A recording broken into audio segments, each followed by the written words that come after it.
Hermione, let's start the revolution at Hogwarts. Chapter 1 Letter from 221, Baker Street, London.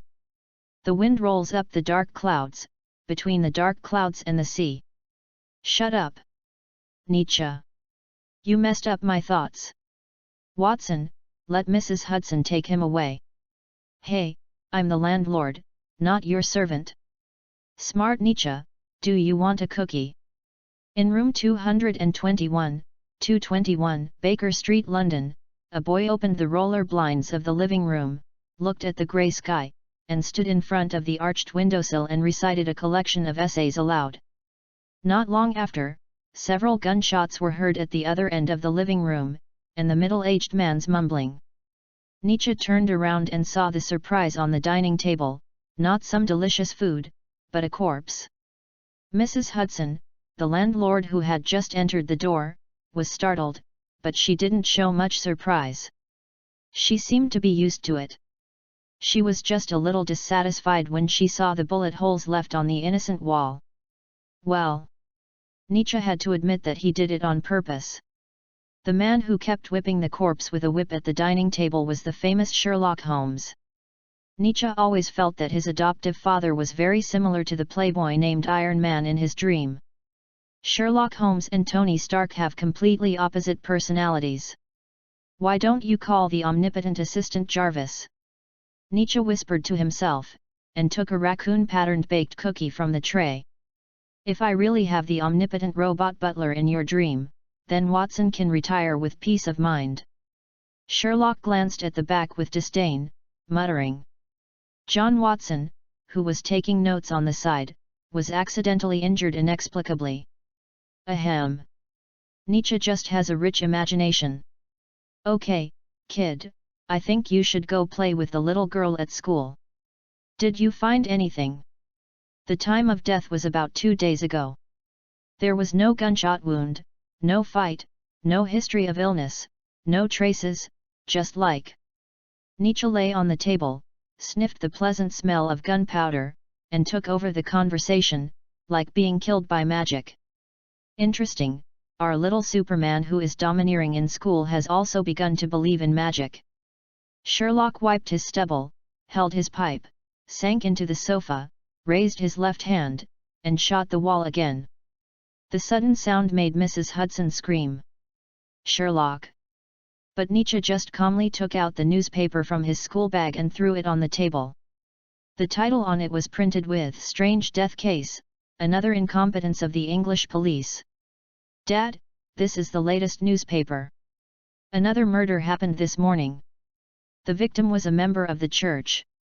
People began to believe that this was a disaster sent by God. Even some people in the police station thought it was impossible. I'm not you. Never mind. Nothing is impossible in this world. Sherlock tilted his head, pulled the newspaper over, and asked casually while reading, "What do you think? God is dead." This was Nietzsche's calm answer. Oh my God! And this was Mrs. Hudson's sigh, looking up and closing her eyes. But Watson closed his notebook and looked at Nietzsche in disbelief. How did you know about the police station? Dad, I met Inspector Lestrade after school today. He told me. Nietzsche said helplessly, please don't show this expression. After all, you can hide a head in the refrigerator. What? You also put a head in the refrigerator? Mrs. Hudson was even more shocked. Sherlock and Nietzsche looked at each other.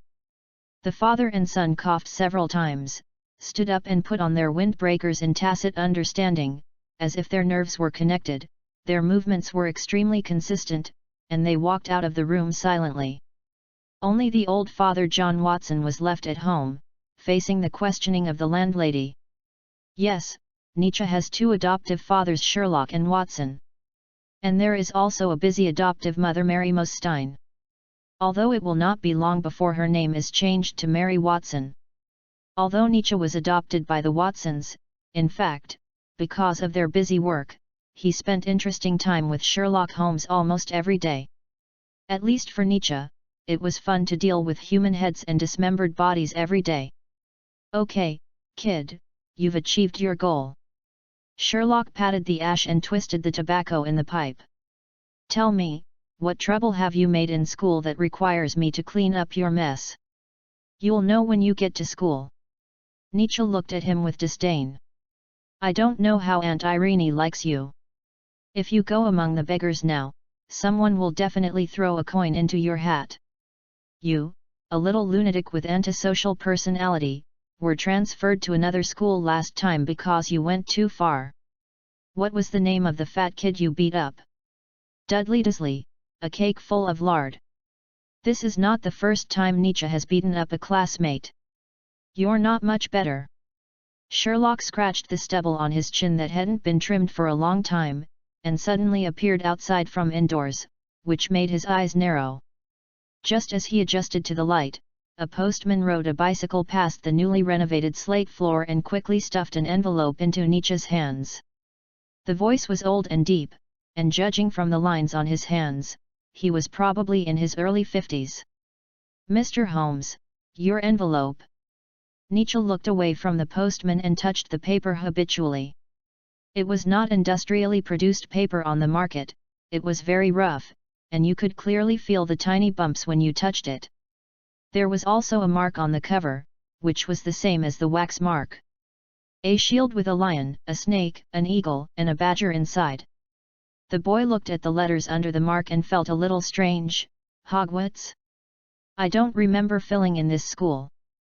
But Nietzsche didn't say much, just thought for a while walking, and when he turned around Baker Street, he unhurriedly tore open the letter. It said, "Dear Nietzsche John Holmes, we are pleased to inform you that you have been accepted to study at Hogwarts School of Witchcraft and Wizardry. The required books and equipment are listed in the letter. The semester starts on September 1st. Please send your reply by OWL. Principal, Albus Dumbledore. Vice Principal, Minerva McGonagall." Sherlock Holmes curiously poked his head and said, "What does it say? A magic school?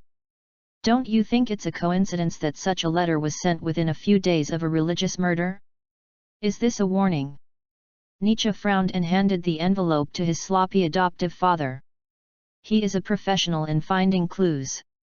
When Sherlock just got the letter, he also touched the texture of the paper, then put it under his nose and sniffed it hard, and finally, after confirming that Nietzsche had read the letter, he licked it with his tongue.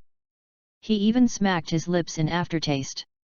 Ancient handmade craft paper, with a little chocolate sweetness, interesting. Was it a letter sent by humans just now? What else?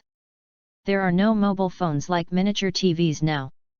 But the letter emphasizes that you must reply with an OWL, but animals are not qualified to deliver letters, and professional training is required. Even if it is a threatening letter, it is too unprofessional. Sherlock frowned and threw the letter into the trash can with some disappointment. So this is a prank. Then the book list was drawn up later just to make people think it was just a real thing. Sherlock then threw it into the trash can beside him. Maybe it was just to abduct innocent children like you.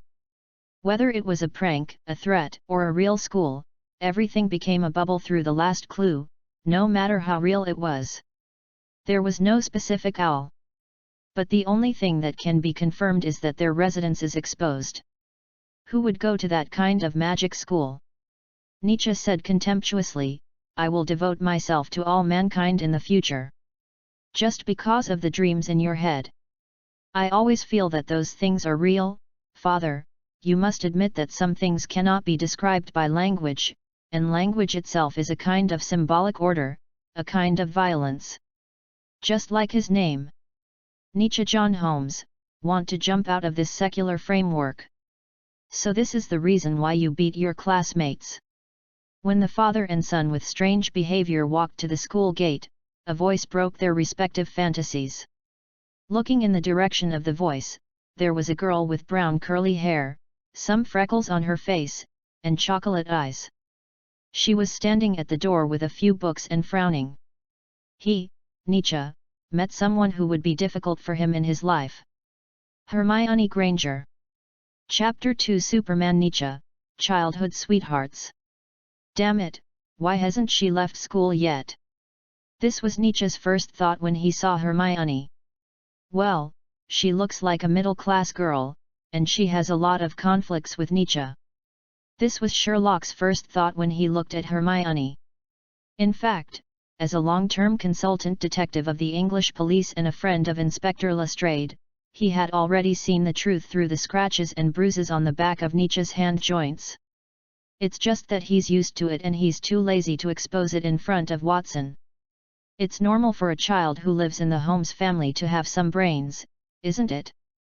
Is this your classmate? Friend? Sherlock habitually showed a scrutinizing look. Let me guess, this is the only friend you have in school, that John Watson said. Hermione was a little embarrassed by his stare. Is this Nietzsche's father? Yes. Absolutely. He would look at each other directly when he met for the first time, and they were just cut from the same mold. No. Friends? No. 11-year-old Nietzsche and 12-year-old Hermione denied it almost at the same time. I'm his father. Who did he beat up at school today? Sherlock suddenly smiled and put his hand on the boy's head. Sorry, he transferred here because of this kind of thing last time. Nietzsche looked like he had seen a ghost. Looking up, he could see the Oscar-winning smile on his adoptive father's face. Retribution is here. Sherlock will never suffer any loss. After hearing this, Hermione's eyes widened even more, and she looked at Nietzsche with an incredible look. Didn't you say that you were brave and the police arranged for you to transfer schools because they were worried that you would be retaliated against? Indeed. Liar. It was Inspector Lestrade who arranged for me to transfer schools, but in fact, it was not much different. Nietzsche suddenly returned to an unusually calm state. I just beat up a fat bully. Sherlock put his hands in his pockets and interrupted, not one, but several. The boy stepped on him and walked straight inside. But Hermione did not leave, but chased after her with a book in her arms. Nietzsche had nothing to say, but just listened silently to her talking about school rules and moral standards. He stopped when he arrived downstairs of the principal's office. What are you doing here? Hermione's mouth, which had been muttering non-stop, suddenly closed, and her cheeks suddenly turned red. The standard freckles of brown British girls were faintly visible under the red color. Nietzsche looked at this face without any makeup and sighed for a moment. He hesitated and couldn't say a complete sentence for a long time. Go in, ma'am, lunatic. I hope you won't be expelled before you graduate from elementary school this time. Think about it carefully. Holmes held his pipe in his mouth and glanced at the shadows on the wall at the end of the corridor of the principal's office. He raised his eyebrows and was too lazy to clean the ash on his face. He pushed the door and walked in. In this private elementary school office, the walls were covered with medals and trophies. The principal was a middle-aged Mediterranean man. Behind him were photos of some big shots, and in the corner were photos with donors. The first thing Nietzsche and Sherlock thought of was, this is a person who worships authority and values? Reputation. Nietzsche John Holmes, then this must be his father. Please take a seat. When the principal saw Sherlock's dirty clothes hanging together with his suit, his face twitched. He didn't know that his every move was observed by Sherlock, who was very restrained. Your son has excellent grades, but his personality is a little individual. Just a few days ago, he injured 3 people, one of whom had a broken nose, and the other 2 had broken ribs and dislocated knee joints. This morning I received letters from 3 parents reporting that based on the style of my school, I should expel your son. As soon as these words came out, Hermione's breathing began to get heavier. Nietzsche could notice that the edge of the cover of a book in her hand had been bent by her. Principal. You said. Hermione mustered up the courage and said in a mosquito-like voice. You said should be expelled. Although Nietzsche was talking to the principal, he was actually reminding Hermione. Could it be because he was about to graduate from elementary school, and expelling him now would have an impact? Maybe he didn't want to offend Inspector Lestrade. He was calculating every possibility in his mind. Sherlock didn't say a word the whole time. He just pouted, bit his unlit pipe, stared blankly, and calculated the murder case over and over again in his mind. The principal glanced at the two people who were wandering in their thoughts, and couldn't help sighing in his heart. Problematic father and son. You said you saw the three of them engaging in school violence, so you went up to stop them, so everything was self-defense counterattack.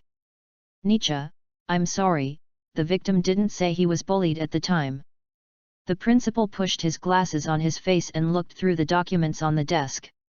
Just a few days ago, this problem student with good grades in front of him tricked three people into a corner without surveillance. The three people who were dizzy were discovered after school and were sent to the hospital after school. They didn't even know what the reason was out of the school. Hermione, who was right, came forward to be his own witness. Mr. Acting. Hermione. Nietzsche said in disbelief, she. Miss Granger said that she was also teased and bullied by those three people. So after judgment, Mr. Holmes, your son will not be expelled. But he needs to undergo a psychological examination. Things were beyond Nietzsche's expectations. After he went out, he found that Hermione immediately ran to the end of the corridor. He saw a couple coming out from the corner and hugged Hermione. Mr. Granger nodded in Nietzsche's direction and took off his hat to show respect. Sherlock clapped his hands. To celebrate that you were not expelled, let's go out for dinner tonight. Isn't it surprising that your mortal enemy in school actually helped you? Not very surprising, after all, there is a precedent of Aunt Irene happening to you. The two walked all the way to the outside of the school gate, and suddenly Nietzsche heard someone beside him couldn't help but laugh. He said angrily, Aunt Irene likes you, but what happened between her and me is another matter. You can regard this as a miracle of life. Life is not just about rational thinking. I didn't say anything. Go to the Royal Restaurant tonight. No problem, don't tell Watson. If he doesn't see it. Hermione got in the car with her parents. She looked at the scenery flying behind her and felt a little happy. That kid, is he the friend who helped you get out of those three bastards last semester? I don't agree with his approach. It's always bad to hit people. Hermione pouted and retorted righteously, and I'm not helping him, just. Mr. Granger and his wife looked at each other in front and immediately smiled silently. The daughter hasn't been so confident for a long time. Although she always likes to quarrel with that kid and keeps ridiculing Nietzsche when she gets home, at least she is not alone in the pile of books every day. Compared to Nietzsche, Hermione is not much better. In order to escape reality, she would rather lock herself in the world of books. Mr. Granger took over her words and whispered, just think that he is not worth it. Hermione nodded and continued, although his means are wrong, he helped others, but the person he helped repaid his kindness with hatred. If I don't help him, what is the difference between me and those people? Nietzsche is always like this, like a drunk, never thinking whether the behavior is allowed by the school rules. Humph, it doesn't matter. She finally caught the other party's pigtail. When she thought that Nietzsche would start to frame herself with some philosophical principles in the future, she attacked with I am your lifesaver. Although it was very rogue, it worked. Just as she was swinging her legs and fell into the imagination of riding on Nietzsche's head, Mrs. Granger took out a beautiful envelope from her bag, which also had Hogwarts written on it. The contents inside, except for the different recipients, are exactly the same as Nietzsche's. Hogwarts. School of Magic. Some secrets emerged from deep in her heart, and Hermione suddenly became a little panic. Chapter 3 Unpleasant Meeting with the Old Bat. A month after Nietzsche's expulsion, the weather in London finally returned to normal. Even 221 Baker Street became unusually lively. First, the Duke of Blackwood, who was caught by Sherlock, crawled out of the grave after being executed, and then there was a series of clueless murders. The Prime Minister was anxious and began to appease the masses, and ordered to find out at all costs. How is it possible? There is no chemical, no struggle. Sherlock sat on the sofa, constantly checking the information in his own thinking space. This is against the rules. This is a miracle in crime, miracle? His thoughts suddenly flashed to Irene Adeline in the Bohemian scandal, how she escaped from the encirclement, not to mention that she held Nietzsche hostage at the time. Knocked out all the police and guards, and left with the photos. Obviously, it was not something a woman could do. At this time, Nietzsche yawned and walked out of the room. Good man, is it still night? No, of course not, it's just that Holmes drew all the curtains, creating a feeling of an interrogation room. Nietzsche walked past the old man lying on the table and walked to the bay window. Don't open it yet, ah! The dazzling sunlight made Holmes begin to lose his mind, and he slid off the sofa, falling on the carpet and rolling around. It's summer vacation now, you should go out for a walk, Andes. I don't want to eat at the same table with the new guest tonight. How long has it been, Nietzsche? Let your dad take a break, ah. A month. Nietzsche looked at his watch and reminded, I'm going to catch some amphibians to prepare for your experiment, so, see you tonight. Originally, it was just him and Hermione together, but she suddenly called yesterday and said that there were guests at home and she couldn't go out to play. Poor Nietzsche was played around by Hermione. While the two were still chatting, the door was opened, and a middle-aged man in a black robe, who looked like a cult organization, walked in silently, holding a small wooden stick in his hand. The black hair looked greasy and even reflected the sunlight through the window. If you want to find Holmes, he doesn't care about other cases now. Nietzsche looked at the man in front of him warily. You know, the door was locked. Only the Watsons and Mrs. Hudson had the key and could open it from the outside. But the man remained unmoved and blocked the door. I'm here to see you, Nietzsche John Holmes. He dragged his voice in a long and weak voice, his eyes dull. You can call me Professor Snape, and don't lose the letter on purpose anymore. As he said, he took out an envelope from his sleeve. Nietzsche looked at the letter that was thrown away as a prank, his pupils dilated, and then he dodged to the side.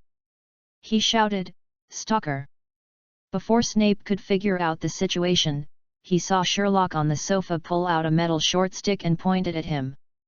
Looking through the dark hole, he felt a sense of danger. After 0.5 seconds of thinking, the metal short stick made a loud bang. The door frame next to Snape splashed with wood chips. Raise your hands above your head. What's wrong with you? Nietzsche suddenly saw Snape's hand holding the stick, and turned to Sherlock. He squatted down hurriedly, used a wooden stake as a cover, and pointed his right hand into a claw, aiming at Snape's right hand. Well, he does have some little secrets. It is because of these little secrets that he can often beat students who are taller and stronger than himself. Nietzsche called it the Force. Of course Snape saw his movements, and then a powerful, invisible force suddenly pinched his wrist and raised it above his head. This was what he least expected. Who are you? But Snape just gritted his teeth, looked at the father and son with a venomous look, and said word by word, I am the professor of potions at Hogwarts, you bunch of muggles. When he saw the body on the dining table, he immediately felt that this family was not an ordinary family. But Sherlock was not afraid at all and looked back. Okay, Professor, who are you working for? I work for myself. That's enough. He said something with his lips, and a layer of wind was stirred up on his body, pushing Sherlock and Nietzsche away, and then pointed with his right hand, and a red light flashed in the room. Sherlock felt the cold revolver in his hand fly out uncontrollably. Just when Snape wanted to explain, Watson came up from the corridor quietly, took out a gun from his waist, and put it against the back of the other's head. The metal brought him only a cold chill. Put away your tricks, otherwise I will risk being kicked out by Mrs. Hudson and kill you on the spot. Watson rarely showed his fierce and violent side in front of his children, but as a friend and guardian of Holmes, he didn't care too much when he encountered danger. Even when Snape was pointed at his head by a muggle with a gun, he didn't show any emotion at all. If Dumbledore hadn't forced me to go out for a walk, I wouldn't bother to deal with this kind of thing. As soon as the voice fell, the Watsons saw Snape twist his body, and in just a blink of an eye, he saw him reappear in the corner. The muzzle moved again, pointing straight at him. Reparo. Restored to the original state. Snape drew a circle with the stick in his hand indifferently, and all the messy things in the room began to float up by themselves and return to their original positions. Curious Sherlock lay on the ground, sweeping his hands around the floating objects. Unfortunately, there was nothing. How did you do this? I'll say it again. I'm a professor at Hogwarts and one of the deans. Your son is a wizard. I have to say that you are the most. He wanted to say freaks, but swallowed the words back. But that's the fact. He has never seen a muggle with a corpse in his house, or a collection of all kinds of weird drawings and dangerous weapons. Nietzsche frowned and said, Muggle. The name wizards call ordinary people. Snape watched Watson hook up the revolver with his cane and handed it to Sherlock, and his eyes twitched. This is the most kind, without any malice.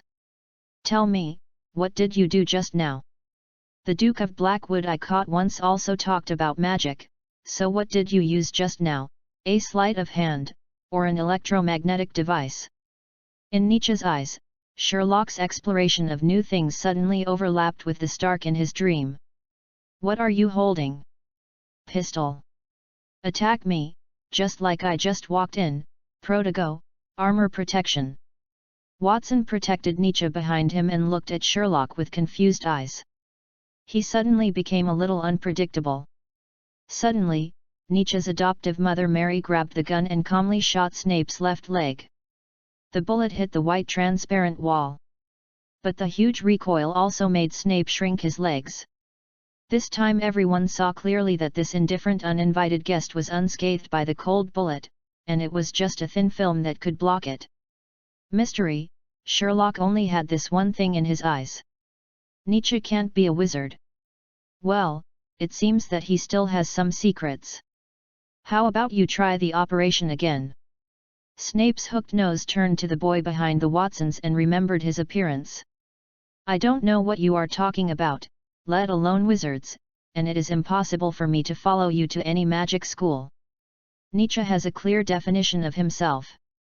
His future path should be to enter the Royal College of England, and with excellent grades and thinking in dreams, enter the Research Institute and make some contributions to the human beings in this world. Of course, if it is an ordinary child, he may yearn to become an omnipotent Superman and magician. But Nietzsche's bedtime stories are all about Sherlock and Watson talking about various murders and the changes of human nature in different environments. You can do it too.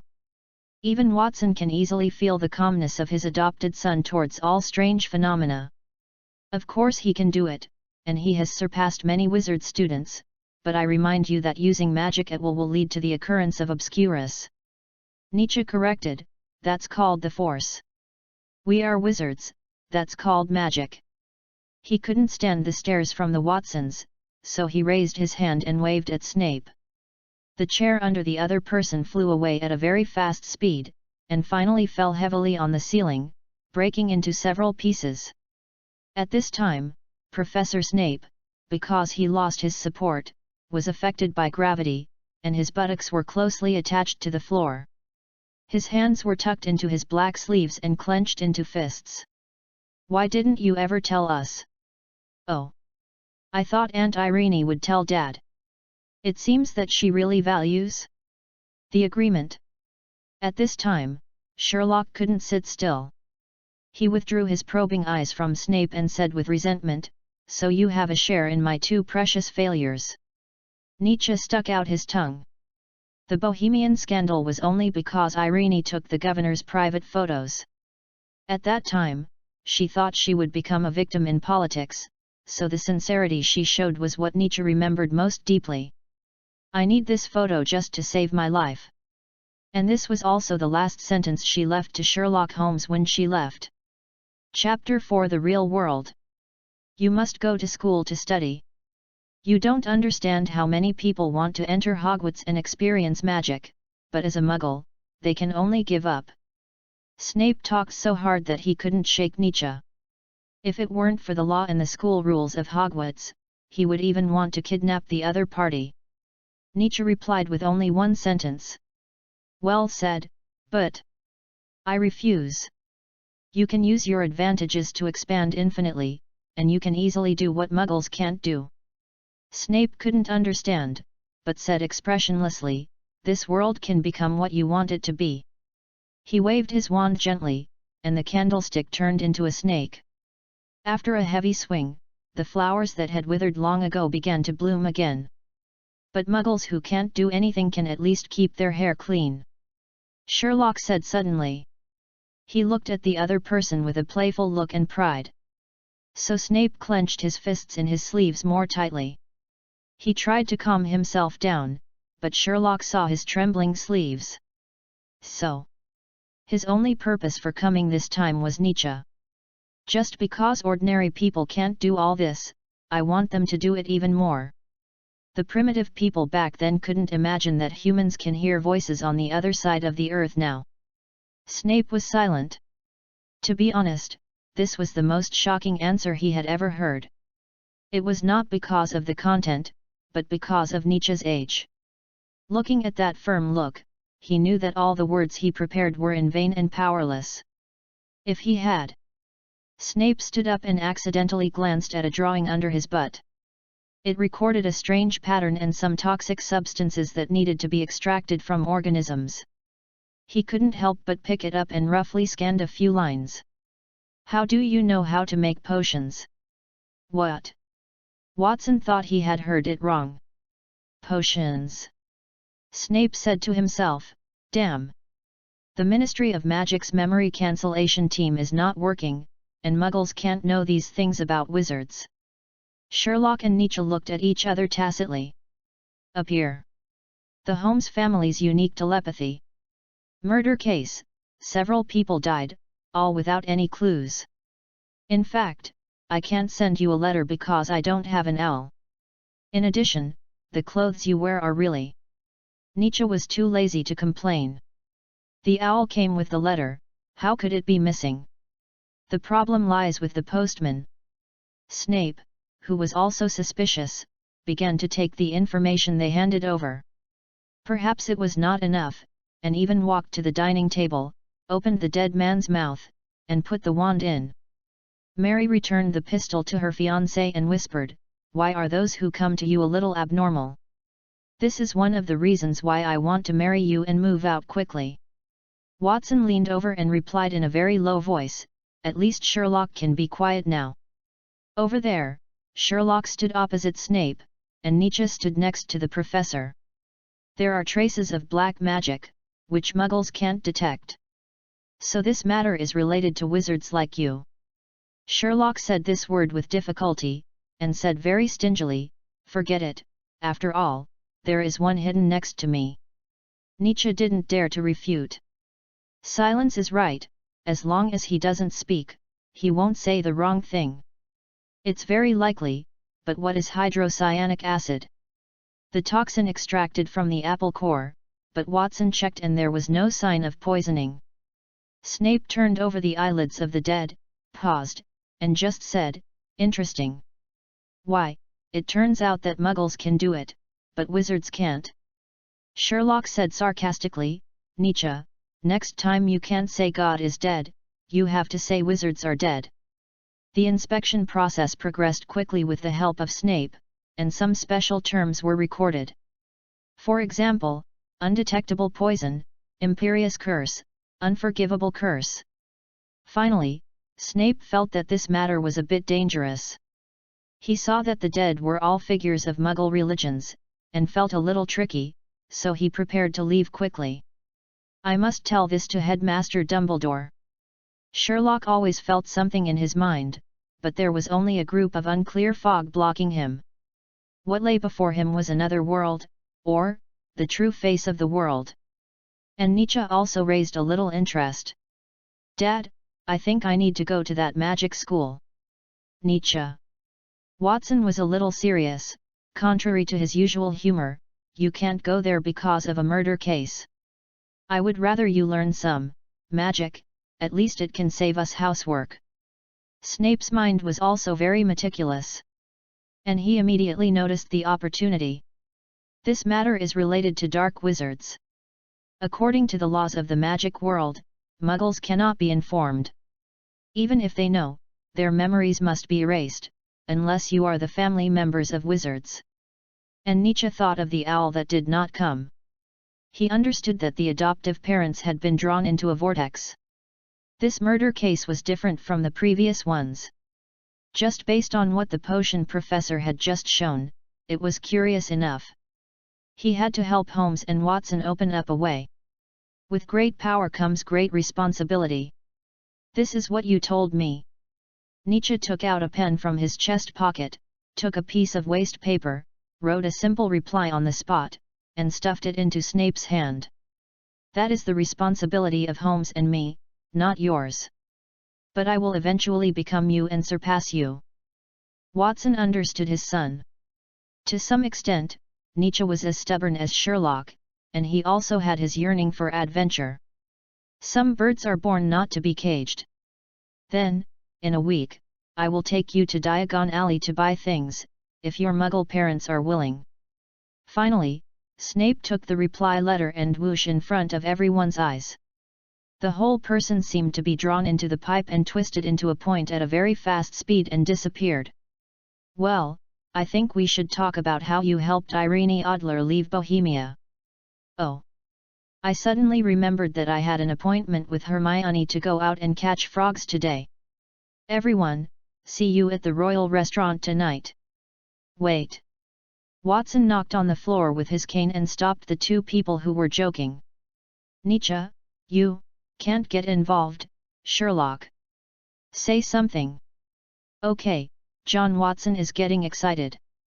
Holmes had no choice but to shake his arms, and his bones creaked. Nietzsche looked at his father and said eagerly, you or I. The younger one goes first. Nietzsche cleared his throat and pulled everyone's thoughts back to the moment when Snape just walked in. Snape, a man who suppressed his own desires extremely, from the first moment he walked in, his target was me, that is to say, he is not like a tracker. No matter how smart a person is, when he comes to a new place, he always starts to observe the person or place first. The desire to practice is very high, there is no dirt and dust on the bottom of the black robe. Say yes, I saw it. Watson nodded, he just disappeared in a flash, but that doesn't mean he's a normal person. He might be related to the murder. Nietzsche looked at Watson approvingly. Although his father's reasoning ability was much worse than the other one, his intuition was very sharp. The problem lies in the content of the letter. When he knew there was no owl, he was very surprised. In other words, he might not know about it and was just a professor who informed the students. The most important thing is that when he was pointed at by a gun, he didn't have a strong sense of resistance.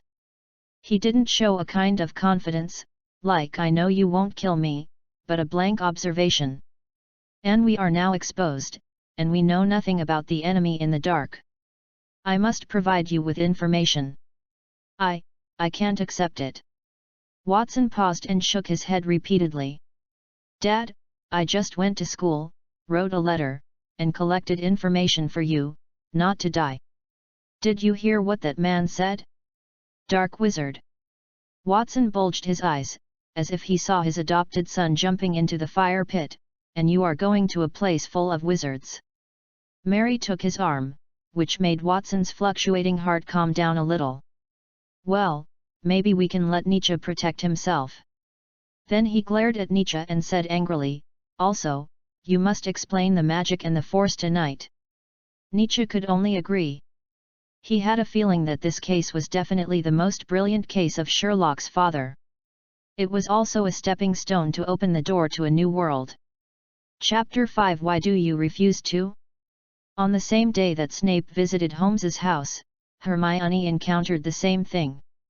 The one who rang the doorbell was a tabby cat, and the cat turned into an old woman in a dark green robe in front of her and her parents, saying that she was a professor at a magic school and came to inform the Muggle-born wizards. Muggle. A name used by wizards to refer to ordinary people. To be honest, she didn't like it very much. When the man named Professor McGonagall saw his mother's distrust and his father's frown, he even turned a single sofa in the house into a lion. But Hermione was a little resistant, saying a fact that she didn't even want to admit. She had just walked out of the book and was going to move to a strange place again. So, can I not go? Professor McGonagall, who was full of confidence, heard not the little girl's excited shout of "I want to be a wizard," but a rejection. "Why, dear, don't you want to learn what I show you? In fact, I don't want to learn any magic." Hermione thought of Nietzsche.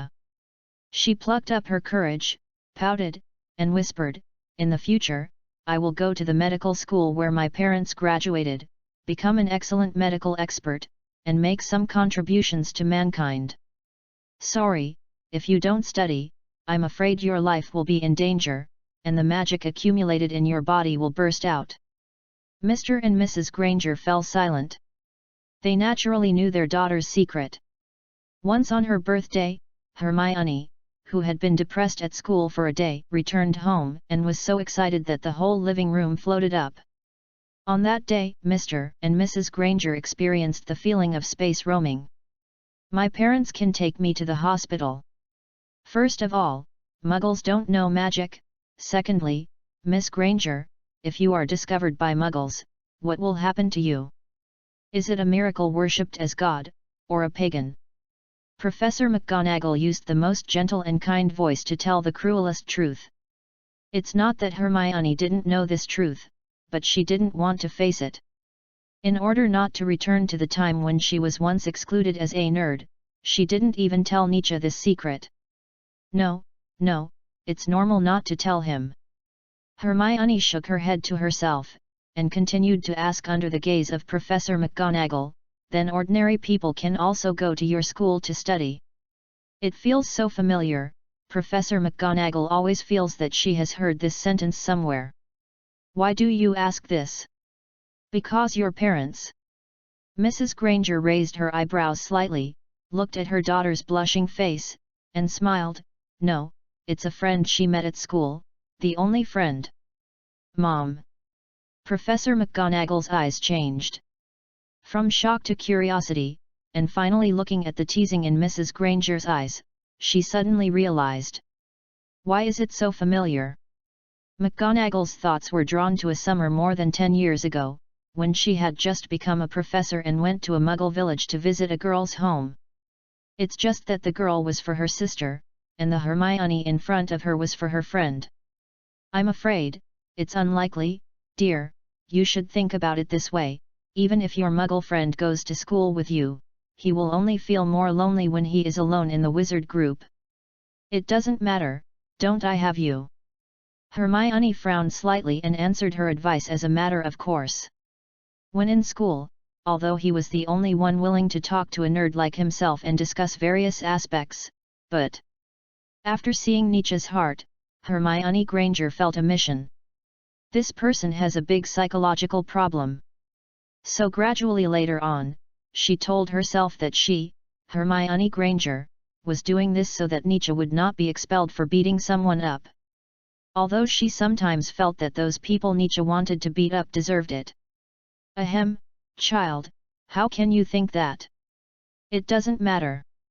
He helped me when I was not sociable, so I think loneliness is acceptable. However, in McGonagall's eyes, Hermione was the most abnormal one. She said patiently, "But how do you know if he is willing to accept wizards?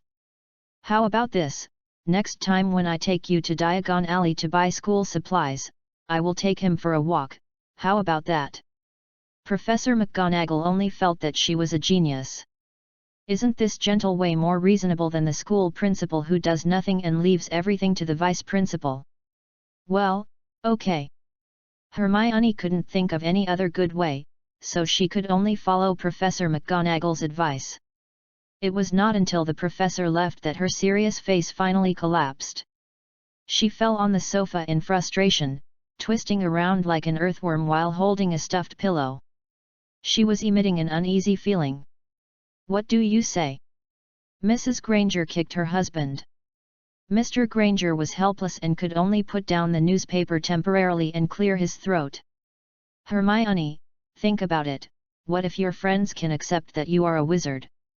Besides, you don't seem to be that kind of person, according to the Nietzsche you always talk about when you go home for dinner every day." "No, I just... Hermione shrank her feet, buried her face between her knees, and said sullenly, "I just don't want to go to a place I don't know. Anyway, we can always see each other when we go shopping together in a few days." Hermione didn't say anything, but just drooped her arms, ran upstairs listlessly, and locked herself in the room. Mr. Granger slapped his thigh, suddenly thought of something, and quickly pulled his wife from the restaurant. Superman. This word flashed through her mind. In the era when superhero comics were popular, Hermione naturally saw Nietzsche often reading them. On that afternoon just after the exam, Hermione sat next to him holding a letter sent by Al. The girl looked at the other's comics and said nervously, "Nietzsche, I mean if we are Superman, what will you do?" But his answer left a deep impression on Hermione. "If we are Superman, you can become a greater doctor of medicine, and I can study more powerful weapons, machines." It's a pity that when Hermione just had a little dream, it was shot down by reality again. When she thought that she couldn't keep an eye on Nietzsche, wouldn't he be more lawless after going to high school? Then she hoped that she would not be in a prison or detention center in England next time she came back. So, she and Nietzsche were not friends. Enemies are almost. For several days, Nietzsche did not come to call her to read in the library, so Hermione could only stay at home and punch her pillow. At 221 Baker Street, Nietzsche was being taught by Watson not to be numb by the back seat and Holmes' crash course in fighting. As a military doctor, Watson was extremely strict in this regard, but in order to prevent Nietzsche from getting bored, he still commissioned retired Captain Phillips to help customize the same cane, which was a little shorter than his own. "There is a sword inside, that can fire a 9mm caliber ammunition." He suddenly turned his head and looked at his fiancée. "Am I a little neurotic, plus a little crazy?" Mary was too lazy to raise her head and kept touching up her makeup in front of the mirror. "Is there?" She felt that the firepower was too small. When she thought that the little kid she had raised for 10 years was going to run into a bunch of wizards, she felt a little flustered. "That's a wizard. What do wizards represent, so evil that they would poison apples? Just last year, you even thought it was dangerous for Sherlock's father to shoot at home." Nietzsche greedily inhaled the smell of gunpowder in the room, "And today, the vests you changed are all military bulletproof vests." Watson patted his head and said resentfully, "But you would rather tell the secret to Irene Adler than to us." Holmes on the side took a puff of cigarette, very proud. In his hands were all the analysis of Snape's character, and the arrangement of the case. "Watson, come with me to the Diogenes Club later, we are going to meet someone." "Uncle Mycroft." "Uncle, can you not call me so affectionately?"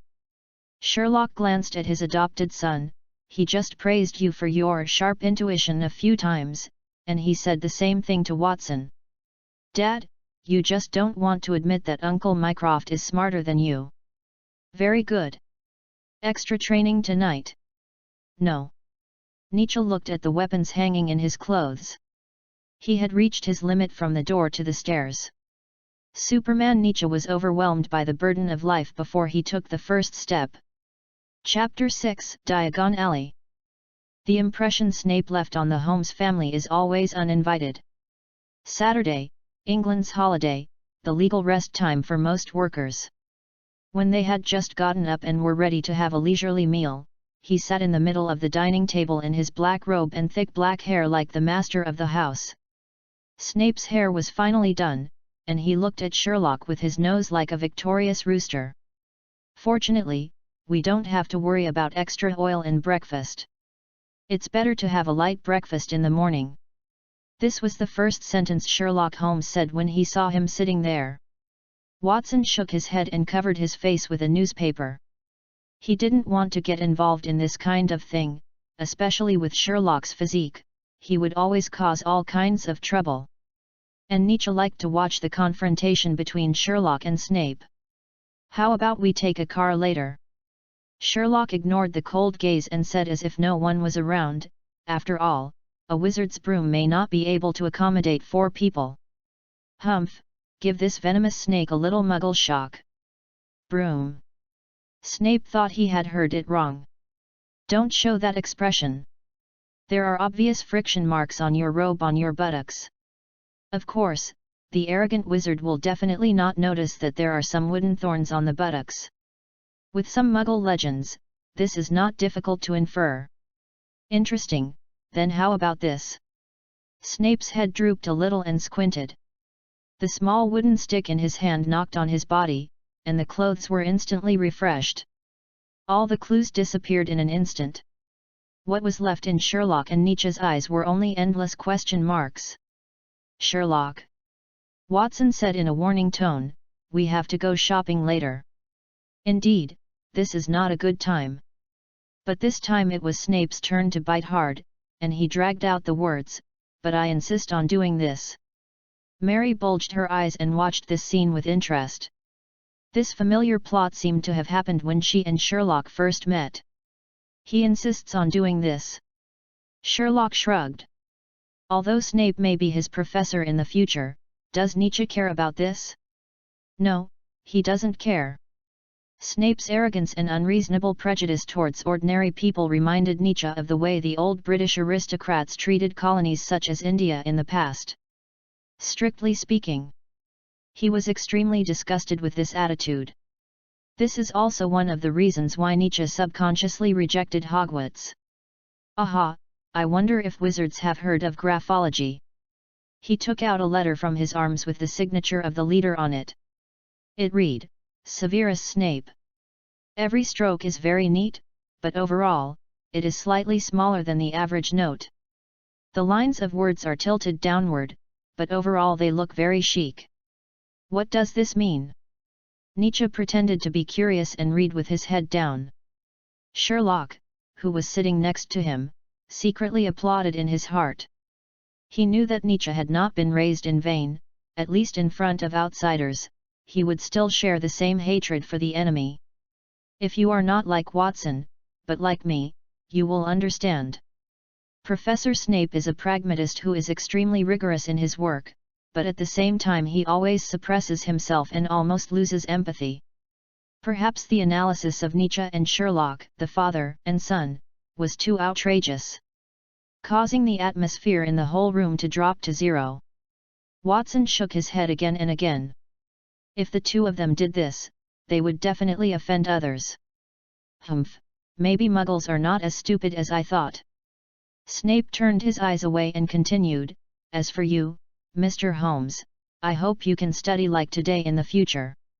This naked threat, it seems that we need to add one more thing, narrow-minded. Snape said with a fake smile, generally when others say that I am narrow-minded, I'd better really be narrow-minded. Otherwise how can I prove that your inference is correct? Okay, they have won by making the other mysterious wizard lose his composure. Nietzsche and Sherlock looked at the stinky face and their appetites were whetted. Diagon Alley, in Snape's brief introduction, seems to be a gathering place for wizards, a place dedicated to purchasing magic items. Strangely enough, I went to the Diogenes Club a few days ago and entrusted Mycroft Holmes, a young British cotter, to temporarily use the satellite, but did not find any gathering place. Obviously, the magic that Snape talked about is more mysterious than Nietzsche thought. Nietzsche. Sherlock. Someone is looking for you. Just as they were about to leave, Mrs. Hudson's voice came from downstairs. The footsteps in the corridor were very chaotic, about 4 people, and the first one to appear at the door was Nietzsche's schoolmate and enemy Hermione Granger. She took 2 steps at a time and ran up first. Oh, it seems to be looking for you. Watson straightened his collar from behind. What's wrong? I. Hermione said hesitantly, I plan to go to a place to buy some things, do you want to come with me? She was not the kind of person who was good at hiding her thoughts, but she almost wrote the word entangled on her face. And Nietzsche leaned on his cane with both hands and cleared his throat. His thoughts were also pulled back to a year ago. Finally, he calmed down. The corners of his mouth naturally turned up, and his eyes narrowed slightly. People who are familiar with him know that Nietzsche has found a new fun. What a coincidence, I'm also planning to go out, maybe we can go together. Hermione stamped her feet in annoyance, and saw the gloomy Snape behind Nietzsche, and she felt a little scared. And Nietzsche was not in a hurry, just watching Hermione Granger trying hard to explain that she didn't come here on purpose, but just wanted to go out with him during the summer vacation, just on the way. But Professor McGonagall's exclamation made her swallow back what she was about to say. Severus. Minerva. Following Hermione was a person wearing the same wizard robe, but the color was much better than Snape's. Professor McGonagall was originally sighing in her heart, lamenting the changes and injustice of fate, and felt that she had become the sinner who broke up her childhood sweethearts in the last second. But the next second, she saw the familiar Snape, who had a stern face all day long, as if the whole world owed her 1,000,000 gold galleons. Hermione was numb. By the way, where are you going to buy something? Nietzsche learned Sherlock's father's acting skills to perfection, and said in a pretentious manner, oh. Let me guess, is it a place called Diagon Alley? You know. No, how do you know? You told me yourself at the beginning. Has anyone ever said that you are really not suitable for lying? Hermione hardened. Her fist hardened. So, you just watch me spend time explaining and watch me make a fool of myself. She was even thinking of excuses, how to comfort Nietzsche who can't do magic, how to persuade him that even if he is not a wizard, he can rely on his brain to become the most powerful ordinary person. However, the cold reality is, Nietzsche also has secrets, and he even got the words out of her questions that afternoon just after the exam. And he kept pretending that he didn't know. After calming down, Hermione, contrary to her previous anxiety and shame, suddenly felt that if Nietzsche was hit by a dump truck when he went out, she would only think that it was a good injury, and it would be best if he was paralyzed on one side. You are really a bad guy.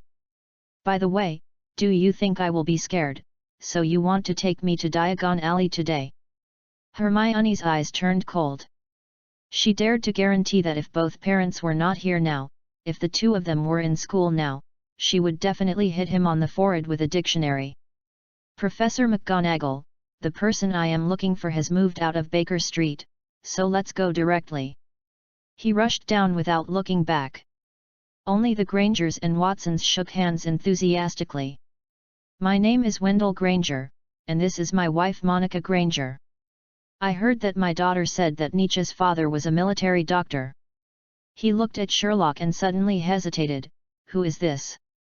Damn it, the person he saw that day was Sherlock, not Nietzsche's father or mother. John Watson, this is my friend Sherlock Holmes, and this is his fiancée. Watson's mouth twitched, and he quickly explained, we are all guardians of this kid. You are, real people. Mr. Granger didn't understand, but was greatly shocked. 2 adoptive fathers and 1 adoptive mother, it's a bit too early in England. Except for Nietzsche and Hermione, the others were a little unexpected. It seems that this trip to Diagon Alley will not be too boring. Chapter 7 I was wrong, I dare to do it next time. The current situation is not favorable for Nietzsche. On the one hand, the 2 professors are talking happily. The Grangers and the Holmes family are also talking and laughing, only Hermione turned her head away, not wanting to pay attention to Nietzsche. Is he going to give in again? Wait, why did he say again? Tisk, he's not afraid of Hermione. 2 cars stopped in front of a bar. Sherlock Holmes got out of the Granger's car. Both of them laughed happily. I don't know what he said to make the Grangers laugh. After getting off the car, Sherlock walked over quickly and his smile disappeared instantly. I'm almost done with my jokes, Watson. I'll drive next time. McGonagall and Snape took the lead and walked into the bar. Then Watson walked in front of Nietzsche and Hermione. He supported his cane with his left hand and put his right hand at his waist, swinging slightly. The people passing by on the street only glanced at the two wizards in robes in front of them, and then continued to go to work. The sign on the pub was still shaking in the wind, the leaky cauldron. As soon as I entered the door, I smelled a strong butter and milk aroma. The light was dim, but I could still barely see the marks of beer foam on the bumpy wooden table. There was also a staircase leading to the second floor on the wall. They were like the protagonists of a Western cowboy movie. Their shadows stretched long by the sun outside the door. Hermione was nervous and subconsciously pulled the nearest thing at hand. Then she deliberately used force to push Nietzsche's sleeve away with disgust. Professor! A bald bartender at the bar wiped the glass, and his cloudy eyes immediately brightened up. Just opened the door, what can I do for you? His head was like a walnut, full of wrinkles. Tom, pick up the new students. McGonagall nodded seriously, then turned around and asked the people behind him, before entering Diagon Alley, you can choose here, drink butter beer inside and wait for us. Mr. Granger said worriedly, ordinary people can't go in. No, I'm just worried that the muggles will be unnecessarily frightened. Snape said coldly, for example. Muggles who are good at reasoning may go crazy when they see something impossible for them. Sherlock touched the table with his fingers, then put some foam under his nose. This kind of lethal taunting, let alone breaking his defense, couldn't even make his emotions fluctuate. Watson first looked at Sherlock, waited until the other party didn't take out the money, and then looked at Mary, who was indifferent. Unfortunately, neither of them showed any expression, so he could only walk away from the bar in frustration. He just wanted to order a glass of wine, but it was a pity that he happened to see a few people playing chess and wanted to gamble a few more times. Aha, freshman, I wish you a pleasant journey. After following the two professors through the back door of the pub, everyone saw only a glimpse of a tight brick wall with a trash can in the corner. Professor Snape tapped a few bricks with his wand, and then the whole wall began to vibrate and shrink in all directions, forming a huge door in the middle. And leading to the depths, there was only a road paved with pebbles. Nietzsche touched the bricks, and the magical thing was that there was no mechanism. He clearly saw that the bricks overlapped each other instead of being inserted into the gap. And the order of knocking was, starting from the trash can, count 3 bricks up first, and then count 2 bricks horizontally. Welcome to the magic world, everyone. Do you really understand this world?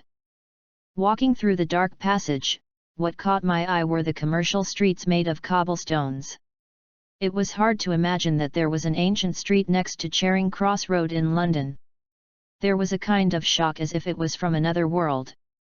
It was as if Sherlock and his party and the Granger family had travelled through time and space and returned to the Middle Ages in Europe.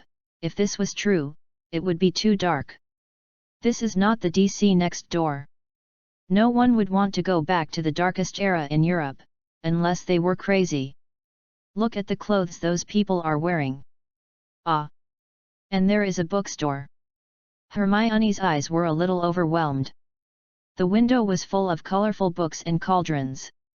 Watson even noticed the wanted poster pasted on the stone wall. The face in the poster was still showing a fierce expression to him, and sometimes it would disappear. Everything was alive.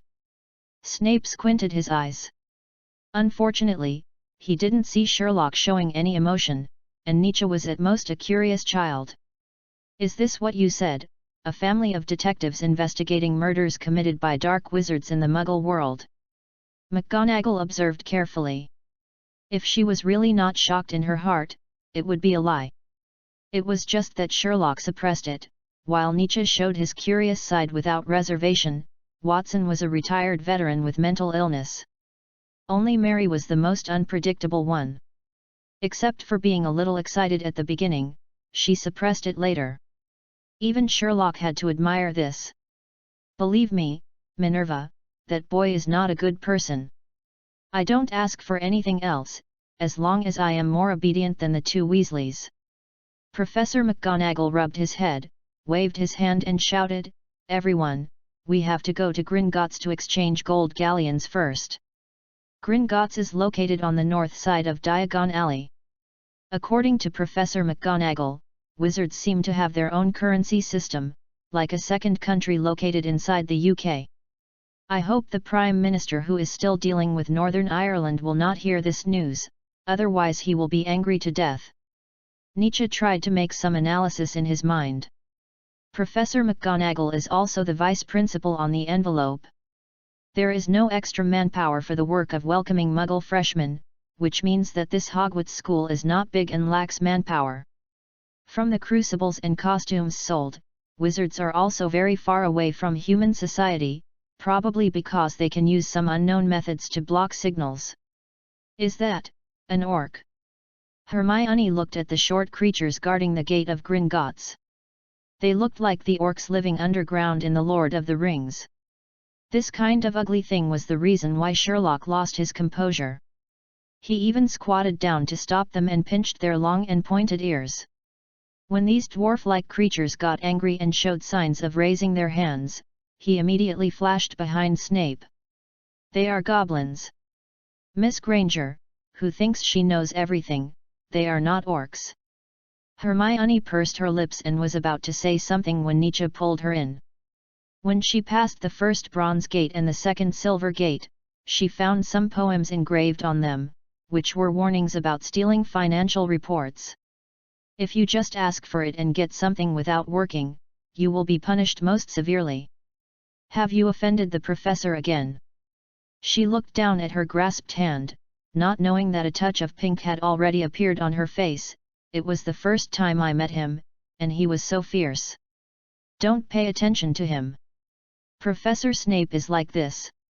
When he first came, he was almost shot by my father's. Use gun. We are investigating the recent murders. Besides, who told him to wear the same black cult robes as the Duke? You always have a reason, Nietzsche. Hermione puffed her cheeks and growled, you haven't learned your lesson yet. If the professor gets angry and fires you, you're done. Nietzsche looked at the Grangers and his family, exchanged pounds for a pile of golden coins, and looked at the majestic marble hall lazily. Hundreds of goblins sat at the counter, weighing different coins with copper scales. He saw a giant taller than an ordinary person, holding a thin boy with black framed glasses, and squeezed into a small door from the hall. Wait! Has he seen that little boy somewhere? Nietzsche! A roar brought him back to his senses. What's wrong, Miss Conformity? He looked at the other's chocolate eyes and took over the conversation naturally. I know. Yes, you will keep an eye on me, Okay, please do your best. It has been 2 years since I beat up that fat guy named Dudley and transferred to Hermione's school. Nietzsche looked at Hermione, who was like a lion every time, and he knew what she was going to say, so Hermione, who was interrupted, was stunned for a while. Nietzsche had finished his lines. What should she say? But what is certain is that she was even more irritated by Nietzsche, who was stubborn. Next time, I won't help you. Ahem. I'll treat you to an ice cream later. Don't forget, wizards must learn, otherwise their lives will be in danger, so Hogwarts will not expel students at random. Hermione thought about what Professor McGonagall said before and nodded. Suddenly she looked at him with a strange look. By the way, you won't bring a gun to school, right? Nietzsche put his hands on his cane and was silent for a while. Of course I won't bring it. Of course he won't take the initiative to bring it. If Watson and Sherlock took the initiative to ask for it and put the Colt revolver in the suitcase when he wasn't paying attention, then it would be none of Nietzsche's business. By the way, when you hit someone, you don't use those magic powers, right? She pinched the other's thin arm and complained, with your body, How can you beat 3 senior students? Congratulations, Hermione Granger, you finally found the blind spot, although I usually call it the Force. How did you do it? Is she the only one who loses control? I won't tell you, sorry, Hermione, even in the new school, you can't surpass me. Nietzsche said leisurely, you used to be the first in the school, just because I didn't transfer to another school. Nietzsche. You deserve to have no friends. The boy was stunned and turned his head stiffly. Hermione felt ashamed as soon as she said this. She stammered and tried to explain that she was just joking. Okay, she was just too excited and casual. If you have friends, why bother me with rules every day? It's so funny. She didn't think he was angry. Nietzsche looked at Hermione's awkward look and smiled unscrupulously. Hermione thought she was patient. After all, she could read a whole dictionary by herself, but for some reason, once she talked to Nietzsche, her patience would be quickly worn out by him. Not a bit left. I'm just kidding. Actually, I don't know why. Go away. Okay. Chapter 8 Unicorns and Fire Dragons. 5 pounds is 1 gold galleon, which is equal to 17 silver cigs, which is equal to 29 copper nuts. Nietzsche looked at the bag full of galleons in his hand. He never thought that Watson, whose wallet was controlled by Sherlock and Mary, could exchange it for the goblins who refused to continue to exchange pounds for wizard coins. After all, for goblins, Muggle money is useless to them, so a limit is set. If you gamble less, maybe we can buy the whole Diagon Alley. Nietzsche said resentfully. Happiness is priceless. Son. Watson puffed up his chest and said righteously, for his few hobbies, just like you beat up so many people, I have never been angry about the compensation. It seems to make sense. Hermione's eyes widened. So that's why Nietzsche is always good at making excuses for himself. Did he learn it from his family? What a good person, but he went astray. Hermione was heartbroken and vowed to straighten Nietzsche's head and not let him continue to break school rules and make excuses for himself. Professor McGonagall led them out of the bank while talking about school courses. Let's go buy books first, and then go to Ollivanders to buy wands. She pulled out the wooden stick that was different from Snape's in style and pattern, a must-have for wizards, unless you can master wandless spell casting. Wandless spell casting? It sounds unusual, as if the highest level of target shooting is not to hold a gun in your hand. You mean the small stick made of fur? McGregor was a little surprised. She didn't expect the Muggle in front of her could tell the material at a glance. It's not just cedar, there's also a dragon heartstring inside. I know the Muggle factory has mass production capabilities, but believe me, every wand cannot be completely replicated. There are only twin wands, and no two are exactly the same. Just like there are no two leaves in the world that are exactly the same. The professor said to Hua, who interrupted the student, cast an admiring look. I used to be in the Muggle world, too. I haven't been in touch with it for a long time, so I don't know how it's going, but it's basically the same.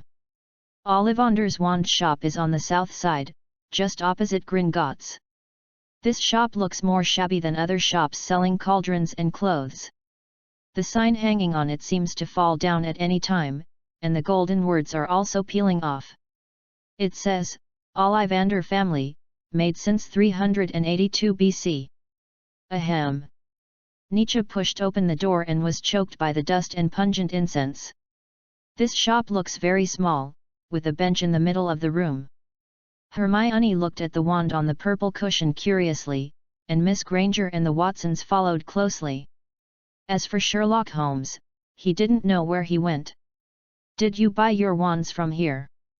The boy cast a pitiful look at the two professors. Sorry, he really couldn't imagine how the wizarding world, which was separated from human society, could live so miserably. It seemed that the economy was as bad as that of England before the Thatcher Plan was implemented.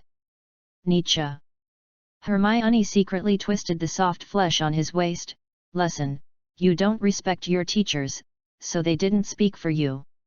Professor McGonagall just shook her head and looked at the two of them with some envy in her eyes. And Snape simply turned a blind eye. Alas, who doesn't have a childhood sweetheart? It's a pity, fate is so cruel. But fortunately, at least these two freshmen don't have to go through what they went through in their time. Ollivander. There are guests. Then, at the end of the room, there was a clang sound from the corridor where countless small boxes were stored.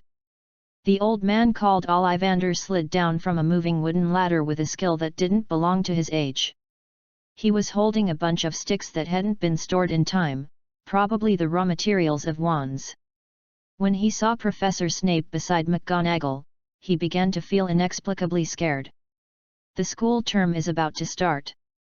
The old man bent his waist, walked quickly to Hermione, and pulled up her arms without saying anything. Which hand do you use? Right hand. Try this, poplar wood and white river monster spines, the clearer the moral values, the stronger they are. Hermione became confident after hearing some words such as honesty and elegance. This was obviously tailor-made for her. Unfortunately, she waved it lightly under the guidance and only blew up the cabinet next to her. The violent explosion frightened the Grangers. But fortunately, Watson had seen a lot of this kind of thing. He habitually pulled up his windbreaker to block the flying wood chips for the three of them. No, change one. Cat leopard hair. Wetland werewolf hair, close to the dark magic. Well, you are not suitable for the dark magic either. Hermione tried almost one by one, from the initial confidence to embarrassment, hesitation, and finally numbness. Nietzsche was secretly observing from the side. From what Ollivander said, the wand must choose the owner with a matching mind, which reminded him of the Oriental divination and the Gypsy tarot cards. He looked at the mechanical watch and reminded, is there any vine wood? Grapevine wood. Ollivander waved his wand, and a box flew out from the messy ruins. Grapevine wood with dragon heartstring. To be honest, this kind of wand core is suitable for wizards with strong learning ability. The magical thing is that Hermione waved her hand mechanically this time, and only a little strong wave was emitted. There was no small tornado, and no explosion occurred. Perfect. Ollivander looked at Nietzsche excitedly like a child. How do you know she is suitable for vine wood? Generally, people who use this kind of raw material are wizards with lofty aspirations. Am I such a person? Hermione was a little surprised. Why don't I know? You are just suppressed. If you don't follow the rules. Hermione moved a few steps to the side, away from Nietzsche. In her eyes, the other party was like a villain in a superhero comic, always thinking about how to use words to seduce others. She understood that Nietzsche must have changed his strategy. He wanted to make himself the same as him. Unfortunately, Nietzsche didn't know the storm of thought in Hermione's mind, but he got goosebumps when she stared at him. Hermione Granger's eyes became sharp. Sir, which hand do you use? Right hand. Try this, laurel wood with the tail hair of the thestrals, deadly. Their owners have always acted uprightly, which is completely different from those Slytherins. Even for honor, they are aboveboard. It sounds like a gentleman's staff. Under the gaze of an old gentleman like Watson, Nietzsche, of course, did not succeed. They are in the same boat with the Holmes family, and have nothing to do with uprightness, especially Nietzsche, who grew up listening to all kinds of murders. Pear wood. Ollivander was not panicked. Under the sight of Nietzsche that was revealed before, and recommended a kind of wood that is enthusiastic, generous, and wise. Nietzsche touched the wand, but unfortunately, the energy just poured out roughly through the pear wood.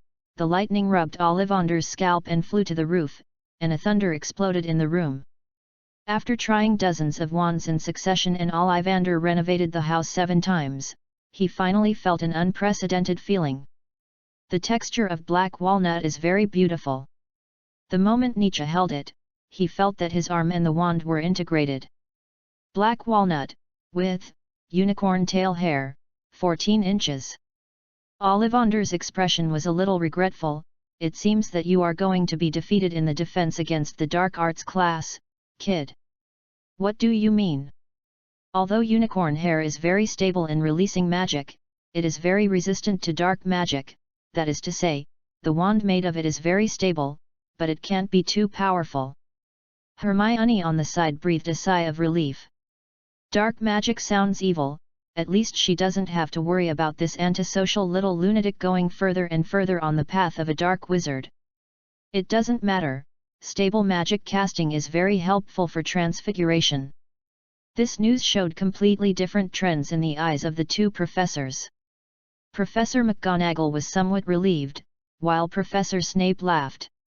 At least I don't have to worry about the new students of Slytherin College this year. But Nietzsche didn't think so, and continued to ask, does a wizard only rely on dark magic to define strength? Not really, but there are almost no wizards who can do white magic like Headmaster Dumbledore, and dual magic and war magic are both dark magic, which is more prominent in combat. Does the wizard rely on floating objects to attack? Therefore, the inability to go deep into dark magic means that the wizard's final direction is almost spell research, and he has no chance to work in industries such as Aurors. Nietzsche had many questions in his mind, but he chose to go to the bookstore to find the answers. Thank you for your consideration. Each new wand is 5 galleons. Don't break it. This price is only for the first time you buy a wand. After walking out of the wand shop, Hermione proudly puffed out her chest. She has the same wand core as Professor McGonagall, a dragon heartstring, the heart nerve of a fire dragon. It sounds very majestic. It doesn't matter. Unicorns are also cute. Nietzsche gritted his teeth and finally didn't bother to refute. Forget it, let her be proud for a while. Before he found the basic principles of magic, Nietzsche allowed Hermione to be proud for a while, but after that, he would return it 100-fold. Chapter 9 Harry in Malkin's robe shop. Hermione's arrogant look is what Nietzsche wants to ignore the most now. But she deliberately wandered in front of him, even when she saw the defense against the dark arts book in flourish and blots, she had to say a few more words. To be honest, Mrs. Granger wanted to remind her daughter, but was stopped by her husband in the end. When have you ever seen her like this? Mr. Granger deliberately pulled his wife away from the two people running in front, and said angrily and amusedly, "Don't you think this proud look is very real?" Real, yes. Hermione's appearance is cuter in her parents' eyes than when she is immersed in the fantasy of books. This is what Hermione should be like at the age of 12, instead of letting her be like a boring office animal all day long, going to school, doing homework, eating, bathing, reading, and sleeping every day. This kind of vitality full of life is what Hermione should be like. Mr. Granger didn't know for a moment whether Nietzsche was unintentional or intentional, but if his father's were intentional, it would make sense. Nietzsche in Flourish and Blot's bookstore, put away Defense Against the Dark Arts, Basics Guide and blocked his face. Hermione, although the dragon heartstring is indeed stronger than the unicorn hair, don't forget what Ollivander said, it is also one of the most difficult wand cores to control. The corners of his mouth slightly curled up because of Hermione's lively look. Yes, this is what life should be like, lively and full of sunshine, not holding books all day long, always paying attention to the various unspoken rules set by the powerful for the weak. But don't forget, as long as I learn fast enough, it will be in my hands forever. Hee hee. In this case, you shouldn't just take the first year books. You reminded me, yes, there are also magical defense theory and magical potion. So, among a bunch of freshmen, Nietzsche and Hermione are the most different too. The books stacked in their arms have already covered their heads, and they can only see the way with their peripheral vision. Just after paying the money, Hermione, holding the books, staggered to meet her parents outside the door. Then came the robes. To be honest, Hermione and Nietzsche, who were born in human society, were a little, inexplicably surprised by wizards' clothing, especially those gorgeous robes and patterns. especially ordinary clothes, which were almost identical. Sorry. Just as Madame Malkin was measuring the heights of the two, a burly man accidentally knocked over the hanger. It was the giant Nietzsche had seen in Gringotts before. His beard was as messy as Sherlock's. The boy next to him looked a little embarrassed because of his recklessness. Hagrid? Are you here to order a moleskin coat? I'm here to bring Harry to. Harry? Harry Potter. Madame Malkin covered her mouth, horrified. Oh my God, that lucky boy. Nietzsche turned his head and saw that the thin little boy next to Hagrid looked familiar. He noticed that Madame Malkin lifted Harry's long hair and exclaimed at the scar on his forehead. Where have you seen him before? He thought that among the people he beat up, there was no such thin person. Nietzsche. This voice was not Hermione's warning shout, but more of surprise and joy. This kind of exclamation usually comes with such strong emotions when people meet friends they haven't seen for a long time. Even Hermione raised her eyebrows. But Nietzsche responded to her with only confusion and shrugs. You. Sorry, have I seen you before? Me. Dudley's cousin. Harry shouted in surprise, you beat up Dudley, I know you. I'm sorry, I wanted to speak up for you, but I was locked in the room by Vernon the day you were expelled. When he said Dudley's cousin, Nietzsche had some memories. It was the boy who was bullied by the fat man at that time, but Nietzsche beat up the fat man with more or less personal grudges. Yes, because he beat him too hard, he was transferred to another school. You don't know, after Dudley was beaten by you, he rarely bullied others, damn Vernon. If I hadn't been locked in the room, you would never have been expelled that year. Nietzsche nodded proudly at Hermione and nodded slightly. Did you hear that others were saying that he beat him well? Do you know each other? Hagrid, who was standing by, rubbed the back of his head in a simple manner, looking even more surprised than Harry. He is the man I told you about, the only Superman in the school who has beaten Dudley Dursley. It was because of Nietzsche that Dudley spent his summer vacation learning boxing and thinking about revenge. After taking a closer look at Harry's figure, Hermione was speechless. Obviously, the facts proved Nietzsche's popularity.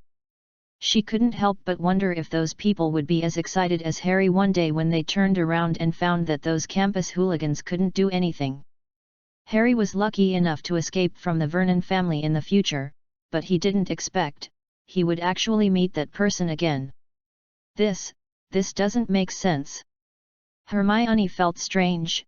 Generally speaking, after Nietzsche left, wouldn't those hooligans get even more revenge on ordinary people? Such people need to find happiness through the pain of others. However, Harry just shook his head blankly. He didn't understand these things. I don't know. Anyway, Dudley looked very scared later. Oh, I remember, when he saw Hagrid using magic, he also had that kind of look. Very good, the answer was clearly placed in front of Hermione. You actually used the magic of wizards too. No, I just did a little psychological intimidation. Hermione glanced at the giant Hagrid who was listening, and immediately shut up. After hurriedly buying a few wizard robes and school robes with comfortable fabrics, she hurriedly left here. And Harry was just embarrassed to be pulled around by Madame Malkin, and finally waved at the two people who left. He suddenly remembered that these two people were completely different from those wizards who went crazy when they saw him, so he felt a little more identification in his heart. What he needed was not star-like treatment, but friends. Then, see you at school. See you at school. After returning to Baker Street from the Leaky Cauldron, Nietzsche once again returned to a routine before September 1st. He was running back and forth between 221 Baker Street and Granger's house. In just 2 months, he almost finished reading the basics of dark magic he bought, and then picked some simple spells from the book of spells written by Miranda Goshawk for experiments. Magic can dissipate electrical signals like a magnetic field. On the other side, Sherlock was talking to someone. He looked impatient and spoke all the clues at a very fast speed. The bloated man sitting next to Nietzsche's father, who seemed to die of sweets at any time, was Sherlock Holmes's brother and Nietzsche's uncle Mycroft Holmes. He praised the caramel pudding made by Mrs. Hudson, and didn't seem to listen to what Sherlock said. Sherlock, in fact, the British government knows about their existence. Mycroft moved his butt, trying to sit more comfortably. I'm just curious about the magic used by groups like wizards. You always knew it. I've always said that our reasoning is at different levels, but fortunately, now we have Nietzsche. But Sherlock flatly rejected his brother's request, even before he asked. Don't even think about it. Sherlock said, holding a cigarette holder and staring at the bullet hole on the wall. He has his own path. This time he went to school just to cooperate with our investigation. Yes, you are right. However, although Nietzsche closed his eyes to rest, it did not mean that he was asleep. In fact, he could sense the force like the first time. Oh no, it's magic. Nietzsche really couldn't get interested in this word, it sounded very vulgar. Reparo, restored to the original state. Nietzsche drew a gesture with his wand at the deliberately broken cup and whispered a spell. So, he could feel that there was an energy that seemed to drive the broken glass to fuse together. This energy exists in everything, and what Nietzsche did was just to drive it with the energy in his body. This magical phenomenon also attracted the two Holmes who were talking on the sofa. Sherlock asked first, is it healing or fusion? It's not healing. I can't create it out of thin air. It's more like the atoms are remelting and arranging. Mycroft only pondered for 2 seconds and found the problem. What if you lose a piece of the fragment? Then there will be a gap in the water cup. But I can fill it with the same material, just like building a house with bricks. The three Holmes were speechless at the same time. What does this mean? This means the third productivity innovation. The world pattern will start to change again. Just imagine, if England can have wizards to help, then the whole society will undergo tremendous changes, and resources will be reused in the true sense. Someone is trying to destroy the relationship between wizards and the British government. After seeing this strange phenomenon in person, Mycroft reacted instantly. His consciousness went beyond the murder case and saw all the layouts from a macro perspective. The reason why Holmes can become the secret weapon of Scotland Yard is because Mycroft and Sherlock, one is a macro master, and the other is a micro manipulation master who finds clues from the micro perspective. Although Nietzsche often saw the two of them bickering. I must tell the Prime Minister about this. By the way, Nietzsche. You can keep in touch with MI6 by letter after you go to school. After saying that, he put on a black bowler hat and left in a hurry. However, he was the only one who rushed to take England. Sherlock began to rearrange all the cases together with the wizard group, while Nietzsche began to pursue the use of this magic. After he used several defense against the dark arts magics, he found that the unicorn hair was a little unpleasant. It was like a blocked faucet. The output of magic power was unstable, sometimes large and sometimes small, but when he used other standard spells, there was no such problem at all. Nietzsche had to start exploring the secrets of ordinary spells. His keen intuition told him, spells are not something that can be completed by waving a wand and memorizing a spell. Chapter 10 I am the train. The car. The king. Self-study has its limits after all. So Nietzsche ran to Granger's house, so that he would not be considered self-taught. The 15th chapter of Defense Against the Dark Arts Theory has a definition of dark magic. This book is the most boring I have ever read. I really don't know how you can read it. Hermione sat in the living room, drinking black tea and watching the gradually yellowing leaves in the yard, with a copy of Hogwarts-A History on her knees. So you are a practitioner now. Nietzsche felt the fragrance of black tea and the sweetness of honey spreading on his tongue, as lazy as a cat. Although theory of defense against the dark arts is all theory, it is all basic. However, this theoretical book written by Wilbert Slinka is not popular at all among the wizard community. But from the theory and origin of defense in the second chapter, it can be seen that this book is too metaphysical, like a lighthouse floating in the air. No wonder it is not popular. However, Nietzsche thinks that it is very good to enrich the magic foundation of Muggle wizards. Anti-curses just to make curses more acceptable, so offensive spells are all considered dark magic. He turned to the chapter Hermione said and began to read the boring words. In chapter 15, the author even clearly stated that wizards should not use offensive defensive magic. But some defensive spells are also curses, and poison spells, so what about your wand? Although unicorn hair is stable, it cannot use powerful spells with dark magic properties. This obvious shortcoming prevents this wand from being too powerful. But Nietzsche is not as worried as Hermione. It just means that I can't use it too smoothly. Don't forget white magic and standard spells. It doesn't matter. My wand can control these defensive spells. Hermione said proudly, at most, if you are bullied in the future, just come to me. After all, I am 1 year older than you. Nietzsche's eyes twitched. Damn it, when will school start? He can't stand Hermione's victorious peacock look. Her competitive spirit is stronger than Nietzsche imagined. He climbed from the sofa to Hermione, grabbed a handful of biscuits and stuffed them into her mouth. Eating can't stop your mouth. But at this time, Mrs. Granger came to the living room and planned to call the two to dinner. When she saw Hermione and Nietzsche grabbing each other's wrists and twisting together on the sofa, she was a little surprised. Although I didn't mean to disturb you two, but... She looked at her daughter and said, but at least don't let your parents see you. Right. Hermione, Mom. It's all Nietzsche's fault. Nietzsche, it's all Hermione's fault. It's Nietzsche's fault. The two stared at each other and turned their heads away one after another. The days passed quickly as they chatted.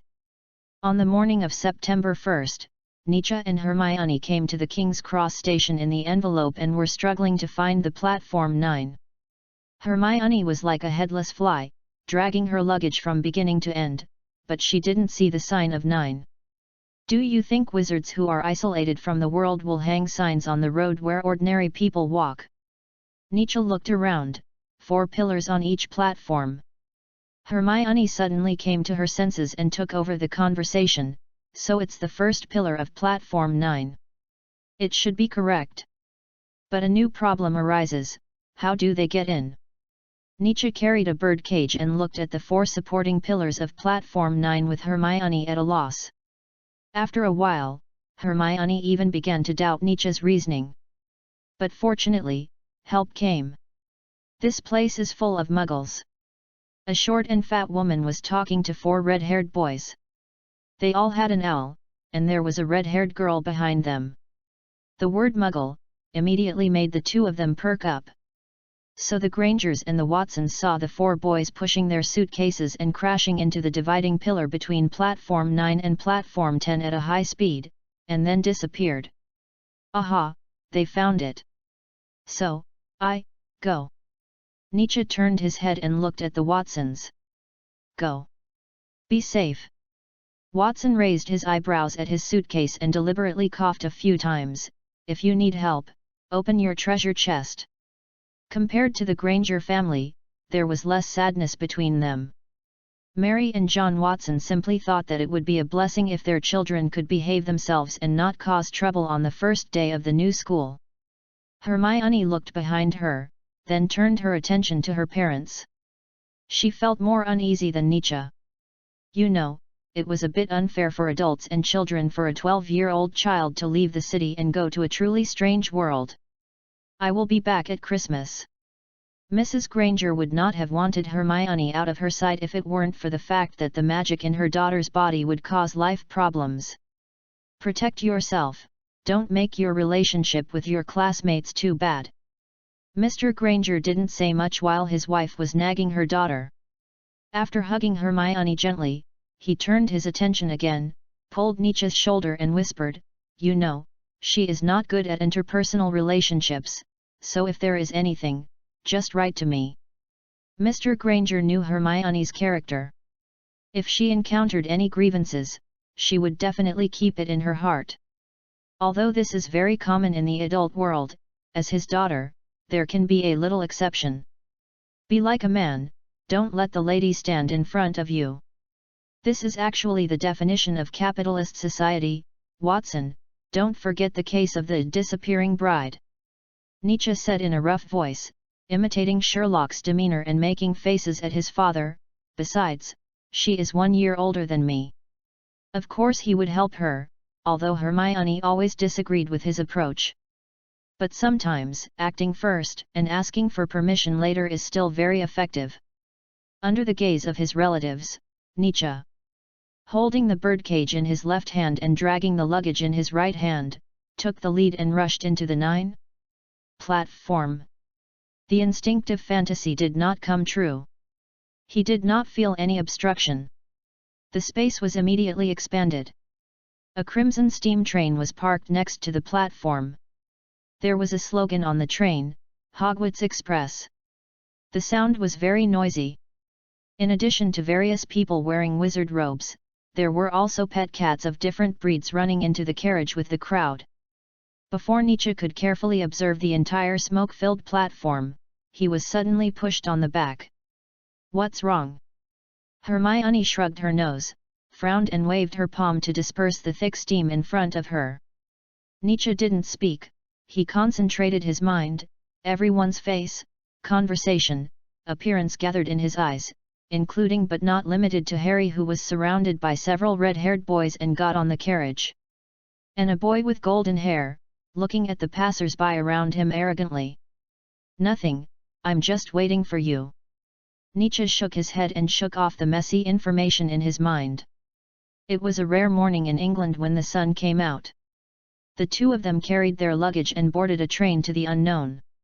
In fact, the interior of the carriage was not as crowded as imagined, but rather spacious. There were carriages on both sides of the corridor. Nietzsche and Hermione walked forward for quietness until they were stopped by a student. With neat short hair, a tall figure, and strong muscles, Nietzsche guessed that the man in front of him should be good at sports. There was a mark on his chest, AP engraved with a yellow and black background. Behind this is the prefect's carriage, only the prefects and professors of each college can. Sorry. Well, it seems we have reached the end. Hermione chose the innermost carriage for freshmen. The train started, and the people on the platform began to be forgotten. After turning a corner and no longer seeing the platform, the noises in the other carriages gradually quieted down, but only relative to before. To kill time, Hermione took out the rise and fall of black magic and looked through it. Do you know that the Harry you helped before was mentioned in several books? If you are talking about magical events in the 20th century, which is as thick as an American history book, then I did see the name of Harry Potter. Nietzsche was indifferent to these. He took out 2 bottles of Coke, pointed his wand at them and said Immobilis. Frost immediately appeared on the surface of the glass bottles, as if they had just been taken out of the freezer. Perfect. This is the most perfect way to open a spell.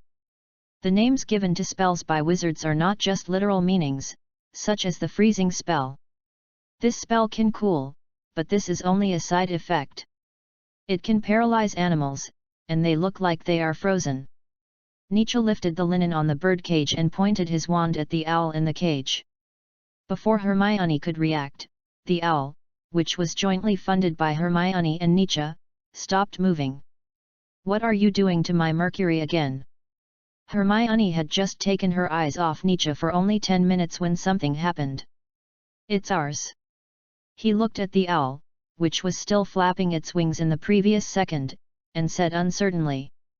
I was just experimenting with the reaction of the freezing spell to living things, which reminded me of the hibernation plan. It has died 12 times in 2 months since we bought it from Diagon Alley. Hermione gritted her teeth, stood up and took the birdcage from Nietzsche to thaw the poor owl. It was like someone pressed the play button and freed it from the frozen state again.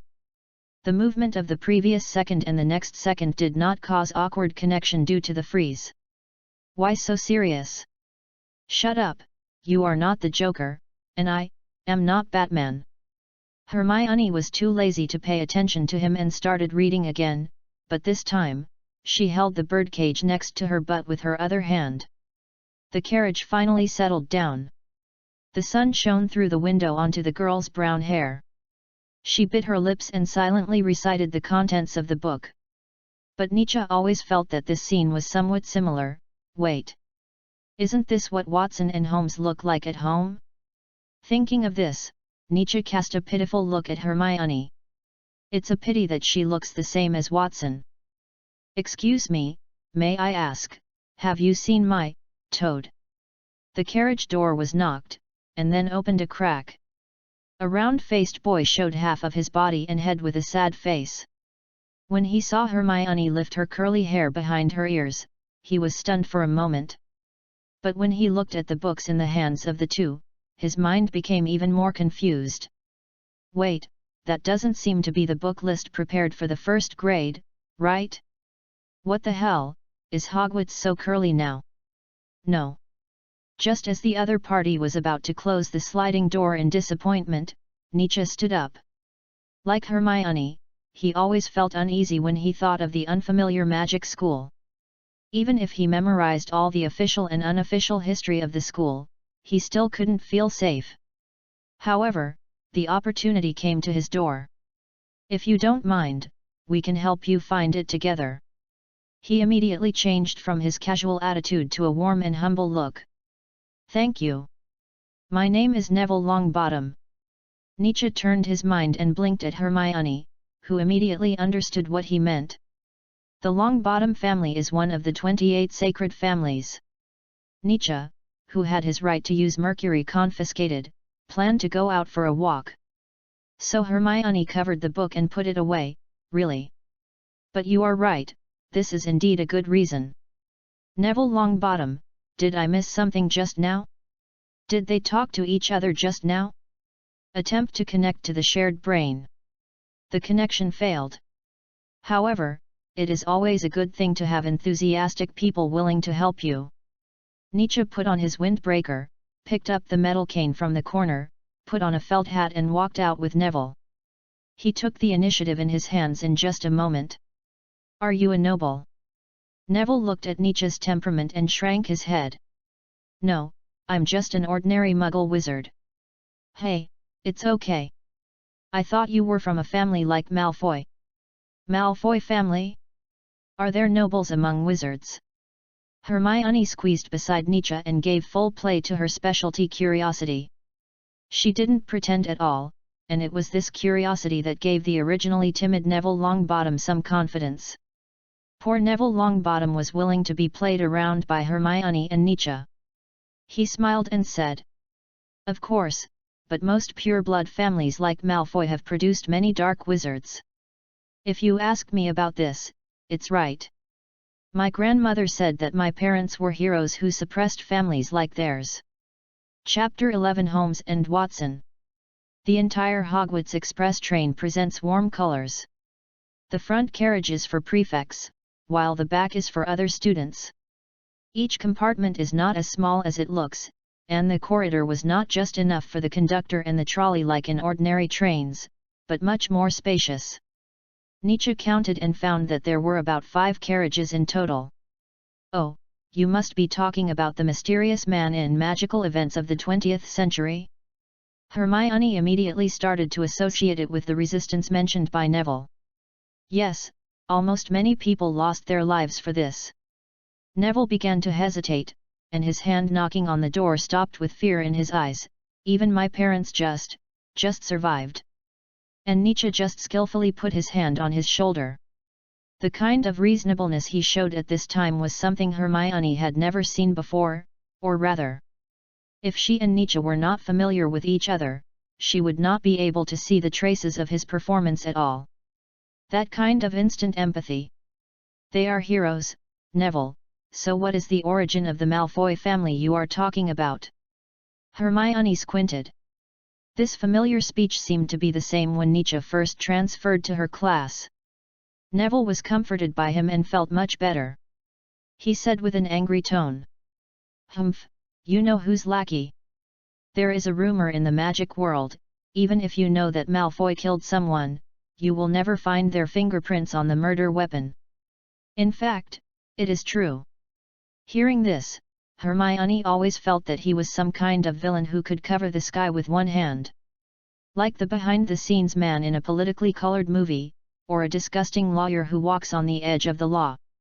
At this time, Neville pushed open another sliding door of the compartment, and his voice became as weak as before, "Sorry. Have you seen a toad? It's my pet Leviticus." Some of the disturbed witches wanted to close it impatiently, but seeing Nietzsche behind this round-faced fat man, they could always squeeze out a smile. Black windbreaker, simple cane, and dark brown bangs just over the ears. It has the cuteness of a little adult, and a bit of maturity beyond his age. No one doesn't like beautiful things, even if they don't care, their attitude will never be bad. But Nietzsche just smiled a few times, turned around, and started thinking about other things. Hermione looked at the group of witches, impatiently grabbed Nietzsche's hand, pulled it back, and whispered, "The person is out, you can't use him as a tool, right? Isn't that your business?" But Nietzsche looked at her blankly. This matter-of-fact look made Hermione break down on the spot, subconsciously thinking of the way her mother dealt with her father, so she quickly lifted his ear with her right hand. "Nietzsche. Nietzsche Holmes, ask for information, you, Hermione Granger, cooperate with me, this is a perfect plan. Don't talk to me like your father." Hermione stood on tiptoe, bit his ear and growled like a cat. "Which one are you talking about? Hiss, okay, I know." Neville and the others didn't know the pain Nietzsche suffered, but showed envy. After Neville closed the compartment door with a smirk, Hermione and Nietzsche returned to the way they were just now. The two still had a smile on their faces, as if it was Neville's illusion just now. "By the way, did you hear that Harry Potter is also a freshman this year? It's Harry Potter again." Since the trip to Diagon Alley 2 months ago, the two of them had seen his name from other passing wizards and newspapers, and even appeared in some history books. Interestingly, this boy who was talked about by wizards was once bullied by his cousin. Nietzsche looked at Neville's excitement and asked curiously, "How did Harry Potter become the boy who survived?" "Oh my god, you don't know? Well, you are Muggle wizards." Neville cleared his throat and whispered, "In fact, it was because of Potter that the you-know-who fell." "Is he a natural magic genius?" "I don't know. But I heard from my grandmother that the you-know-who died after he rushed into his house. That's all I know." "Is there a possibility that Potter's parents did it?" Neville suddenly became a little scared. His eyes seemed to travel through time and saw the scene at that time. He looked out the window. It was noon and the sky was fine. He felt the warmth of the sun and swallowed his throat. "No, Harry Potter is the boy who lived, the savior recognized by the Ministry of Magic, because he is the only one alive. That's the unforgivable curse. Dark magic that no one can survive." But this time it was Nietzsche's turn to be quiet. He quietly watched the changes in Neville's expression, from the initial panic, but then the happiness, as if he saw the mysterious man die in the hands of the baby. Unlike others, Nietzsche didn't think it was worth being happy. What's wrong?" After telling the story in the newspaper, Neville also noticed the hesitation on Nietzsche's face. "Did I say something wrong?" "Neville." "Ah." He hooked his shoulder and whispered, "Don't be happy because of other people's pain. Surviving means that Harry's parents are not lying in St. Mungo's hospital for treatment. At least don't congratulate them in person." Nietzsche and Hermione finally knew what was going on. This so-called boy who lived was just because he lived in the hands of a dark wizard. Down, that's all. The skinny kid was bullied by Dudley and his friends, and this honor was an inescapable curse for Harry Potter. And the entire wizarding world even celebrated this tragedy openly. Hermione was just a little curious, but after being reminded by Nietzsche, a chill ran down her spine. What a great irony! But the wizarding world is celebrating. Neville also noticed something wrong, but he couldn't understand it. Well, thinking back, his happiness was also because of the fall of the mysterious man and the victory of the struggle. It seemed, Harry Potter's halo was not as dazzling as he imagined. Is the boy who lived really worth celebrating? Politicians. Neville. Nietzsche recalled the conversations between his fathers about some cases, and said with a wave of his hand, "Never completely believe what is in the newspaper. Just like those murders, which were claimed to be religious murders. You should be quite suitable for Ravenclaw." After the joy faded, Neville muttered to himself. In fact, toads don't look very good, but it is precisely because of this ugliness that Neville got the answer in the compartment of the third carriage. After all, no wizard is willing to hug an ugly toad. There are 2 witches in the compartment, one with beautiful long hair, and the other with 2 golden braids. Just now I saw one in the snack cart. I saw it when I bought lunch just now. Oh, right. Do you want some chocolate frogs? One of the witches shared some snacks on the table. So Neville, who got the whereabouts of Riff, was also stuffed with a lot of chocolate frogs by the witch in this compartment. Hermione was about to take it, but Nietzsche grabbed her wrist and stopped her. "I didn't eat lunch for you." Nietzsche listened to this strange remark and always felt that Hermione was a little bit wrong. Scratching his hair, after declining the chocolate frog Neville handed over, he told her, Rivet probably wanted to find a companion, so he jumped into the snack cart passing by. Why do you think the witch was so kind? Even if he took a step back, even if the toad didn't touch the chocolate in the box, it was a bit disgusting. Hermione felt a little disgusted and wanted to remind Neville, but when she saw that he had almost finished eating and the frog leg in his mouth was still twitching, she swallowed her words back.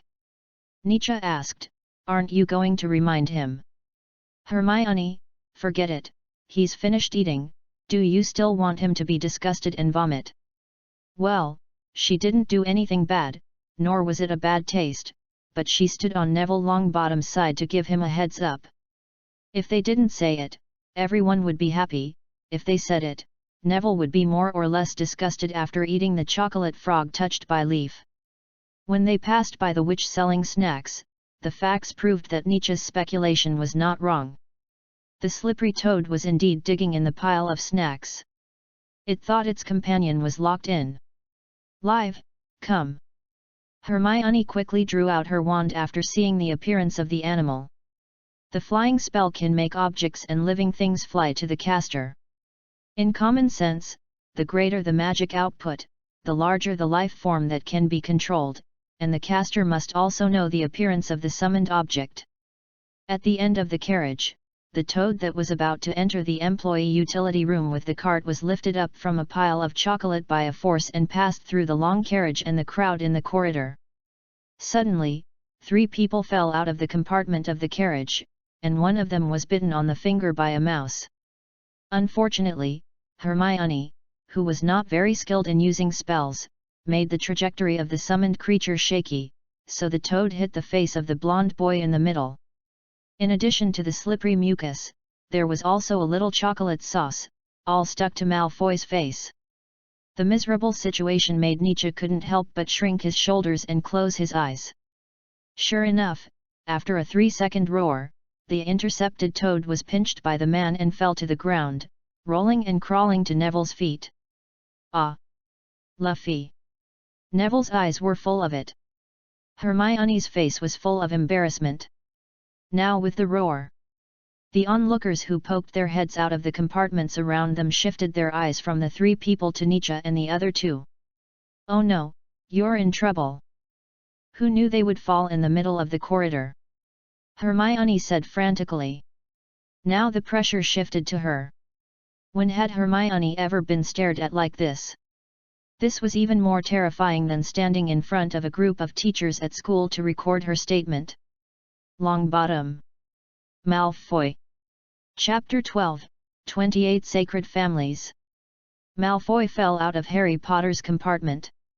Although he knew that Potter was not a member of the pure-blood family, he was still willing to be friends with Harry Potter for the sake of the honor that everyone in the wizarding world knew, but the premise was to draw a clear line with certain people. But the problem was that Harry himself hated the crown of thorns on his head. He hated the savior and the other party. The condescending look he showed as soon as he entered the door. To be honest, in Harry's eyes, Malfoy was no different from the fat Dudley. "Longbottom, can't you take care of your damn toad?" he said with a sullen face, took out a napkin from his clothes and wiped off the chocolate and mucus on his body. "I forgot that you are a pauper like Weasley." Hermione was a little sorry at first. But seeing the other party's old aristocratic style, she swallowed the sorry that was on the tip of her tongue. This little wizard with golden white hair and a pale face was the Malfoy mentioned by Neville, and the two tall and strong boys following him seemed to be the bodyguards of this pretty boy. Neville turned around and saw Malfoy beating Lef. He hugged his toad and felt a little blocked in his heart. "It's what you deserve." And two heads popped out of the compartment with the open door. One was a red-haired boy, and the other was Harry, who had met before. "If I were you, Potter, I wouldn't get involved with people like Weasley and Longbottom. You should learn to be respectful, otherwise you will end up like your parents." Malfoy turned his head away again, trying to calm down and give advice. Malfoy and his three companions, who had just gotten rid of the rat, were about to leave when they were stopped by Neville's toad. Now they were blocked by the onlookers. There was nowhere to go. Harry also saw Nietzsche at the end of the carriage. Somehow, when he heard Malfoy's advice, the fire in his heart could no longer be suppressed. Why would you rather be bullied by them than fight back? You will be beaten anyway, so you might as well fight back. He instinctively remembered how Nietzsche beat up Dudley and the others, clenched his fists and rushed up, wrestling with Malfoy. The pain of each punch made Harry feel a little happy. They're fighting. Today is the first day of school. Watch the show, Hermione, this is the essence of the wizarding world. Nietzsche said with a raised eyebrow, didn't you see it? This is a family struggle. It seems that the red-haired Weasley and Malfoy don't get along well. Roar, good job. Harry hit Malfoy with a fat fist and hit him hard. Malfoy fell to the ground seriously injured. There are so many troubles before school starts. I don't care. Hermione spent most of her energy on Nietzsche, and she didn't want to care about these troubles anymore. But before Harry could continue to chase, he was grabbed by the shoulders of Malfoy's two bodyguards and overturned. Goyle, Crabbe, stop Potter and Weasley for me.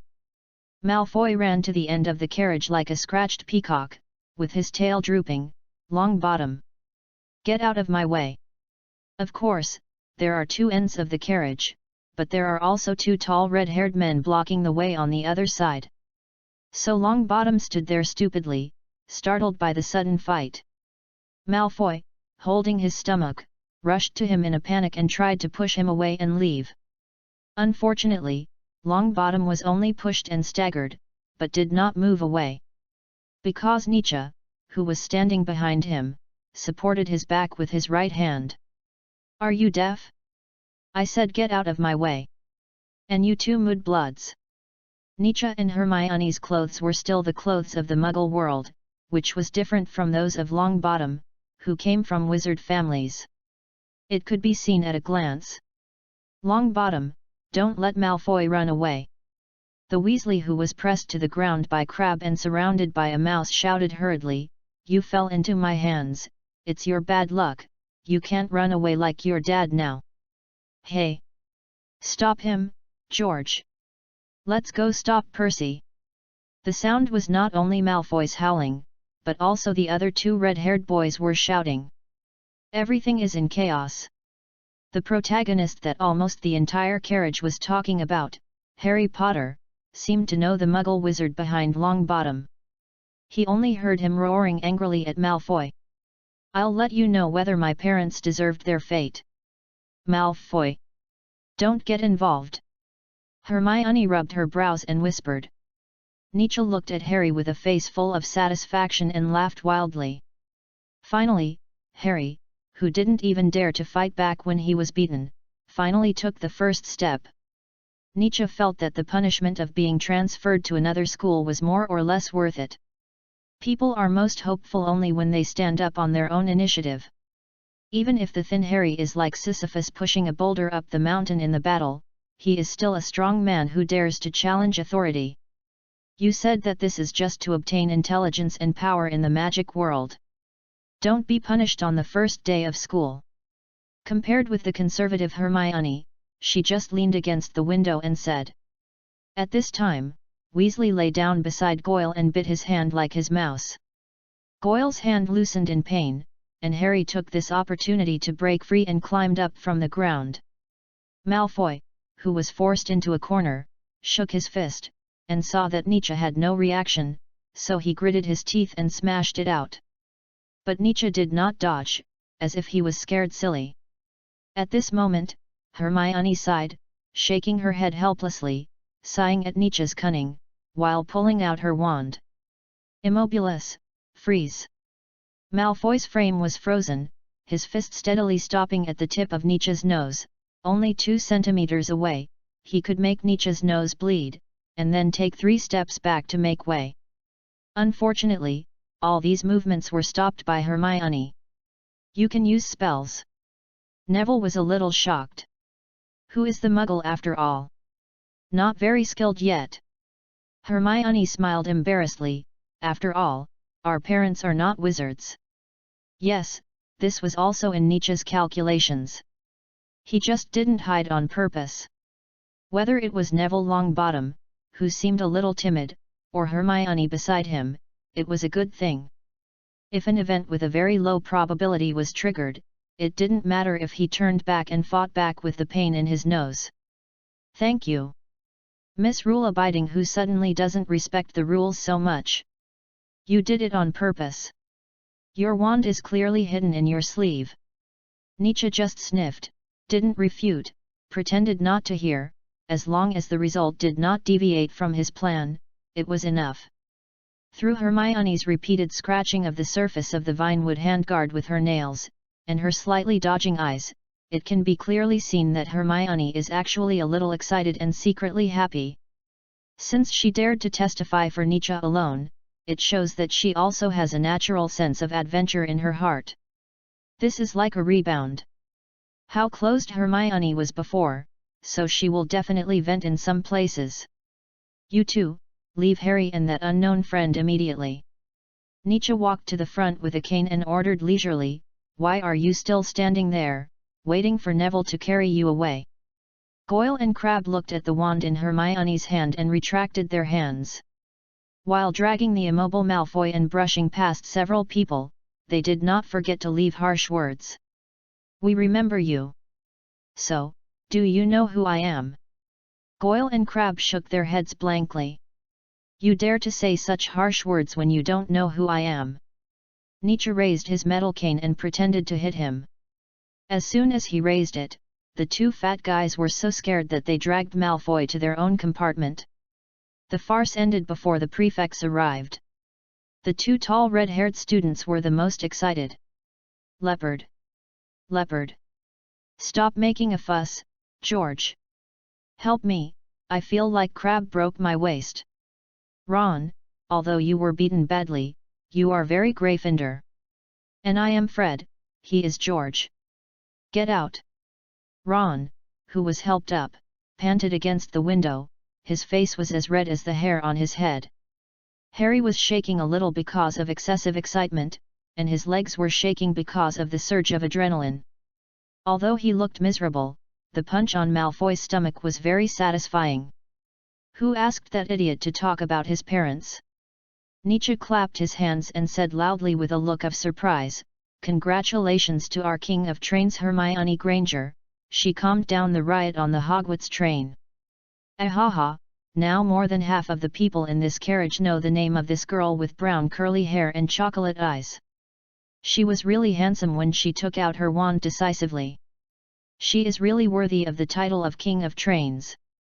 Even Hermione couldn't help but raise her head amid the exclamations of the crowd. Harry, why can't you treat the hero of this battle to something to eat as a reward? Harry Potter, who was touched, immediately responded and made an invitation with excitement and gratitude. "Eat whatever you want, take whatever you want, I'll pay." Harry wiped the blood from his nose, took out 2 gold galleons from his pocket and put them on the snack cart, 2 cups of pumpkin soda first. Everything went smoothly. This is the difference between Nietzsche and Hermione. He did it just because he wanted to, not because he had a bad relationship with others. You know, his uncle is Mycroft. To the small cotter who manages the warehouse of the British government. Hermione held her flat chest and walked forward proudly. But when she passed Nietzsche, she still had to step on him. He deserved it. "Enjoy your lunch, Lord Granger." Nietzsche put his wand back to his waist and squeezed into the compartment with Harry, Ron, and Neville holding the rifle. P.S.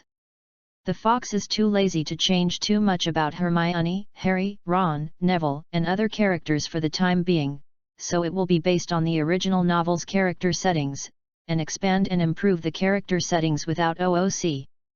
For example, being brave does not mean being reckless, being cowardly means being timid and indecisive. As for the movie version, I can only say that it borrowed the scenery and the architectural structure of Hogwarts and other places. After all, the Fox still likes the character of Hermione in the original book. In the 4th grade, she was able to discover the animagus ladybug by logical reasoning and intuition alone, and she caught it. The political dream of liberating the house elves is outrageous. By the way, why did the Fox write about the British variety show? Maybe I watched too many movies Sherlock Holmes. Every time I see Watson's helpless look of following the adventure to solve the case, and Hermione Granger gradually changing her attitude towards school rules for her friends, it is exactly the same. In the words of The Lord of the Rings, The Hobbit, the Took spirit buried in the heart. Chapter 13 Sorting Ceremony. Express. The train didn't slow down until the sky turned purple. "Hey! It's time to change clothes." Nietzsche suddenly woke up from the sofa. He was like a frightened rabbit, randomly slapping Hermione's arms with his 2 paws. The urging and slapping woke him up from his dream. Where? He covered his violently beating chest and stared with confused eyes. "We're almost at school. We need to change into school robes." Hermione threw the black wizard robe on Nietzsche. "Then you change. So you go out." Hermione smacked her lips. For a moment, she couldn't tell whether he was pretending to be stupid or just woke up. "Do you want me to change clothes in the corridor?" "I just closed my eyes." Hermione's cheeks flushed for a moment, then she grabbed his wrist with a stern face and pushed him out the door. "Trouble." Nietzsche, standing outside the door, rolled his eyes, took off his windbreaker calmly, and put on his black school uniform over his grey shirt. In fact, he dreamed of another universe again. To be precise, he was like a god, standing in the crowd and watching everything happening around him, and that world was like a replica of DC's popular comics. Those high-rise buildings and technology that were beyond this era were too real. "Are you having a nightmare?" When the compartment opened again, Hermione had already put on her peaked hat and was holding Mercury's cage in her hand. "Not really, maybe it's just that your voice is too scary." On this train, Hermione knew only Nietzsche. Of course, Harry could only be considered half a person, so when she looked through the window at the station getting closer and closer in the distance, she couldn't help but feel a little nervous. She glanced at Nietzsche, who was lost in thought and sighed in her heart. Honestly, sometimes Hermione really couldn't understand Nietzsche. If you say he was willful, he was very logical in doing things, but if you say he was rational, sometimes he seemed to be too passionate. When Nietzsche was immersed in his own thoughts, he gave people a sense of distance, just like the readers were looking at the illustrations in the novel. "What did you dream about?" "The future." He made a riddle. "First-year students." A dull shout came from the platform, interrupting the 2 first-year students. "Follow me." It was the giant Hagrid, who had seen him in the Malkin robe store before.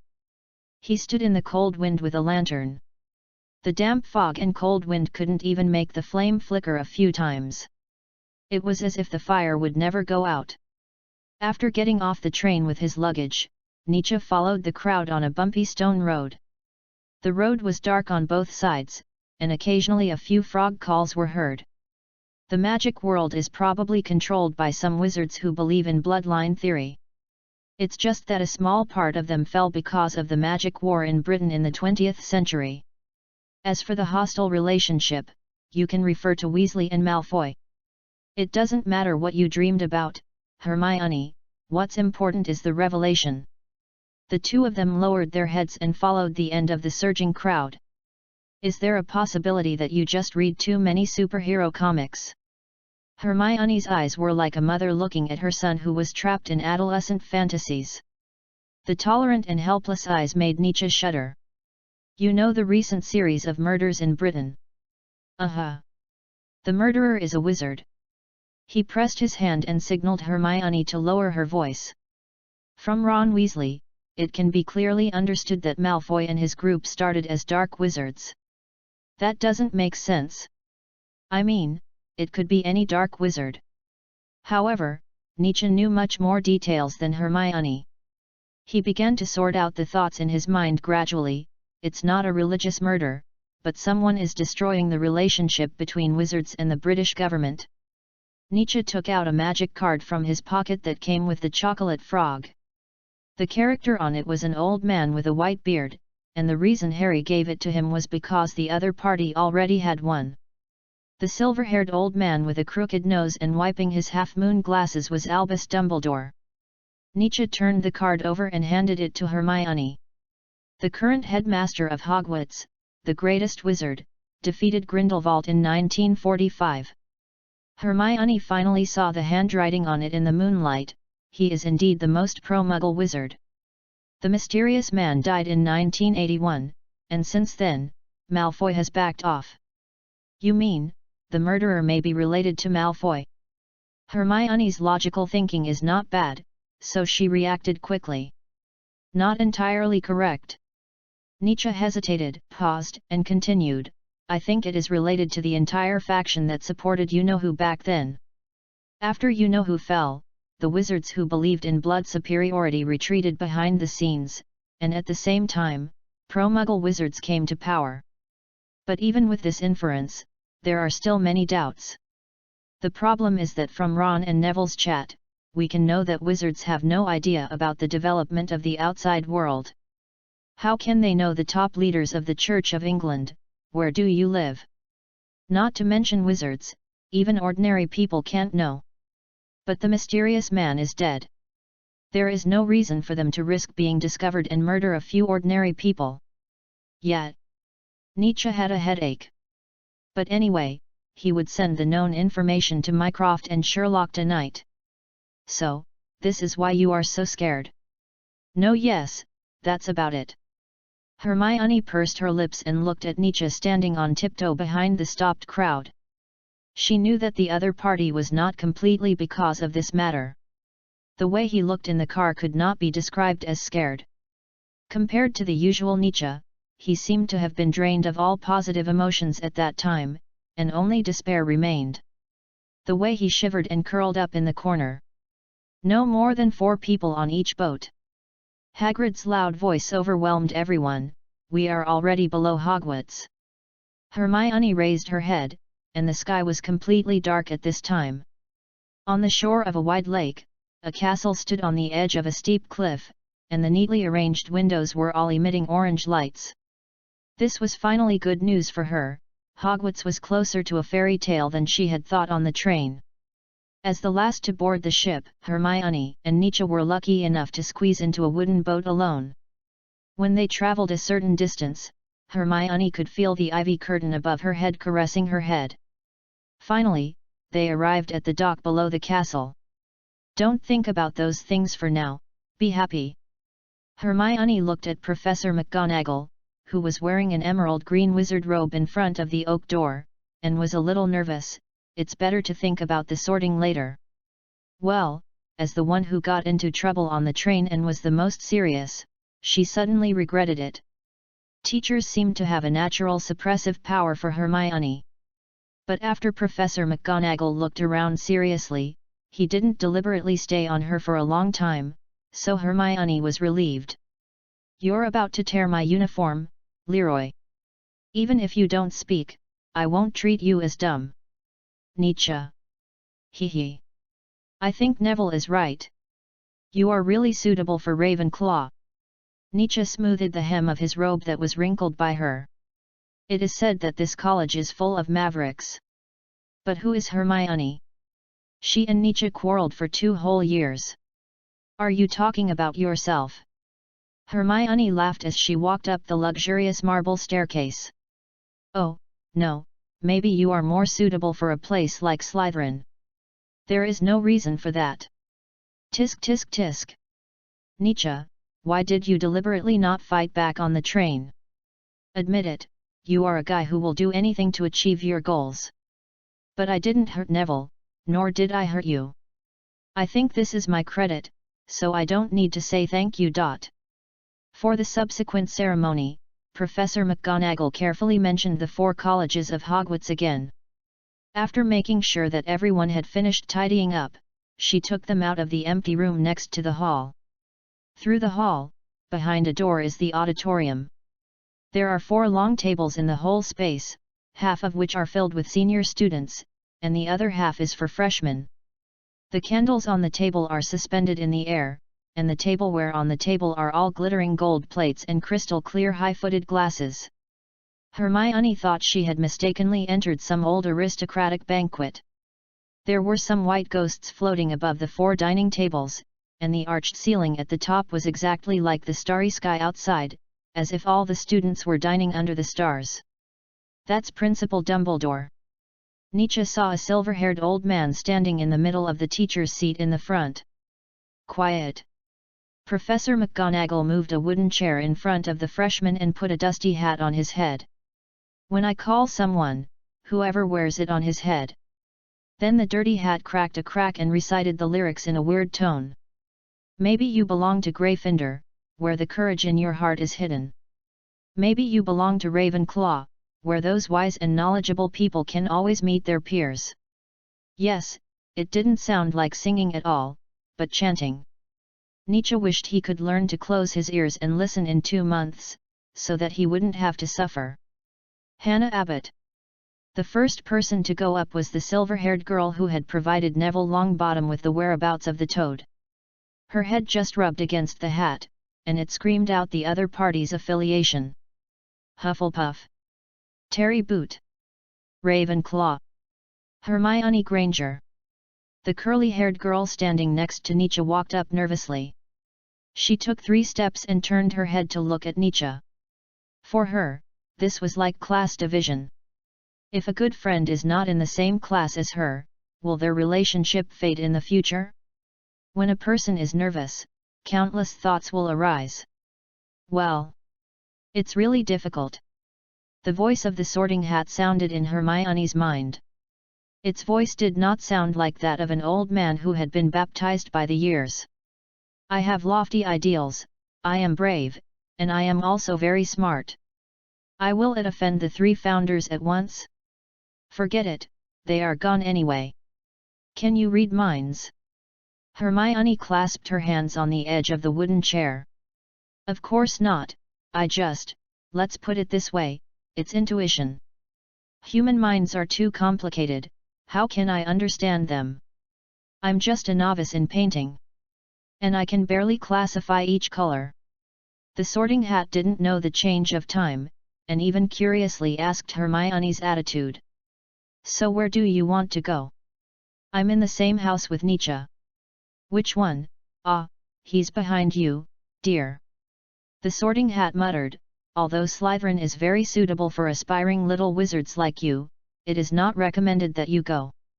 The current Slytherin pays too much attention to bloodline. Hermione noticed the other party's choice of words. Now. Ahem, you have too much adventurous spirit in your heart, I've thought about it, Gryffindor. After it announced, it whispered, don't worry, before achieving your ideal, it is a great adventure.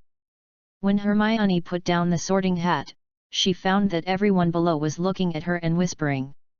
At this time, Professor McGonagall took her down and whispered, "You just stayed up there for about 5 or 6 minutes, Miss Granger." "So long?" "But I feel." Hermione saw that other people were almost finished within half a minute. "I understand, you go down first." McGonagall's originally serious face relaxed a little. "I was the same as you back then, this is actually a good thing." But when the professor raised his head, the corners of his mouth that were originally raised pursed again. "Next, Nietzsche John Holmes." Nietzsche looked at the hat in front of him with some disdain.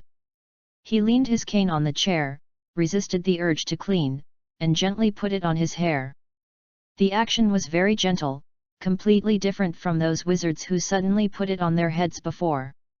When he put the hat on his head, a murmur sounded in his mind. "Why is there such a complicated person again? Can't we have a simple-minded guy like before?" Good guy, he didn't start to dislike the sorting hat, but the sorting hat disliked him first. "Hurry up, any college is fine, just Gryffindor just now." "What for?" "Hurry up, anyone is fine. Do you think you are cutting vegetables?" The sorting hat imitated his tone and muttered, "Really, no patience at all." But the sorting hat is somewhat contradictory. Although it is troublesome to deal with such complex wizards, it has its own kind of happiness. "I can feel your helpfulness, just like the sun, ho-ho, this reminds me of Ms. Helga, Hufflepuff. In this respect, it suits you very well. Although I am a little nagging, your attitude towards ideals is even greater than that of the girl just now.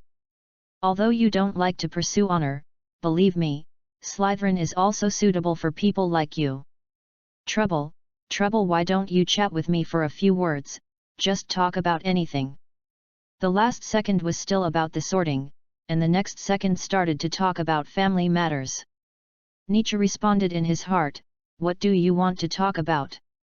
If you are willing to talk about ideals, after all, you have a share in honesty, courage, ideals, and wisdom, but I sometimes sort according to the ideas of wizards.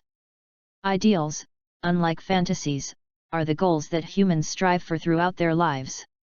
What is Nietzsche's ideal? Perhaps it has to start from the day when he first discovered magic and named it the Force.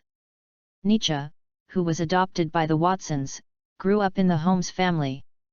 After learning about some classic cases, he always felt that he would be needed in the future after discovering his own differences. That was an intuition, a yearning for utopia. So Nietzsche answered another question with one question. Do you think it's boring to see the sun rise in the east and set in the west every day? Chapter 14 Slytherin Without Cheers. The sun. The sorting hat was actually thinking about this question. If it could talk, it would probably be boring. After all, it rises in the east and sets in the west every day. But Nietzsche said very decisively that the sorting hat was wrong. Such a decisive mind made it see Nietzsche's arrogance that was different from anyone else. The sorting hat really couldn't think of any other words to describe. But its rising and setting in the east is to bring sunshine to people on the other side of the earth. Only when it shines on everyone, it is recognized as the greatest star, and wizards are people full of light. I probably understand. This answer sounds very boring. But thinking about it carefully, a transcendent excitement suddenly filled the sorting hat, and it began to shake on Nietzsche's body. The dust fell because of its shaking, revealing its originally comfortable fabric. Which wizard does not think that he is independent of humans? Even the most courageous wizards think that they are lucky. Only Nietzsche is an alternative. He actually felt, wizards are called wizards because they can bring better changes to the world. Excuse me, those old unspoken rules of Slytherin should have died long ago. So, for your ideal, I know what to do. Sorry, Nietzsche, although you are also suitable for Gryffindor, if you want to get closer to that ideal, you must take practical actions, so that place can allow you to better display your skills. It is the honor of Slytherin to have such courage and courage there. Although it can make Salazar Slytherin angry, but he is not here anyway. Isn't it? Slytherin. When its hoarse announcement spread throughout the hall, the people who were almost asleep were dumbfounded. Harry and Ron were stunned, Neville was numb, Hermione sat at the Gryffindor table, watching Nietzsche get up from his chair and walk down with his cane in disbelief. Even Malfoy was stunned. Could he be the descendant of a magic family? Is that fool confused? Ron was still chewing beans with a spicy taste in his mouth. Hiss. The person who helped us is Slytherin? Harry, didn't he help you before? You know, they have been waiting downstairs for almost 10 minutes. But the result? That's it. That's where dark wizards gather. It's over, this hat must be broken, I may not be able to enter Gryffindor like George and Fred. Snape, who was sitting in the teacher's seat, was also very surprised when he heard the announcement of the Sorting Hat. He even took his eyes away from Harry and turned to Nietzsche, who was sitting at the Slytherin table. Could he be the bloodline of some holy family before he was adopted by Muggles? Dumbledore was a little confused. He couldn't figure out what the students below were thinking for a while. What happened this year? It's okay to have 2 more hats at once, but why did they suddenly start to suspect that the Sorting Hat was confused after sorting a house? At that time, some Slytherins were in the 3rd carriage, so they were not very welcoming to Nietzsche's arrival, nor were they too cold. After all, Dean Snape was still watching here. Quiet, the sorting continues. Dumbledore tapped the wine glass with a spoon a few times, standing in the middle of the seats, and said kindly, the Sorting Hat is based on the character and partial wishes of the wizards, and basic respect is maintained. Everyone. But the facts proved that the Sorting Hat was indeed not broken. Malfoy did not enter Gryffindor, and Ron did not enter Slytherin. After the end, Dumbledore announced the start of the meal. He looked at the students with a smile and opened his arms. Idiot. Crying. Residue. Twist. The banquet began, and all the golden plates suddenly appeared with food as the headmaster sat down. The pumpkin pie, steak, pork chop, carrot soup, fried lamb bones, and mint candies to eliminate breath filled the table.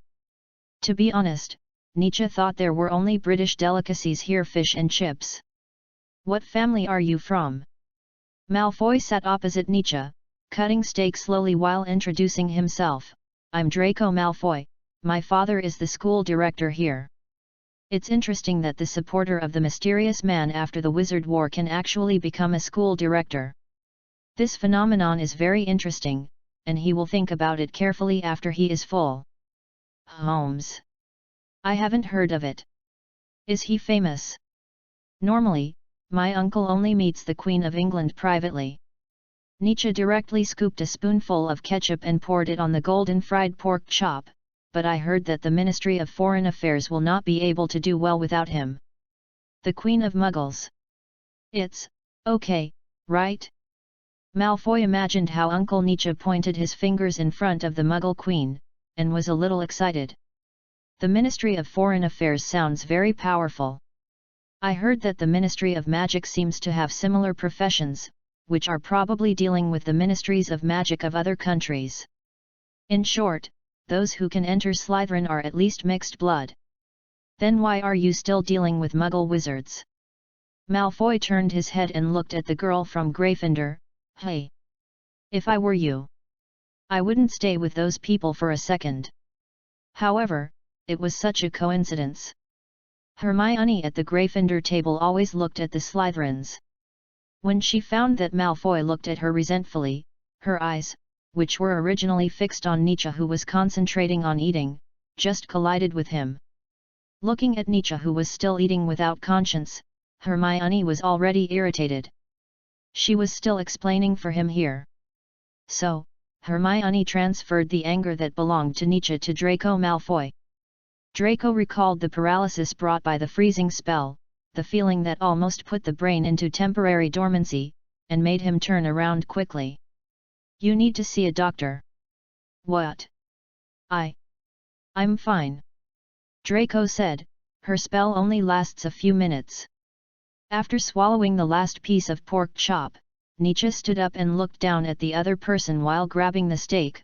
His hands holding the knife and fork trembled slightly subconsciously after seeing Hermione, and his muscles stiffened. You have some PTSD, post-traumatic stress disorder, caused by a Muggle wizard. Excessive startle reaction, high alertness, and involuntary recall of memories related to trauma, resulting in a serious reaction to the scene. Just like Hermione Min cast a freezing spell on him again. What is that? Psychological disorder after humans are overly traumatized in a short period of time.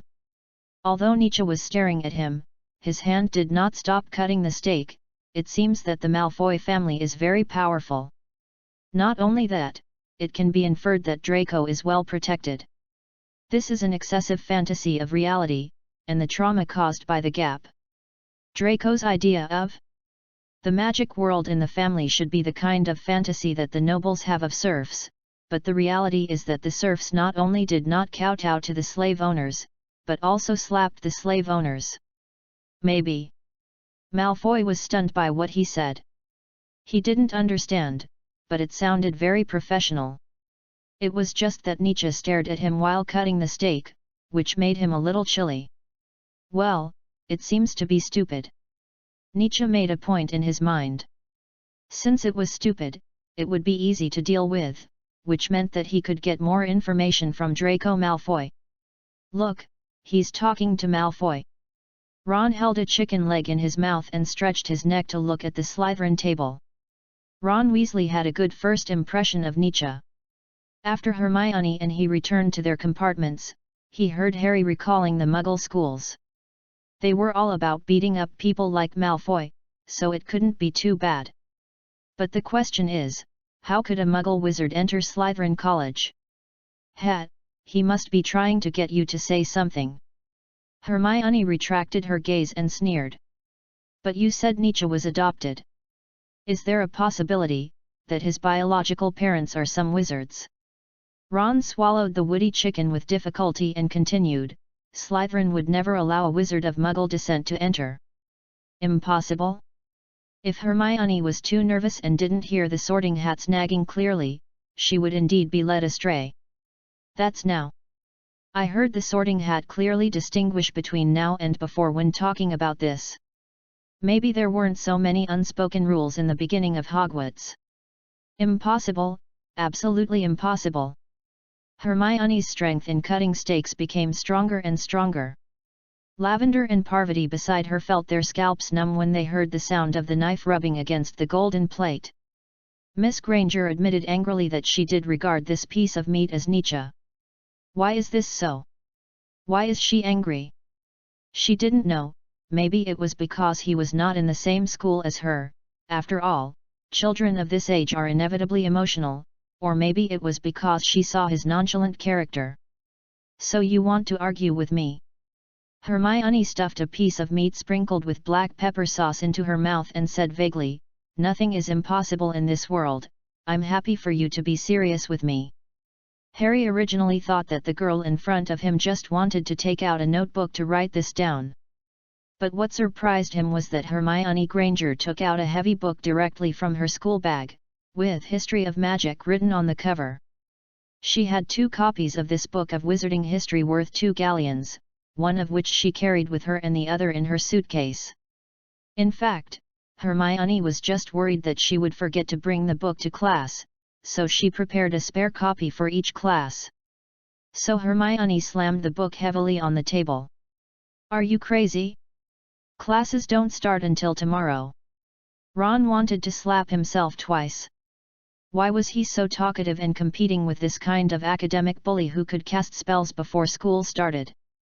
Hermione's fingers turned the pages of the book skillfully, twisting the paper with one hand and forking the New Zealand barbecue with the other hand. Once she was serious, she almost didn't care about other people's eyes. She was more or less infected by Nietzsche. When Hogwarts was first established, it was a witch hunt. At that time, any wizard could enter. Who would set a bloodline threshold? Maybe maybe those who are not pure blood were accepted into the other 3 colleges. The lyrics of the Sorting Hat are the key. Hermione interrupted Harry, those insidious and cunning people will do whatever it takes to achieve their goals. Character is the key, bloodline is just one of the factors. What era is it, and we are still talking about bloodline theory? The last Muggle who promoted the bloodline theory was beaten down by the Red Giant before it collapsed. Maybe so, the Sorting Hat also said that Slytherin can make me achieve great things. If it is really bloodline, it should mention my parents. Harry thought about it and thought that there was nothing wrong with what Hermione said. The key point is that the Sorting Hat clearly pointed out his strong determination to prove himself. It was because of this kind of thought and emotion with a strong purpose that it felt that he could also go to Slytherin.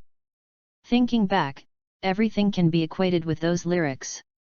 Even if Ron was a little dissatisfied, he could only nod temporarily because of Hermione's overwhelming logic and Harry's approval. The latter was the main reason. It seems that Harry adapts quickly. Dumbledore saw it clearly from the top. He took a sip of wine and smiled in the direction of Gryffindor with relief. The son of the Weasley family, a girl who is a little smart, liked to show off the spells he just learned before school starts. Snape said coldly, others may just see the savior. The corners of his mouth pulled up, and the smile was quite ironic, as if he was mocking those who only saw the halo above Harry Potter's head, or perhaps mocking Harry who made the atmosphere lively for no reason. What happened on the train was naturally heard from Malfoy. However, Professor McGonagall was very happy. On the contrary, the short dean who looked like a Gringotts goblin beside her turned his head to the other side, with a look of unhappy, "Don't call me." "Okay, Phileas, this is all arranged by the Sorting Hat." McGonagall was the happiest smile. "Look, a student who can use magic just by relying on the first 2 months of school is not from Ravenclaw." "Humph, 2 hats are embarrassing, it's okay to give it to Gryffindor, but why did another one go to Slytherin?" The headmaster of Ravenclaw looked at Snape's horse face and felt his teeth itching. What a waste. A ghost suddenly floated over the Slytherin table. It was very scary, staring with dull dead fish eyes, wearing a French aristocratic dress, and passed through the wall with the ghost lady of Ravenclaw and sat next to Malfoy. And Nietzsche had just finished watching the ghost above the Gryffindor table next door perform a French magic. "Where is the magic head? Why are you looking at me?" Nietzsche said eagerly. "Why, do you want to perform like it?" "It doesn't matter, you don't have to look at me, just do whatever you want." This bloody ghost sat next to Malfoy. After hearing what Nietzsche said, he shook his head again and again. "Humph, I'm not sent to the guillotine, I'm the Bloody Baron." The blood on Barrow's face, coupled with the voice of the man, made the surrounding snakes move to the other end of the dining table. It originally wanted to scare this rude little wizard, but unfortunately, Nietzsche did not react. That's it."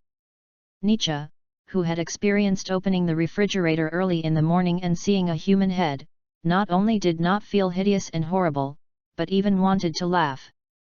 "Yeah, okay. Then why do you still have so much blood on your body?" Nietzsche stared at the bloody barrow and analyzed curiously, this kind of blood that soaks the whole body is not just bleeding from the aorta. "Did you die in the war and be stabbed by dozens of cavalrymen?" "That's not right. Barrow's clothes were intact. Such nobles generally could not die on the battlefield." "It's obvious, kid. These are not my own blood," Barrow said fiercely. "If you have this energy, you might as well think about how to let Slytherin win 7 consecutive championships." It said and floated away. The surrounding Slytherins looked at the unwelcome newcomer, feeling a little numb.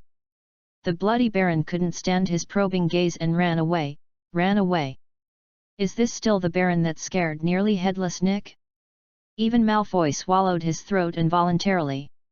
After weighing the pros and cons, he felt that it would be better to turn enemies into friends. As long as you draw a clear line with those mudbloods, you can make friends. "I can help you with this. I'm full, how about you?" Nietzsche threw the napkin on his collar, picked up his cane and walked towards the Gryffindor table.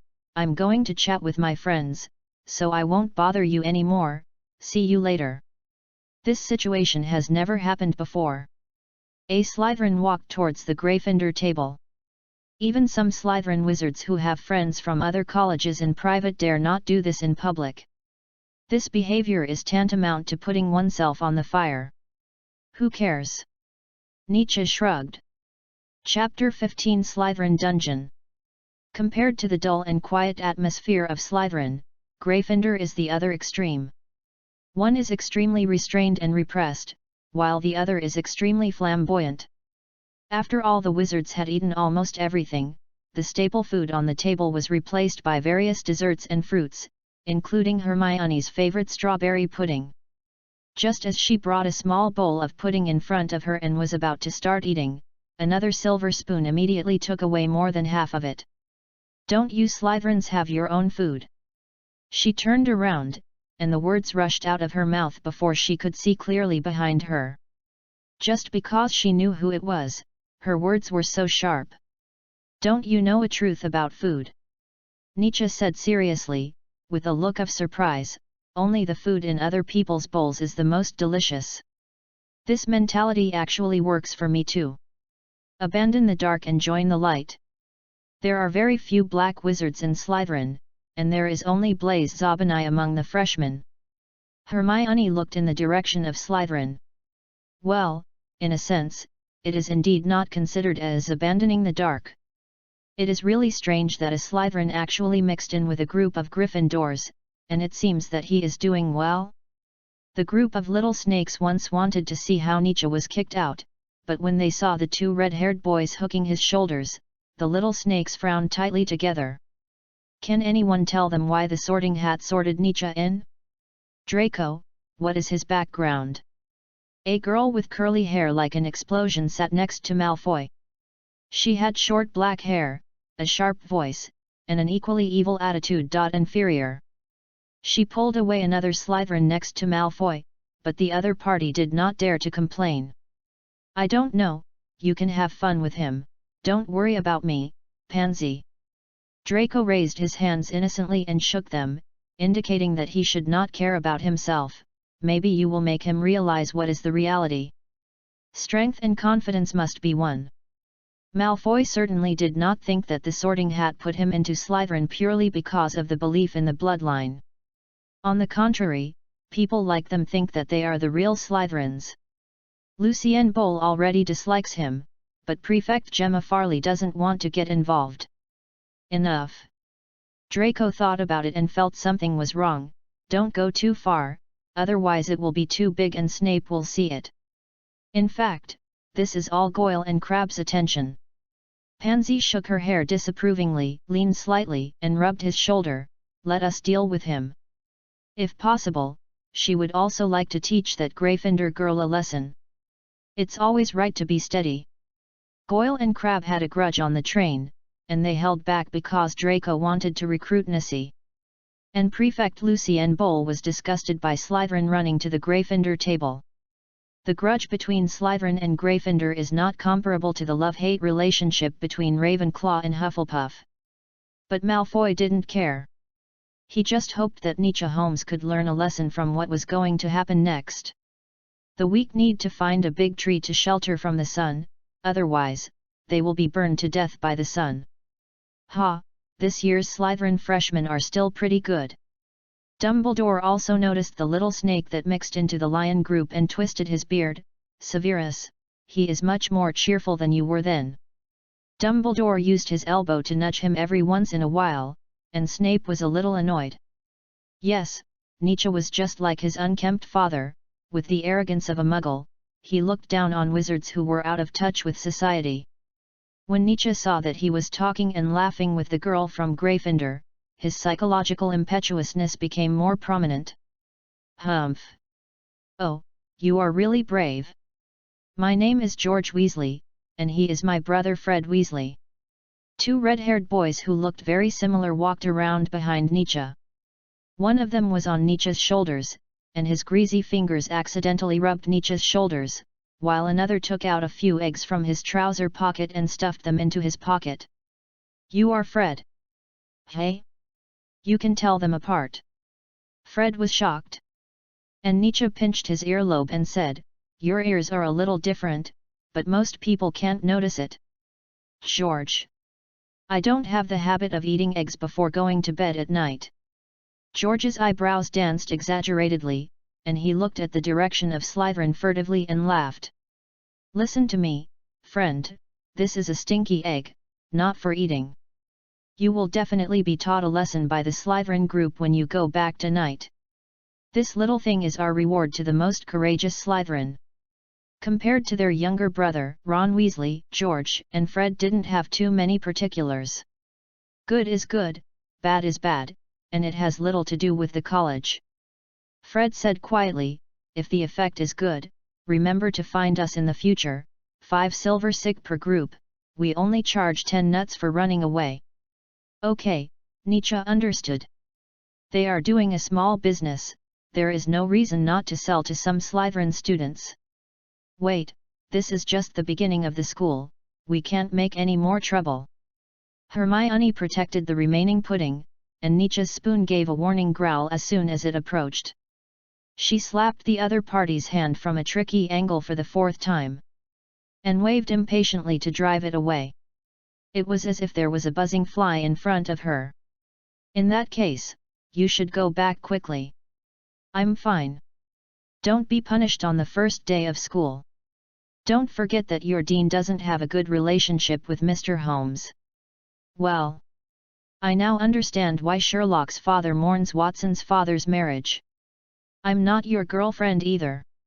Hermione blushed, scratched her hair, and said unhappily, "They are not the ordinary people you beat before." "Hey?" The lions smelled the melon. Witches such as Lavender and Parvati narrowed their eyes. Although they were still tasting the food, their minds had already flown away. "Also, the Watsons are entering the Palace of Marriage. Grave. Their lives have just begun, you can see the end at a glance. Rebirth. The end of the world. A destination. A kind of bondage." While Nietzsche and Hermione were discussing fiercely, the people around them had deliberately made the sound of their food quieter. Finally, Hermione couldn't bear it anymore and stuffed a big spoonful of strawberry pudding into her mouth, knocked on the empty bowl, and said with raised eyebrows, "But these are not the point. The point is, you, Nietzsche, must be rational.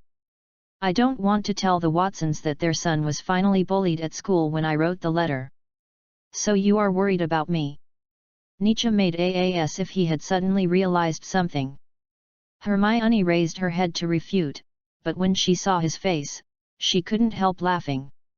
A sudden confidence emerged from her heart, and she became as calm as before. Even Nietzsche didn't know why, her momentum suddenly overwhelmed him. "Your face. Is there something dirty? Red?" Hermione nodded affirmatively, "You are right. About what I just mentioned, I am indeed worried about you." Polar reversal. In the duel of masters, the victory or defeat is often just a matter of thought. The only thing that can deal with Nietzsche is sincerity.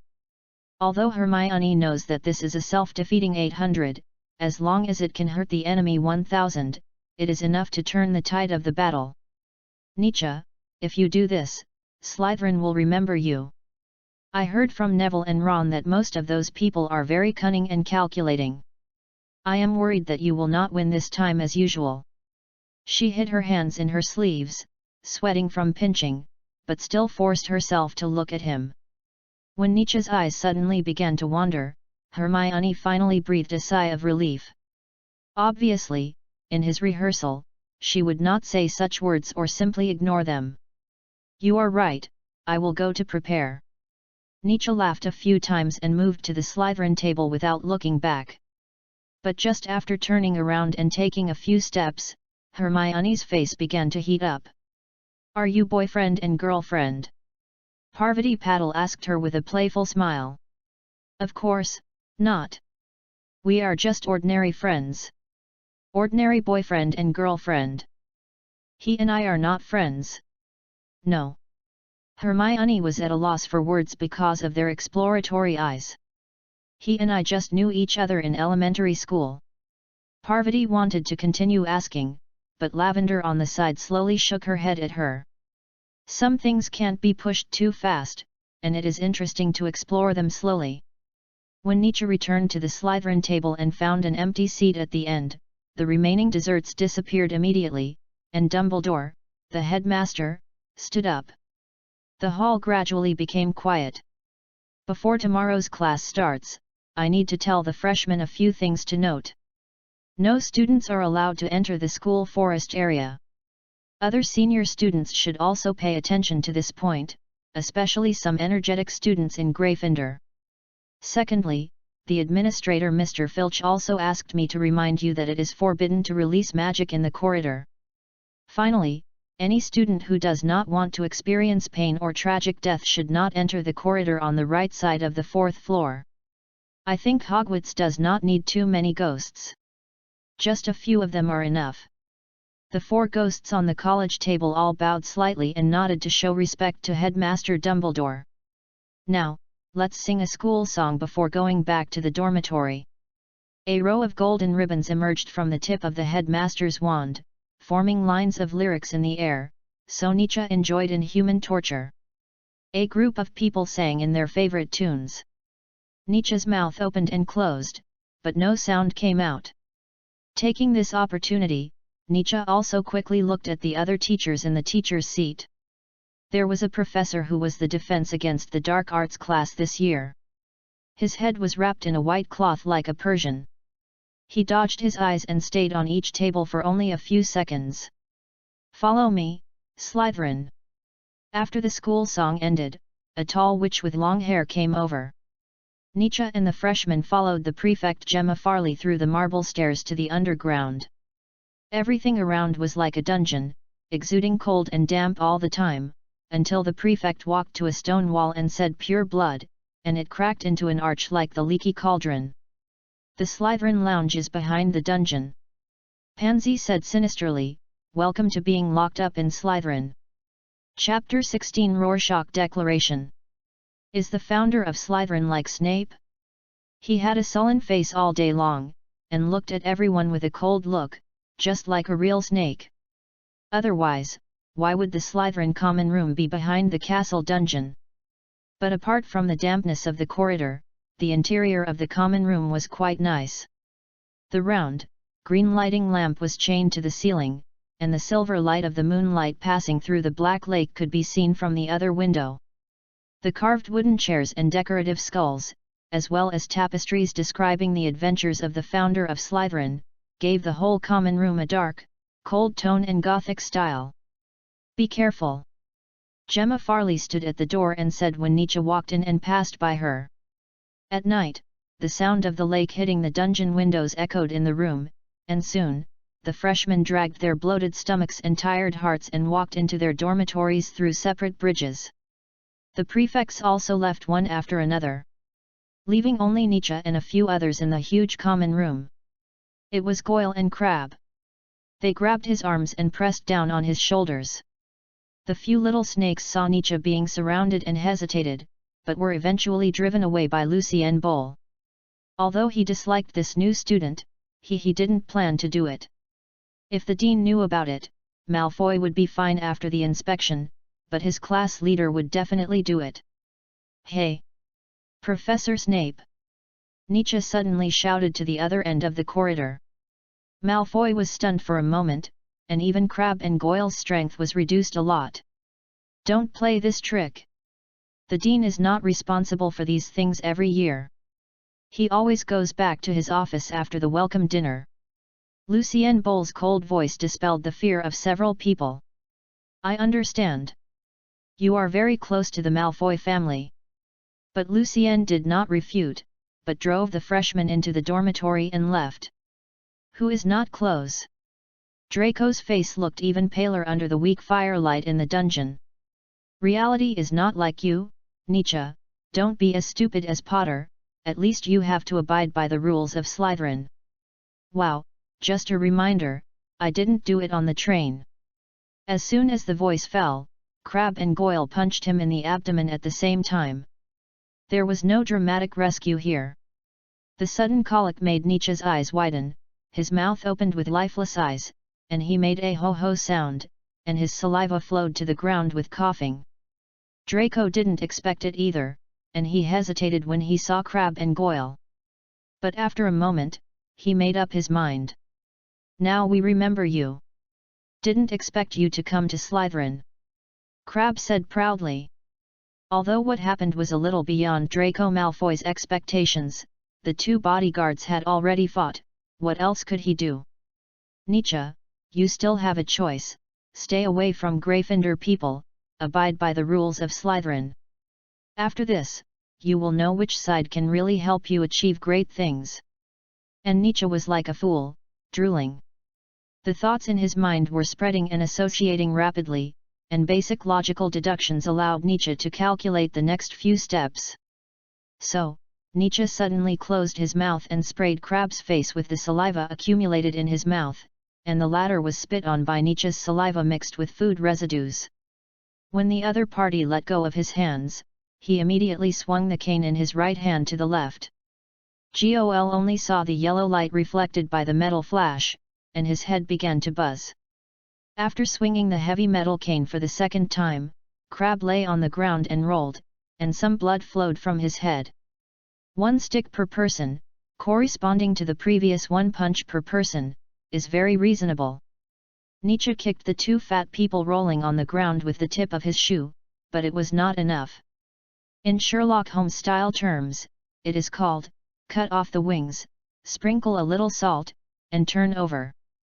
Then he added a few more sticks, just like the butcher was beating the beef to make it looser. Draco Malfoy. You got it wrong. It's not that I was locked up in Slytherin, but that you were forced to be locked up in the same college with me. Nietzsche took out a handkerchief and wiped the corner of his mouth. I'm not interested in the so-called pure-bloodism. I thought Nietzsche would look for a habitat because of the burning sun. But in fact, he himself is a shining, sunny sun god. Draco doesn't know the feeling of a stick hitting his head, but just looking at the bright red blood left on Crabbe and Goyle's heads, his legs began to weaken. As the apple of the eye of the family, he has always been dealing with the theory of blood superiority. Usually, he bullies others with the help of the two bodyguards or other people around him. It's the first time to encounter a hard bone like Nietzsche. Aha, it seems that the blood flowing out of pure blood is also red. Nietzsche wiped his cane with Crabbe's wizard robe in disdain, and then went back to the dormitory directly. When he came out again, he had thrown the luggage of several people into the common room. The door of the dormitory was closed, leaving the three of them in the common room. Draco was in a daze when he was suddenly awakened by the sound of burning firewood. He realized that he might not be able to spend the night in the dormitory tonight, and the most urgent thing was Crabbe and Goyle, who were rolling on the ground with their heads in their arms.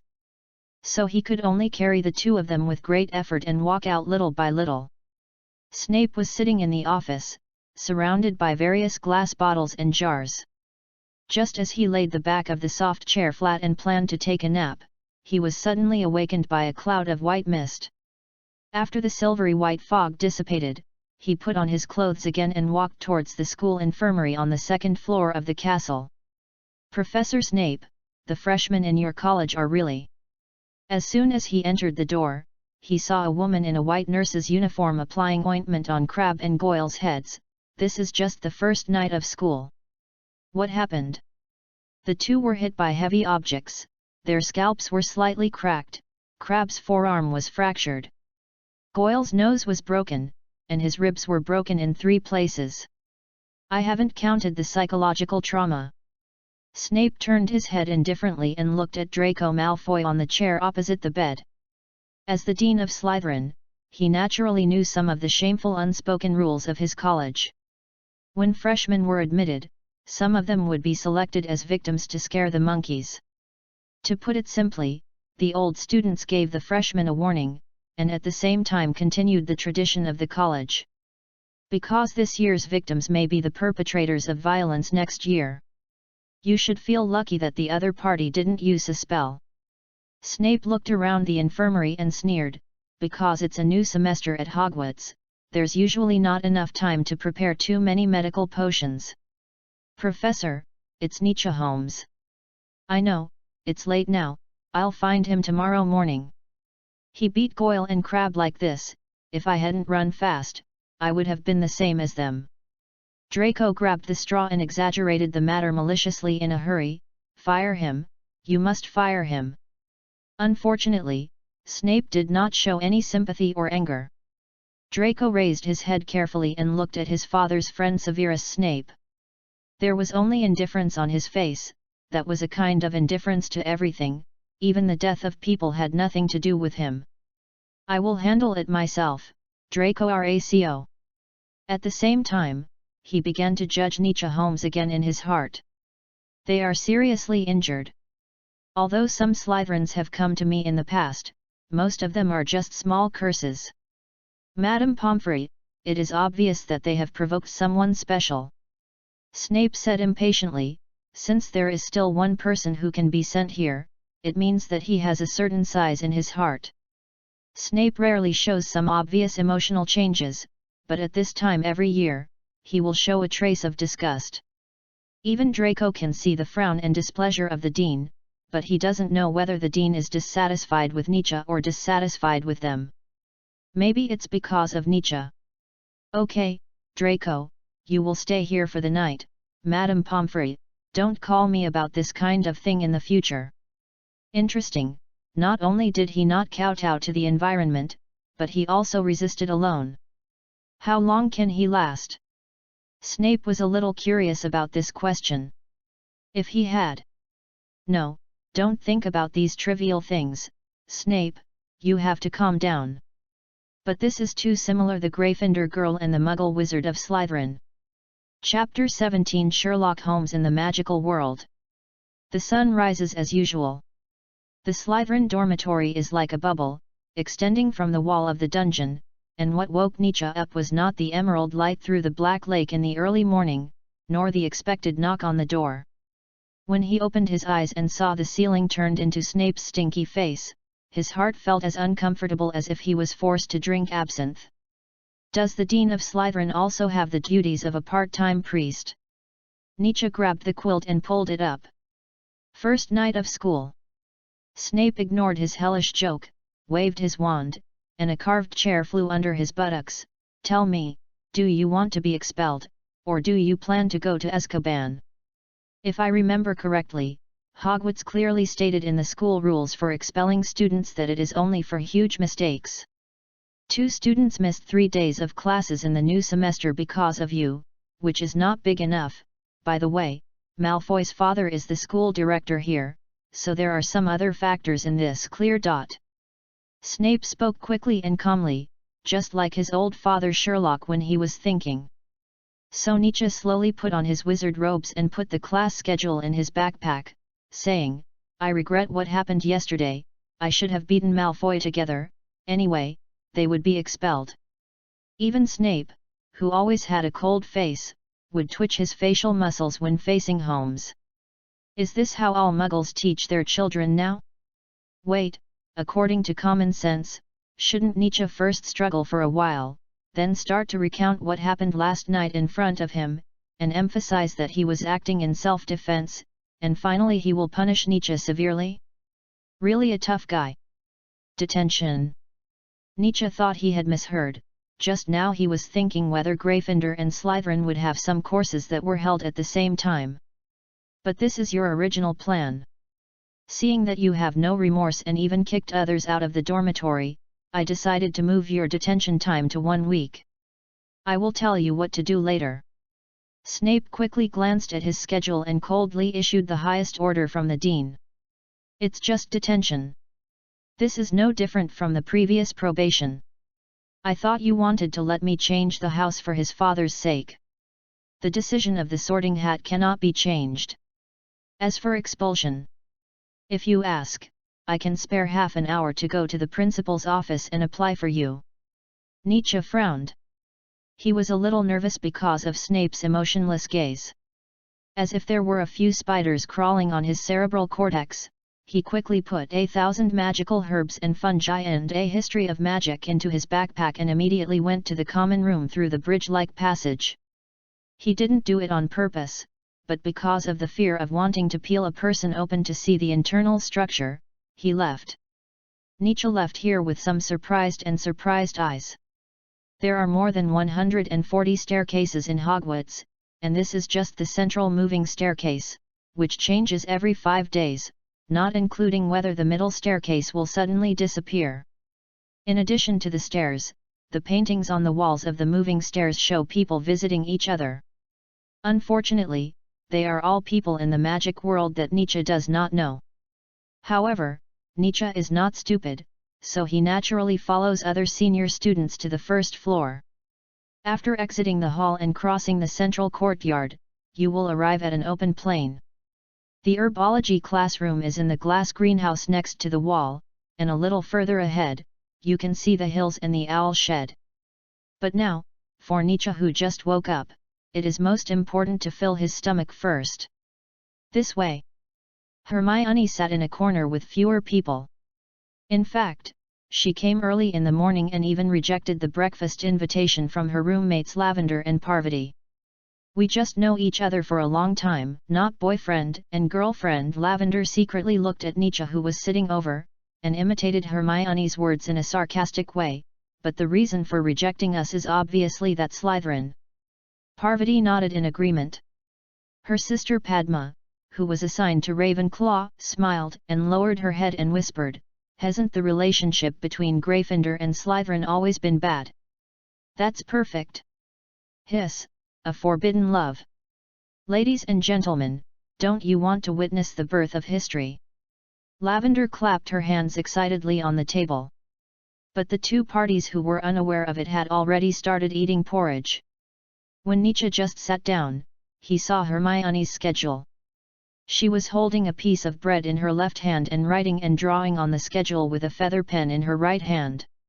When she saw him coming, she knocked on the table with her greasy fingers. "Schedule, hurry up. Different colleges, how can it be the same?" Nietzsche handed it to the table. Stopped on the table, Mercury, who was jumping happily, became quiet after seeing Nietzsche sitting down, and buried his head in eating the nuts Hermione put on the table. "Let me find it." Hermione changed to red ink, her eyes swept back and forth on the two schedules, and finally her brows finally relaxed a little. History of Magic class on Monday afternoon, Flying class on Tuesday and Wednesday, and Potions class on Friday. But after returning the schedule with red circles to Nietzsche, she added, "I just want to remind you not to be late." Nietzsche hesitated for a moment, but after thinking about it, he still exposed Hermione's lie.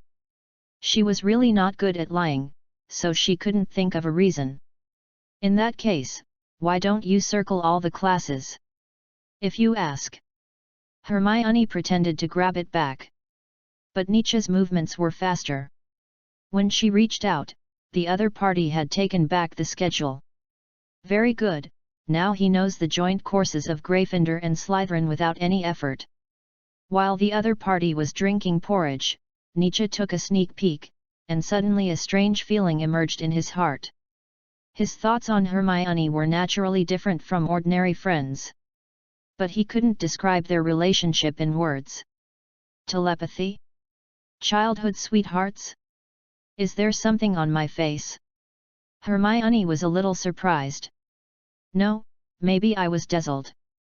By the way, nothing happened after you returned to Slytherin, right? I won't be expelled on the first day of school," Nietzsche said unhappily. Although he didn't make it clear, he didn't lie, so Hermione just breathed a sigh of relief. "You can't be like before, I will keep an eye on you. Don't refute. Mr. Watson told me." Hermione started nagging again, "If they make trouble for you, I will tell Dean McGonagall." "Wait, he is from Slytherin, what does he have to do with the Dean of Gryffindor?" "Forget it, it's better not to disturb Hermione, otherwise I don't know when I will finish my studies." Although he wanted to help Hermione, it was difficult for now, because she was always immersed in the utopian fantasy under the rules. If he wanted her to become like Nietzsche, the step on the train was just the beginning. Nietzsche nodded in agreement, wrote a word game on the envelope, and finally sent it out by Mercury. The classroom of the herbology class was in the glass greenhouse beside the castle wall. As soon as the door was opened, a strong stench could be smelled, just like putting a pile of rotten meat products in a box and opening it after a month. A professor wearing a tattered wizard robe gave everyone a cotton plug to plug the nose. Based on Malfoy's deterrence, or perhaps the news about Crabbe and Goyle, Nietzsche was naturally isolated. Wear dragon leather gloves. When you fertilize the white fresh, if you don't want to be burned, be careful not to let your skin touch dragon feces. She is the head of Hufflepuff and the professor of herbology at Hogwarts. Dragon dung is a good fertilizer, but because of the source of this stuff, many Slytherins can't accept it, and the whole greenhouse is filled with all kinds of retching sounds. We come to school, just to vomit to do what my servants do. Shut up, Pansy, be careful of being deducted points. Daphne, you're not much better, vomit. Professor Pomona Sprout walked around the greenhouse, and when she came to Nietzsche, her frown relaxed a little. Nietzsche's nostrils were stuffed with cotton that the professor gave before class. He used his left hand to dig up the soil under the white fresh grass, and held a spoon in his right hand to stuff the semi-solidified dragon dung into the soil. This is indeed disgusting psychologically, but it's just that after getting used to it. It's better than Sherlock being bored at home, not sleeping, and spending 5 hours catching a bunch of flies and letting them lay eggs in the bottle. A little further out, although dragon manure is nutritious enough, if it gets close to the roots, it will hurt the rhizomes of most herbs. So the soil is the best insulation layer. Nietzsche was prompted and immediately took over the professor's words. Sprout quickly let go of the stereotype of Slytherin in his heart. Although most of the little snakes are still the kind of noble boys who can't go down to the ground, his first impression of Nietzsche is still good. Although the professor can understand that it is a bit forced to deal with dragon manure fertilizer in the first class, at least don't make that kind of sound, right? Yes, that's it. Does anyone know the effect of diffusa? Although she said so loudly, her eyes did not leave the soil in front of Nietzsche, as if she was deliberately asking him. As raw materials. Daphne raised her head, her voice was very muffled because of her blocked nose. Unfortunately, Professor Sprout just nodded slightly and didn't say anything more. It is used to make dill essence. Although it can be used to make potions to treat specific magical wounds, it also has extremely high healing properties.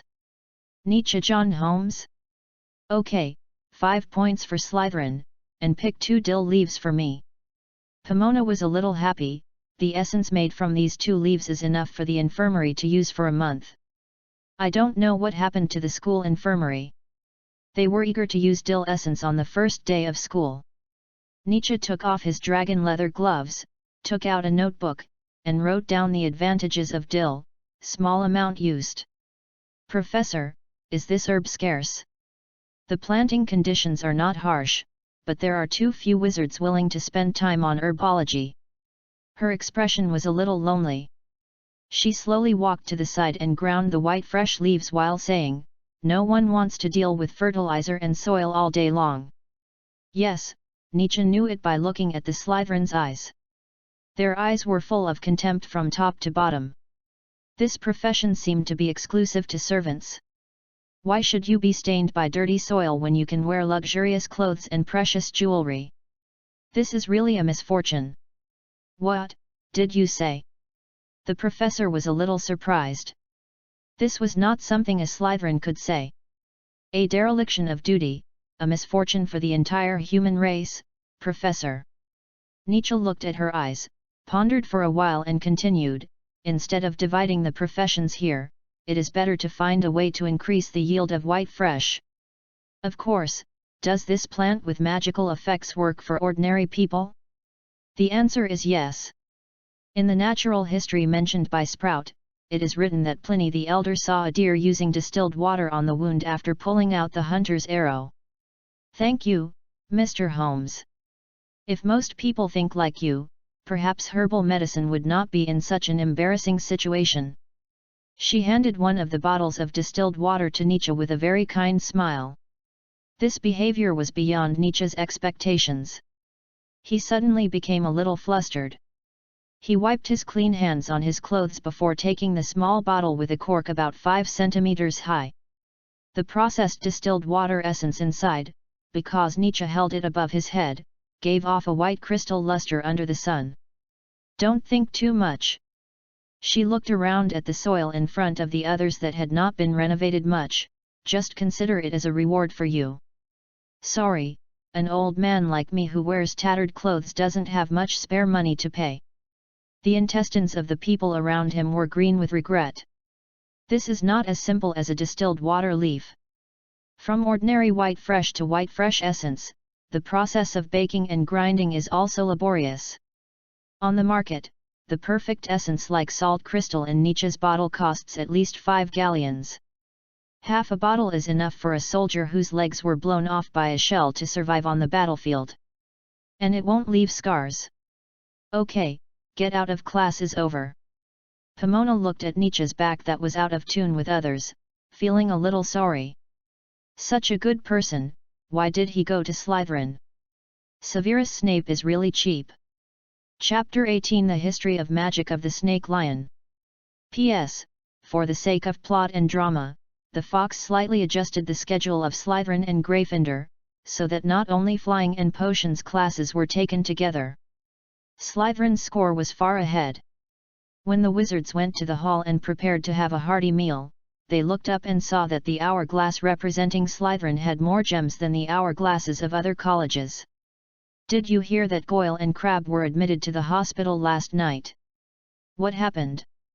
Harry Potter dragged his body out of the Transfiguration classroom and lay exhausted on the dining table. This is good news for me at the beginning of the school year. I don't know, but it's serious. At least George and Fred saw that their arms were still in plaster. Ron imitated Goyle's walking in a funny way, swaying, making many people laugh. No Gryffindor wanted to see Slytherin's defeated face, except Hermione. When she heard Ron describe the injuries of the two, she had already guessed something in her mind. Accurately, she said that it was probably her intuition that reminded her of the miserable state of those people in elementary school. Hermione, Hermione. Harry wanted to borrow the notes from the previous class, but the other party suddenly pulled out the chair and walked towards the Slytherin table angrily.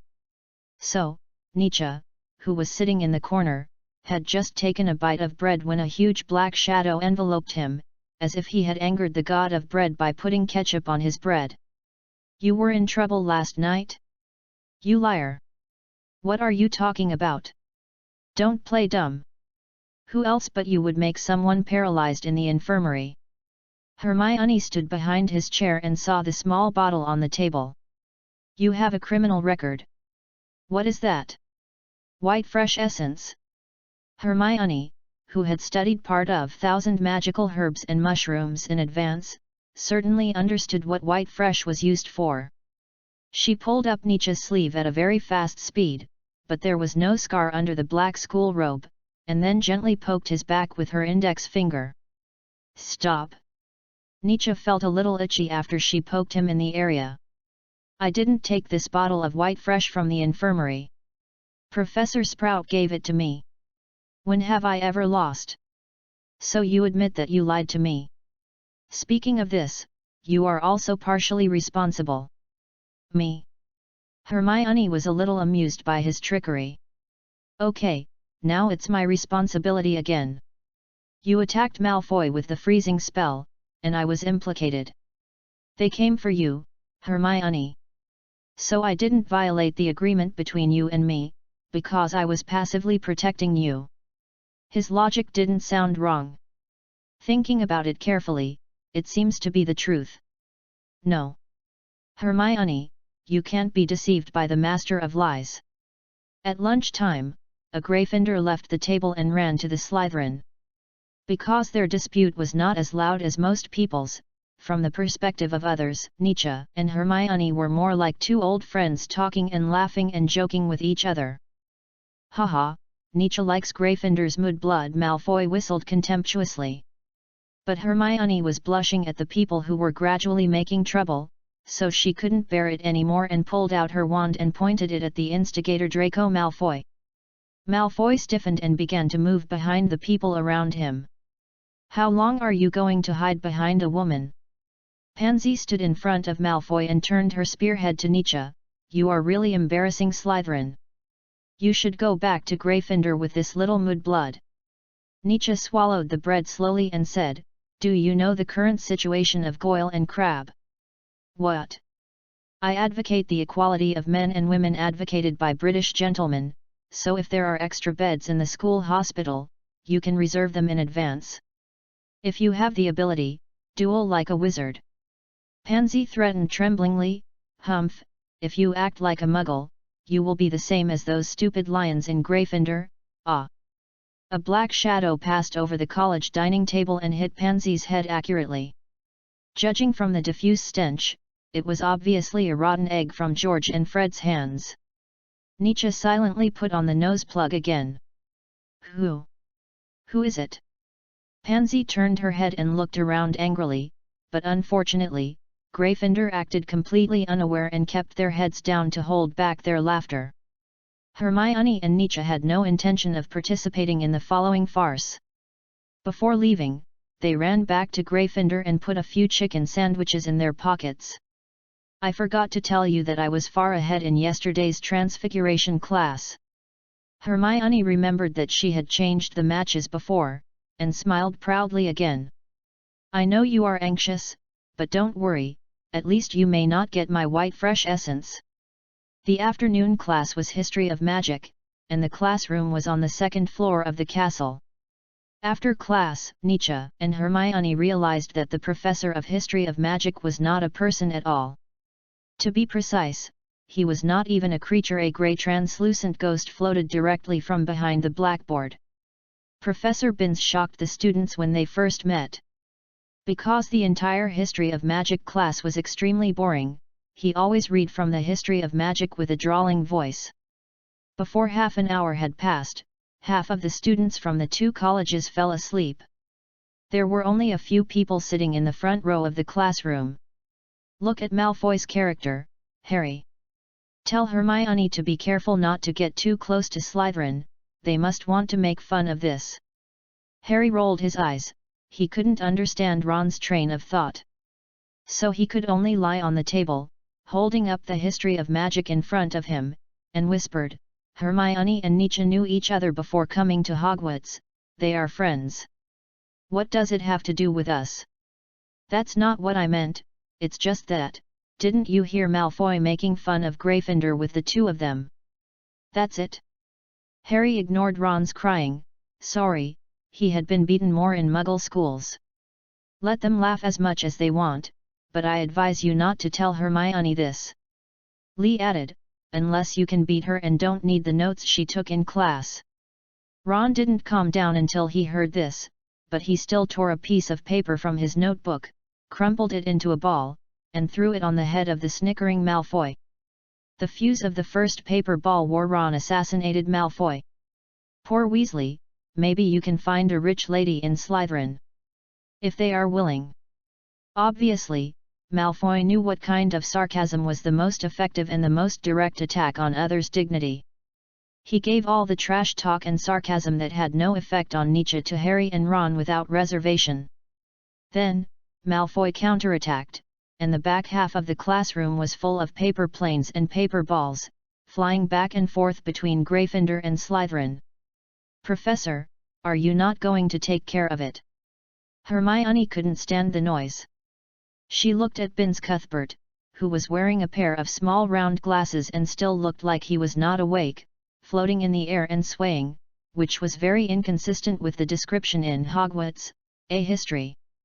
It is hard to imagine that before such a lifeless professor became a ghost, students who had taken the History of Magic class would always leave the classroom reluctantly before leaving. Ah! Miss Greenland, it would be great if you could stop him. Even Hermione, who always respected teachers, couldn't stand Binns' decadence, and just listened silently as he continued to talk about the goblin uprising 1,000 years ago. "My last name is Granger. Professor." Seeing Hermione gradually collapse, Nietzsche couldn't help but smile. "Miss Greenland, your ancestors must have been explorers who explored the European plate." "Well, okay, Miss Grant, as you two can see, ghosts have no magical abilities except peeves, so I can't calm the students' restless hearts now. But everything has a price," so Hermione kicked him under the table and then moved the wooden table for the two to the side of the podium. Nietzsche asked curiously, "Will you lose your emotions after becoming a ghost?" "No, of course not." Binns twisted his beard and said calmly, "But I just feel a little tired." "You don't like the feeling of not being able to sleep, not being able to die, and having to endure nearly 1,000 years. Professor Binns was invited by the founder of Slytherin from the beginning because of his erudition and quick mind. Every day, every month, every year, there is no change. In this extremely boring wizard society with no updated history textbooks, Binns soon lost himself in the long river of time. Lectures seemed to have become a habit and instinct for him. Later, students gradually lost interest in history, and I repeated the same things every year." Hermione sighed just by listening, but the repeated lectures before made Binns rigid, which led to a closed loop of the entire logic. If he changed himself, his thinking would become rigid again. If he did not change, teaching would be a torture for both parties. Maybe it's just that wizards and humans have been isolated for too long. Nietzsche intertwined his fingers and placed them in front of the tip of the pen. "Professor, you can't use the thinking that you used to face people to face students hundreds of years later. Maybe the Goblin uprisings and the International Wizarding Conference he talked about, in the witch hunting era, the huge information gap would naturally make wizards feel the grandeur of another world. But how can this idea work for wizards 100 years later? Before coming to school, those Muggle wizards just pressed a button to get the news of every country, and they could even hear about the affairs of any star. So you're saying I'm too rigid?" Binns was a little unhappy, but he suppressed his emotions after looking at the notebook filled with words on the desk. "This is how I taught when I first came to Hogwarts. No, I'm just curious. Is it really just because of the short witch hunt that wizards don't come into contact with Muggles?" Professor Binns stopped his boring voice and first looked at the two people sitting next to him. After confirming the other party's serious attitude, he squeezed out a smile that he thought was very kind. Although in Hermione's view, this smile was the same as crying. "This is not something that can be explained in a short time. Is it because of the laziness of the top management? Inaction." Nietzsche pressed forward step by step with the most relaxed attitude, "But as far as I know, the British government knows the existence of wizards, but why does the Ministry of Magic maintain the status quo?" Binns was shocked, his translucent fingers repeatedly stroked the edge of the page, and he fell into quiet thought. He didn't seem to understand the Muggles nowadays. This boatman who forged wooden boats now had no place on the boats. The distress and anxiety brought by parallax filled his soul, which had been calm for hundreds of years. After a long time, the class was finally over amid the snoring of the crowd. Originally, Nietzsche wanted to hold the professor to ask something, but was immediately dragged back to the wooden chair by Hermione's robe. "Why do you have to be a ghost, Professor? Put down your face, and go to the Muggle Society to take a look. The incompetent British government and the Ministry of Magic have wasted precious time." Nietzsche looked at the professor who walked through the wall without looking back and said, "You can't close your mind in the final education." In Slytherin, Nietzsche couldn't see what about the future of wizards. At least about the future, it's not full of pure blood. Muggles are inferior. Hermione narrowed her eyes. She instinctively smelled a hint of danger from Nietzsche. Just like poppy, beautiful, intoxicating, can be used as an anesthetic and full of unknown risks. At the same time, when Mrs. Hudson of Baker Street was about to close the window, a grey owl squeezed in. It was like a postman, carrying a miniature shoulder bag. "I hate Watson and Holmes the most. The magic world is not dangerous at all. I live very peacefully here, so peaceful that I never want to go home. Watson couldn't wait to pull the envelope. His face was full of disbelief. This doesn't make sense. Glad to help. Mycroft pulled the letter and quickly grasped the key points and scanned it. Don't worry, Watson. This is a double code. Sherry and I started using it when we were kids. If the first letter of the message is a consonant, the true meaning is the opposite of what is stated.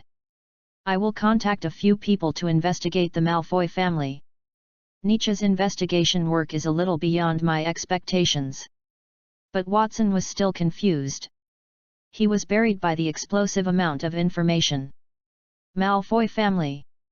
Nietzsche made it very clear. All the murders revolve around this family that is hostile to ordinary people.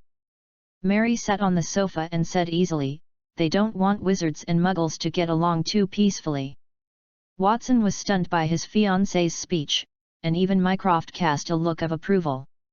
You know, I finally understand why some men with special temperaments would like to have a person of the opposite sex like you around them under certain circumstances. Ahem. You're too kind. I'm just an ordinary female teacher. Watson responded puzzledly. But even if they start a war between the two worlds, what good will it do them? Sherlock frowned. He had realized how important Nietzsche was in it. Who knows? The First World War was the final stage of capital development, which evolved into imperialism and thus launched a world war. How could the nearly 10 million people who died know that it was just for the rich and powerful to have a bite of cake? Wizards. What a magical and sad group of people.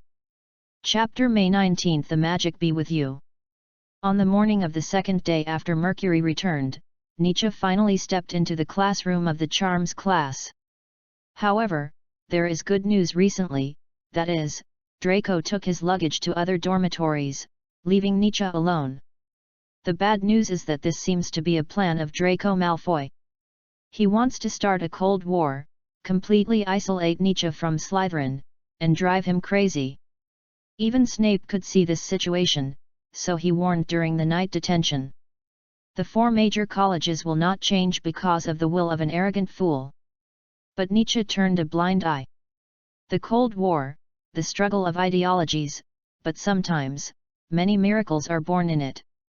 In fact, Nietzsche has too many things to think about, and the questions raised by Professor Binns yesterday also filled his heart. Okay, everyone, no matter what happened between you, at least keep the awe of magic here. Flitwick looked at the distribution in the classroom and made a sharp voice, pick up your wands. As if it was an agreement, everyone stayed away from Nietzsche. They looked at each other and whispered, while keeping their voices at a level that people could hear but couldn't hear clearly. Professor Flitwick stood on a book and waved his wand, making the messy podium from the previous class light and floating. Then several heavy books were stacked up, and the book under his feet flew up with him. Wingardium Leviosa. His voice was shrill, but he was never vague when reciting the spell. After attracting everyone's attention, he continued to introduce kindly, levitation spell, this is the first spell you will learn. Charms, transfiguration and defense against the dark arts are considered to be more practical courses. In this kind of class, all wizards excitedly held their wands and tried their best, but the feathers in front of them did not move at all. Suddenly shaking, it could make the little wizards excited. Unfortunately, it was just the wind blowing in from the window. Pay attention to the gesture. Gently raise the wrist holding the magic wand, don't be too deliberate. Nietzsche, who was sitting alone in a row, recalled the feeling when his magic power went out of control for the first time. He could make this thing float, not because of the size of the object, but because of whether he wanted to or not. There was no try, only whether he could or couldn't. Wingardium Leviosa. Nietzsche could clearly feel the smoothness brought by the unicorn hair, and the magic power was very slow. Then the white feather in front of him broke free from the constraints of gravity and floated up slowly. It was as if there was an invisible hand holding the feather from below. Although those hands seemed to have Parkinson's syndrome and kept shaking, at least it was successful. Nice levitation spell, 5 points for Slytherin. Flitwick jumped lightly and floated in front of Nietzsche, his beard trembling because of his applause. And his eyes narrowed. But this praise was very harsh to Malfoy and others. It was ironic that a pure-blood wizard was outshined by a muggle wizard. "Professor, I have a small question." Nietzsche touched the back of his head, which was a little cold. "You are really studious, just ask. Can wizards make feathers escape gravity? Is it because of the spell or the magic?" He always found the problem from some tricky angles. "Of course it is because of the magic. After you learn the silent casting in the ultimate wizard test, you will understand that the spell is just used to control the magic in the wizard's body and make it docile." In order to express more accurately, Professor Flitwick pondered the last word a little. "But the feeling of the levitation spell to me is more like grabbing. The magic power does not make gravity disappear, but grabs the target." "How did you come to this conclusion?" Flitwick was about to instruct others.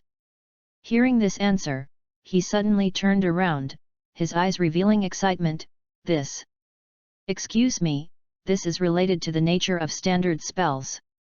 Just intuition." But Nietzsche doesn't like this word very much. Intuition, which means that he has no solid evidence, only an intuitive feeling. "Excuse me." Flitwick tilted his head and calmed down his mood. "Sorry, I just haven't found a breakthrough in the spell for a long time. The grabbing and floating you mentioned are not the same thing. Floating is a form of expression, but I can feel the effect between magic power and objects.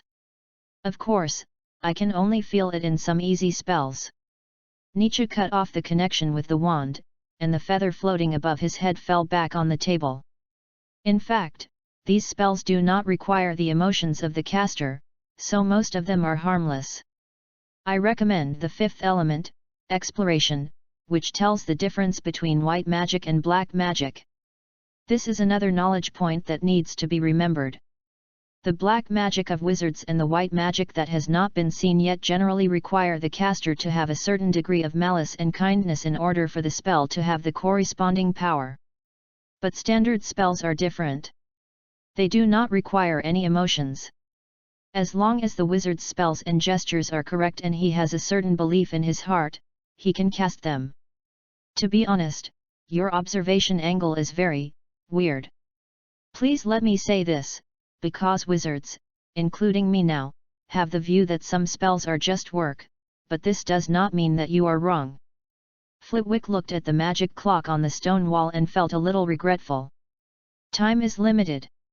He can't immediately drag the Slytherin in front of him to the office to discuss, not to mention that his next class is Defense Against the Dark Arts. At this time, the Ravenclaw Dean must be able to find a common topic with the Hufflepuff Dean. About Severus Snape's bad luck. I mean, the levitation charm may be used in duels. Nietzsche thought about the introduction of Dean Flitwick in the book, and then said something that suited his taste. This seemingly ordinary and very small Phileas Flitwick was definitely an unreachable giant in duels. When he was young, he was the champion of the dueling competition. But do you want to make your opponent float? It's a good idea, but unfortunately, only an shield charm can eliminate your interference. What if the essence of the levitation charm is not to erase gravity? Nietzsche excitedly waved his wand, making the feather somersault. Maybe I can control the opponent's shield charm or... Then please prove the essence of the levitation charm first, but for your serious thinking, Slytherin will add 5 points. So Slytherin was dumbfounded. Originally, they were trying to isolate Nietzsche, but they didn't expect that during class, Nietzsche let the professor isolate them instead.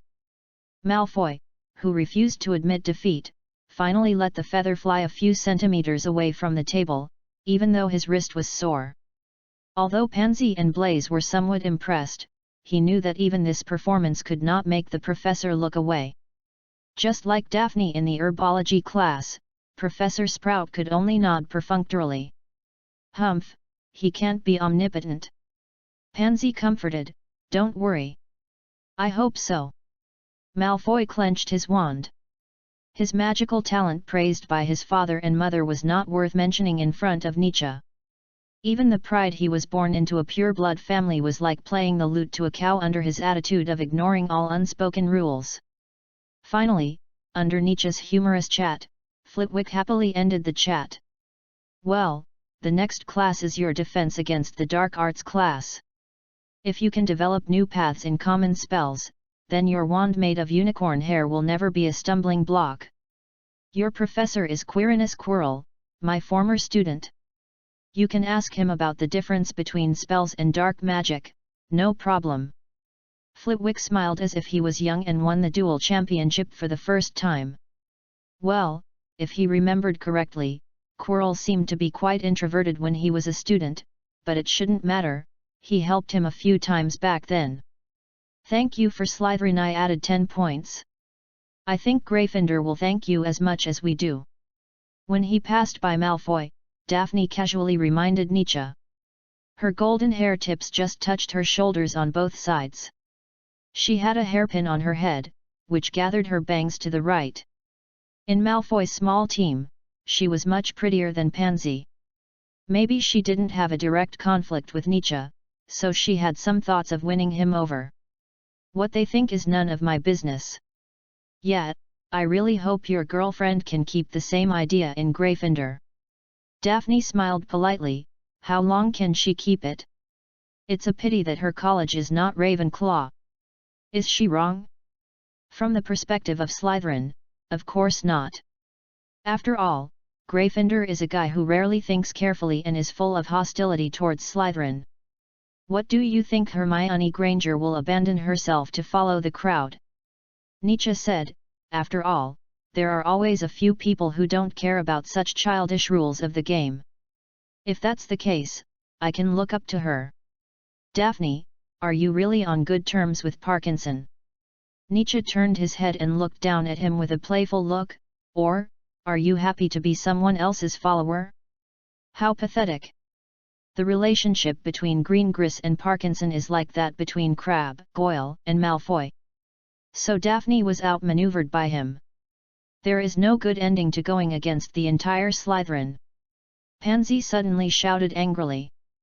But her peripheral vision was obviously looking at Daphne Greengriss, but the latter quickly suppressed her anger. Nietzsche, you must have an ambition to come to Slytherin, money, power. You will know what we have. Don't wait until your spine is broken before you can recognize it. It doesn't matter, dear, those are not important. Nietzsche waved his hand impatiently and pushed away Blaise, who stood up and deliberately blocked the way. He wanted to turn his wand into a whip and whip him. There are always some magic in the defense against the dark arts class at Hogwarts. During the first class, many people were betting on how long the new defense against the dark arts professor could last, or would he just be in office for a year? Nietzsche turned his head habitually, but found that it was not like elementary school. Hermione was not sitting next to him. Professor! Did you just come out of the toilet? The speaker was a slightly fat and sturdy girl. She shrugged her nose. When Quirrell hurriedly opened the door and passed by them, a pungent smell made her almost vomit. No, Millicent Bulstrode, next time, if you mock the professor like this, you will lose points. Killua covered his high-arched turban and was a little displeased when he heard the laughter behind him. His face darkened, and when he walked onto the podium and came to his senses, he immediately changed his appearance, as nervous as a squirrel, and stuttered when he spoke. Burst, do you usually eat in the toilet? Nietzsche sniffed, it seems that you like to sit on the toilet and eat garlic bread. Otherwise, how can you associate garlic with the toilet? I hope your new umbrella is not a short-lived ghost. Nietzsche didn't even bother to turn his head, just leaned lazily against the back of the chair, raised his right hand, and made an international greeting gesture. Through a brief observation, it can be seen that Professor Quirrell's clothes have some floral prints, which are different from the traditional wizard robes of other professors. Maybe he is very curious about botany. Garlic is edible, but in wizard and religious culture, it represents vampires. When Quirrell turned his head and cast a grateful look at Nietzsche, the latter immediately stopped observing and smiled kindly. He stuttered and read the list, but because some people pretended not to hear clearly, he had to read it several times. Nietzsche Holmes, haha. When I came just now, I happened to meet Professor Flitwick. Quirrell was not far from him, about an arm's length away. By the way, Professor Sprout also mentioned you. Dark magic defense, do you know what it is generally used against? He forced a smile and wanted to show off in the first class. Unfortunately, those Slytherins, under the instigation and leadership of Malfoy and others, did not give Quirrell any face. Some of them laughed and said, "Why are you wearing this turban? This is a gift from an African prince to thank me for defeating a resurrected zombie." Well, doesn't anyone know about defense against the dark arts? Nietzsche's eyes moved slightly downward and he could see that Quirrell's fingers had been stroking his wand guard repeatedly. Many people will involuntarily repeat a certain action in certain situations or emotions to seek pleasure and maintain balance, so as not to lose control of their emotions. For example, Malfoy would shake his legs, Hermione would tap the table with her fingers, and Watson would turn his cane. To resist dark creatures, dark magic, and the practice of dueling. That's right, but you're not accurate enough.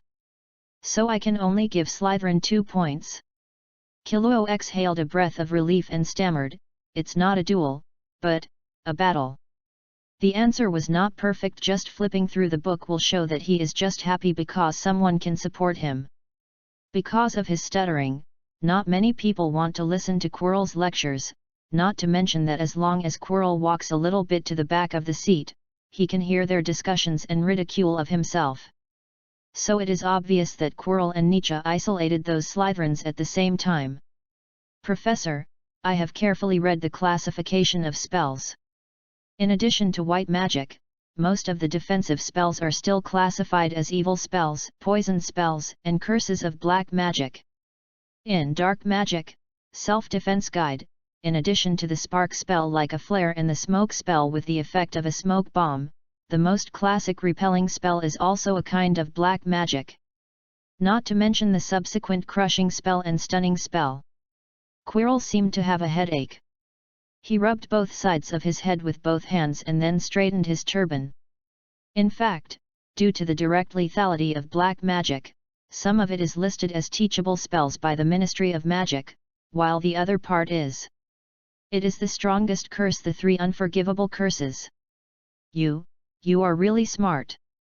Quirrell glanced around nervously and said intermittently, "Yes, the unforgivable curse requires the caster to maintain a strong hatred, just like the hatred you want those people to die."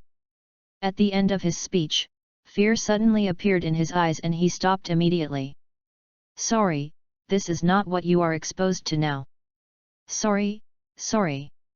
He whispered several times again, lowered his head, and didn't know if he was talking to Nietzsche. So, the academic world distinguishes between black magic and the classification of evil spells, poison spells, and curses, just according to the negative effects caused by spells. You can understand it this way." Quirrell's forehead was sweating and his face was pale. Nietzsche recalled the previous spells class, pondered for a while, and expressed some of his conjectures. "Then what if I use strong negative emotions to cast some standard spells, making them dangerous?" Chapter 20 The Dark Side of Magic. Incredible? No, it should be unheard of. No wizard, even the Hogwarts professors who are famous in the academic world, would not think so. Because the flying spell, the levitation spell, and the unlocking spell are all spells created by wizards for laziness. They seem to be born to help wizards do things and do not have any harm. Naturally, no one will associate this kind of spell with black magic and white magic. As long as you are not a squib or a muggle, even if you memorize the spell and form muscle memory with the gesture, it will work as long as it is correct. The standard fool spell refers to this kind of spell. How can you? Haha, no one would think so. Quirrell laughed awkwardly, as if he was shocked by Nietzsche's idea. I mean, why not just use black magic? Personal reasons. The wand with a unicorn feather core is the least likely to succumb to black magic, and is also the most loyal among all wands, regardless of whether the first owner is a highly accomplished wizard or not. As a newborn calf, Nietzsche didn't know what dangerous things he was talking about.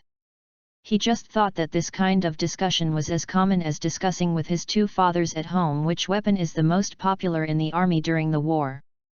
It's like I use magic to make the table float, but I feel I can use a little more force on the hands holding the table. Then it will break, why not just use the crushing spell? But I can make it break or not, just in my mind. Nietzsche gave an example that came to his mind first, just like an automatic rifle, I can choose its bullet type. Perhaps because he thought that the person in front of him was a wizard, he felt unsafe. But strangely, Quirrell quickly understood Nietzsche's idea. The crushing spell is like a huge trap, it must wait for the prey to step into the range before it can cause damage, just like the spell must hit the object to make it show the effect of crushing. Admittedly, the crushing spell can be avoided, but the floating spell acts directly on the object. So you want to make a shotgun directly, and equip it with ordinary hunting bullets and armor-piercing bullets. You know. Yes, I was originally a professor of Muggle studies. Quirinus Quirrell was a little embarrassed, and put his hands in his pockets like a squirrel. Then you should first establish the direct relationship between magic and spells. This is the way Ravenclaw thinks.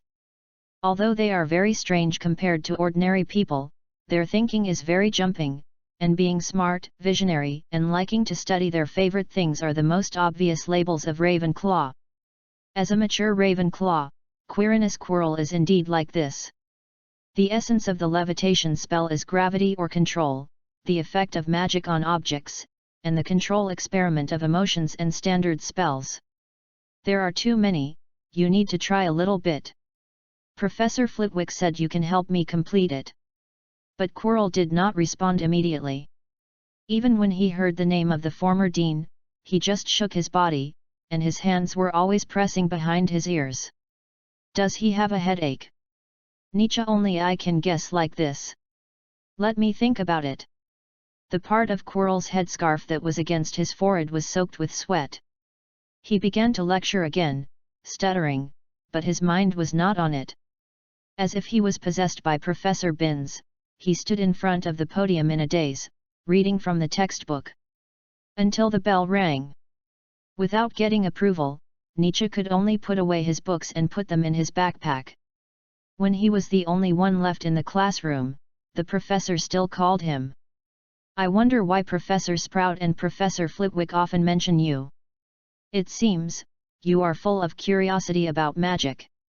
It doesn't matter. I used to be like this. I thought about it, this is a good research direction. Anyway, there is only one defense against the dark arts class a week in the first grade. How about coming to my place every night before curfew? It sounds like this time period is perfect. It will not conflict with the professor and other colleges and senior courses, and after sufficient thinking before going to bed, the quality of sleep will be greatly improved. It's a pity. But I have Snape's detention tonight, Professor. Nietzsche felt a little wronged. It's okay, I'll discuss it with him. Quirrell waved his hand and walked up the spiral stone staircase at the front of the classroom. This is an academic matter. Time is money, my friend. The stairs in the classroom lead directly to the office on the third floor. Quirrell leaned on the handrail and moved up little by little in the empty classroom. The action of pushing the door open seemed to be his last bit of strength, because the second after Quirrell stepped into the defense against the dark arts professor's office, he fell weakly on the carpet.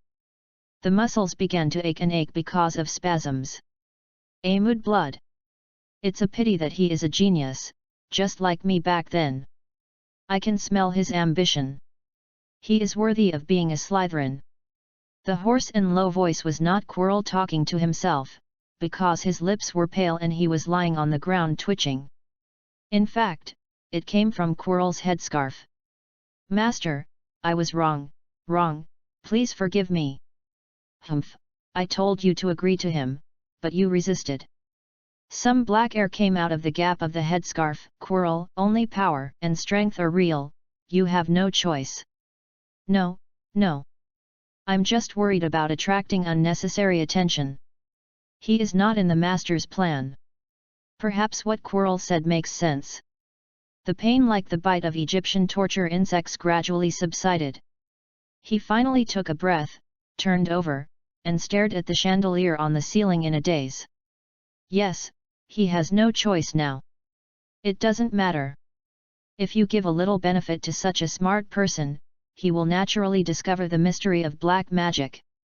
The voice began to become weak again. Stupid, don't mess it up.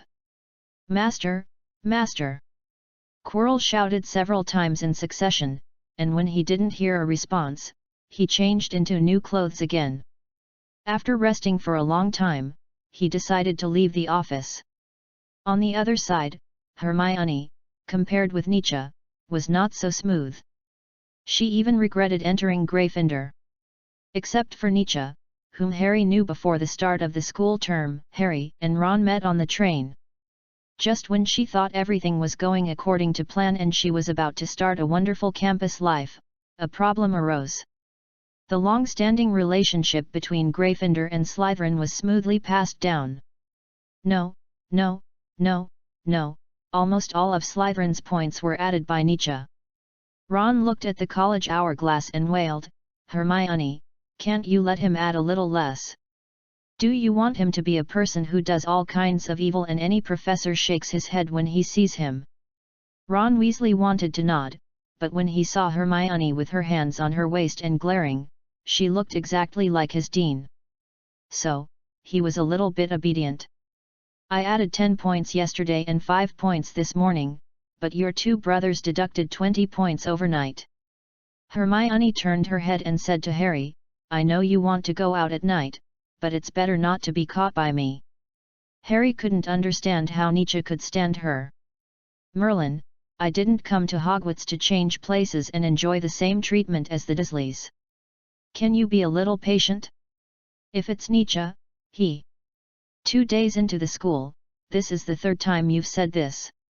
Harry counted on his fingers and thought carefully, yes, we already know that if it's him, he will definitely not be impatient. Hermione's cheeks were a little red after being talked back. The door of the hall was open, and the cold September wind swept in from the valley. Hermione put her hands in her pockets. Maybe he's also out at night, but you just don't know. Ron retorted as he walked into the hall, don't forget, he's not in the same college as you now. Impossible, he's not that boring. Damn it, why would she subconsciously defend Nietzsche? No, it's just that she hates the conflict between colleges caused by stereotypes, and she's definitely not defending a slick guy. Who knows? Slytherins are all ambitious people, maybe you've never seen through him. People will change, look at Percy, he wasn't so arrogant before he became a prefect. Looking in the direction of Ron's pout, you can see Percy proudly sticking out his chest, and the prefect badge is polished to a shine. Harry didn't want to be caught in the middle of the crowd. Even Harry, who didn't have much social experience, could sense Ron's general anger and disgust towards Slytherin. Which was about the conflict between his father and the Malfoy family. Ron thought that it was Hermione who helped him out that day, and it had nothing to do with Nietzsche. But Hermione and Nietzsche were both people who helped Harry, and he was in a dilemma, and at the same time a little annoyed by this kind of thing. By the way, I mean seriously, what if Nietzsche is like those Slytherins? No matter what, he is better than those idiots Malfoy. She carried her school bag and strode away Ron's shoulder, adding, especially compared to you. Ron was stunned, staring at Hermione drowning in the crowd. Then she pulled Harry and said, she actually thinks Gryffindor is not as good as a Slytherin. It's not that Harry doesn't want to make friends with other people, but except for Ron, who he met first, and Hermione later, the others have a kind of, an inexplicable expectation of him. The constant attention of the wizards only makes him feel that he is being monitored. Only a few people don't, and among the 3 of them, 2 are around him, and 1 is in the opposite college. Isn't it? Alas, girls' minds are really hard to guess.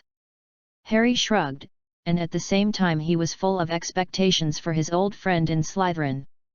He hoped that the name that he often used to threaten Dudley would not be as cold and ruthless as those people in Slytherin. Hermione, who returned to the dining table, leaned weakly on the wooden chair, feeling bored when she saw that there were only a few rubies left in the Gryffindor hourglass above her head. In fact, it was not only Nietzsche who was looked at with strange eyes, but also Hermione. Hey? Who made the future headmaster of Gryffindor angry? Lavender sat down beside her, eyes full of playful mockery. Let me guess, it must be George and Fred who were caught last night. What is the headmaster of Gryffindor? A makeup mirror suddenly appeared in front of Hermione, which was taken out of the bag by the Indian girl Parvati opposite. The person in the mirror was dignified without anger, with a serious expression. Her brown curly hair made her look like an angry lion, which was completely different from the smiling Lavender beside her. If you don't like it, there is another one, little Mag. As if to seek recognition, Parvati kicked Neville, who was closest to her. The fat boy who was sitting there in deep thought found the lion, who turned his head and couldn't help but dodge his eyes. Yes, it looks like it. Neville saw Hermione's raised eyebrows and immediately made amends. Of course, most of the reason is because of your excellent transfiguration. Very good, perfect self-help. Although Hermione knew that he came up with it temporarily, she still enjoyed it. Hermione, who has more or less been influenced by Nietzsche's way of communication, is no longer as dull as she was in elementary school.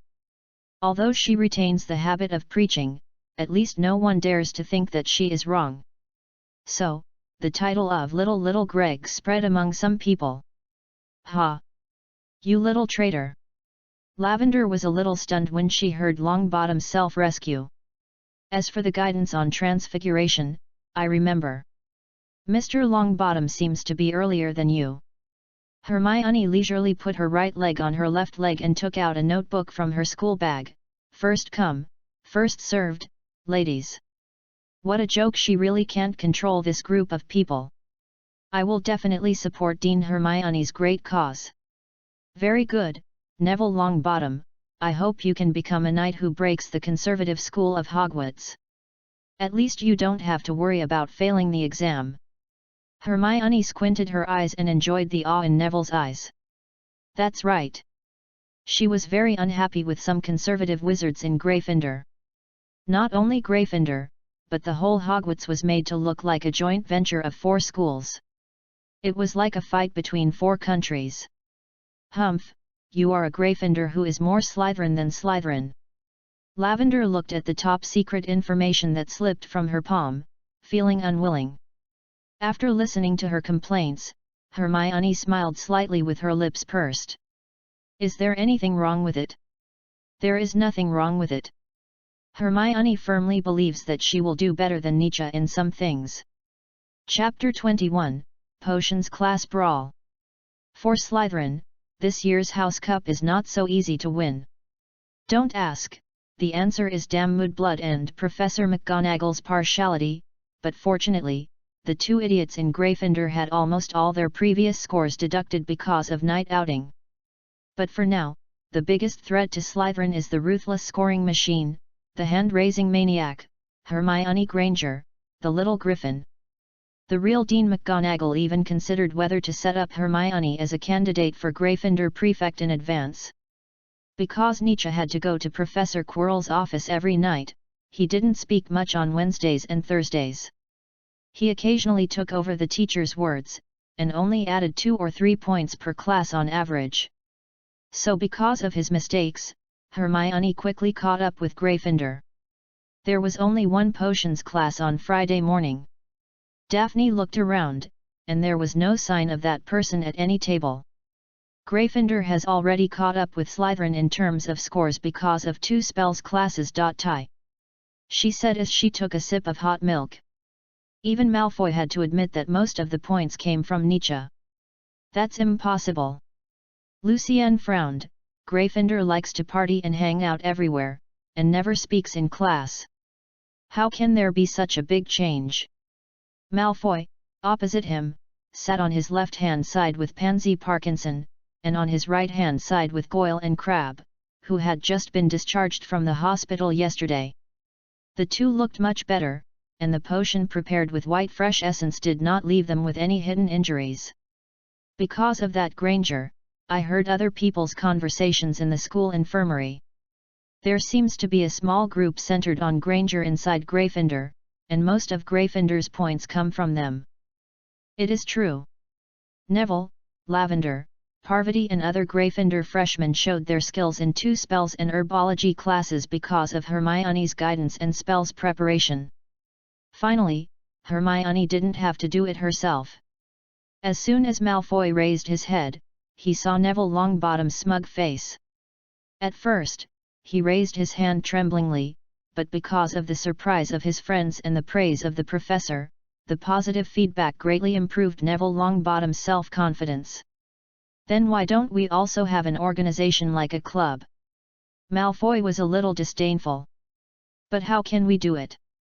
Daphne rudely tore his fantasy apart and said calmly, I mean, even if we spend time and know those knowledge points, the professors will not look at us. She was right. Herb class, charms class, defense against the dark arts, not to mention Professor McGonagall, the headmaster of Gryffindor. To boost others' ambitions, to destroy one's own prestige. No, Pansy, she was right. Malfoy slammed the table heavily, very angry. These professors have been deceived by him, unless we can attract more attention than Nietzsche. Malfoy calculated in his mind, and there was an idea that even he had to admit. If Slytherin wanted to win the 7th consecutive championship this year, it meant that they had to show their goodwill to Nietzsche in person, and the last thing Malfoy wanted to do was to lower his noble head like others. Especially for Nietzsche, who came from a Muggle family. Where are they? Who knows, either in the library or in the potions classroom. However, the fact is just as Daphne guessed. Nietzsche has come to an underground classroom. Walking from the corridor and turning a few corners, you can see the dungeon stone wall leading to the lounge. While others were still enjoying breakfast slowly upstairs, he was already fiddling with the crucible with a piece of bread in his mouth. Nietzsche Holmes, even if you find Professor Quirrell to act as a shield, the confinement will only be extended. Snape stood in the center of the classroom, staring at him with his black eyes. His eyes are always so empty and indifferent, like 2 abandoned train tunnels. Let me guess, this series of plans is about half a year long. Nietzsche smiled politely at him and whispered, sorry, maybe my confinement does need to be extended. But his smile was a provocation to Snape. The professor walked to Nietzsche's face. Now, he could hear Snape's grinding teeth, which added a bit of heaviness to the cold classroom that looked like a Frankenstein laboratory. Do you think that your little cleverness is enough to challenge the authority of the dean? If you mean the tacit acceptance of the college tradition, my answer is, wrong. Nietzsche pretended to be enlightened and continued, authority and authority, Slytherin should obviously be the latter. Just hope that Quirrell, the coward, will protect you. Snape glanced at the students who came in one after another, and the ironic smile on his mouth gradually faded. This student is as disgusting as his Muggle father. Friday's potions class was taught by Gryffindor and Slytherin together, so when people from the 2 colleges entered the door, they were almost secretly pushing each other. Suddenly, a girl sat next to Nietzsche and put her textbook on it. I don't think you will mind such a small matter, right? Daphne smiled at him. There is no name engraved on this table.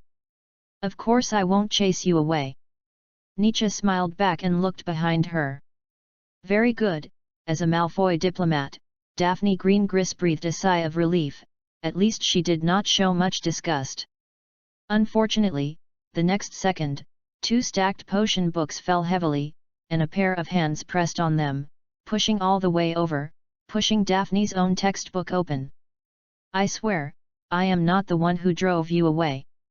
Of course it was not Nietzsche, because Daphne saw the names of their owners written on the covers of the two books. "Don't you see that there are already people here?" Daphne was not angry, but looked very aggrieved. When did Gryffindor become so domineering? "If you don't mind, you can sit at the table next to Nietzsche. Go." Hermione crossed her arms and looked down at the golden and white venomous snake. Lavender at the back table nudged her roommate with her elbow and reminded him, "The show is about to begin. I've seen this scene in a movie." Parvati thought about it and said, "Isn't this a typical internal fight between the wife and the mistress? Usually, the heroine slaps the hero as the ending. But Daphne is not an ordinary girl. She is deeply influenced by certain family knowledge and behaves very naturally." She knew that Nietzsche and Hermione were good friends, so she changed the direction flexibly. "I think you don't need a class period, right? Just treat it as a friendly exchange between Slytherins. How about it?" The sweet smile stunned Theodore next door. Unfortunately, none of the two people around her bought it. "What do you think?" Hermione activated her skill diverting trouble. "I don't know." Daphne said, "This desk has no name." Nietzsche tilted his head and said in a drawling tone, "If there is no name, it can only be first come first served." Daphne, who thought she had everything in her hands, also nodded. As expected of Nietzsche's desk mate, Hermione immediately turned the match in her pocket into a silver needle and carved the abbreviation of Hermione Joan Granger on the edge of the wooden table. Perfect transfiguration and application, but it's a pity that this is not a transfiguration class. So Hermione gained the advantage in the head-on confrontation, and Daphne could only return to her neighbor in shame. Before leaving, she took out a handkerchief and wiped the place touched by Hermione. "When did you get mixed up with those old nobles and ladies? Maybe they took the initiative to find me." Nietzsche immediately held her hand, grinned and said softly, "The reason you couldn't find it a few days ago was not because of them. I have been sorting out materials in the library and Professor Quirrell's office." Nietzsche predicted Hermione's attack. Perhaps it was because there was only the last potion class in the morning on Friday, which made the little wizards very excited. They looked at the glass jars placed on both sides of the classroom and whispered. Snape picked up the list and stopped when he first called Harry Potter. Harry Potter, a famous figure. Malfoy and his animal friends immediately covered their mouths and laughed, but it was not over yet. When they read the name of Slytherin, they also stopped. "I almost forgot that we have someone here who is no less than the savior." He looked up at the seat, and the whispering classmates immediately held their breath. "I hope your ability to configure magic is as high as your ability to make trouble." No one knows what happened inside Slytherin. You know, Snape is a well-known protective dean of his own. He is the most biased dean among the 4 colleges. Perhaps because he sat next to Nietzsche, Snape looked at her together. But after half a minute, his eyes stayed on Harry again. Harry felt that the professor didn't like him from the beginning, but he didn't lower his head. Instead, he stared back at Snape. Soon, the professor turned around. "You don't need to wave your wand foolishly here. If you don't have a troll head, you can really understand the beauty of the fragrance coming out of the slow-cooking crucible.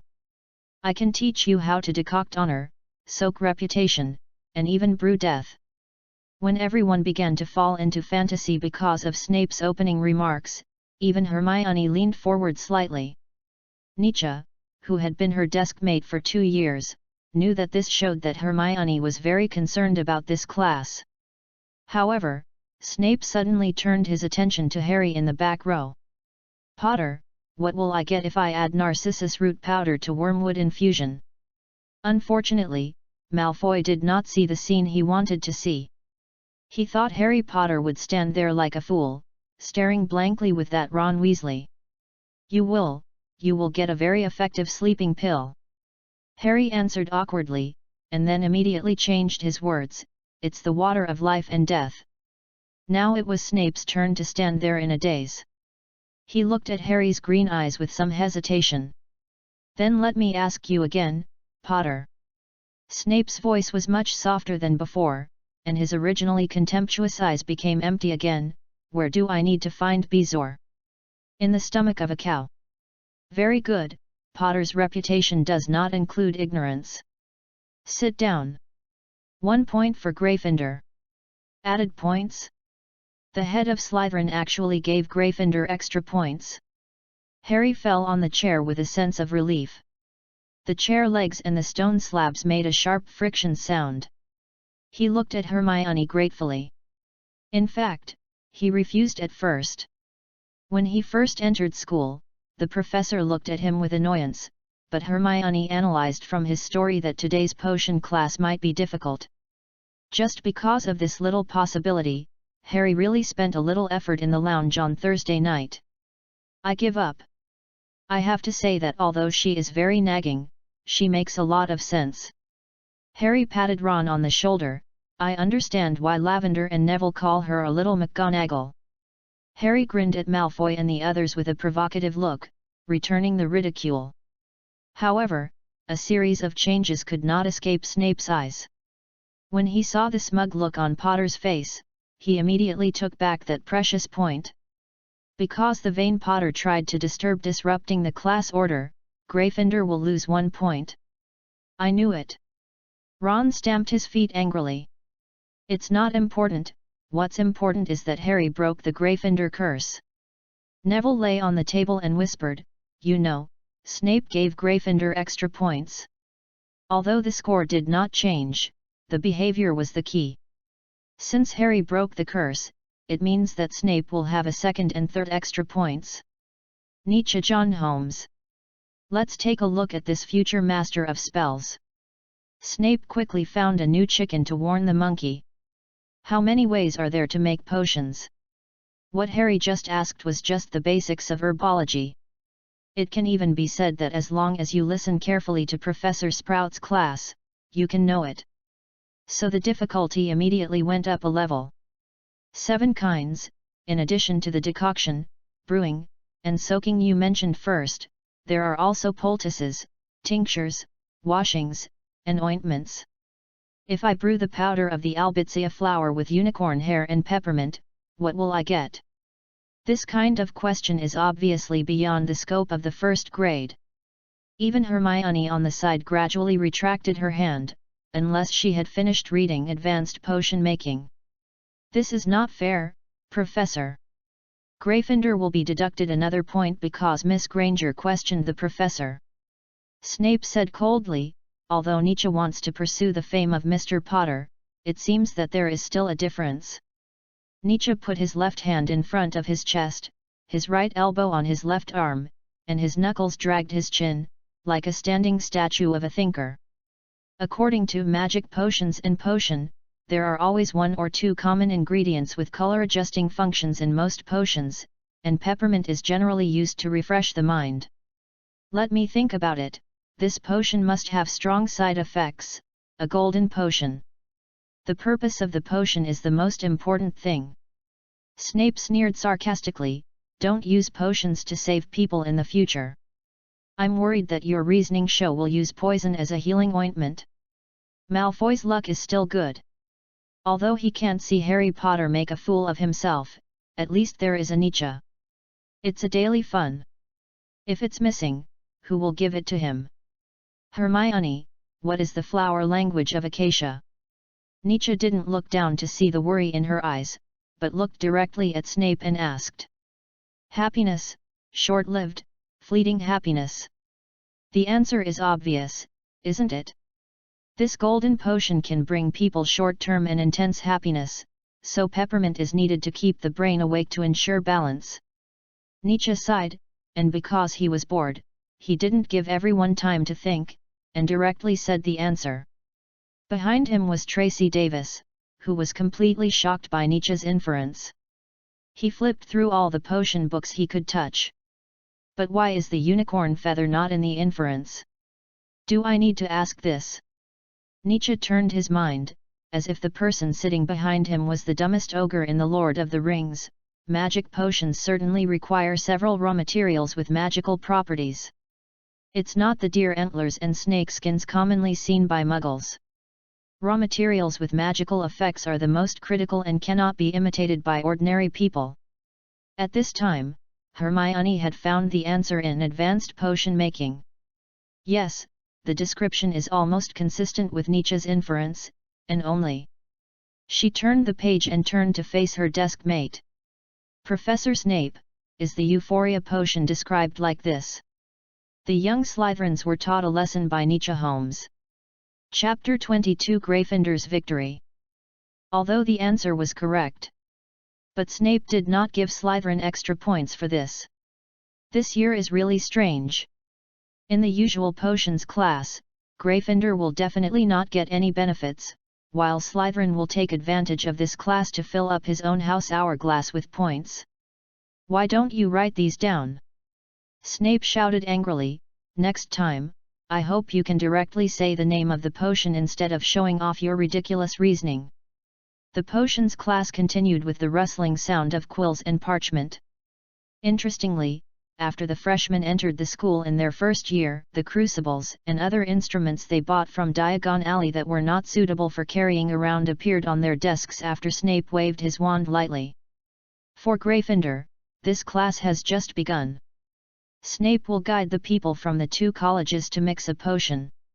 He flies between the tables and chairs like a bat. Every few minutes, Nietzsche and Hermione in the front row can hear the scolding from behind. Move the crucible away from the fire before throwing the porcupine quills, move it away. How many times do I have to say it before your mountain troll head can remember it clearly? Weasley, if you don't do it, I will make you steam slugs all night. Even some Slytherins were not spared. Only the slug in Malfoy's hand was used as a model. Snape asked them to look at each other. Perfect handling method. There are some Slytherins who have not been scolded yet, but may be affected later. They can only lower their heads and move to the side of Nietzsche's seat little by little. Behind the two, as soon as Snape turned around to look for the next unlucky person, the wizards immediately stretched their necks and tiptoed, just to imitate how Hermione stirred and how Nietzsche grinned the venomous snake teeth. But when all the materials were processed and they were waiting for the last step, they did not see Nietzsche's next step. Are you waiting for them to grow legs and jump in by themselves? Hermione rolled her eyes and complained while stirring her potion. Of course. No, I'm just curious about what this appropriate means. Nietzsche held back the mood to denounce the author Arsene Geiger. In terms of dosage, it's as ugly as the way British delicacies are made. Appropriate dried nettles, a little porcupine quills, a spoonful of venomous snake tooth powder. This unclear and seemingly casual description made Nietzsche's obsessive-compulsive disorder worse, so the water in the crucible in front of him was about to boil dry. That's it, take your hand away. Hermione looked back and saw that Snape had walked to the end of the classroom and was about to turn back at any time, so she quickly slapped Nietzsche's hand away and threw his materials in one by one. Just throw it in according to the amount. When it's simmering, remember to move the crucible first, and then throw in the porcupine quills. Ah! Just as she watched Nietzsche nod silently, wondering if he was playing dumb again, a scream from the back of the classroom interrupted the thoughts of many people. Gryffindor stood on the stool first to look, and then some Slytherin people followed suit. Longbottom, you idiot! Seamus Finnegan, take him to the infirmary. Snape waved his hand and cleaned up all the potions that were spilled on the ground and soaked his robe. Neville's exposed skin was covered with red boils. He was supported by Seamus with short brown hair, and Seamus' hair still had traces of burning. Draco Malfoy smiled even more happily. If you don't want to end up like him, remember the time to throw porcupine quills. Hermione glared at him unhappily, and then stuffed the materials that were not thrown into his hand back into his hand. But stirring potions is always boring. Not long after, Hermione took the initiative to break the quiet atmosphere between the two. I said, you can come to my place. I usually help the Gryffindor people with their homework at noon. If you don't have friends in Slytherin, Her voice became smaller and smaller, as if she didn't want to expose Nietzsche's current situation. When did Sherlock entrust you to investigate the magic world? Hey! Hermione's hand, which was stretched out to his waist, stopped in mid-air. She finally held back. Yes, I just think it will be more convenient for you to investigate. When Nietzsche put the last porcupine quill into the crucible and turned it clockwise with a spoon, his originally serious expression could not be held back immediately. Then, Hermione heard a puff of suppressed laughter beside her. Whether I have friends in Slytherin or not has no effect on me. He blinked and smiled evilly. You are really playing dumb. Hermione's right hand finally turned away. You clearly heard it from the beginning, and you are still talking nonsense to me here. Ah! I didn't expect you to really believe it. Always, Nietzsche, you always have a reason. You just want to see me. But Snape had come behind them without knowing when, and said coldly, this is not the tea house in Hogsmeade Village. Slytherin and Gryffindor will each deduct 5 points. Who knows if there are some other ideas mixed in here. Listening to the resentment here, Nietzsche said that this old bat with hair that can be squeezed out of oil and walking without sound probably thought of some psychological trauma again. At this time, he had already scooped a spoonful from the crucible in front of the two people, put it in front of his nose and sniffed it, and then took 2 transparent bottles to store Nietzsche and Hermione's potions separately. One of the bottles of potion was slightly turbid, while the other bottle was emerald green and translucent, with some sediment at the bottom. It seems that our future genius of spells is not omniscient and omnipotent. Damn, why didn't he inherit something from Sherlock's title of Doctor of Medicine? Nietzsche looked at the girl's happy profile, his heart beats a few more times than in the first half of the class.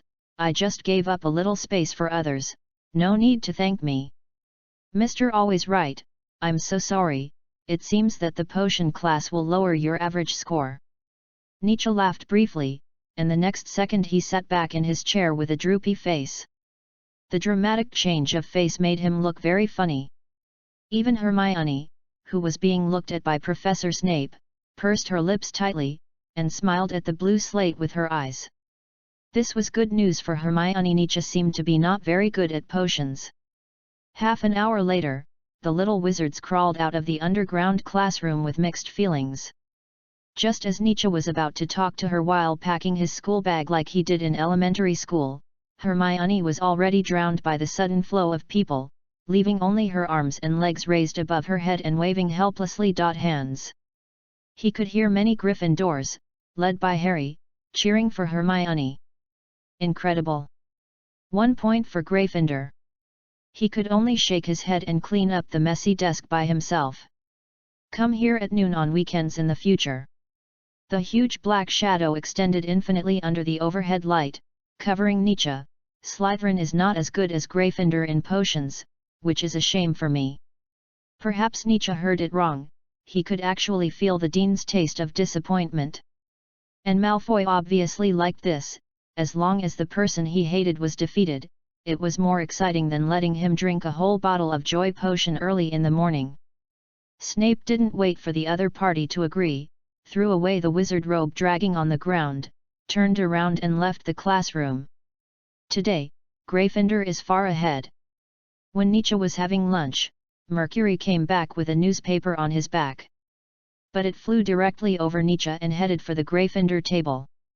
When it looked down and noticed Nietzsche taking out his wand from his waist, it quickly made a gliding turn and returned to Slytherin Airport urgently. Okay, let's go back. Nietzsche took down the wizarding newspaper, put his latest mail in it, and patted its small bag affectionately. I don't have your food here. He opened the Daily Prophet to block Mercury's sad eyes. Today's sunshine was just right, and the headlines in the newspaper made him feel a little better. Gringotts illegal break-in incident, the Ministry of Magic's incompetence. Aha! This was the first wizarding newspaper Nietzsche subscribed to. He smelled a familiar smell as soon as he opened it. He almost made a mistake and thought that another media was commenting on the English police. The investigation into the illegal break-in at Gringotts on July 31 is still ongoing. According to exclusive information, it was done by an unknown dark wizard. Nietzsche folded the newspaper in half several times and carefully tore off the report about the dark wizard. He was still a little confused about the magic world for the time being, but it seemed that it was not as peaceful as he had imagined. My dad also said that Harry Potter killed the mysterious man by himself and would be a powerful dark wizard in the future. Draco said sarcastically after reading the Daily Prophet, "Hee. I will say when I get home that it is totally not worth it." Sitting opposite him was Daphne, who was like a hunter aiming at her prey. Although her recent seats were very coincidental, in Nietzsche's opinion, being too casual and having perfect coincidences were her biggest shortcomings. Daphne's purposefulness was too strong. Nietzsche simply read the rest of the news while asking. Harry Potter is the savior of the First Magical War. Did the Ministry of Magic really say that? No way, the police in the magic world are not more incompetent than the police in England. Before the First Magical War, there was a global magic war. The former was a magic war in the UK, and the latter was a world war in the magic world. It's not nonsense. Daphne turned her head and looked around. After confirming that he was talking to her, she explained, "In fact, many families believe that Potter is a natural master of dark magic.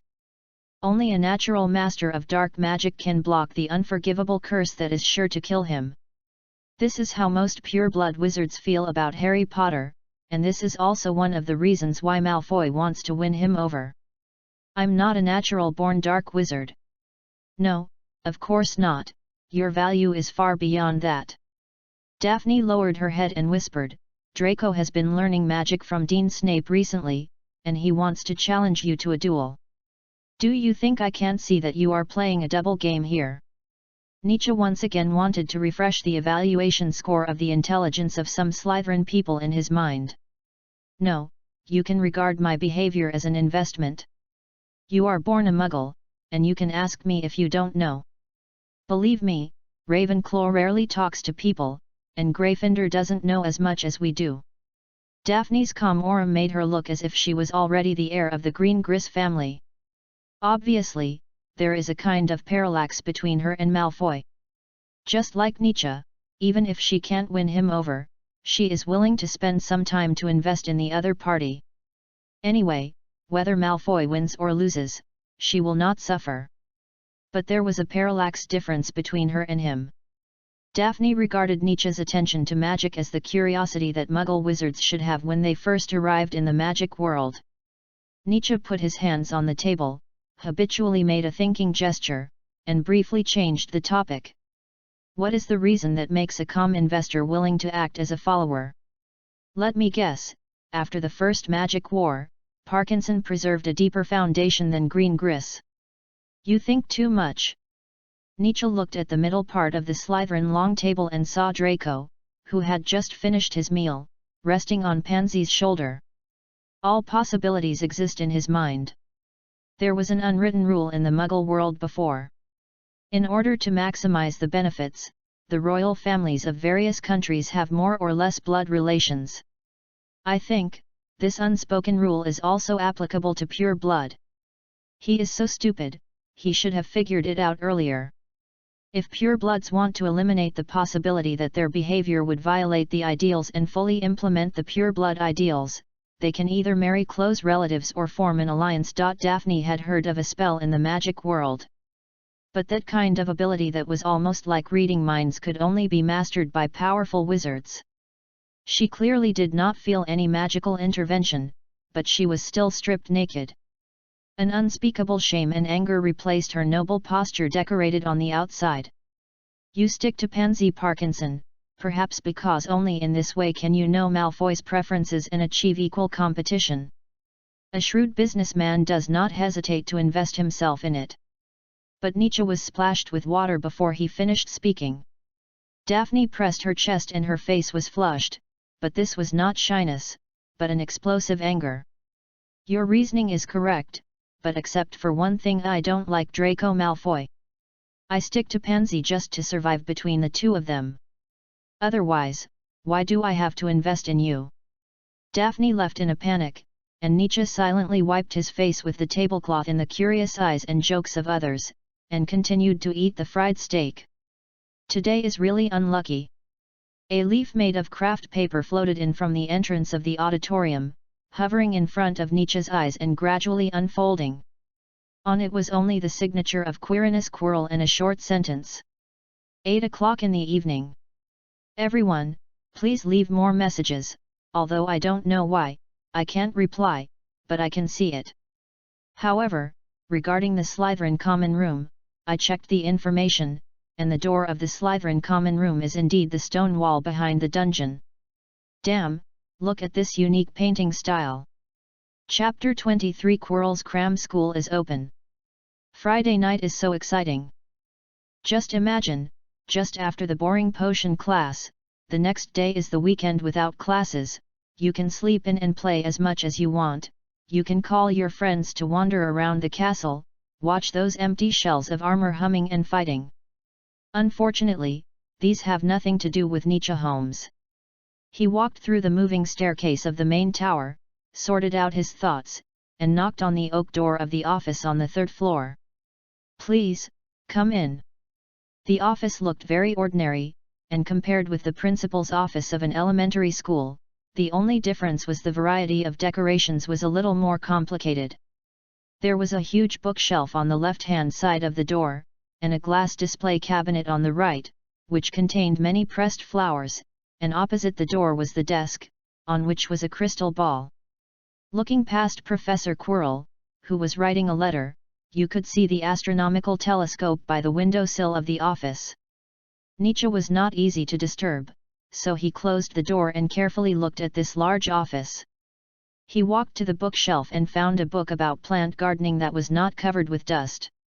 Is this a book from the outside? The outside world he mentioned represented the Muggle world in the mouths of wizards. I bought it when I was traveling. I just graduated at that time, I like to go everywhere, sit closer. Quirrell pushed the letter he had written aside, clapped his free hands, and turned the metal thing standing on the ground into a chair, and immediately demonstrated a wandless and silent spell. The chair first flew under Nietzsche, and when he sat down, it immediately flew to the side of the desk.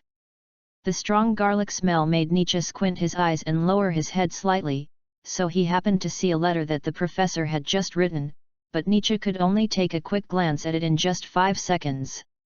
Because of Quirrell's unique stuttering, he had to divert his attention. What new information did your intuition bring? In fact, I found a lot of information in the library. Nietzsche glanced at the dark night sky and took out the notes he had prepared long ago, about the levitation spell. It's still a bit troublesome when translating Latin. He didn't have the mobile phone that looked like a miniature TV in his dream. When translating, he could only look up the words in the dictionary, and his eyes were almost blinded. Quirrell took over and became very interested after just a few minutes of reading, because Nietzsche split the spell into several sections and analyzed them one by one in a literal translation. Wing/ard/em leviosa. Translated as, fly/high, lift up and rise. So that's it, no wonder you think the levitation spell is not to eliminate the gravity of the target. Quirrell was a little excited, but finally sighed in frustration, lift up, fly high. He looked at Nietzsche and sighed in his heart, how young, he is only in the 1st grade. But Quirrell suddenly covered the back of his head, and then sweat oozed from his forehead, so he quickly got to the point. He knew that he had no choice but to hurry up and get to the point. Your current research direction doesn't have too many problems. The standard spell is indeed a Latin system. This terrible speaking speed made Nietzsche's thoughts start to diverge. And he was really about to be driven crazy. However, it is worth mentioning that although Professor Quirrell has a Ravenclaw's weird personality and stuttering tone in terms of theoretical knowledge, it is almost like standing on the shoulders of giants and looking down at Nietzsche. So the conclusion is consistent with my intuition, right? Anyway, magic can't be seen or touched, you can only feel it. Don't Don't be impatient, but do you know how to use emotions to perform? When Quirrell raised his head again, he looked at the student with only admiration in his eyes. It's already very good for a Muggle wizard to be able to perfectly perform a spell. Are Muggle wizards generally slow to learn? Of course, Muggles and wizards look at things differently. You should understand what your heart was like when you successfully used the levitation spell for the first time. He temporarily put down his notes and guided Nietzsche from the side of the question. Firm determination. Nietzsche was a little uncertain. It's rare to see a little wizard who can succeed in the first class. Yes, it's determination. Most Muggle wizards need time to adapt to new learning methods, so the same is true for emotions. Professor Quirrell's logic is not roundabout, so Nietzsche understood it very quickly. The wizard's determination can mobilize magic power, and the influence of positive and negative emotions gives magic power a characteristic. Muggle wizards are in the outside world. The Muggle society has always advocated rationality and rules, which is completely opposite to the emotional wizards, so they always restrain their emotions when they first enter the magic world. Yes, that's right. Determination not only affects the success of the wizard's spell, but also causes changes in the spell effect due to the influence of emotions, just like the dark wizards always hold a kind of hatred and disgust. The limp leg spell will not only make the target lose action, but they can even be pulled out of the leg bones by the dark wizard. That's right. The limp leg spell will make the target's legs lose strength, but pulling out the bones will also cause the limp legs state, but the effect is different. So the standard spell is to impose a state on the target, while different emotions can impose different effects on the target. It's almost like this. The levitation spell can only make an object have a floating state, while the specific shattering spell will make the target fly up before exploding, so most of the black magic is the most convenient. Among them, the shattering spell is specifically effective on buildings, which is an upgrade of the unlocking spell. In Professor Quirrell's narration, black magic seems to be the direction in which wizards study magic. But there are some things that you can't choose, Professor. Nietzsche pondered for a while and continued, at least black magic is not the most convenient for me. What is the personal reason? If you can tell me, it may be more helpful for research. The limitation of the wand. Ollivander said that the wand made of unicorn hair cannot be powerful. Nietzsche was a little restrained and raised his hand to scratch his head, so, I plan to take a different route. This is indeed a bit personal. But since it is for research, and the other party is a professor, it doesn't hurt to say it. But there are some things you can't choose. No. Even if you are in a desperate situation, there is always a choice. Looking at the description of wand learning, dragon heartstrings, phoenix feathers, and you wood are all suitable for white magic or black magic, and the powerful effects almost all come from the material of the wand. But such a calm and stable material as unicorn hair is actually considered to be incapable of achieving great things? Quirrell was stunned for a moment, and touched the wand that had changed from a feather pen with his right hand. He smiled bitterly, then straightened his headscarf and became serious, contrary to his timid appearance in class. This seriousness made the young Quirrell look a bit like a professor. No wonder. No wonder Dean Flitwick asked you to come to me. A studious wizard can always find endless knowledge. If you want to slightly change the state of the levitation spell, in addition to the determination to release the spell, it is your emotions. In other words, it is your determination to maintain the effect. Do you know how wizards enter a locked room on Muggles? Nietzsche recalled the table of contents of standard spells, elementary. Unlocking spell. That's right. Quirrell gradually became excited, but what if it was a wizard who locked it? Anti-unlocking spell. Wrong, it's the advanced spell of Alahomora, Bombarda. Quillo raised his wand and pointed it at the side door of the office. With a loud bang, the bolt was blown away along with the stone wall. The rebel returned to the original path before it could fall to the ground. Under the silent repair spell, it became intact again. Not only the unlocking spell, but also the lighting spell has corresponding enhanced spells. And the enhanced versions of these standard spells are not inferior to the category of black magic, because they cannot cause direct harm to people, but at least they can give niche or research direction. He seemed very satisfied with his demonstration, so he stammered, "We can not only make the bolt open automatically and the mechanism run automatically, but also directly destroy it. The explosion is the effect of unlocking. Theory combined with practice is perfect teaching." Nietzsche suddenly realized that Quirinus Quirrell, who was not well liked by his classmates, was not the kind of fake tricks that only talked but did not practice on the surface.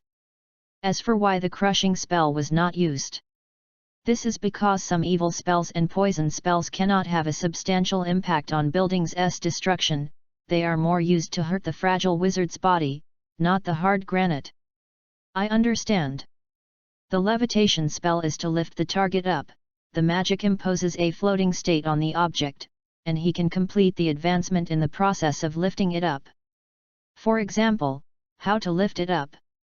It's like he can gently lift a piece of paper with his hands, he can crumple it into a ball and hold it in his palm to hold it up, or he can tear it up and throw it into the sky. As long as the target remains in the floating state, it's enough. Quirrell looked at the time, his eyes rolled, and began to order him to leave. He smiled faintly and said, "Okay, more than an hour has passed. I think if it's a little later, you will be caught by Filch as a Gryffindor who is wandering at night and deducted points." Nietzsche quickly got up and looked at the other party sincerely. "Thank you, Professor." Feeling the sincerity of his student, Quirrell smiled.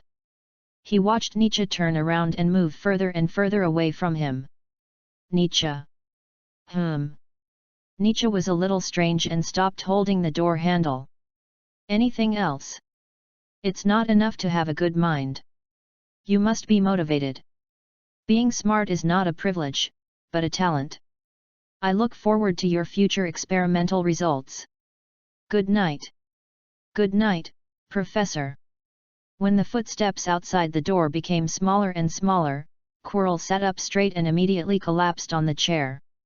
He trembled and grasped the edge of his headscarf, while the other hand pressed on his chest. He lowered his head and seemed to be talking to himself, but there was always another echoing voice in the office responding. "Master, according to your instructions, he will definitely discover the mysteries of black magic. More than that, assist him more during the unplanned time." The Invisible Man ordered, "I can feel that his talent is not inferior to Severus, I can see a new black magic. You did a good job." Quirrell did not have other thoughts because of the weakness of the voice. He looked at the mirror and said tremblingly, "Master. Yes, yes, as long as the plan succeeds, the strength you gain will be far more than this. Let's see what tricks this mudblood can do for the time being." Quirrell was still very happy to hear the perfunctory praise from the other party. But he was not excited because of the benefits mentioned by the voice owner, but because he could clearly see the magic system starting from the standard spell, a new magic starting from the wand. Let the floating spell become a killing weapon, what a strange idea. Use, dark magic, to lure, only power is, immortal. Chapter 24 The Mudblood Effect. Early in the morning, Nietzsche saw several people fighting in the lounge, and there were a few words in the air. "My father is higher in the Ministry of Magic than yours and my bloodline is stronger than yours. Yes, this is very Slytherin. There is a kind of beauty of an English drunkard. The one who beat him was a senior with short hair. He was tall and muscular. With a wave of his wand, he pressed another Slytherin against the window. The fish passing by the window looked at the wizard clinging to the window curiously. "Warrington, if you want to be a chaser, wait until I graduate." Marcus looked at Nietzsche's back and threw him back to the ground with disdain, and stepped on him. "I am the Quidditch captain." And the others did not dare to step forward to help Warrington up. They could only watch him break the broom in the other's hand into two pieces with the cutting spell. It was not until the tall and rude Marcus left that some wizards came forward to pull Warrington up. They were all half-blood wizards from Slytherin, but reasoning did not work here at all. Bloodline determines interpersonal relationships and power relationships. Forget it, when you finish the OWL exam, Marcus will graduate. However, Warrington knelt on the ground, holding the broken pieces of the broom in silence. Draco Malfoy from the next dormitory was also watching. He was watching with relish how Slytherin solved the conflict privately, and also noticed Nietzsche, who had just got up. You see, he thinks Marcus is not suitable for the chaser. There are always half-bloods who can't put themselves in the right position. Perhaps, as Daphne said, Draco learned something new from the Dean of Slytherin, so he expected that he could turn the situation around. His confidence seemed to be back. You really love to study. I can have a real wizard duel with you at any time, a one-on-one competition. Put away your stick. He watched Nietzsche knock the floor with his cane, and took 2 steps back with Goyle and Crabbe. My noble lord. Nietzsche stretched in the green sunlight through the black lake, yawning, but I need to go to the dean now. Don't you know that he is giving me private tutoring? Draco's face immediately fell and clenched his fists. That's it. He hated Nietzsche's style. As a Muggle wizard, he came to Slytherin and looked down on them, the pure Slytherins, and treated them as a joke. I hope someone in Slytherin is willing to be your assistant, otherwise you can wait for a 1-on-2. You have to pay the price for your previous behavior. Daphne poked her head from behind Pansy and said with a mocking. At first, Nietzsche thought that Gryffindor was the most troublesome in the academy. After all, the deduction of points there was enough to upset Hermione, but it was not true. Perhaps every academy violated the school rules in its own way. For example, Slytherin, they always solve it in private in their own way. Maybe he, a Muggle wizard, has never heard of wizard duels. Her ridicule definitely contained personal emotions. Hee. Worthy of being a mudblood, assistant. I allow you to pick one here, provided that they are willing. Hey! Who is willing to help Nietzsche in a wizard duel? The fight next door was over, and Malfoy's voice was very arrogant, causing the Slytherins who had not seen enough duels to turn their eyes over. After hearing Malfoy's words, they all laughed out loud. Who would help a Gryffindor in Slytherin? Blaise shouted, why not go to Gryffindor? I think a fool like Weasley would be happy to be his assistant. So they laughed even louder. You sent Goyle and Crabbe to the school infirmary at the beginning of the term, so I will only give you 2 days, Nietzsche, you must accept it, unless you are a coward. I will wait for you here in 2 days. Sunday and Monday, only 2 days. Even if Nietzsche is really a genius, how can he learn any powerful magic before Tuesday? You know, Malfoy practiced hard for a week for revenge. Does he count on the stuttering Professor Quirrell? Or invent a spell on the spot? Ha! Unless Nietzsche is the reincarnation of Merlin. Anyway, the advantage is Draco Malfoy. Nietzsche found Daphne hiding behind Pansy and nodded gently, so he thought for a while and said calmly, if it's just a duel, it's too boring, how about some chips? Sorry, Hermione, this is not what he wants to fight. Besides, he has bought a lot of things recently and is too tight on money. Nietzsche plans to imitate Sherlock's experience of earning extra money in the underground boxing ring. What do you want to bet? Malfoy was overjoyed. 1 galleon? 10 galleons? Since you don't have the courage to bet, you can't blame me. You can only blame yourselves for being useless. Nietzsche looked at Warrington and didn't know what he was thinking. He suddenly had a brilliant plan in his mind. If he wanted to shut up this group of arrogant purebloods, he alone was not enough. If the other party opened his mouth, he would be annoyed to death. 1 bet per person. Nietzsche pointed to the group of people watching behind the other party, and he said impatiently, you stupid things, if you lose, don't discuss blood in front of me. Wizards with pure blood backgrounds such as Zabani and Parkinson were so angry that they stared. However, some half-blood wizards who had just climbed up from the ground were stunned and looked at him in disbelief. In Nietzsche's observation, Slytherin is not a rope. The contradiction between half-blood and pure blood can never be adjusted. The former can only tend to the latter in the general environment. To put it in the words of a cynic, even if we know, what's the point? Do we have a choice?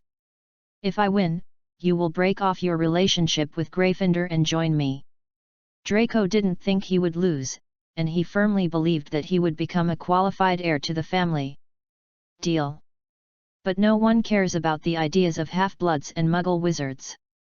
Or, what big waves can these people make? When Nietzsche walked through the corridor outside the dungeon and came to the potions classroom, it was already 10 o'clock. No students could be seen outside the door, because no one would be willing to come to the Batcave on weekends. Of course, Nietzsche didn't want to, he was forced. You are 10 minutes late from the agreed time. If it were normal, I would deduct 10 points. Snape's voice came from the corner of the classroom. Looking in the direction of the voice, you can see Snape in the shadows rummaging through something in the cabinet where the raw materials of the potion are stored. That's because your dear student Draco Malfoy wanted to duel me early in the morning. Apparently, they look down on mudbloods. Shut up! Snape turned his head and shouted, "Don't say that to me! Don't say it again!" But he found that although Nietzsche said it on purpose, he didn't seem to know the actual meaning of mudblood. Because his bland tone was like talking about how many pieces of bread he had eaten in the morning. Sorry, I thought Slytherin allowed students to attack with bloodline. Bloodline. Snape strode in front of him and raised his hand to press the other's shoulder. This is a pure insult, like, dirty bastard. Nietzsche was a little surprised. You know, as the Dean of Slytherin, Snape was the kind of indifferent person in his impression, but now he would get angry because of an offensive word. This contrast is like a mute who has been silent for more than 10 years suddenly speaking. Then you should tell your precious student to shut up instead of getting angry at me. This won't change anything, respected Dean Snape. Nietzsche walked past him and went straight to the desk. Snape knew very well that Malfoy could say it. Or, he subconsciously made an excuse for himself, this is a trivial matter between you. As the Dean, Hermione always said that I am good at making excuses. It seems that I have a comrade now. Companion. Nietzsche shrugged, don't worry, if you want, I can make Slytherin's atmosphere better. Finally, Snape's face changed and became as cold as before. Memorize the potion sequence list for me. I don't think a person who can't even figure out the name of the potion can beat a Malfoy. To be honest, Nietzsche thought the professor was asking him to work for nothing, but he really forced him to memorize. Do you know about this? Humph, a student who even has to memorize the steps of making potions, what hobbies can he have? I don't think he will become very fond of learning overnight. Then why don't you teach me a few tricks? Is Snape really the kind of person who is cold on the outside but warm on the inside? If this is the case, Nietzsche is willing to apologize for his previous prejudice. Don't you have a professor of defense against the dark arts? Snape sneered a few times in his throat. Let me see the professor's teaching level of defense. Don't worry, I can at least guarantee that you won't die. Sorry, Snape is a cold-blooded animal, and his prejudice is correct. There are nearly 76 kinds of potions in the potion sequence, and what Nietzsche needs to do is to write down the names, effects, and perfect states of the potions. By the way, what I mean is that as long as you don't die on the spot, I can save you even if you have a breath left. After all, I rarely know those little evil curses that are like pranks. Snape is definitely narrow-minded, but his purpose is successful. Nietzsche shuddered suddenly. Nietzsche, who currently only knows the freezing spell and the floating spell, can only hope for Professor Quirinus Quirrell. Not to mention whether the experiment can succeed within 2 days. If he can get some counterspells, he will be thankful. Somehow, the contest between the two wizards, muggles and pure bloods, seems to have become a competition between two professors. What Nietzsche didn't know was that what happened this morning, just having lunch, everything changed, and almost everywhere he went, yes, there were people secretly watching him. He still underestimated how bored the students of Hogwarts were on weekends. In the leisure time after lunch, Nietzsche didn't find any entertainment, and the Muggle electronic equipment was out of order. He couldn't take out the Colt revolver hidden in the luggage by Watson's father. So he could only go to the library on the 5th floor to kill time, but when he walked between the Latin and runes shelves, Nietzsche soon knew why his classmates were staring at him. I heard that someone in Slytherin took the lead in resisting Malfoy. What? Of course it wasn't Harry Potter. I don't know. On the long table close to the window, several first-year students were discussing enthusiastically. Judging from the badges on their chests and the yellow and black bow ties, they were from Hufflepuff College. Who did you hear that from? I saw it with my own eyes. Nietzsche had seen this girl with 2 braids on the train. I was going to bring the cauldron out to practice in the potions classroom, but guess who I saw?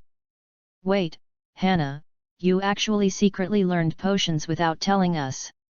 Ahem, the girl answered herself, that's right. I saw Malfoy in confinement in the classroom. Haha, you didn't see that his hands and clothes were covered with slug slime. No way. Nietzsche had a picture of Draco Malfoy being thrown into the basement by the dean by the collar on his first weekend, with a bucket of slugs at his feet. No, he didn't plan to elevate Professor Snape's image for the time being. What if he changed his mind next time? What are you doing sneakily? Nietzsche first smelled a citrus scent, and then heard a familiar voice. When Hannah turned her head, he had put the book back on the bookshelf to cover his face. Hermione, it's her again. What? Nietzsche grinned and forced himself to calm down. I'm looking at the connection between Latin and spells. Do you know what happened to you at noon? Nietzsche, as long as I don't keep an eye on you for a day, you can cause trouble. Should I know? He gritted his teeth, turned his head, and found that there were several Gryffindors behind Hermione. They blocked the aisle in the middle of the bookshelf, including Ron Weasley, who was scolded the most by Malfoy. When Nietzsche saw Harry's excitement that could not be concealed, a bad premonition came over him. Hermione pressed his shoulder with one hand, and then gradually straightened her whole body.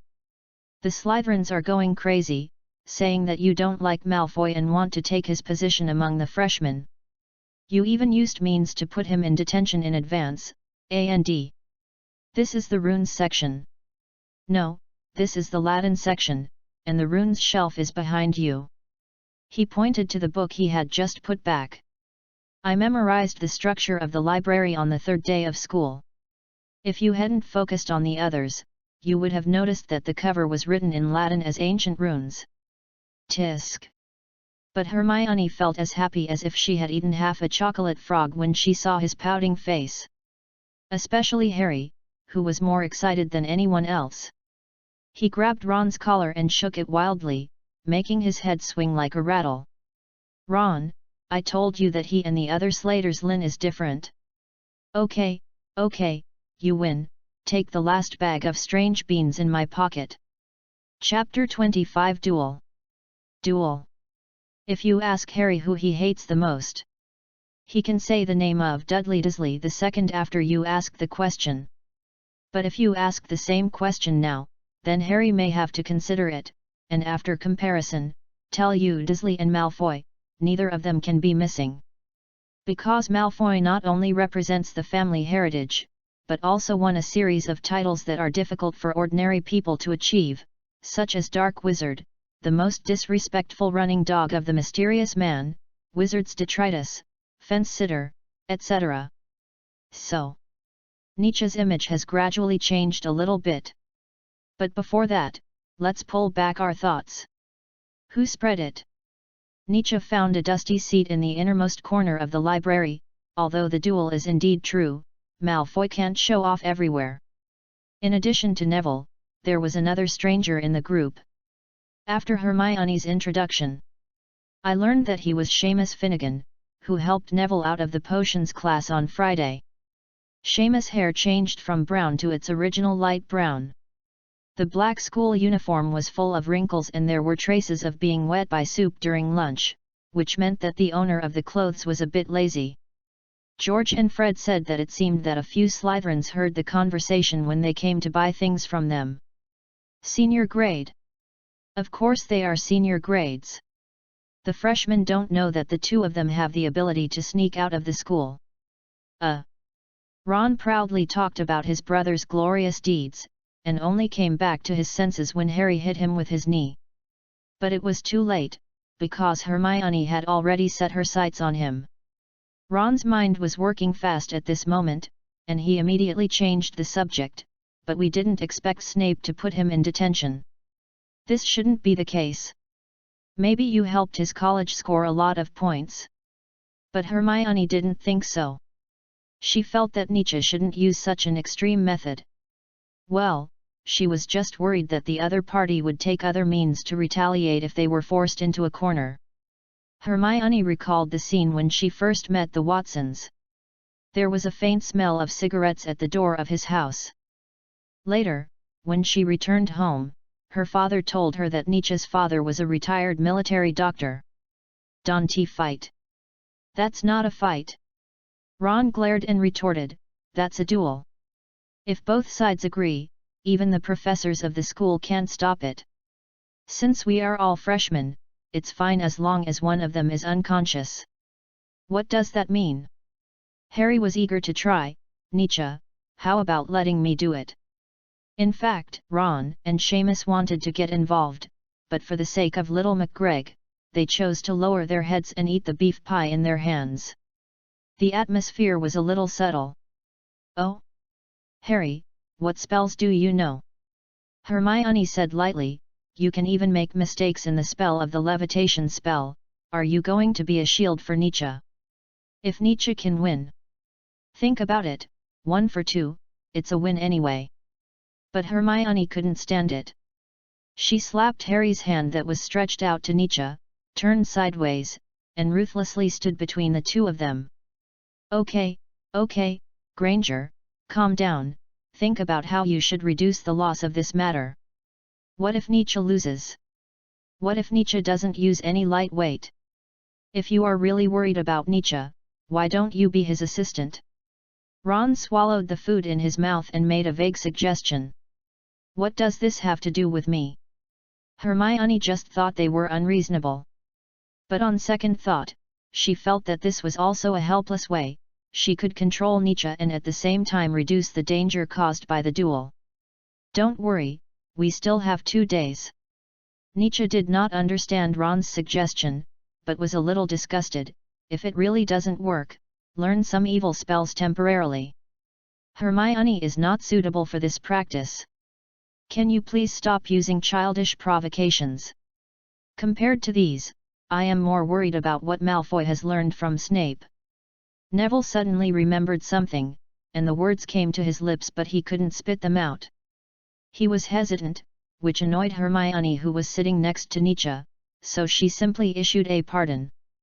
But what is certain is that this duel cannot be shirked. Think about it, now half of the school knows about it. Damn Malfoy, he is forcing you. Harry said coldly, he looks down on people like us, but you stole his limelight, so he deliberately made it impossible for you to refuse. Although there was a chance to make friends, if he could do it again, he would still punch Draco Malfoy in the stomach. Cunning Slytherin. Ron muttered, of course not including Nietzsche, he is more special. Everyone has their own thoughts, but only Harry hopes that Nietzsche will choose him as his dueling assistant. Perhaps the Sorting Hat is right. He seems to be particularly eager to prove himself. Hermione looked out the window. There was a stone house at the edge of the forest in the distance, where smoke was rising. Now she was in a very conflicted mood. On the one hand, she wanted to experience the wizard duel culture, but on the other hand, she felt that it was not a good idea to do so. However, after hearing what Ron said about compliance, it was another matter. This wizard culture similar to the night challenge sounded quite interesting. The few people sat for a while and left. Harry and Ron were not the kind of people who would sit in the library for an afternoon. While Neville and Seamus felt that the amount of study today was enough, they did not have the patience of Hermione. You know, this first weekend is very precious. As a Gryffindor, you can't just stay in the library on the 5th floor and waste all your exploration time, right? So, the atmosphere gradually became quiet as they left. Nietzsche opened his notebook, and there were many words in it that were newly added by Professor Quirrell. Although his eyes were looking at yesterday's harvest, his mind was always thinking about the duel. It's just that he was the first to lose his temper. How about, be my assistant? What? Hermione crossed her legs and tilted her ear. Sorry, your voice is too soft, I didn't hear you clearly. How about I drop out of school? Nietzsche suddenly changed his words. Anyway, Malfoy's father is also the director of this school. Whether I win or lose, I won't get any good. It's better to just drop out. But Hermione just squinted at him, with her two big front teeth bared. That's not like you. If you help me, maybe there will be a turnaround. Nietzsche saw that the hard way didn't work, so he could only use the soft way.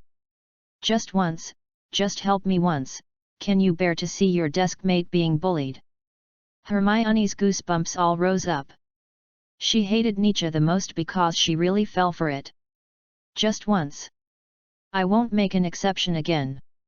Hermione raised her eyebrows, put her hands on her hips, and lowered her roar. It's really weird. Since when did she slowly change so much? Hermione thought about her childhood and suddenly realized how quiet she used to be and how she would never get angry easily. Yes. It's okay, Nietzsche is angry. Perhaps one day, she will become the youngest patient with hypertension. Wingardium Leviosa. Nietzsche's spell attracted her attention. This was the first spell that the first-year students learned. Although it was a very simple levitation spell, even so, only Hermione's feathers moved a little in the whole class. You know, even so, in Professor Flitwick's opinion, it was good to be able to move twice in the first class. But what about Nietzsche? He can now make the discarded craft paper on the table float in the air and spin. The change of magic power. Use emotions to achieve your goal. Professor Quirrell's intermittent teachings echoed in his ears. After trying it several times, he looked at the ups and downs of the paper and felt a little irritated. There is no doubt that this is indeed a levitation spell. But it didn't work. The paper was still floating in the air, occasionally spinning and turning over because of the cold wind blowing in from the window. Wait, how did you do it? Just use your heart. Nietzsche muttered. Speak human language. Listen. Didn't she ever take classes seriously? Just use your heart. Never mind, I don't know what your problem is. Hermione looked around and after making sure that the librarian Madame Pants didn't come over, she drew out her wand with confidence, cleared her throat, and recited the spell several times before she had confidence. Wingardium Leviosa. It was obviously the same kind of craft paper, and she tore it off from the notebook temporarily, but it didn't move. Hermione didn't give up and shook her wand again. The biggest improvement was that the paper jumped. That's right, it bounced like a frog. And the jumping height was only 2 centimeters from the table.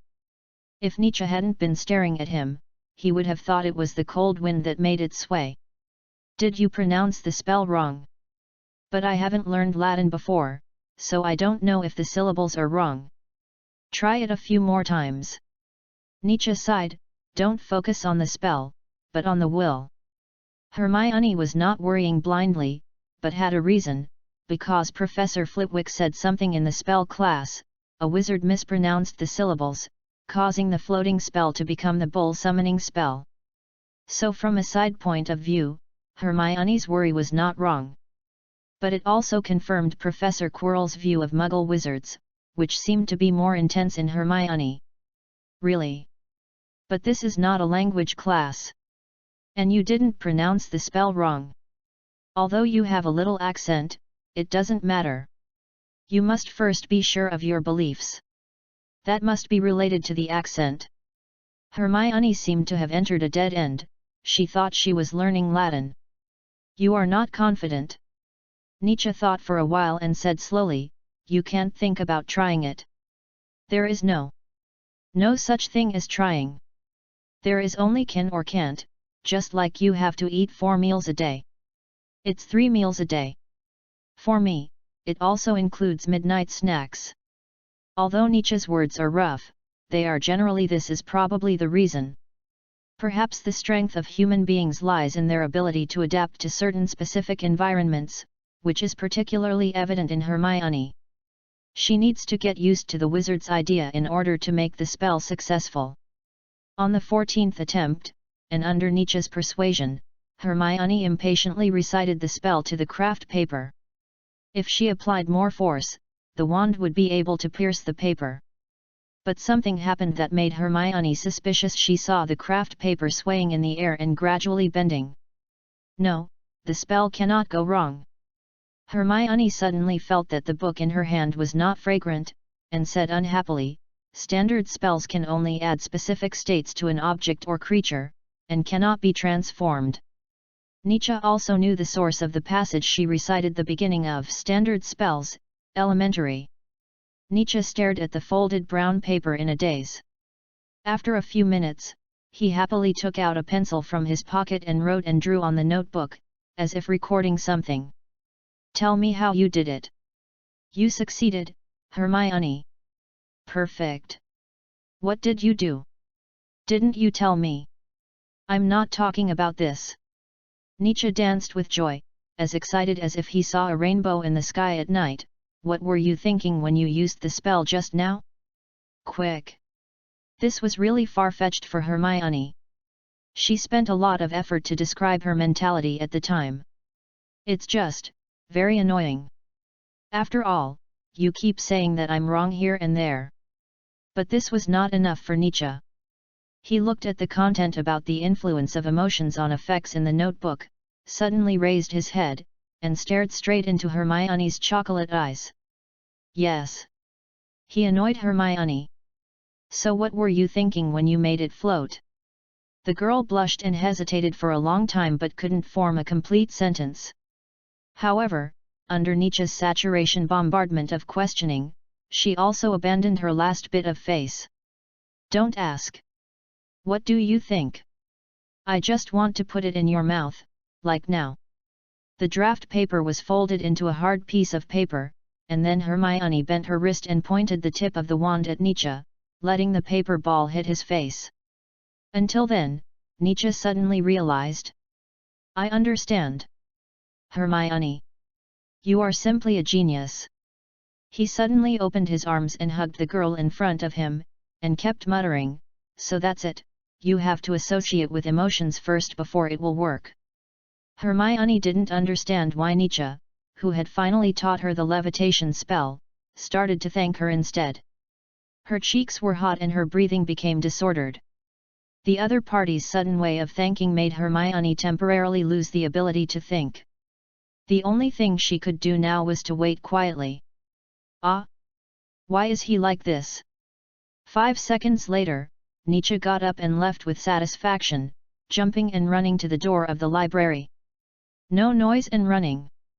Madame Pance's angry scolding could not make Nietzsche's footsteps quieter. What happened just now? Hermione began to ponder Nietzsche's excitement belatedly. He said he was a genius. Hee. Did she just do something incredible? Chapter 26 Quirrell, who opened up a new path. Today is a good day to relax. Unfortunately, Quirrell, who was bareheaded, looked at the sunset, put down the textbook in his hand, and just walked to the glass display cabinet, intending to arrange his pressed flowers by hand, when the door of the office was suddenly broken open. Professor? Professor? Wait. Okay. Quirrell hurriedly got up from the ground, only his head was exposed, with an awkward smile. He squatted down, rolled over, and put on his turban again almost at the same time, and the movements were done in one go, so Nietzsche only saw Quirrell's head suddenly popping out from behind the desk like a groundhog. It's really rare. Who would have thought that there would be students visiting his office on Saturday? Nietzsche, I remember to take a break today. I succeeded. No, someone succeeded. Nietzsche did not steal Hermione's glory to himself. My friend made a piece of paper float and produced a folding effect. Quirrell, who heard the good news, had a light in his eyes, and he slowly put his index finger in front of his lips. Keep your voice down, I have a headache. His feet moved flat on the carpet without making any sound, and walked to Nietzsche to take the notebook that looked like a ghost painting. Honestly, he really wanted Nietzsche to spend some time practicing calligraphy. No, incredible, this is a huge leap in standard spells. Professor Quirrell stammered, can you tell me how your friend achieved it? But then again, is Nietzsche's friend more talented than Nietzsche? From the successful cases in the experimental process, it is possible, perhaps a Ravenclaw. He couldn't help but think of the college he used to stay in. Under the unpredictable variable of emotions, wizards are likely to express their emotions through subconsciousness. The ideas you come up with will directly affect the effect of the spell. Maybe the levitation spell can do more than just make things float. But I can't deeply understand emotions. However, Quirrell heard it with great interest. Although Nietzsche said that the success of the experiment was completely accidental, as long as there was one success among countless experiments, it would prove its feasibility. What they have to do next is to analyze it in detail like Nietzsche did and increase the probability of success. Don't worry, everyone's experience is different. When I was as young as you, I was able to intuitively receive external stimuli, but this is not all good things. You are very smart to be able to sort out the logical relationship between magic, emotions and consciousness in a short time. Really? Nietzsche pursed his lips and said disapprovingly, in fact, my father and my uncle always say that I am stupid. Although he is a stutterer, it is undeniable that as long as you listen carefully to what Professor Quirrell says, you will know that he is indeed a good teacher. It just sounds a bit laborious. Quirrell's attention is focused on the latest records, and he can only implicitly comfort Nietzsche not to rush into emotions. But he kept silent about his student days. When you reach a certain moment, you can directly feel the stimulation from the outside world, and the manifestation brought by that stimulation is your emotion, fear, hatred, jealousy. They are all good teachers. Can't you choose some positive emotions? Nietzsche's mouth twitched. Love? Guard? Quirrell chuckled a few times. Although I don't look down on them, there are really few people who can truly understand that they are far less profitable than negative emotions. To love something, you need to pay the price of several years or even decades. And hatred may only take a moment. Quirrell thought about it. He didn't remember anything unforgettable, nor did he experience love and being loved. If there was anything worth remembering, it might be Nietzsche, who was different from other Slytherins. The love for everything expressed by this first-year freshman was something that Quirrell could envy. By the way, Professor, do you have any good defense spells against the dark arts? You can't chew too much. Quirrell put the notebook on the table and turned his back. Nietzsche cleared his throat, a little embarrassed. He hesitated for a moment before saying, No, I just want to learn some self-defense. I'm going to duel with someone temporarily. The word duel is like a fishhook, hanging up the deep memory. At this time, the professor who turned his back suddenly shrank his shoulders. When Nietzsche turned to face him, he found that Professor Quirrell was trembling all over, as if he had recalled some horrible traumatic event. Maybe you should go to find Dean Flitwick. But you are the professor of defense against the dark arts. Nietzsche didn't want to see Snape's stinky face. But I can't. No.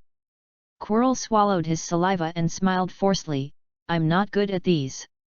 I'm not good at them. To be clear, it was Headmaster Dumbledore who insisted that I be this professor. Obviously, this professor must have experienced a traumatic blow, which led to extreme inferiority. He was originally a professor of Muggle studies, so he was afraid of the courses he was teaching now and had no confidence. This made Nietzsche frown. He hated those traumas that would cause a person's temperament to change drastically. Quirinus Quirrell, who graduated from Ravenclaw, should be creative, not as mediocre as he is now. So, Nietzsche was just as the wand would said honest. He looked at the trembling and refusing professor, and said sincerely, "But I thought you were better than Snape, the old bat, because it was you who helped me find the breakthrough of the spell." "It's me, but I just gave you some suggestions." "Snape doesn't even have suggestions." Nietzsche rolled his eyes. Honesty is the biggest killer. Quirrell asked himself, how much truth and how much falsehood did he have in helping Nietzsche? "I'm afraid he can't tell the difference himself." "Professor, we will definitely make more breakthroughs in standard spells in the future. It is not easy to win some awards in the magic world. What else do you have to worry about?" "We." Quirrell thought he had heard wrongly. He even gently lifted his headscarf up to reveal his earlobes. "Although I am a Slytherin, I am not so selfish."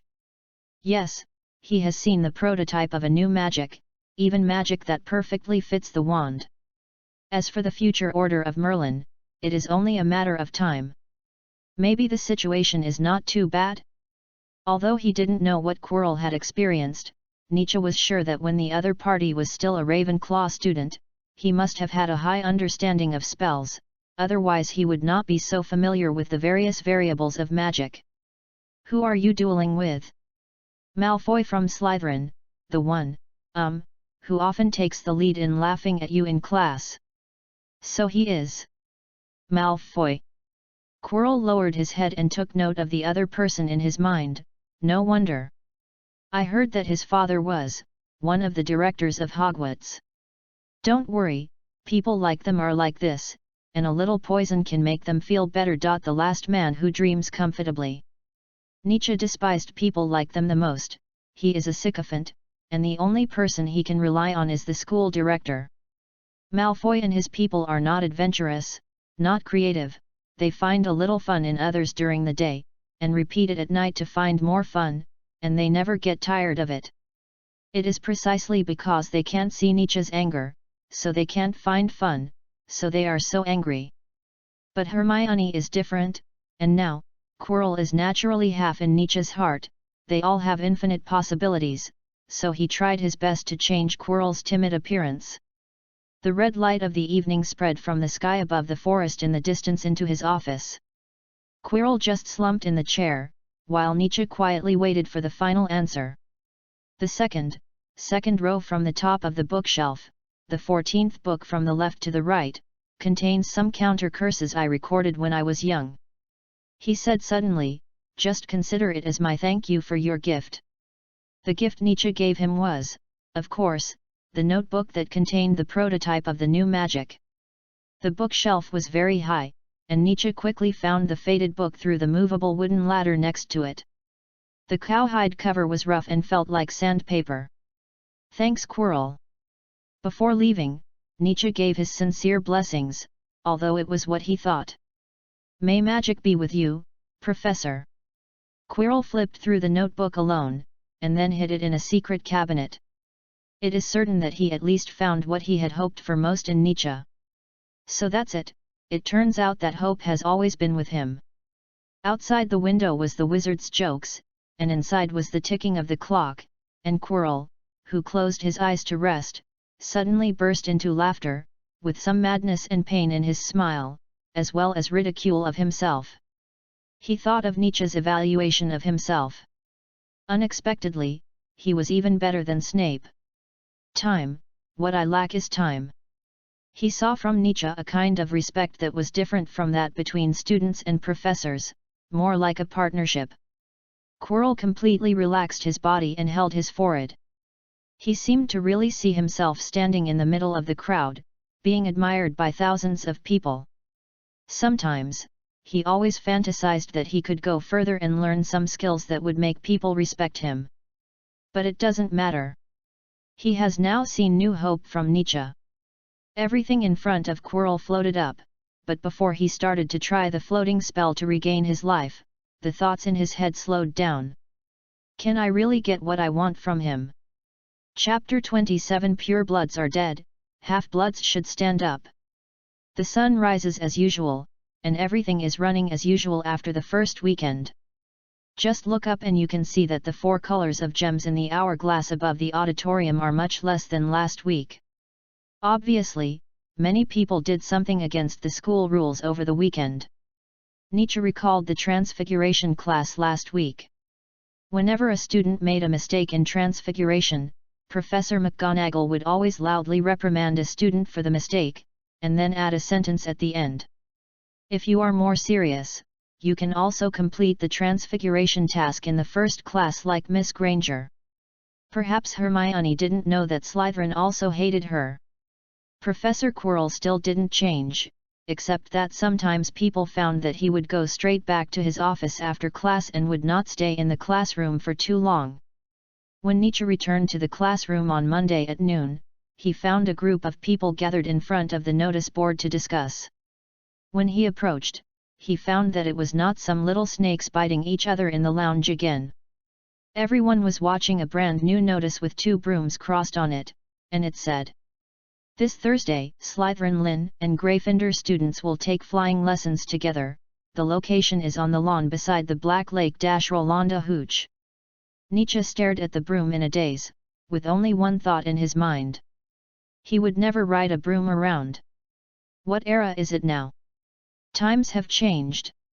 Riding a broom around. If Sherlock knew, he would definitely join Mycroft in laughing at himself. He would rather ride a skateboard that can fly with jets. Why are first-year students not eligible to participate in Quidditch? Draco complained loudly, "You know, I rode an old model and avoided the muggle, something was spinning." He seemed to want to say that he avoided the helicopter. Not only Slytherin, but every college lounge received the same message on this day. On the way to the History of Magic classroom on the 2nd floor in the afternoon, Hermione seemed to be infected by this atmosphere. She kept complaining about flying classes and Quidditch. "It seems that students from wizarding families have ridden it, but we haven't. What if I can't fly it? Will I lose points? Will I fail the exam because of my poor performance?" Hermione's muttering made Nietzsche feel that his head was bigger. She always felt that she was anxious because of her background in a Muggle family. Sometimes Hermione envied Nietzsche for having an active mind. At least she had never seen him anxious about anything. "You don't like?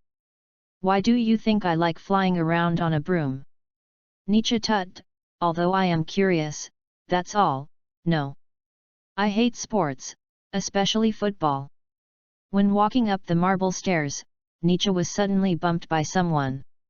Warrington, who was a circle stronger than him, looked at Hermione with disdain and said to Nietzsche, "Maybe Malfoy is right, you Slytherin traitor, maybe you can get along with that pure-blood traitor." Pure-blood traitors refer to the Weasley family. Draco, who was walking in front, turned his head and showed a mocking smile, which made Hermione even more irritated. Are the people in Slytherin not very smart? It was obviously he who bumped into me on purpose. But Nietzsche held her back. Just now, when Warrington deliberately bumped into Nietzsche in the crowd and made him stagger backward, he stuffed something into his palm. When he opened his hand, he found that it was a small piece of paper. There was a name on it, Marcus Flint. This is very intriguing. Didn't this person have a conflict with him last weekend? Is it a curse word? Hermione frowned and said angrily. Actually, it's a help. Maybe Malfoy's assistant is a little tricky. Nietzsche said unhappily after entering the classroom, he is a senior student, and his strength is currently above mine. But this is only for now, after all, he has only learned magic for a week. Obviously, Draco Malfoy is very interested in this duel, and he even wants to lose face and seek a capable assistant. As for the two bodyguards Goyle and Crabbe, I'm afraid Malfoy himself knows that they both have a headache when they see Nietzsche, not to mention being an assistant in a wizard duel. They don't want to become long-term residents of the school infirmary. This is unfair. Never mind, this is very Slytherin, they really do whatever it takes for honor. Hermione was already irritable, and she was even more helpless, but why should he help you? But if you think about it carefully, you can know the undercurrents in Slytherin. Half-bloods have suffered from pure-bloods for a long time.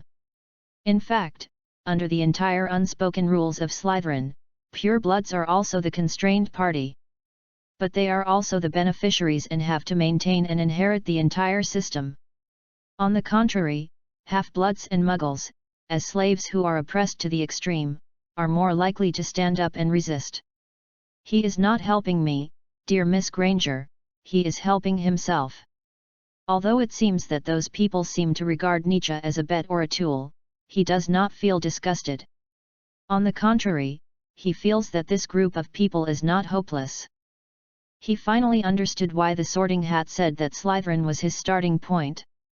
Professor Binns was reading the text, and people were sleeping or chatting below. Few people could understand half of the content of the textbook. After Nietzsche hurriedly drew a few horizontal lines on the thin History of Magic textbook, he stopped. Then his attention was completely focused on Professor Quirrell's personal notebook.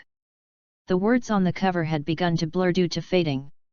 Curses, counter-curses, and counterspells. Turning to the first page, you can see a passage recorded by Quirinus Quirrell during his student days. The essence of the counter-curse is the curse. This sentence runs through almost the entire notebook. Nietzsche spent half a day yesterday, Sunday, to understand the meaning. Generally speaking, the spell to counter the evil spell is a sharp spear. Its relationship with the evil spell is that the tip of the spear faces the tip of the spear. The opposite effect of the evil spell is used to offset the effect of the evil spell. The anti-evil spell is a shield, which is used to prevent the effect of the evil spell in advance, such as the fire and moisture spell and the second-year spell stop.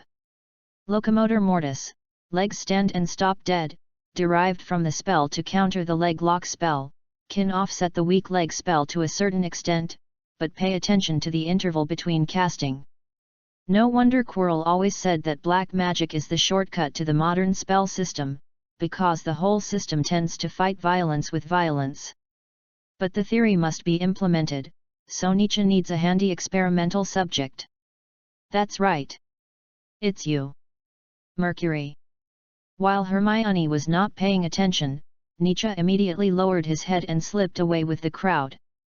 He went down the stairs in the central courtyard, bypassed the boathouse at the pier, and came to the owl shed on the top of the hill. As a pet of the Holmes family, life has always been difficult, whether it is the pug raised by Watson and Sherlock at home, or the current owl. Not only do they have to deliver letters and newspapers, but they will also be caught and used as guinea pigs in their spare time. If I had known that as an owl, I would also be used as an experimental subject. The inside of the owl shed is a room similar to a barn, which is divided into two areas: school owls and pet owls purchased by students. When they saw Nietzsche coming in, they all screamed and circled overhead, and he only needed to find the most unique one among the group of owls, because Mercury would not be excited by his arrival. Soon, Nietzsche found the owl that was facing him, but its head was turned back 180 degrees. Mercury, we have a great mission. You don't want Hermione Granger to be bullied in tomorrow's duel. Freeze quickly. This can't be blamed on him. If you want to blame, we can only blame Mercury for being too naughty. It's a matter of Hermione's concern. How could he run away? As a pet, he should always worry about the safety of his owner. So, a scene that frightened many owls appeared in the shed. One of their kind was made weak in the legs by the little wizard in front of him, and his eyes were blank from the initial struggle. Is there still law? If there is an owl court in the shed, they will definitely sentence Nietzsche to death by hanging. Chapter 28: The First Clash of the Last Man and the Superman. I want to settle the old and new accounts together. Malfoy rubbed his sore wrist. While others were enjoying their weekend, he was the only one who repeatedly steamed a whole bucket of slugs in the basement without sunlight. And the most ironic thing is that this matter was praised by Dean Snape in the potions class. As for why he was put in detention, there is no need to think about it. It must be that Nietzsche complained to the professor and said something about dueling. It doesn't matter. You can show that mudblood the depth of Slytherin tonight. Pansy moved his head to her thigh and nodded in agreement. How did that guy Marcus promise you? Does he need to consider it? Draco snorted contemptuously. You know, my mother used to be a Black family, so she has some kinship with the Flint family. This is still on the bright side. To be frank, the Flint family now has to rely on the charity of these families. Draco Malfoy vowed to make himself a figure no less than his father. The Malfoy family will become stronger in his hands. In addition to Potter, it is naturally worth making friends with people in this house. However, Daphne on the side watched the intimate two adults with cold eyes, but had to put on a smile like the bodyguard duo. Destiny has already marked the price for everything in secret. Is it really Nietzsche who complained to Snape? I'm afraid that this kind of thing is impossible in Daphne's eyes. How could a wizard who dares to isolate Slytherin do such a thing? Besides, it is said that Malfoy and the Dean have a good personal relationship, and it is impossible to punish Draco for such a small matter. On the other side, Nietzsche, who is at the top of the dark tide, is still in a tower. Dragon scum! Harry led Nietzsche to a giant portrait and said to the fat lady inside. Then the fat lady first looked at the people around Harry, and then noticed his bow tie, showing great surprise, but despite this, she still made way for the two. Slytherin students haven't been here for a long time. Can't other colleges interact with each other? Nietzsche stopped in front of the tunnel behind the portrait. Of course. The fat lady laughed. Godric welcomes every wizard and friendly muggle, except for the Hufflepuff common room, because Ms. Helga thinks this is a kind of protection.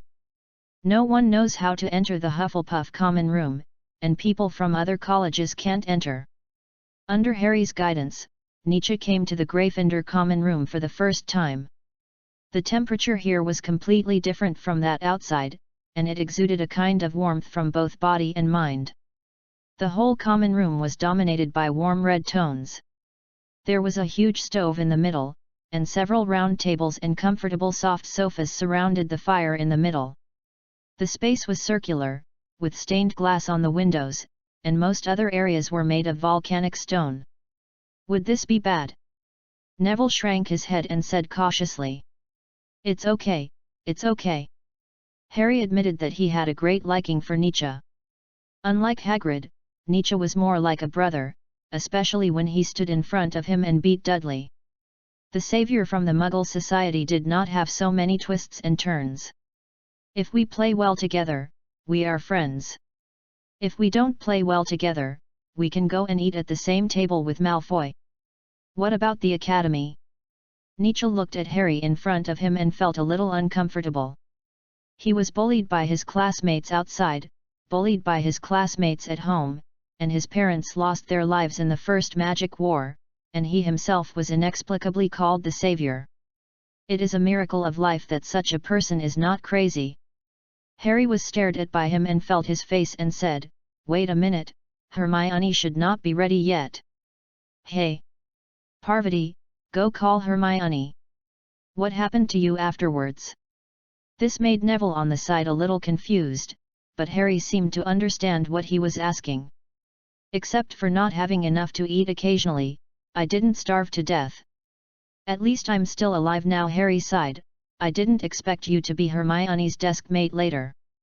I really admire you for being able to tolerate her." He covered his face with his right hand and leaned towards Nietzsche. It was better not to be heard in such a whisper. When Nietzsche came in, several people around the table looked at Harry at the same time. Among them, the Weasley twins were the most curious. You know, they were the first to hear the news from Slytherin. In addition to what happened on the train before, their impression of Nietzsche was beyond Harry's expectations. Would you like some props? George counted on his fingers. For your duel tonight, our original 5 galleons per box of water-blooming fireworks are discounted to only 3 galleons. Can it track the enemy automatically? George and Fred smiled gradually stiff, looked at each other and said, no. The explosion range is very wide. It's just ordinary fireworks. Fred thought for a while, and added a sentence to promote, but it will be deformed. If you lose, we can make the fireworks turn into lions and rush towards them. What if you win? George and Fred sighed and patted Nietzsche's shoulders heavily. At this time, Hermione rushed out of the dormitory and saw everyone who was ready, and she hesitated again. In fact, long before Nietzsche came, she had learned about Marcus from the Weasley twins. The other party was originally in the 4th grade, but was held back because of a beating accident. No wonder George and Fred didn't think they would win. It doesn't matter. At least you are a warrior here in Gryffindor. We will carve your name on the canary biscuits. Our Captain Wood didn't dare to compete with him in strength when shaking hands. But Nietzsche shook his head and said calmly, we are wizards, not barbarians who choose leaders. He seemed to have forgotten how Crabbe and Goyle's heads were broken on the first night of school. No. He relied on the cane, not brute force. Only civilized people can use weapons reasonably. But Hermione just frowned and winked at Neville, who went back to his room first. She slowly tied her clothes, took out her wand, and after pretending to warm up, she waved her hand and walked towards the door on her own, as if she was fully confident of winning. Let's go meet that pure blood. She suddenly stopped walking, turned around, and said word by word with gritted teeth, this is the last time. Next time, I would rather watch you become a weakling. But Nietzsche was used to seeing her like this. He just fanned her with his hand and responded casually, okay, misbehaving. But Nietzsche's mouth never fell, because he knew that Hermione was actually enjoying this process. The duel was at the edge of the Black Lake. Although it was night, it was not yet curfew time, so when a group of people walked from Gryffindor Tower to the hall, Filch did not stop them. He held a cat and said viciously, George, Fred, it's you two again. I will catch you for the second time today. Nietzsche and Hermione walked in the front, emitting bright silver-white light with their wands. Then Harry and others took out their wands one after another, but their wands only emitted a faint light like fireflies. Lumos. The cold wind of September swept across the Black Lake, which made Hermione tighten the cape outside the wizard robe. After walking along the lake shore for 10 minutes, Nietzsche finally saw a few shadows under a dead tree. I thought you wouldn't be scared. Draco said sarcastically, let me introduce you solemnly, this is Marcus Flint. I think Nietzsche has seen how powerful he is. The tall shadow of Marcus made Harry and Ron swallow their saliva, and even the Weasley brothers who whistled all the way quieted down. How can we not talk trash before the duel? I have seen it before, he is quite good at dismantling brooms.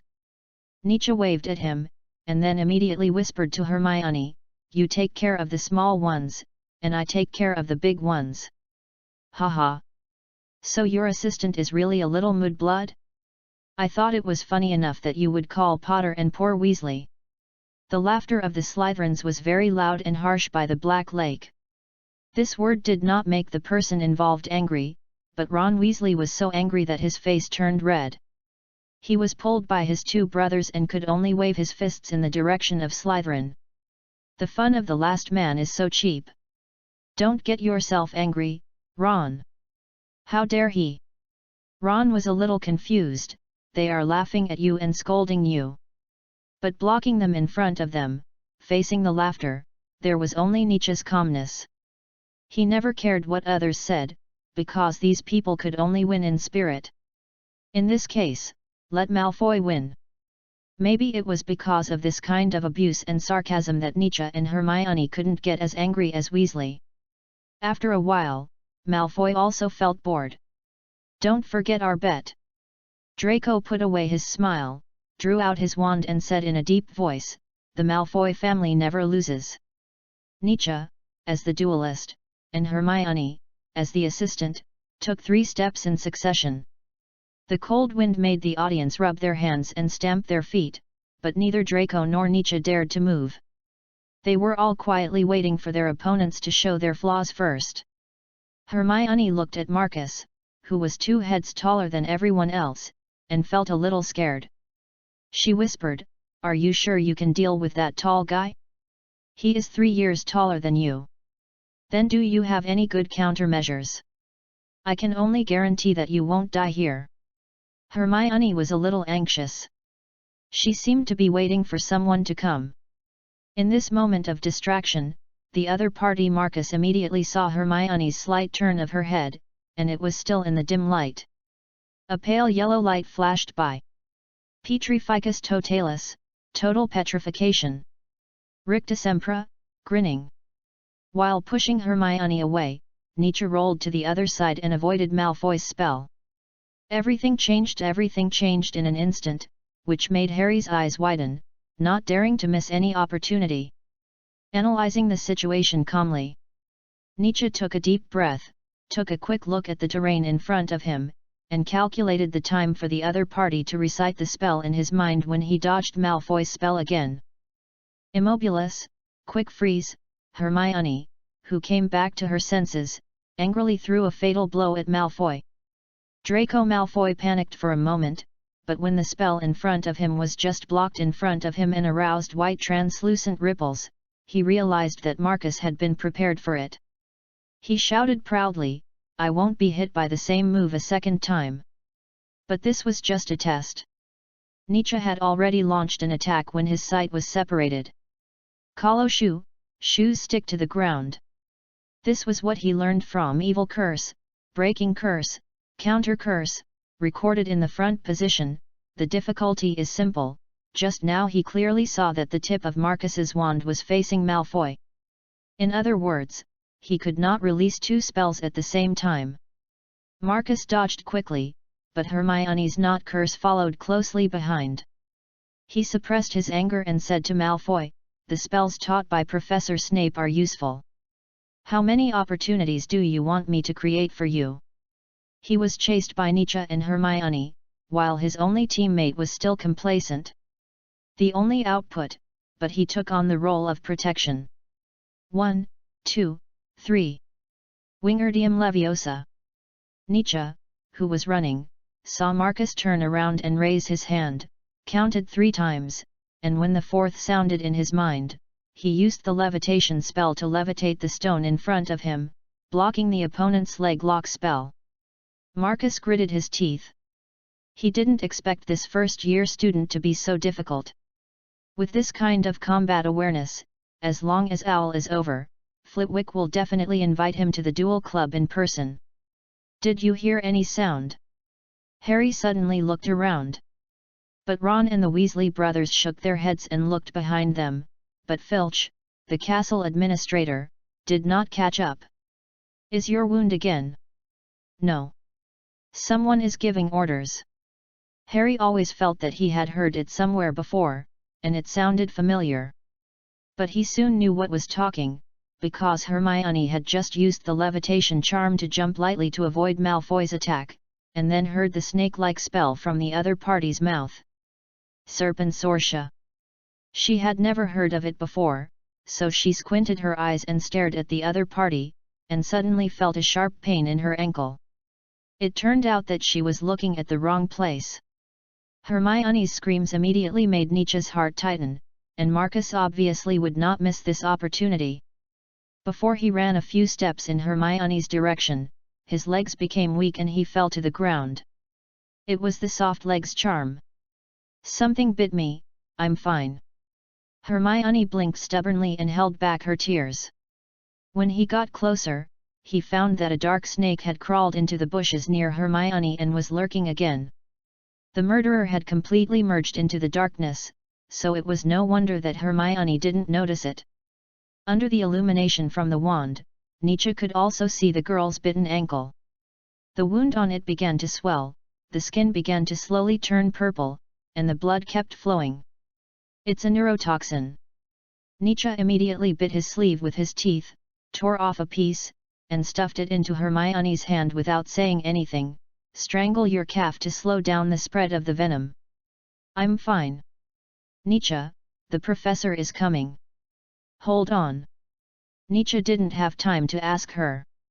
At this moment, he suddenly felt an unprecedented anger, even more than when he beat someone up.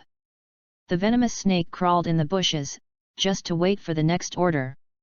Well done, Marcus said breathlessly. What's the big deal? They are just 2 freshmen. Malfoy cast a contemptuous look. He saw the victory coming, and the great joy made him involuntarily give orders, keep attacking. Until he admits defeat. Snake. That's right, Harry immediately remembered something. He patted his head in annoyance and shouted, be careful to the left. I heard it talking. Wingardium Leviosa. The black venomous snake opened its mouth and showed its fangs, but it was suspended in the air by Nietzsche and could only hiss weakly. Maybe it was begging for mercy. But he didn't know, and didn't want to know. Under the control of emotions, Nietzsche subconsciously had a thought crush it into a pancake. If Malfoy and Marcus had no problem with their ears, it was indeed a levitation spell, but how could the levitation spell crush a snake? They saw with their own eyes that the venomous snake was like being pinched by a pair of iron hands, and its eyeballs burst because of the squeezing. If they were more careful, they could even hear the sound of bones breaking inside it. Then the snake meat pie with skin just floated in the air. Nietzsche felt intoxicated, as if he had drunk a whole bottle of brandy. He was dazed and seemed to feel the subtle changes and effects of the spell. Result.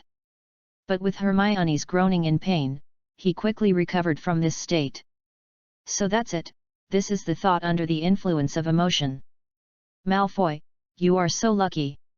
It is a rare good fortune for a last man like him to experience the levitation spell that brings back his life. Chapter 29. You know nothing about the levitation spell. This is the levitation spell. In Malfoy's impression, the levitation spell is a basic spell for beginners, at most used to facilitate actions, or to make your movements lighter like Hermione Granger. But, making a venomous snake float in the air alive and flattened by magic, it looks like black magic no matter how you look at it, right? The oolong exiting the cave spell is just a basic summoning spell, but it does not mean that it is not dangerous. If used reasonably with the right time and environment, an inconspicuous snake can also cause trouble to the enemy. Nietzsche's wand is very quiet and smooth when casting magic, like a precision machine. When the effect of the levitation spell ended, the dead snake had fallen to the ground. Surrender, your assistant has left the field.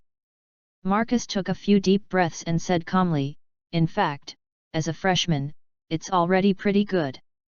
He admitted that he was scared. It's not that he thought he would lose, but looking at the snake, he felt a little uneasy inexplicably. He didn't want to offend a wizard who could play standard spells like a flower. Wingardium Leviosa. Nietzsche chanted the spell again, and temporarily changed his rational thinking direction to feel all the emotions brought to him by the outside world, and then use the subconscious driven by emotions to affect the spell. In this process, he must face himself honestly. Although there will be casualties in the duel, apart from rational reasoning, he will still feel anxious, angry, and a little regretful because of Hermione's injury. So, Nietzsche waved his wand, and Hermione behind him was like a leaf blown up by the autumn wind, floating out of the attack range of the spell. But at the same time, Malfoy on the opposite side was like a little snake wrapped in a translucent eggshell, except that the eggshell was slowly shrinking and gradually leaving the ground. The magical thing is that Nietzsche felt that the weight of a feather in a person was no different in front of the levitation spell. Stop him! Malfoy's panicked eyes swept across the dead snake on the ground, and then thought of himself, your shield charm is just delaying. Go kill him! He could feel a huge force trying to pass through Marcus's shield charm to lift him up. There was already a case in front of him, and Draco obviously understood what would happen if he floated in the air. In terms of the number of spells, Nietzsche now can never surpass Marcus. George took out his wand and put the tip of the wand next to his lips, like a professional game commentator. "Brother, don't forget that Marcus still has to maintain the shield charm, and the student's magic power is not enough to support the consumption of both ends." Nietzsche insisted on controlling Malfoy, and it was unrealistic to dodge spells as frequently as before. He knew that if he wanted to keep the situation balanced, he had to find a way to get rid of Malfoy while the other party was breathing, and his spirit and attention had to be focused on controlling his magic. "Quick repel!" Marcus shouted with all his strength. Nietzsche felt like he was hit head-on by an angry bull, and he turned backwards. He covered his abdomen and pressed it with his fingertips tentatively, only to find that his ribs might be broken, his head was buzzing because of the violent impact, and he also lost a certain degree of hearing. Facing Marcus's step-by-step approach, he could only support his body with his elbows and slowly walk towards him. But Nietzsche seized the opportunity in his heart when Marcus shouted the repel spell for the third time. The original 2 seconds of preparation time became 4 seconds, which meant that the other party's magic power had reached the bottom. "What's your plan?" Ron jumped anxiously, as if he was the wizard who was knocked down. "Hermione, didn't you say that Nietzsche wouldn't lose as long as he held on for 10 minutes? Damn, Neville won't go find his toad temporarily, will he?" Hermione was also a little depressed. "I calculated it correctly." She wanted to stand up and help, but was stopped by the Weasley twins, because Hermione would only speed up the blood flow if she did more intense exercise. So all Hermione could do now was to hope that Neville could be of some use at the critical moment. But they were wrong about one thing, that is, judgment. On the note from Warrington, Marcus's irritable temper and the moves in the duel were clearly recorded. The opponent was good at repelling spells and obstruction spells, that is, as long as it was not a spell like the petrification spell that could make Nietzsche lose his ability to move instantly, it would not affect his control over Malfoy. Nietzsche was knocked down again and again by Marcus, who was firing at full power, but the pain only made him more sober. Malfoy, whose feet were slightly off the ground, felt a sway and shouted excitedly, "Right! Flint, that's it, don't give him time to control the levitation spell. The dawn of victory has arrived. As long as Nietzsche loses control of the spell, Malfoy will land and the situation will instantly return to a 1-on-2 situation." But he thought too simply. The sway was just a sway. For the first time, Marcus felt inexplicably panicked. The opponent was like an indestructible cockroach. Every time he was beaten back, Nietzsche could get up, as if the only way to stop him was to kill him.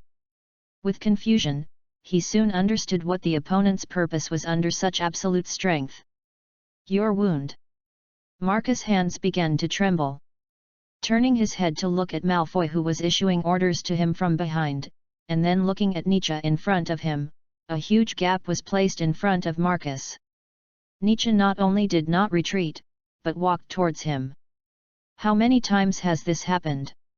Looking at the panting Marcus, Nietzsche seized the opportunity at this moment.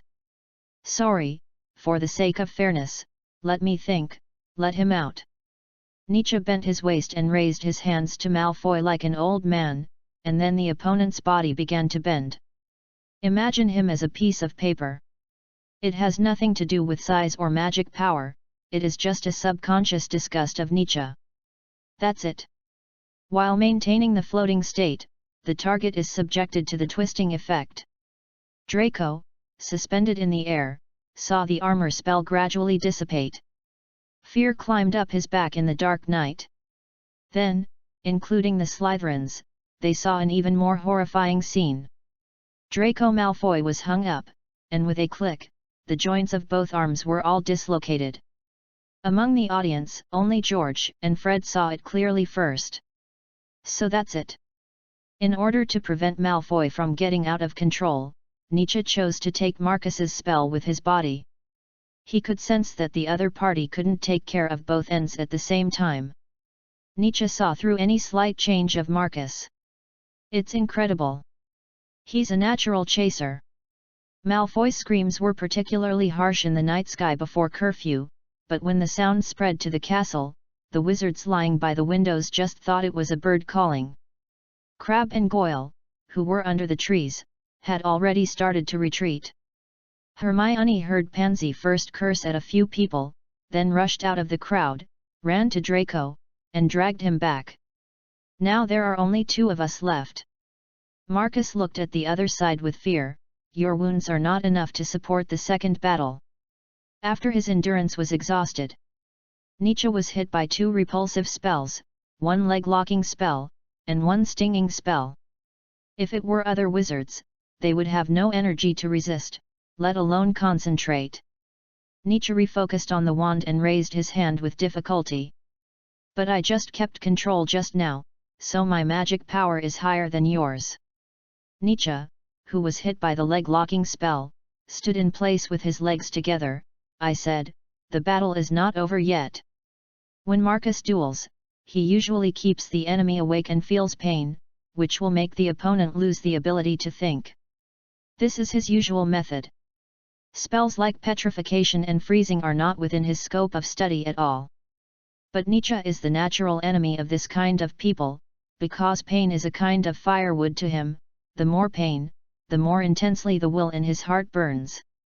This kind of miserable posture is something Hermione and Harry have never seen before. Strictly speaking, they never see these injuries on Nietzsche. Usually, it is the people standing opposite him who have them. Really? Are you sure you can cast it again? Marcus glanced at Nietzsche, who was trembling all over, with a ferocious look on his face, and took the lead to take a step forward. Suddenly, a few frog calls came from above the lake, and a toad suddenly jumped down from the hillside. Harry and Ron first thought of Neville's ruff. But it turned out that they were right. Rivet, run slower. Professor McGonagall, it should be here. Following Rivet, was the head of Gryffindor. It was the Longbottom kid who knocked on the door tonight. At first, she thought Neville was here to study, but when she heard him, her face immediately turned from sunny to cloudy. 2 first-year students dueling? And there were also 4th-year students involved? And Neville Longbottom waited until the 2 sides started fighting before he hurried over to tell her. Professor McGonagall first looked at Malfoy, who was leaning against a dead tree with his arms drooping, and then noticed Nietzsche, who was dirty and bruised. While picking up the toad again, Neville looked at Hermione. It wasn't that Hermione did this on purpose, but because there was really not much good news about Marcus. Even the Weasley duo, who usually looked down on Slytherin the most, had to affirm the other's strength. This was Hermione's helpless plan B, no winner, no loser. It was just that the professor heard the noise and accidentally discovered that several people were dueling in private. Potter. She looked behind Nietzsche and couldn't believe her eyes. Miss Granger, you, don't tell me that you were involved. Hermione lowered her head in shame, not daring to look directly at the dean's complicated expression. But at this time, Nietzsche, who was supported by Neville, interrupted and said, Professor, Malfoy and I are both Slytherin. Ah! That's right. Neville felt like he was poked with a magic wand, and immediately stammered to explain. Hermione asked me to tell you, Professor. Professor McGonagall stared at Neville. This Longbottom child has always been honest and should not lie, so she flicked her wand and conjured up several stretchers to lift up the injured people. Finally, Slytherin was deducted 10 points. Hermione was relieved to hear that Gryffindor escaped. Obviously, Professor McGonagall believed what Neville said, and at the same time, she cursed Nietzsche in her heart. She thought, I am obviously Nietzsche's assistant, why doesn't Gryffindor lose points? No. Granger, what are you thinking? This kind of thinking is not acceptable. Madame Pomfrey was numb. What happened? A week after the start of school, people came to the infirmary every now and then. Professor, we... Shut up. McGregor, wearing an emerald green wizard robe, interrupted Malfoy's sophistry. Regarding your duel, I think Dean Snape should come here in person. A cloud of silver-white smoke came out of the tip of her wand, and then formed a kitten, running out of the window above the bed. It was amazing that when the kitten made of white mist passed by Nietzsche, the negative emotions that had not yet dissipated began to slowly recede, and he unconsciously recalled some happy scenes. On the other side, Madame Pomfrey applied potion to Hermione's ankle and began to check Draco's injuries. She said solemnly, "Your jokes are too much. The girl was poisoned by the snake's neurotoxin, and both of your arms are dislocated, as if they were twisted off by someone." But Madame Pomfrey did not find any traces of dark magic left by the spell in it. "Did Draco just fight with Hagrid? Who did you fight with?" Draco pointed to Nietzsche, who was standing in an empty bed next to him. His injuries looked more serious than his own. So Pomfrey asked, "What spell did you use? If you don't want to leave any permanent scars on the other party, tell me quickly." "Levitation spell. This black magic sounds a bit strange." "Wait, levitation spell? I'm not kidding, kid." Madame Pomfrey was a little angry and told him, "I don't care what the reason for your duel is, but at least let me know what spells you used." Now everyone was crowded into the infirmary.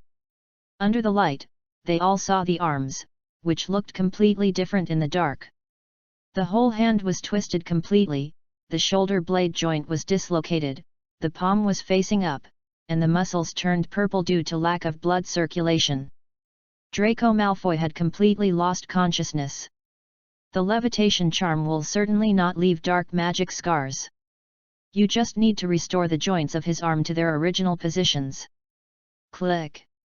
Madame Pomfrey tried it, and as the shoulder joint recovered, Malfoy screamed even louder. "You did it on purpose, didn't you?" Under Hermione's gaze, Nietzsche shrugged. He dared to guarantee that he had never thought of this, but at present, it seemed to be quite effective. Anyway, it's okay as long as it works. As for the levitation spell Nietzsche mentioned, Madame Pomfrey completely ignored this sentence. In all her years of work, no one would use the levitation spell to cause such harm to wizards. Impossible, absolutely impossible. When the door of the infirmary opened again, Snape came in with a dark face. Chapter 30 Pure Blood is Dead. When everyone thought it was just an ordinary wizard duel, only Hermione who knew him knew that Nietzsche was serious. "Duel? I think you still have too much energy." Snape stood in front of the bed, his face gloomy. "Draco, you indulge yourself too much." Then he turned his head and said to Nietzsche, "And you, Nietzsche Holmes, are lucky enough to survive the senior wizard duel. You should be glad that your opponent is a troll." Of course, Flint, who was standing in the corner by Professor McGonagall, and Harry at the door were not spared. As for our Quidditch captain, of course he is willing to continue to play for his team for another year. "Ah, Potter, it's a pity that it's not you who is lying here to watch the show today." But Snape knew his limits very well. After simply checking the injuries of the three people, he was shocked by Nietzsche's injuries. He even put the tongue that sprayed venom back into his mouth and stopped mocking. The left rib was broken due to the impact, the knee joint that was worn and bloody was still stained with some dirt and broken grass, the left arm was bruised, the eyeball was slightly protruding, and there was a slight concussion. According to common sense, a normal person should have fainted. Snape thought for a while, then pulled Madame Pomfrey over and asked in a deep voice, "This kind of injury should not be revived." "You should." "Of course I didn't. The child was awake when he was sent here." Madame Pomfrey certainly understood the side effects of the resuscitation spell. Although this spell can wake people up from coma and offset a single stunning spell, its awakening actually overdraws the energy of the unconscious person. Unless it is an emergency or in battle, it will never be used casually. She looked at Nietzsche, who had just taken the chocolate frog from Neville, and felt a little incredible. "I was going to ask tomorrow." Snape nodded, turned his mind, and sneered with a mouth full of yellow teeth, "Then I'll be frank, who initiated the duel and who won?" "Severus!" Professor McGonagall shouted angrily. This was unreasonable in Professor McGonagall's opinion, and those who participated in the duel should be punished. I think they should understand the meaning of the duel, not just a game. But if it's not a duel between wizards, you two, how many kinds of potions I know, how much suffering you will have. Whether it was to avoid punishment or not, Nietzsche and Malfoy nodded in agreement. I'm glad that the Dean is willing to be a witness to the duel. Nietzsche, with a bandage on his left hand, leaned against the pillow, half lying on the bed. According to the bet, Malfoy can never mention the tragic bloodline in front of me. Any words? Draco turned his head sharply, and just as he was about to raise his hand, the pain made him gasp. I didn't lose. Marcus hasn't retreated yet. This is a shame. As a pure blood, he was forbidden to talk about his bloodline in front of a mudblood. This had never happened in Slytherin. In this academy, bloodline meant the most basic status. Snape narrowed his eyes. In Harry's opinion, he seemed to dislike this bet. So Harry couldn't help but yelled, if Professor McGonagall didn't come, his fate would be the same as yours. You have already lost, why can't you lose like a man? This is a difficult problem. No one knows who will win or lose in the end. In the current stalemate, Snape stood up. He lowered his head slowly, paced in the ward, and finally stopped in front of Marcus Flint. His eyes were dull and his voice was very soft, but his pronunciation was clear. Mr. Flint, what was your condition before Dean McGonagall came? Don't try to lie to me. I ran out of magic because I cast too many spells, but Nietzsche could never win. Did he run out of magic in the end? No. Yes. Marcus raised his head and looked at the professor, as if he had fallen into an icy lake. He didn't dare to lie, but he was almost exhausted, so the winners should be me and Malfoy. All the little wizards held their breath, looking forward to Snape's verdict. Harry thought, if Snape could be fair for once, he would not only give all the snacks to everyone in the Gryffindor lounge, but he would never follow others when they scolded Snape in the future. Well, makes sense. Snape nodded, but it wasn't over yet. So you think a wizard can't beat an unarmed muggle, right? What's the question? Marcus scratched his head. With his big body and blank expression, he looked just like the dazed woodland troll in the illustrations of the book. Professor, how can a muggle beat a wizard? Yes, that's right, so what's the difference between you and a muggle without magic? He was ridiculed by Snape and his face turned red, but he still hesitated to fight for this last chance of victory. But he has. I am the captain of Quidditch. With his small body, I can knock him down with one punch. Professor, this is not fair. Idiot! He shouted at Marcus, he doesn't need to rely on the resuscitation charm to survive until now, so why does he need a few more punches from you? Since you want to duel, show me some duel manners. A coward who dares not even admit defeat. Malfoy immediately lowered his head. Now he could only pray that the Dean's anger would not burn on him. Draco. Hearing this drawn-out call, he shuddered amidst the tittering of Harry and Ron. Professor. If you can't even face failure, what ambition and ideals can you have? Since it's a duel, you need to be prepared to lose in advance. Minerva, the rest is up to you. Snape's cold eyes revealed some inexplicable nostalgia when he looked at Nietzsche. This kind of look is usually only seen by middle-aged and elderly people when reading memoirs. Then he left, and walked very quickly and lightly. Minerva McGonagall was also a little strange. Did Snape's potion experiment just now succeed? In fact, Nietzsche was not too sure about the last moment. He couldn't move at all at that time, so Snape's final judgment exceeded the expectations of Harry, Malfoy, and Nietzsche. Just as Snape said, the thoughtful Hermione naturally prepared a retreat, but it was better than losing. Potter, Weasley, since you are just bystanders, I will deal with you lightly. Go back and rest now, don't disturb them. And you, all go back. Before leaving, Professor McGonagall glanced at Nietzsche, who was talking happily with Hermione. The terrible injuries on his body could not calm his enthusiasm for the bet, until Madame Pomfrey could no longer bear it and put down the light blue curtains to isolate the beds of several people. Perhaps it was the effect of the potion.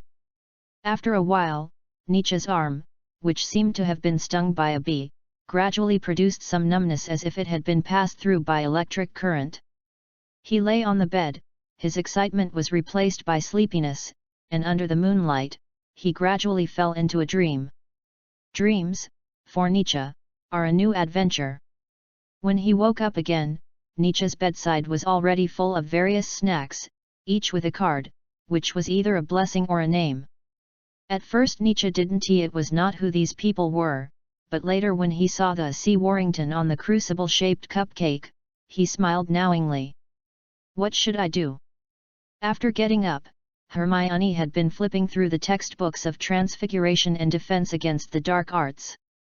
This morning she was going to go to class, but was stopped by Madame Pomfrey. Although Hermione's wound had healed, she was still asked to stay here for a day for observation and was forced to rest. Nietzsche waved his wand lazily and pulled away the wand that blocked the two of them. Can't you just be quiet? Look at the sunshine, this is a rare forced rest time. Because of you, I missed Transfiguration and Charms. Hermione looked at the cupcake on Nietzsche's belly and was furious, who knows what kind of knowledge I will miss. At the same time, she sighed, when did he become so popular? Hermione got up the earliest, so she could see people coming and going around Nietzsche's bed, but they didn't stay long. They seemed to leave after putting down their things, and each trip would not exceed 3 people. Those Slytherins were very low-key. Of course, Hermione also had some gifts for consolation, but apart from her roommates, there were only some wizards who had received tutoring, which were nothing compared to the snacks piled up next to Nietzsche. I'm afraid only the savior Harry Potter can compare with you. Really? How could they not give it to you? Nietzsche distributed some licorice sticks and honey candies, pretending to be angry. You know how difficult it is to make Miss Obedient make an exception once, so ignorant. Strength, is it really important in Slytherin? Hermione threw a honey candy into the water cup, and watching the clear water gradually turn pale yellow, she felt a toothache in her heart. The honey water was moderately sweet, and it was hard to imagine how sweet it would be if she just stuttered. It's because of our victory. Hermione, we shook the tradition of Slytherin. Nietzsche said with great enthusiasm, just imagine what they will think when they see that Malfoy can't say those things in front of me. These people, led by Warrington, will counterattack frantically. Even if they can't replicate this victory, they will not give up, just because hope is here, and a successful history will always remain in their memory. Nietzsche is hope itself. Not to mention, Warrington and Marcus have a grudge. After seeing the truth, how could Slytherin be willing to do this? Hermione, breaking the barriers of the college has begun. Nietzsche carefully held up the cards and sighed, this is what life should be like, not suppressed and bound. Pure blood does not only mean the purity of blood. In the isolated social environment of the magic world, after 1,000 years of development, it also means most of the resources, connections, and abilities of the magic world, which is a manifestation of the inner yearning for power. In other words, some people don't hate pure blood, but hate why they are not pure blood. That's why Nietzsche had to fight. He must trample the authority exerted by pure blood under his feet. If there must be a kind of power, then it is only the power will deep in his heart.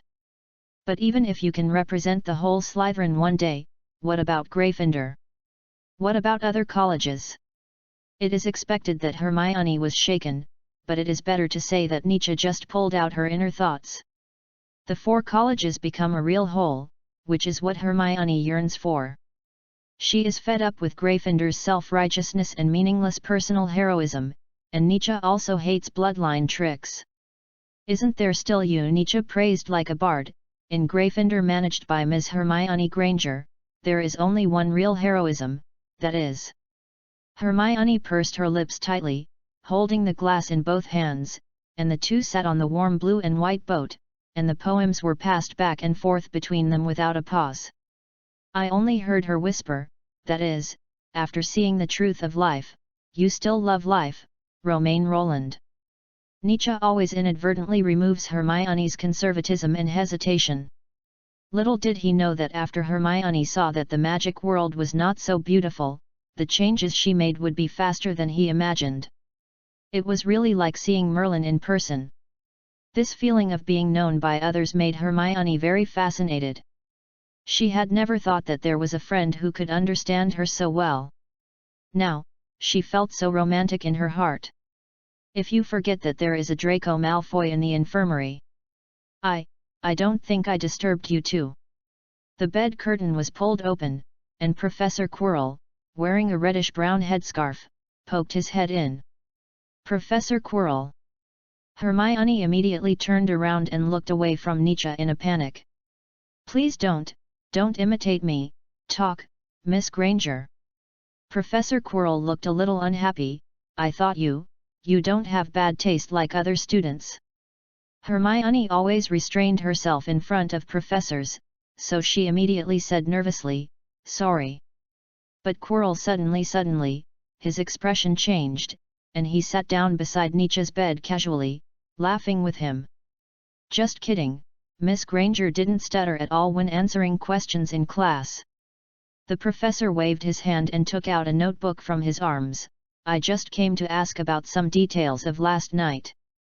The levitation spell that came out of Nietzsche's mouth yesterday was too absurd, so Professor McGonagall talked about it when she complained to Dean Flitwick in the morning about several students dueling privately. When Flitwick heard Nietzsche's name, he immediately thought of the child with weird ideas. Quirrell, who was enjoying fish porridge, heard the news of the duel and came over immediately after teaching Gryffindor. Don't worry, Miss Granger, this is a little experiment between us. Experiment? Hermione had never heard of it. Based on Nietzsche's fantastic idea, I think, the potential of standard spells is huge. Quirrell explained stumblingly while recording Nietzsche's dictation, this is a brand new spell system. Just listening to Nietzsche's imagination, you can see how he broke Malfoy's arms at that time. This kind of power is not just lift up and fly high, but more like strangulation. Imagine, what if Nietzsche broke Malfoy's neck instead of his arms? Chapter 31 Quirrell's Second Life. Since Quirinus Quirrell returned to the office from the infirmary, he has been cursing. Humph, waste. Waste. Of course, it was not Professor Quirrell who was cursing, the sound came from his turban. The unfathomable master naturally knew the Malfoy family, and the cursing did not stop after the door was closed. And Quirrell sat on the chair with a smile on his face and a pale face. Thinking I was dead, he turned to the Ministry of Magic. What did that little idiot say? The little idiot, of course, refers to Draco Malfoy. School director, master. Quirrell said calmly. He was not attentive in class. He was defeated by a mudblood, a damned traitor, even with a third-year wizard who was held back in a duel. The voice turned the subject and seemed to be thinking, but, that mudblood is indeed capable. Quirrell narrowed his eyes slightly, holding his head with his right hand, and stroking his chin slowly with his fingers. Obviously, his master had noticed something, but Quirrell didn't intend to hide it. Because it was useless, he simply put it out to see what his master meant. Do you think I should continue? Why not? After a few seconds of silence, he continued, this is a good Slytherin. He can be used as a shield. It will be troublesome to find something under Dumbledore's nose. Then research? Quirrell asked excitedly. But his master laughed contemptuously, it's not up to standard. It's just a derivative of the standard spell. Black magic can bring the dead back to life and immortality. It's not as easy to kill a person with strangulation as with the killing curse. The killing curse is one of the 3 unforgivable curses. This killing spell seems very common from his master's mouth. Quirrell heaved a sigh of relief after hearing this sneer. He just looked down on him and didn't reject his research. This means that Quirrell can start a second life in some sense, just like when he was a student, loving magic and studying magic. Perhaps, black magic is not the only shortcut. So that's it. The continuity of magic and thoughts is like this. No wonder. Quirrell practiced several times according to the theory recorded in the notebook. You don't need too many destructive emotions at all. You just need to pull them. After only a few failures, Quirrell used memory to pull out emotions and completed the experiment. Lift it up, lift it harder. The wooden chair in front of him for guests to sit on floated in the air and was crushed into pieces bit by bit. You know, during the whole process, control is an extremely difficult thing, and Quirrell feels that his wand perfectly complements this. He doesn't need to be distracted deliberately, just need to devote himself to his thoughts. Maybe it's not enough, maybe I can add something to it. Quirrell excitedly wrote down the idea that popped up in his mind. What if one of the parts of the target is given a status? This is really exciting. It's like the first time he used black magic to retaliate against his classmates who laughed at him. As long as it doesn't involve black magic, unicorn hair will not have any effect at all, and it is even a help. He has never been so grateful that his wand is so stable, not as powerful as dragon heartstring. The next day, Wednesday, the school infirmary was crowded at noon. Some Gryffindors came to visit their extracurricular professor, while another group of Slytherins came to visit Malfoy. Although they said so, the snacks and drinks were placed beside Nietzsche's bed. God knows how painful it was for Hermione to hold back her laughter. When those people passed by the end of Nietzsche's bed, they casually placed the cards and gifts next to him, and then walked to Malfoy and Pansy with empty hands and full smiles to express their condolences. You know, I want to study and further my studies in the Ministry of Magic in the future.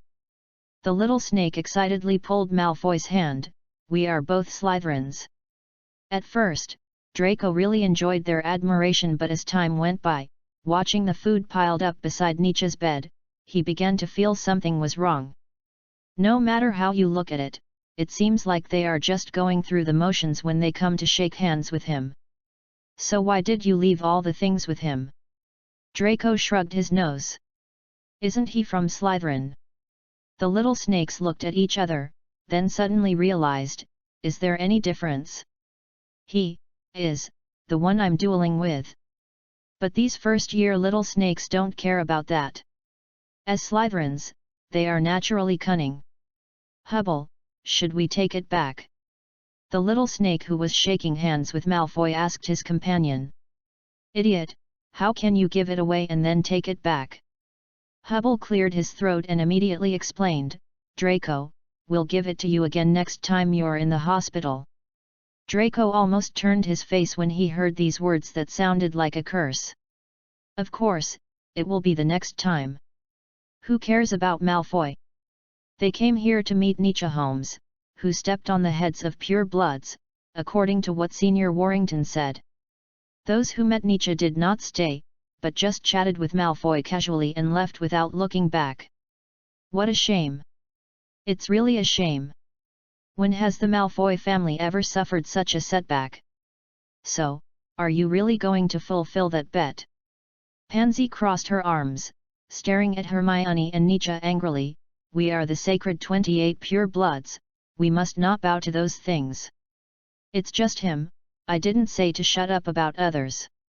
But even if he explained it this way, Malfoy was very unhappy.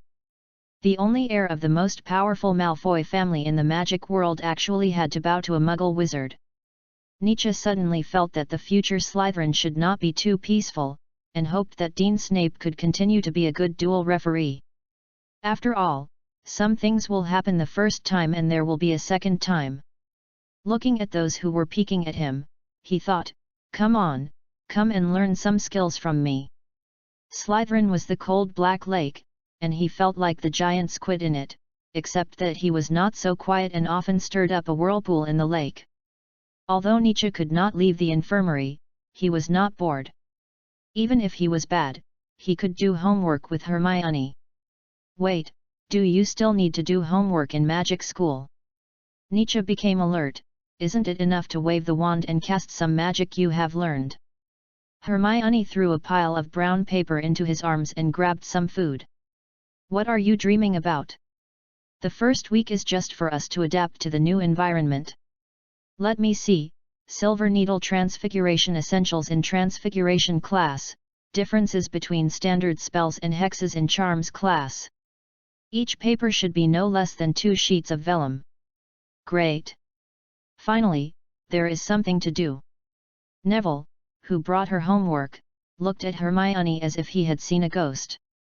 Nietzsche just waved his hand. He was used to it. You know, Hermione used to be famous for being stubborn. She loved homework so much that she would remind the teacher who forgot to assign homework. Of course, she might have reminded him on purpose to retaliate against the classmates who isolated her. Neville flipped through his school bag and took out a glass ball that glowed red. He immediately became sad. What is this? Nietzsche waved his wand, moved the bed under him to the side of Hermione, and moved over curiously. Memory ball. My grandma gave me this because I always forget things. As long as it emits red light, it means I have forgotten something. But Neville just couldn't remember what he had forgotten. He locked up Leaf before he went out. The homework was all here. What else could it be? Maybe you forgot the content of the class. How is it possible? Hey! Neville's face suddenly became long, but for me, it is possible. If this is true, it is really a comforting thing. After all, if you forget it, you may not be able to get it back immediately. Hermione was startled by him and pushed Nietzsche away in a panic. What are you doing? You. Why are you putting the beds together? Doing homework? Are you going to write 3 papers by yourself? The defense against the dark arts paper is what is the connection between emotions and magic. Believe me, you can't find a more complete one except my notebook.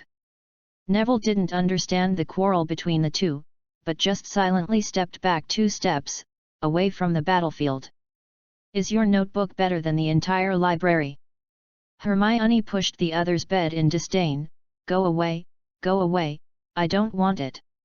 She seemed to have forgotten how to use the spell, and just pretended to pull it a few times. The 2 people's beds were moved by the floating spell, and they were spliced together like 2 quilts on the bed. Neville, who was only 11 years old, could also discover the secrets of the study group leader and the Slytherin Viper. No wonder Lavender and Parvati always asked him about some things about Nietzsche. Neville's eyes became sharp. Chapter 32 I Hate Flying Brooms. Thursday was an exciting day. Of course, it was not only because their injuries were all healed, but also because of the last flying class in the afternoon. When it was 3:30, they immediately rushed out of the classroom of the Charms class. Only Nietzsche was still deliberately slowing down, as if he was hit by an obstacle spell when cleaning his school bag. Flying class. Professor Flitwick couldn't stand his slowness, so he urged, "Don't you want to touch the flying broom first?" Looking at Nietzsche's books automatically returning to their places, he put on a grateful smile on his face. But when he turned around, he immediately pulled his face down. To be honest, flying class was the most unacceptable. He would rather be caught by Snape and memorize advanced potion making in the basement. Outside the castle wall, the grass on the flat ground rippled with the breeze, and they could see the dark trees and the stone cottage in the distance. Nietzsche looked at the shabby broom on the ground, and he didn't put it away because he was disgusted. "Okay, what are you waiting for?" After the white-haired Madame Hooch waited for the Gryffindor students to arrive, she stared at them with her eagle-like yellow eyes and shouted, "1 broom for each person, hurry up!" Slytherin and Gryffindor stood side by side. So the next door to Nietzsche, the last one to arrive in Slytherin, was Hermione, the first one to arrive in Gryffindor. And Madame Hooch understood their eagerness very well. In the first flying class, she did not waste time and walked to the front of the 45 people in a swift and decisive manner. "Stretch out your dominant hand, place it above the broom, and say, 'Get up!'" Be as firm as if you were holding a wand. Everyone did so. Malfoy was the fastest. He turned his head proudly and looked around, saying, "Look, I wrote it before I came to school. It's so easy." Then it was Harry, and his broom immediately jumped from the ground into his hand. However, only a few people could do it so smoothly. Most of them were like Hermione and Neville, either just rolling on the ground or not moving at all. Except Nietzsche, he didn't even stretch out his hand. It's rare that there is something you can't do. Harry blinked and smiled mischievously. You won't break this poor broom because it's disobedient, right? Seeing Nietzsche's indifference, Harry's smile slowly stiffened. Ahem, you won't really do that. Of course not. Do I look like a irritable goldfish like Flint? Nietzsche waved his right hand over the broom, and then hid his left hand back in his wizard robe. I just don't like this kind of dangerous thing. Dangerous. It was the first time Hermione heard this word used to describe a flying broom. It was really ridiculous. I hate things that move between your legs according to your heart. He said unconvincedly, it's already the 20th century, why can't we have some flying carpets or flying bicycles? Just like pure-blood wizards laugh at muggles' steam trains, he, a Slytherin, despises wizards flying brooms as a muggle. In fact, his riding skills have always been very poor. When he was taken on a horse by Watson before, he fell off several times. Hearing Nietzsche's rebuttal, the wizards around him all lowered their heads and laughed secretly, and Theodore Nott, the nearest half-blood wizard on his left, leaned his head over. Because flying brooms are a unique history of wizards, and it is also the least secret among muggles. My mother is a muggle, and many of the books she brought me when I was a child described wizards with flying brooms. But this is also a reminder. For many centuries, wizards have been too lax in protecting secrets, which has led to the fact that muggles have linked brooms with magic for so long that it has even become a correct stereotype. Malfoy wanted to mock him, but when he thought of his arm that was aching a few days ago, he changed his target. Longbottom, look at you, you are so stupid, I hope you won't be standing on the ground when we fly up. Don't be in a daze, kid, stretch your hands out. Isn't this very good? Madame Hooch saw that the broom finally flew to Nietzsche's hands, and then she started the next step of teaching. But Hermione heard the sound of him chanting the levitation spell. Cheating! The professor walked back and forth 3 times before correcting the student's grip. Now ride on it and wait for my command. Perhaps Neville wanted to prove himself too much because of Draco's mockery. Madame Hooch had just put the whistle to his lips, and before she could blow it, Neville kicked his legs in advance and rushed out. Like a lit rocket firework, he rushed straight to a height of 7 meters, about the height of 2 or 3 floors.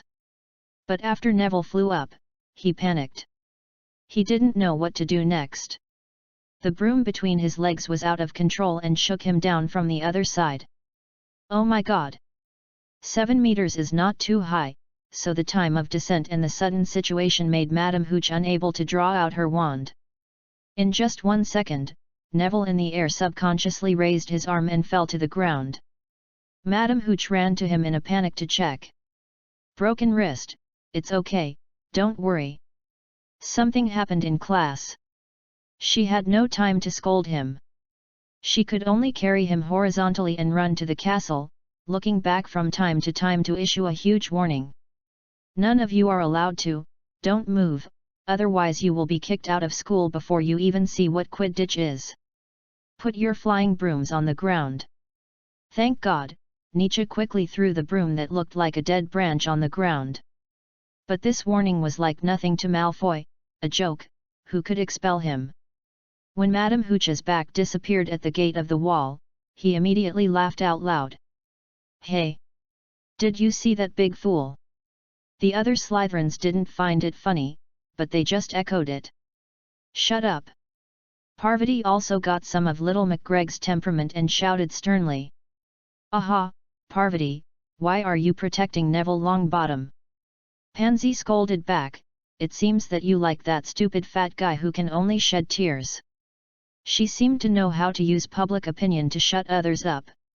This kind of emotional speech is a taboo for girls, so Parvati could only clench her fists and stare at the ugly lion head in a sullen voice. I don't understand what's so funny about this. Are all Slytherins such low-taste people? Harry replied unyieldingly, maybe you should learn from Nietzsche what a real Slytherin is like. So those Slytherins shut up. Nietzsche, Nietzsche, Nietzsche. It's always him, and his name again. Draco immediately saw the place where Neville had just fallen. There was a golden memory ball, and he ran over and raised it. It seems that Potter is very noble. How about you return the memory ball that his grandmother sent to him in person? His face became ugly because of his grin, and he vented all his emotions on others. He held the memory ball and rode on the flying broom. Bring it here, or I'll let you taste the punch on the train. Harry said gloomily.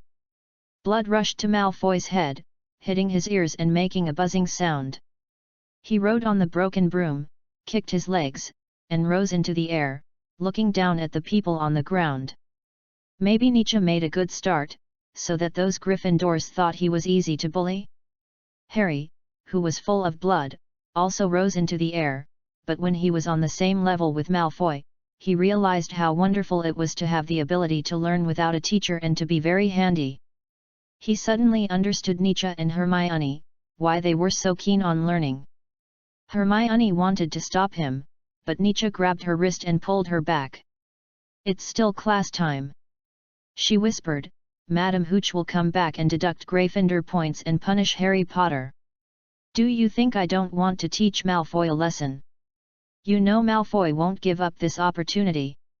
If no one stops him, Neville's memory ball will definitely be thrown away. Someone has to stand up. Can you ride a broom? I won't anyway. Harry didn't go there because he was a Gryffindor. He regarded Neville as a friend. Maybe he knew that he would end up like Neville, but at least someone would remember his efforts. Having said that, it was really surprising that Harry Potter, a wizard who grew up in an ordinary family, had such a high talent in this area. Under the gaze and cheers, Harry rushed towards Malfoy, but the latter dodged flexibly. Finally, Malfoy threw the glass ball hard, and Harry leaned down and leaned outward, holding the broom with his left hand to prevent himself from falling, and catching the memory ball with his right hand when it was only 0.6 meters from the ground.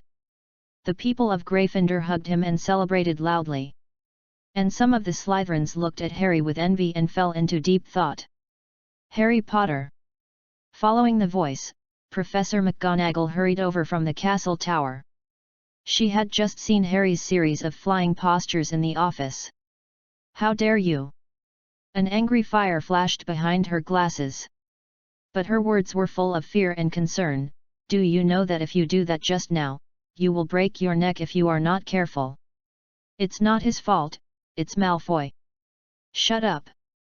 Miss Parvati. Professor McGonagall dragged Harry out by the collar before Madame Hooch came back, and strode towards the castle. But it was obviously Malfoy's fault, so Gryffindor, led by Parvati and Ron, vented their anger on Slytherin, but Slytherin was so proud that they would not tolerate it. Gryffindor's good impression of Slytherin, which was mentioned by Nietzsche, fell to zero again because of Malfoy. And Harry didn't know that the two groups started to confront each other as soon as he left. If Harry was going to be expelled from school, why didn't we catch Malfoy and take him to the professor? There were two people flying in the sky just now. You don't need to lose your own interests because of Malfoy. Hermione didn't want to divert the conflict, so she pulled out the smug Malfoy hiding behind the crowd. The little snakes in Slytherin thought about it and realized that this was right. This matter had nothing to do with them, it was Malfoy who bullied Neville, and it was also Malfoy who provoked Potter, so why should they stand in front of him? Although they had a bad relationship with Gryffindor, they were not fools, and it was obvious who was looking for trouble. Whether it was because he had figured it out or because he didn't want to get involved in unnecessary trouble, Theodore was the first to make way, followed by Hubble, and then some people one after another. They all made way from both sides. And Nietzsche whistled briskly. Everyone, Slytherins are resourceful people, and they can still distinguish the pros and cons. Chapter 33 Slytherin's Choice. The headmaster of Hogwarts is Albus Dumbledore. As the headmaster of Hogwarts School of Witchcraft and Wizardry, and also the greatest wizard of this century, he is very busy. He is either eating the latest desserts, or walking around the castle with his hands behind his back, humming to himself. In addition, he needs to chat with the awakened Sorting Hat. Naturally, he can't pay attention to all the students at the first time. Minerva. He looked at the old professor who pushed the door in, a little surprised.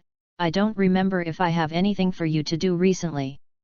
Professor McGonagall, who was in a good mood, immediately pursed her lips and raised her eyebrows.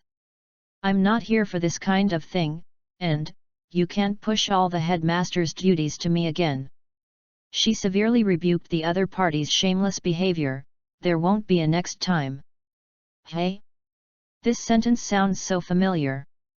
McGonagall conjured a wooden chair, and after sitting down, she found that there was a bat hidden behind Dumbledore. Okay, I'll pay attention. Dumbledore grabbed a handful of crawling cockroaches from the bowl at hand and nodded perfunctorily. So you climbed to the 8th floor just to ask me to increase your salary. It's about the Gryffindor Quidditch team. You know, since Charlie graduated and ran to Romania to study fire dragons, the team's strength has been declining. They can't even beat Slytherin. Snape cleared his throat. Although this was to praise the Slytherin team as being better than the Gryffindor team, it sounded a bit strange. Ah yes, that's right. Dumbledore licked the chocolate syrup on his lips and temporarily focused his attention on McGonagall. You were also a chaser back then. If there is a suitable candidate. Harry Potter. You decide for yourself. What? Harry? Isn't he just a first year? Hearing this name, Snape frowned instinctively, and his dark eyes turned to McGonagall in a green wizard robe. Albus, I saw him catch a small ball from more than 10 meters in the air with one hand hanging upside down. When she talked about Quidditch, her eyes lit up. He is a genius chaser. The only drawback is that Harry Potter is only a first year. And first-year freshmen are not allowed to participate in Quidditch, at least they must be second or third years. Even Headmaster Dumbledore, who came out of Gryffindor College, needs to consider it carefully. He needs to take into account the impact of professors making exceptions to school rules. Mr. Potter always gets more favor. Snape felt sick about it. In the past, Gryffindor students took the lead in ignoring discipline without punishment, but now? They can even be praised. Severus. Dumbledore felt a headache. McGonagall said expressionlessly, I have worked hard for this school all my life, and I don't need any material rewards, Albus. Of course, after I fell in the game, I always wanted someone to complete my life. Finally, Dumbledore couldn't stand it anymore, so he could only sigh and nod slightly. Since the Vice President has said so much, if he doesn't let him go, it would be a waste of Professor McGonagall's hard work for the school. By the way, he shifted his thoughts back to the topic between them, and didn't avoid Minerva who was present. Severus, the child you mentioned has been close to Quirrell recently. He knew Quirinus Quirrell, a good graduate. Dumbledore gave him the position of defense against the dark arts professor because he had taught Muggle studies before, and he had the qualifications and solid theory. The only shortcoming was that he had no background. But this shortcoming was harmless in his opinion. But since Quirrell came back, he has changed a lot. The strong contrast made it difficult for Snape not to question. Close. Snape's cold eyes quickly pierced him. The spell that broke Malfoy's arms last time was a new name created by Nietzsche and Quirrell. Professor McGonagall looked back and forth between the two of them in confusion. She knew about the duel, and she could see the changes in Quirrell, but what did this have to do with that kid Nietzsche? It's possible that Quirrell taught him. Albus, you can't doubt an 11-year-old child without reason. But it's just a levitation spell. Dumbledore's words hit her hard. I know Quirinus very well. For some reason, he didn't study the standard spells deeply when he was a student. It's really just a levitation spell. If this was said by someone else, Professor McGonagall would think it would be a magic joke. How young, how smart, even if he was isolated by his classmates, he was not shaken. I'm sorry. Dumbledore's half-moon lenses flashed an apologetic look. I'm worried that he will go astray because of some people in Slytherin. Are you talking about that person? Professor McGonagall only thought his last sentence was in nonsense. As a professor and dean, she must not think that a college is bad, or even that it will lead people astray. No. Of course not. Dumbledore was stunned, then smiled easily, his eyes squinting to the side. He is very similar to Severus, but much better than him, so I am just worried. His potions class is a mess. Snape's words always seemed to be full of sarcastic malice. But you can't think that he will learn bad things just because he is in Slytherin, Albus. Your idea is wrong in education. Besides, isn't Snape still standing in the headmaster's office intact? Although Nietzsche was not her student, Professor McGonagall still treated every student equally as much as possible. Dumbledore naturally knew what was wrong, but as the headmaster who ended the First World Magic War and the First Magic War in Britain, he naturally had a special observation point. In fact, Slytherin's selection criteria include not only shrewdness, cunning, ambition, and selfishness, but also the most important one, contempt for certain laws and regulations. Just because of this, McGonagall pulled the corner of her mouth. Do you think I haven't taught those Slytherins? I haven't seen many people who really have these qualities in that group of people. The Sorting Hat is just talking nonsense. Let's not talk about Malfoy and several prefects of Slytherin for now. Speaking of ambition and pursuit of achievement, she seems to see it most in Ravenclaw. But Snape said calmly, purebloods will not be automatically sorted into Slytherin. The reason why those idiots can come in is because they have no other qualities, only blood. He seemed to have forgotten that he was the Dean of Slytherin. And according to Severus's observation, Mr. Holmes is obviously at the opposite extreme from him.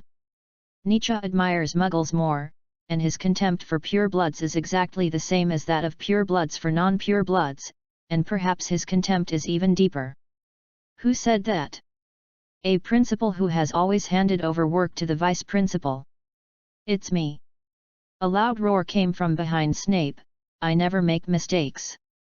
Believe me, Slytherin is definitely the best choice for that child. But Professor McGonagall has left. She always felt that as a professor, she should not maintain a deep exploration heart. It seems that Dumbledore is really confused.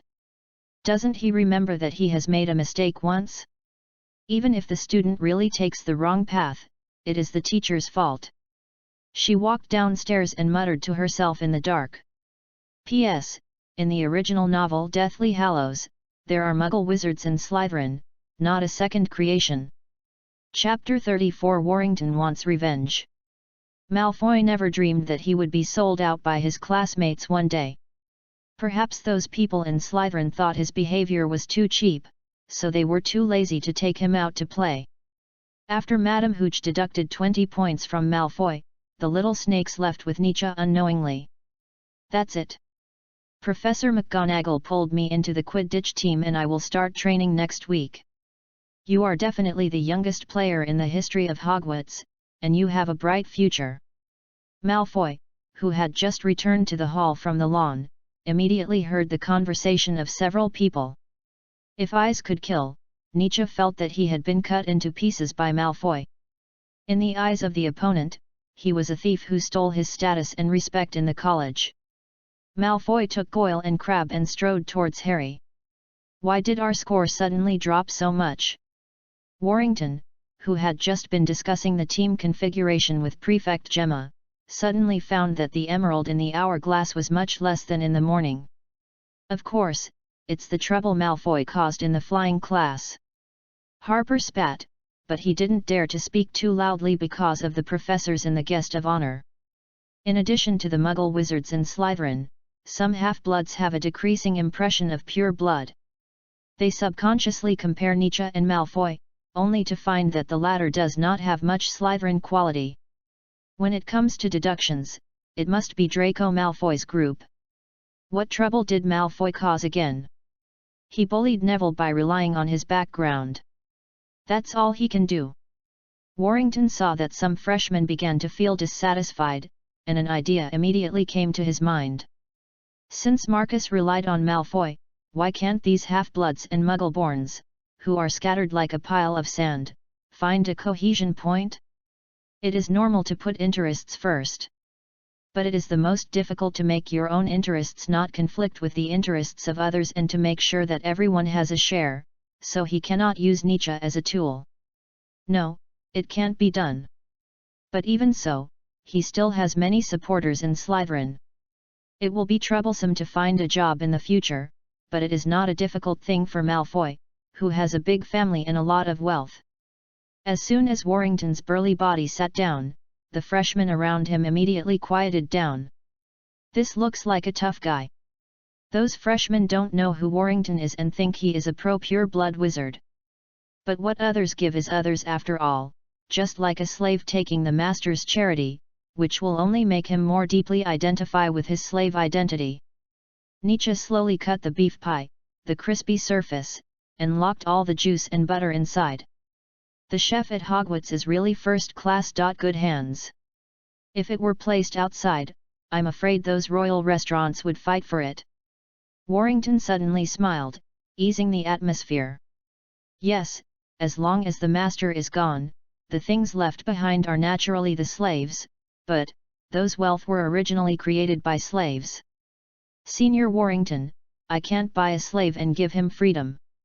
Nietzsche said directly, only when the slaves stand up on their own, they are truly free. Of course he knew what Warrington meant. The other party wanted the captain of the Quidditch team, but he didn't obey Flint, so he wanted to win him over, but the problem was that Nietzsche didn't want to be anyone's master. Do you know the American Civil War? Is it the United States in the wizarding world, or? The backward slavery in the South seriously affected the development of trade and industry in the North, so the contradictions between the two sides intensified, and finally the Southerners died under the slavery they promoted. Muggles and half-blood wizards are the North, and half-bloods are the backward South. The purebloods held on to their own little piece of land and vigorously promoted the pure-blood theory, opposed the establishment of diplomatic relations between wizards and Muggles, and even launched the first magic war, and they have not yet lost completely. Yes, it was the purebloods who launched the war. Nietzsche looked at the rough records of the history of magic and never thought that the mysterious man whose name could not be mentioned was the culprit of everything. The mysterious man was obviously a product of war, just like the guns and steam warships invented in the War of the Industrial Revolution. Although Warrington was a half-blood wizard, he started to contact the magic world at a very young age, so he knew very little about Muggle history. Fortunately, there was a little wizard like Hubble among the freshmen who could explain it to him. Warrington's horizons were opened, and he was excited just by listening to the magnificent weapons made by Muggles. So the purebloods who monopolized the magic world will fail one day. He grabbed his clothes tightly with both hands. I understand. We don't have to join a team that is bound to be a loser. If Nietzsche hadn't appeared, he might have turned to purebloods because of Flint's beating. But it was precisely this hope that made Warrington firm in his original idea. He didn't need to be a dog for purebloods, and he could get what he deserved. We are Slytherins.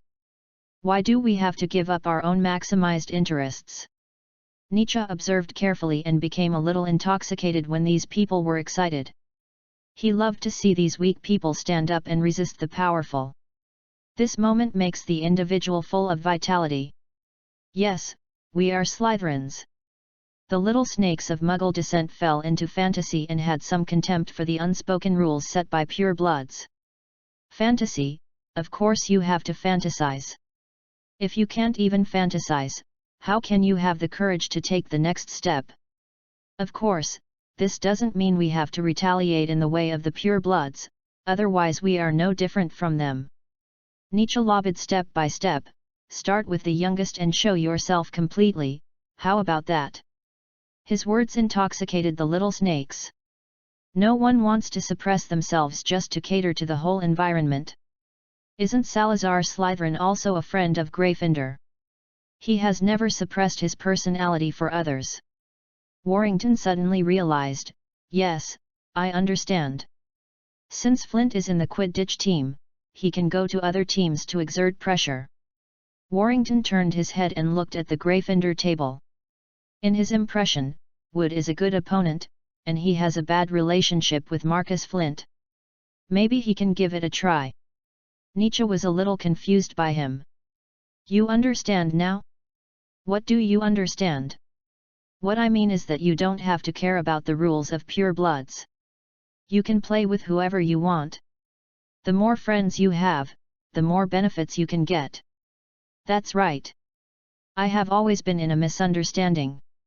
So that's why half-bloods and muggles can't beat pure-bloods in Slytherin. The most fundamental reason is that we have always been playing under other people's rules. After Warrington's explanation, Hubble and Theodore felt that they understood a little bit, and looked at Nietzsche with more admiration. As expected of the person who isolated the pro-pure-blood faction in Slytherin, he has a different perspective on things. This is the real Slytherin. Nietzsche watched Warrington pick up the glass full of juice, stride towards Gryffindor, and silently took a bite of the pie. The scene of Gryffindor's goalkeeper and captain and Slytherin's former chaser chatting on the eve of the Quidditch game seemed to be an elusive absurdity. Nietzsche always felt that Slytherin would be led astray by him. Maybe, possibly, probably. Chapter 35 Slytherin must change. There is nothing new in the magic world. The only thing worth being happy about is that I can break through time and feel how the Germans lived after the end of World War I. In addition, the Slytherin College where I am is also very harmonious. Nietzsche stopped writing, looked at the wizards who were getting along with each other, and shrugged. This is the second weekend, and Slytherin has gradually split into two parts pro-pure-blood and liberal. It's none of his business. Nietzsche can swear that many things are realized by his classmates themselves. Although he doesn't know what those people in Warrington have realized, there are many new changes anyway. Coward. Hubble spat. He is so gentlemanly. What happened? You don't know. Malfoy was deducted 20 points the day before yesterday, and Potter entered the Quidditch team. He challenged Potter to a duel because of this unfair treatment, and.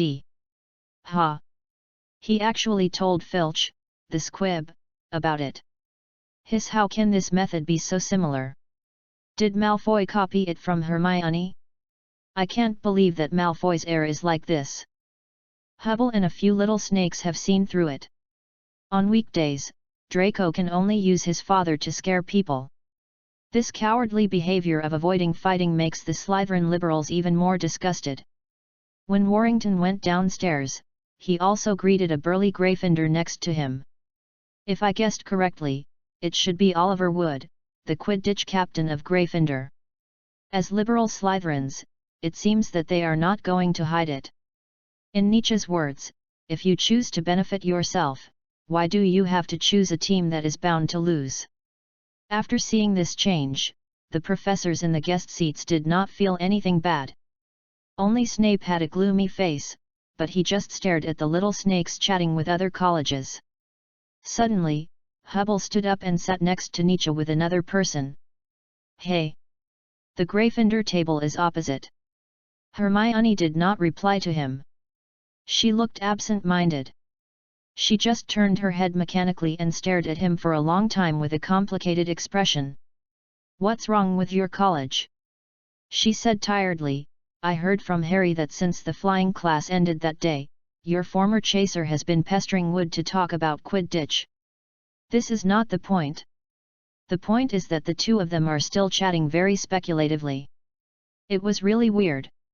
A former Slytherin team member and a Gryffindor captain were chatting enthusiastically. The Weasley twins even thought that Warrington was trying to gather intelligence. This is Slytherin's freedom. We like to make friends. Are you sure? Of course, they just don't want to make friends with Malfoy. Nietzsche spread his hands helplessly. Isn't this a good opportunity for you? Now you can expand the number of people in the study group. It's called a study group, but in fact there are not many people. Neville and Hermione's two roommates would listen to her tutoring seriously, while Harry and Ron were just cramming at the last minute. They only forced themselves to memorize the book the night before the potions class. Hermione has complained about the learning environment of Gryffindor more than once in private. You didn't sleep last night. He found that Hermione had a dark circle under her eyelids. Although I know you are worried about your grades, you don't have to stay up late to study like this. But then, Nietzsche found that Hermione's eyes were erratic and he didn't dare to look at her directly. I didn't stay up. Well, I'm just a little tired recently. Hermione was silent for a while, and seemed to realize that she was sitting in the Slytherin seat, and hurriedly stood up. After all, magic is so wonderful, what do you think? She really can't lie. Because he knew that Hermione had a mild obsessive-compulsive disorder, she wanted to use a table to plan everything, what to do, what not to do, and what to do at what time, so there is no such thing as staying up late to study magic. But Nietzsche didn't immediately expose Hermione's little secret that she didn't want to reveal. Hermione Granger? Is that the one that Professor McGonagall often praises in class? Hubble showed some interest. If you want to learn something, just go find her. Nietzsche felt that he was suspected by the other party, and immediately said innocently, platform. In addition to Professor Flitwick's dual club, are there other learning platforms in Hogwarts? Hubble and Theodore thought about it and found that there was indeed no extracurricular public platform in Hogwarts. Although Hermione's study group is not a real club scale, there is always an excuse to deceive oneself, which can make people feel the atmosphere of after-school learning. Besides, the school rules do not clearly emphasize that students are not allowed to study in groups privately. The starting age for the dual club is to pass the OWLS assessment. You still have 5 years before that, and the platform is also very important in social aspects. Since you don't want to be suppressed by the Malfoy, Parkinson, and other families, you naturally have to know how to use all resources reasonably. I understand, social means. Just like those clubs at Oxford University. Theodore Nott slapped his head and supplemented Hubble. Many students from top and aristocratic schools can rely on this to gain connections after graduation. Similarly, in the future, no one knows what kind of achievements the people around them will make in the magic world. Maybe someone will become a businessman, politician, thief, ordinary worker. But this means that they can rely on the friendship left by socializing on the platform to re-establish new connections. At that time, the network of relationships between individuals will spread throughout the magic world. Points are connected into lines, and lines are woven into surfaces. This is a huge force, and it is composed of interests and friendships in unbreakable alliance. So, this is why I let you go free. Nietzsche wiped his hands with the tablecloth, raised his index finger and poked his heart, smiling. You can't make any waves under the rules of pure blood. Looking at the time, he found that it was almost time to go to the basement, otherwise Snape would nag him for a long time. Nietzsche left the two people who were thinking and turned to walk towards the marble steps of the hall. But his luck was a bit bad. Malfoy and his friends had just finished dinner and were about to go back to the dormitory when they met Nietzsche on the steps of the basement. They immediately showed hateful eyes. Nietzsche casually brushed the corner of his clothes that was touched. Without turning his head, he said, Master Malfoy, maybe the rules of pure blood can still be played for a few years, but they are no longer applicable after I came. What on earth do you want to play? Freedom, he shouted, even assassination cannot resist the advent of a new era. The cheerful voice echoed in the corridor of the basement. Without even turning his head, he stretched out his right hand and made a reverse V sign to the people behind him. Nietzsche is a student with great potential and full of unknowns, because you never know what he will do next, and he may even use something that just happened to achieve his own goals, at least in Snape's eyes. The weekend is Nietzsche's potion training time, and it is also Snape's observation time. Your task today is the living hell potion.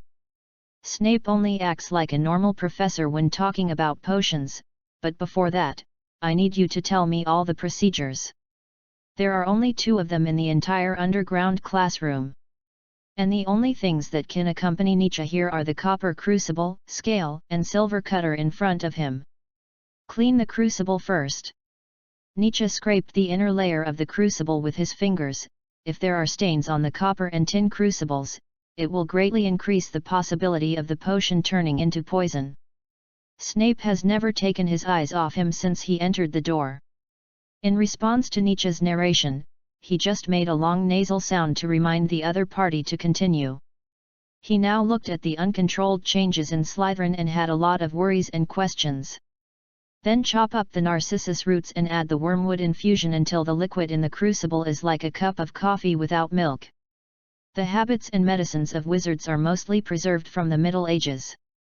At that time, only valerian was called the panacea and had a sedative effect. It was perfect to use it with sleepy beans. The accurate narration process made Snape squint his eyes and enjoy it very much. Potions are amazing, right? Snape surrounded him, and seemed to always want to find fault. Even if Muggles have all the raw materials for a potion and follow all the steps, they can't complete it. This is what Snape is most proud of. But Nietzsche heard what he meant. Obviously, the Dean of Slytherin didn't like Muggles, and didn't like the gradual changes in Slytherin. It was as if he was specially used to knock Nietzsche. Because of the stirring step, wizards always use magic to guide when stirring with their wands. Yes, that's why Muggles and squibs who can't use magic can't make potions. Snape stopped behind him and said proudly, "If you don't have magic, it's useless even if you deduce all the ingredients of the potion." That's true, otherwise Holmes wouldn't have fallen into a dead end. But unfortunately, Snape only noticed what Muggles couldn't do, while Nietzsche only focused on what Muggles could do and could do it to the extreme. But Muggles at least write down the dosage and proportion of narcissus root powder and sleepy bean juice. The crucibles in the wizarding world are of different sizes, so everyone will make a slight change in the measurement of about a spoonful. Although Snape didn't like the other party's superiority on the Muggle standpoint, he still explained it. Potions, only on this matter did Snape waste some saliva. Then the question is, why is there no standard for wizards' crucibles? Each family has a different maker. Isn't that strange? Mr. Holmes, you should worry about making it before bed today, instead of focusing on others. Light the fire and grind the narcissus root while waiting for the crucible to heat up.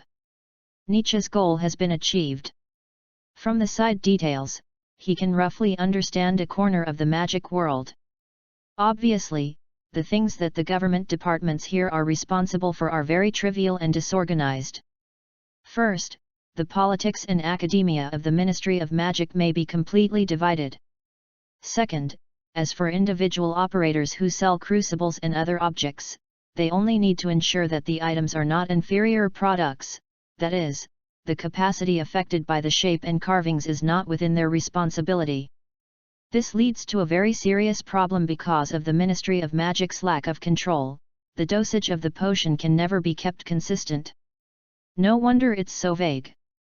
Nietzsche can't care so much, so he can only pour a standard spoonful into the crucible first. However, luck was good. At least the steam slowly turned from white to light blue. At this time, he added valerian and sleepy bean juice to make the potion a light snow blue liquid. It was like scooping up the part of the lake that reflected the moon. Nietzsche first cut the sleepy bean in half with a silver knife, and then squeezed out the juice from the side. Smart foo, did Mr. Holmes remember it wrongly? Snape was surprised to see his operation. The book says to slice the sleepy beans, not squeeze them. Backward, any Muggle who has been to school knows that squeezing will make objects bear force and make it easier to produce juice. How else would fresh juice come from? Nietzsche wanted to squeeze a box of beans into a large basin of sleepy bean juice and pour it into the wizards responsible for updating the magic book. It seems that you are not stupid. Snape suddenly appreciated it a little. In fact, the textbooks are all written by wizards in the academic world, and the latest one is before 1946. More than 50 years, half a century. It is difficult to imagine what the government of the magic world is doing. Is it just for socializing every day? This is the problem. The wizards have no idea how far they have fallen behind, and they are still complacent because they know magic, and they are engaged in academic research in a pre-reflective attitude. So the lack of potion geniuses is not a problem of wizards at all. Nietzsche said angrily, this is an irresponsible attitude. If the Ministry of Magic can unify the standards and update them in time, the number of academic staff can at least double. Enough! Snape shouted at his students. He understood all these principles. There was only one potion professor in Hogwarts, and he had almost no one to talk to. The suppressed and strong desire to talk to others about academics was always suppressed in his heart. It was a bit scary to say that Snape realized why professors like Quirrell and Flitwick liked Nietzsche. He always catered to their preferences, and once he got into the state, Nietzsche would deceive himself. You don't know anything about the magic world, so stop pretending here. He stared at Nietzsche and the pot of imperfect living hell potion. You can't even complete the standard potion. Nietzsche said calmly, Professor, I just did it according to the book. Because it's wrong. Finally, stir it counterclockwise for 7 times and then clockwise. Snape stopped talking, just staring blankly and breathing heavily. Looking at the pot of not-so-clear hellfire decoction, he realized the other party's meticulous logic, and his rebuttal just now gradually entered Nietzsche's logical system. He did not threaten, but just pulled Snape in with facts. If it were a class now, Nietzsche felt that he would definitely be deducted a few points. Looking at the professor's increasingly gloomy face, he immediately laughed and retreated to the door step by step. Snape did not stop him, but just stared at the other party carefully retreating to the door until he left the classroom. It was dangerous, too dangerous. Just a moment ago, Snape realized that he was angry. The key point was that this anger was not dissatisfaction with Nietzsche, but to the Ministry of Magic. Am I really wrong? Snape sat weakly in Nietzsche's seat, covering his head in pain. Has every step he took from the beginning been wrong? Chapter 36, All Parties Gathered. Quirrell's mood improved as the days went by. It was not because of the spell experiment, but mainly because he didn't have to worry about the discipline in the classroom. He didn't know when the little snakes in Slytherin would stop making jokes in class. Although he didn't know what happened, he could clearly see that the backbone of the Slytherin freshmen had quietly changed. Do you know why defense against the dark arts includes some hexes and curses? Quirrell turned his eyes around, looked at the silent class and nodded with satisfaction, because of fighting poison with poison. The crushing curse and the petrifying curse are all curses, one of the 3 dark magic spells. But wizards have too few means of defense, so using curses to attack curses is very common in the magic world. Quirrell, in a good mood, is even willing to stammer and talk about something in depth. As for whether these first-year students can understand it, that is another matter. Haha, isn't his unique skill to scare away vampires with garlic? Draco was still laughing secretly. But some Slytherins around him just nodded and smiled in agreement. In fact, they had already begun to despise Draco in their hearts. Nietzsche saw the 12 owls certificates in the professor's office with his own eyes. Would anyone really think that a professor officially hired by Headmaster Dumbledore would have no means to deal with vampires? Everyone was just having fun, but they didn't expect that someone really believed it. What garlic smell? Which wizard who graduated from Ravenclaw doesn't have some quirks? As long as you can learn something real, it's enough. As soon as the class was over, Nietzsche ran up without hesitation and grabbed Professor Quirrell, who was about to leave. Professor, Our delayed experiment. He looked much more confident than before. I have too many things to do recently, sorry. Quirinus immediately took a step back and kept a distance from Nietzsche, but the good news is that I have some new insights recently. The notebook that originally belonged to Nietzsche flew out of his pocket, and there were also a few pieces of brown paper. These were all experimental data about the floating spell. Nietzsche smoothed the brown paper, folded carefully, and clipped it in the notebook like a bookmark. But there was also a signature of Professor Quirrell in it. I have accumulated too many questions recently. I know, this is for borrowing books for you. Quirrell tapped his forehead lightly with his finger, and then retreated to the stairs. Don't worry, you can digest my new knowledge a little bit. How about after Halloween? Nietzsche discovered his change and was happy for him from the bottom of his heart. It's a deal. Great. It's as beautiful as the rising sun, while everything is the same as before, it also contains a brand new beginning. Now it has been more than a month since the start of school, and Nietzsche has become accustomed to the life in Hogwarts. It must be said that this place is indeed much better than some private aristocratic schools. Being able to do research with professors and have meat every meal, this place is simply heaven. Good afternoon. Good afternoon, Mr. Holmes. Mrs. Pants put down the book in her hand with a surprised expression. Which student greeted her last time? It seems that I can't remember it clearly. It's all thanks to you that Hogwarts Library can have so many books and protect them so well. Nietzsche handed over the signature and rubbed his hands impatiently. I want to borrow the restricted area. Show up quickly. Mrs. Pants just smiled softly at his praise, and then swept the note with her wand. However, the handwriting did not change, which meant that this note with the signature of the Professor of Defense Against the Dark Arts was not forged. You know, she had seen too many storms in her time. You are just a first-year student. She went back and pointed to a road. In the innermost area, you will see a place blocked by ropes. If you don't have permission, all books will scream when they are opened. Mrs. Pants is very familiar with this little Slytherin. Although she has been an administrator for a long time and has seen all kinds of students, sometimes when she sees a Slytherin coming on time every day and never making any noise, it is difficult for her not to pay more attention. Because Nietzsche was really alone there reading, not taking the opportunity to talk to his classmates. This is a studious and polite child, her first impression. In fact, I don't know what's there yet, I just want to find books suitable for research. The forbidden book area records very profound black magic. If you just want to study, I recommend the second row of the area. Mrs. Pants joked, the reason why the books can be preserved is that students like you won't destroy them. An ordinary faculty member is hard to be noticed on weekdays. Students don't ignore it, they are often just used to it. Just like drinking a sip of water before going to bed, it has been regarded as a very sparse and ordinary thing. Nietzsche walked all the way to the innermost part, and finally saw a small independent area in the corner. The bookshelves here were blocked like the monuments in the museum. He didn't curiously browse around. After all, Mrs. Pants was the expert here, and she would never deliberately make things difficult for him. Nietzsche listened to Mrs. Pants and searched directly from the second row of bookshelves. Powerful potion.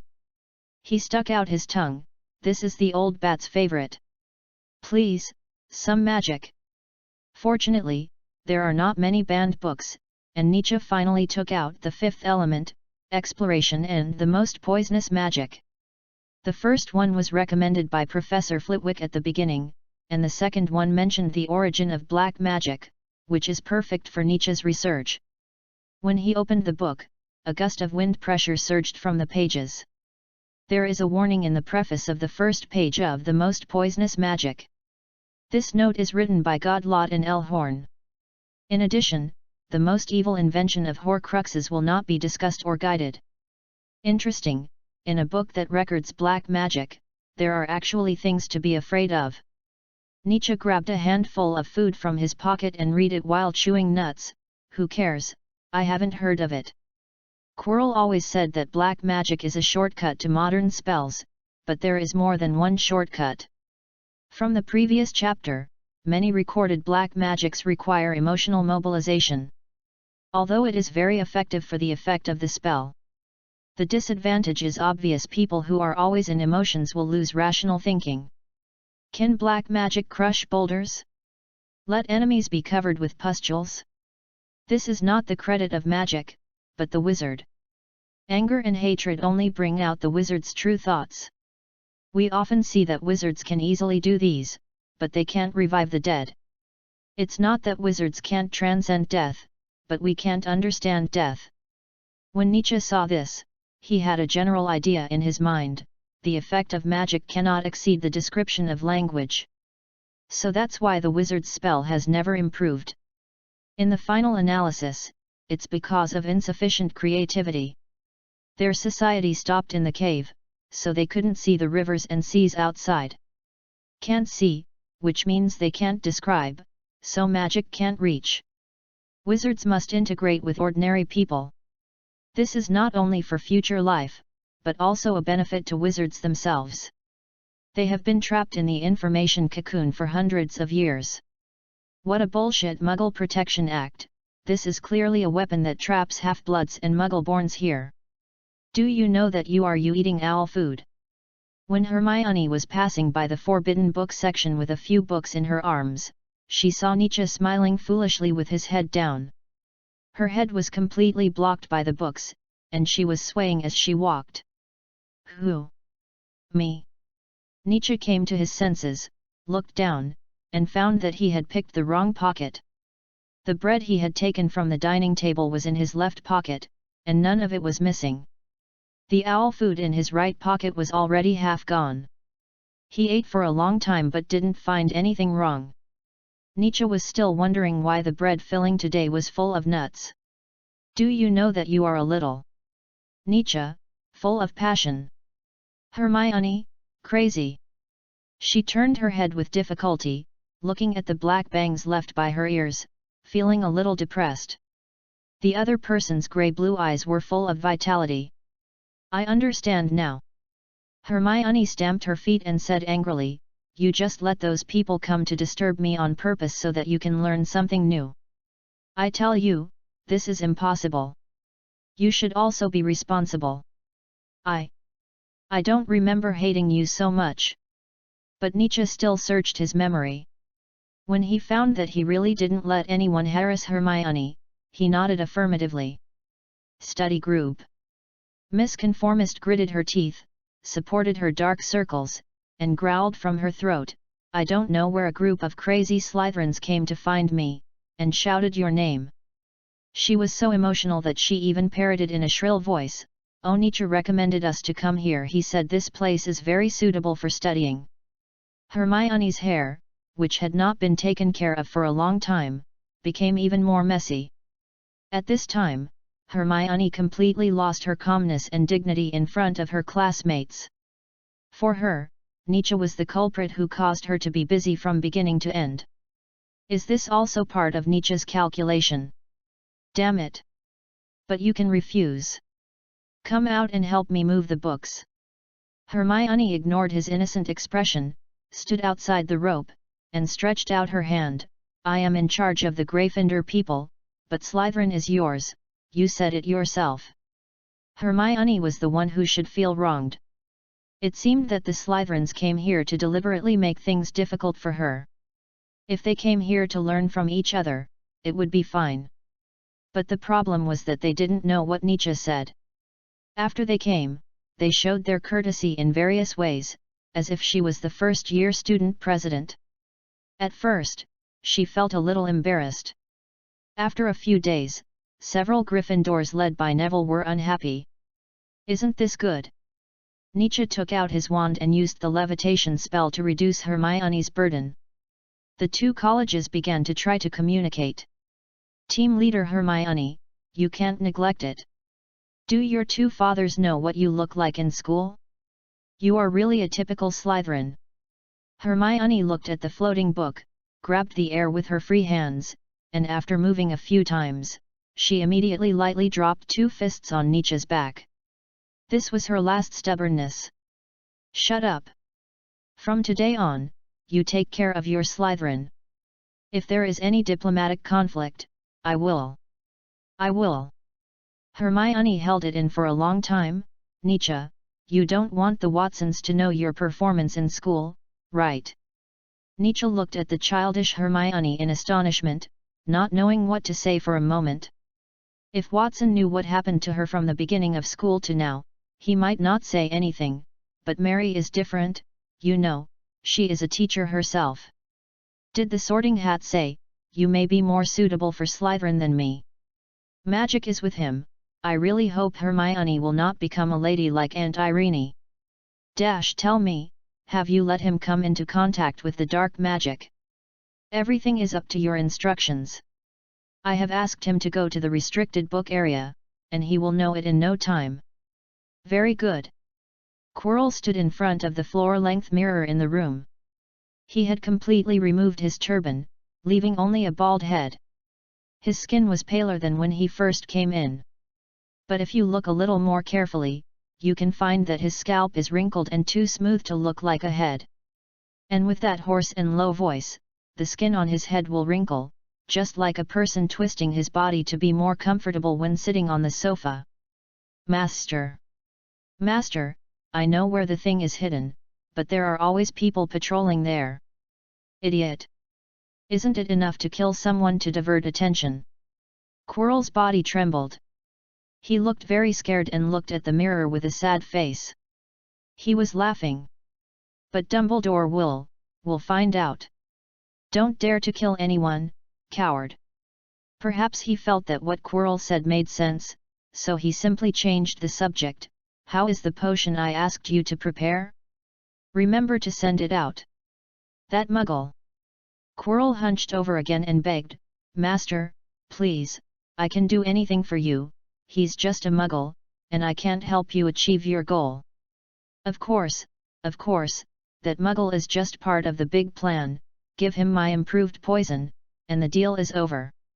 The voice was so weak that he seemed to fall asleep after saying a few words. Those muggles also stole the poison formula you gave me, thinking they could imitate it. Humph, muggle. Stupid. Quillet called out a few more times in a low voice, and was relieved when he didn't hear a response. The smile on his face became more mocking, but he still restrained his emotions and didn't show them. Yes.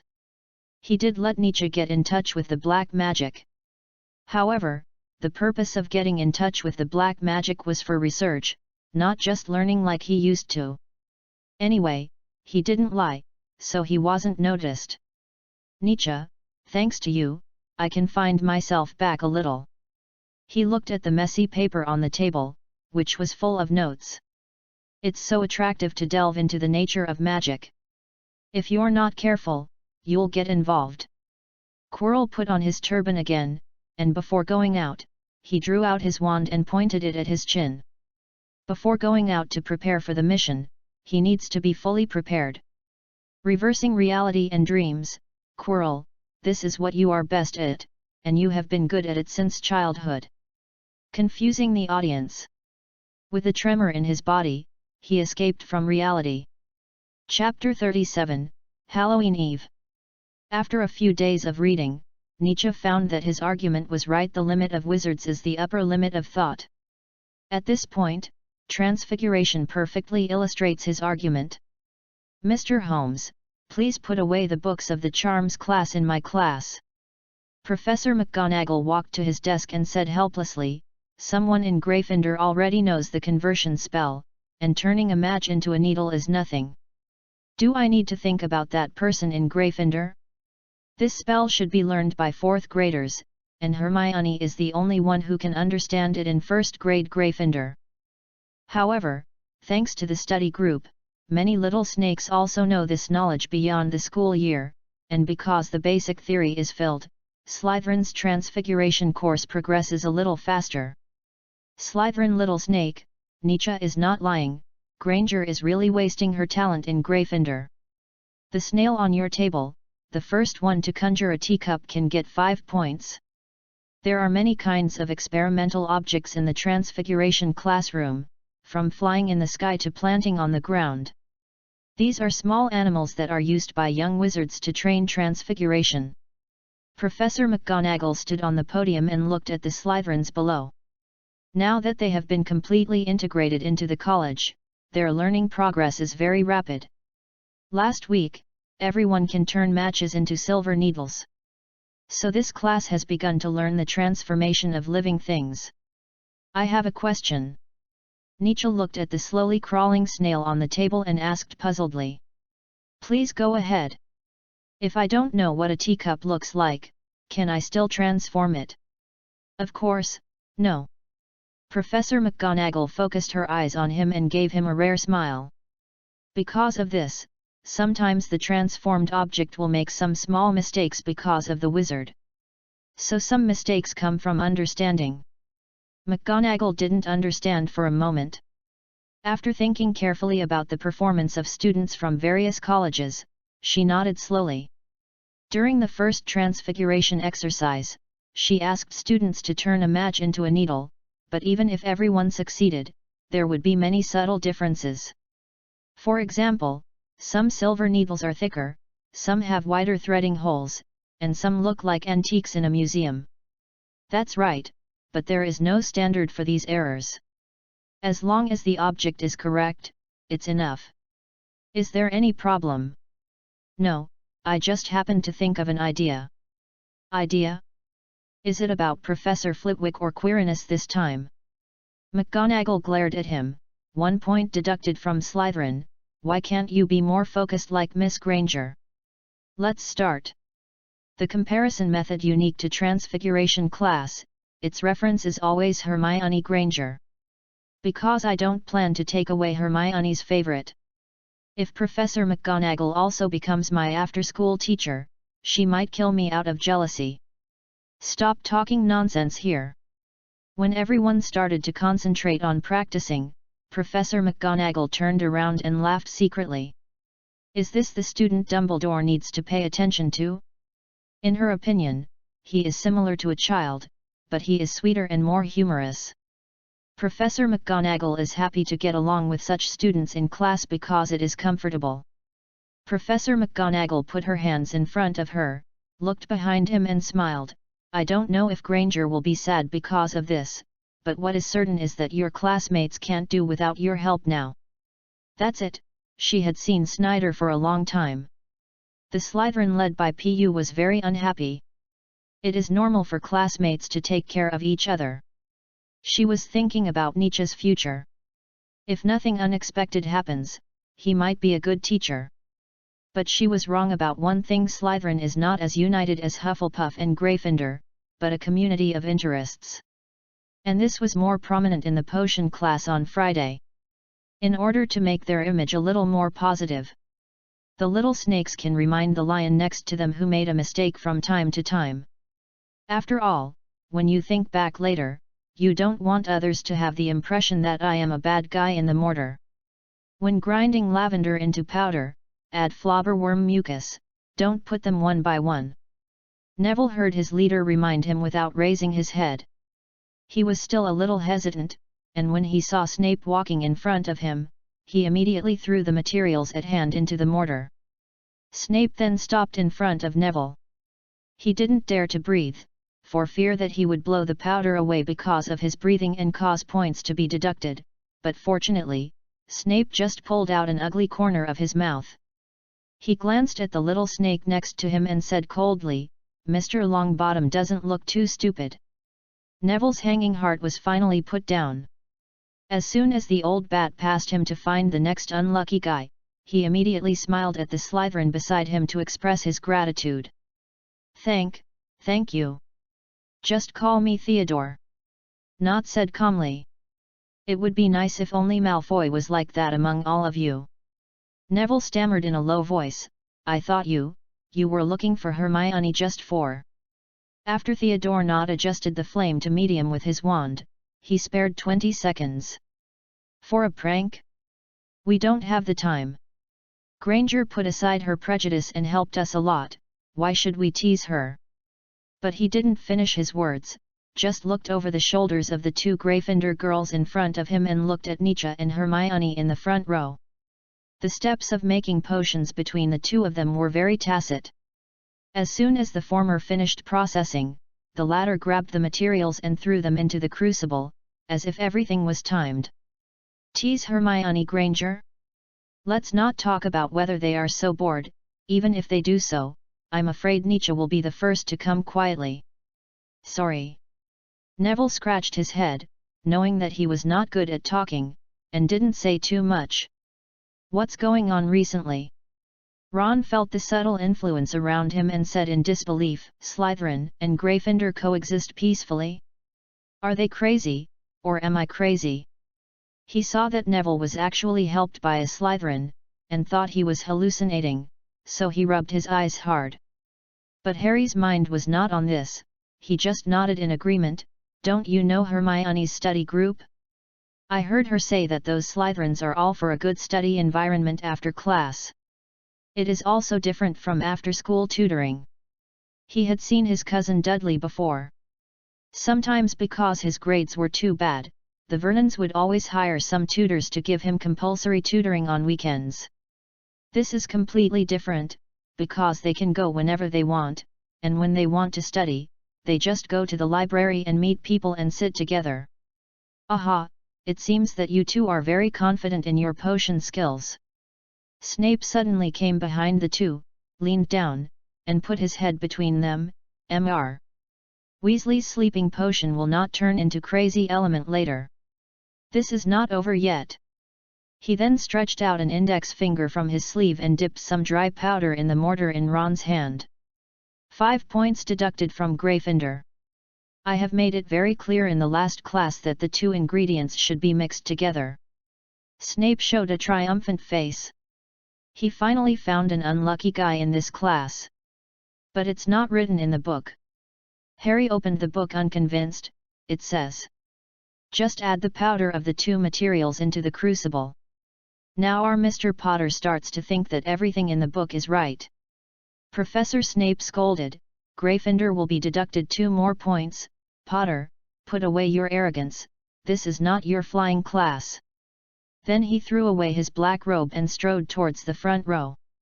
He just wanted to see something that would cheer him up, so he came to the first row and looked at the cauldron Hermione had just put in 4 portions of valerian.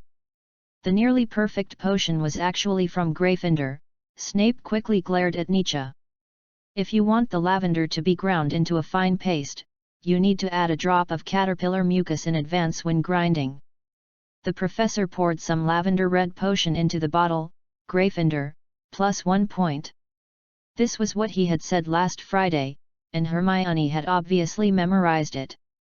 This is what a student who knows the rules should do, instead of blindly following the backward knowledge in the book and taking a detour on his own. Do you think there is a possibility that the old bat may have given extra points because Nietzsche was sitting next to him? Lavender shrank from her chair and hid her face behind the crucible. But Parvati's opinion was completely opposite to hers. Not like. Why? If that's the case, Snape could have banned Nietzsche and Hermione from sitting together. Halloween is getting closer and closer. Relatively speaking, Hermione is also getting busier and busier. She is worrying about her studies while moving around among different people. Even Harry and Ron have to squeeze in with others because of their various subjects and homework, especially Harry, who not only has to face those homework, but also Quidditch training 3 nights a week. And Hermione can't tutor the two of them in potions in the Gryffindor common room as she did at the beginning of the school year. She and Nietzsche have been in the library recently. Ron was very discouraged. Yes, even Neville has changed after getting involved with that group of Slytherins. Harry, don't tell me you're going there too. Could it be that? Do I expect you to help me finish the history of magic and potions? Harry shook his head and could only go to the entrance of the library through the secret door of the moving staircase. As soon as he entered, he could see several long tables put together, dozens of people crowded there, discussing and studying with each other. The windows were closed, and the warm temperature made him feel dazed. When Harry found a seat and sat down, he heard the rustling sound of paper friction in his ears, and this trance became stronger. "You are finally here!" Hermione just greeted hurriedly. "Harry." Nietzsche sat next to the girl and waved his hand. "You can borrow Theodore and Hubble's notes temporarily. If you don't come again, there will be no place here." Harry looked around at the students, most of whom were Slytherins. However, those people only looked up and glanced at him at most. They were all busy with their own homework, interrupting him from time to time to remind him of his mistakes. Harry had never experienced normal classmates before. When Nietzsche came over, he raised his head. "How is it?" Nietzsche hooked his shoulder happily. "Like a dream." Harry lowered his head and whispered. "In fact, they heard you were coming, but they made full preparations." He pointed to the little snake opposite Harry. "Don't think they are so honest now. When they return to the dormitory, they must be secretly happy in their hearts." "Is this still the reserved and conservative Slytherin?" Harry couldn't believe it until he heard several coughs and Slytherin's dissatisfaction, which was a kind of shame after being exposed in person. But Hermione was a little unhappy. She asked while reading a book, "You came alone?" "Ahem. Ron. Ron, he has something else to do. Come on, he just doesn't want to admit that I'm right." Hermione snorted softly. "I don't understand why he holds prejudice against another college. What's the difference between this and Slytherin back then?" Nietzsche listened to the conversation between the two and felt a little confused. So he came to Hermione and asked curiously, "Is it about the duel between you and Malfoy that day?" Hermione nodded and didn't say anything more. She was caught in the middle and only weighed the pros and cons briefly before turning her attention back to other people. She wouldn't give up everything she has now because of this. She shook her head in disappointment. "I'll go back and rest first." "Me too." As time went by, many people returned to their respective lounges. At this time, Hermione and Harry exchanged glances, and both of them stared at each other, shaking their heads. "What do you want to say?" He closed the book. Harry cleared his throat, hesitated for a long time, and finally kicked the ball to Hermione. "You say it. That's your business, Harry. I don't want to get involved in it." Hermione turned her head, glanced at Nietzsche quickly, and added, "No one is willing, including Nietzsche, that's all." But the more she said this, the stronger Nietzsche's curiosity became. Harry's emerald green eyes looked at the people at the end of the long table nervously. "Do you know about the robbery of Gringotts? If Gringotts has only been robbed once recently, then I should know it." "Yes, that's it." Harry lowered his head and waited until Nietzsche came closer before continuing. "The report said that the murderer robbed it empty, but I know where the thing is hidden. I saw Hagrid take it away with my own eyes." "Hagrid, that tall giant? Harry saw it with his own eyes?" Nietzsche's thoughts were instantly brought to the beginning of the school year. When he was waiting for Watson to exchange pounds for gold galleons in Gringotts, he did see the tall giant, and the familiar back might be Harry. "I know he was hidden, but he was guarded by a three-headed dog."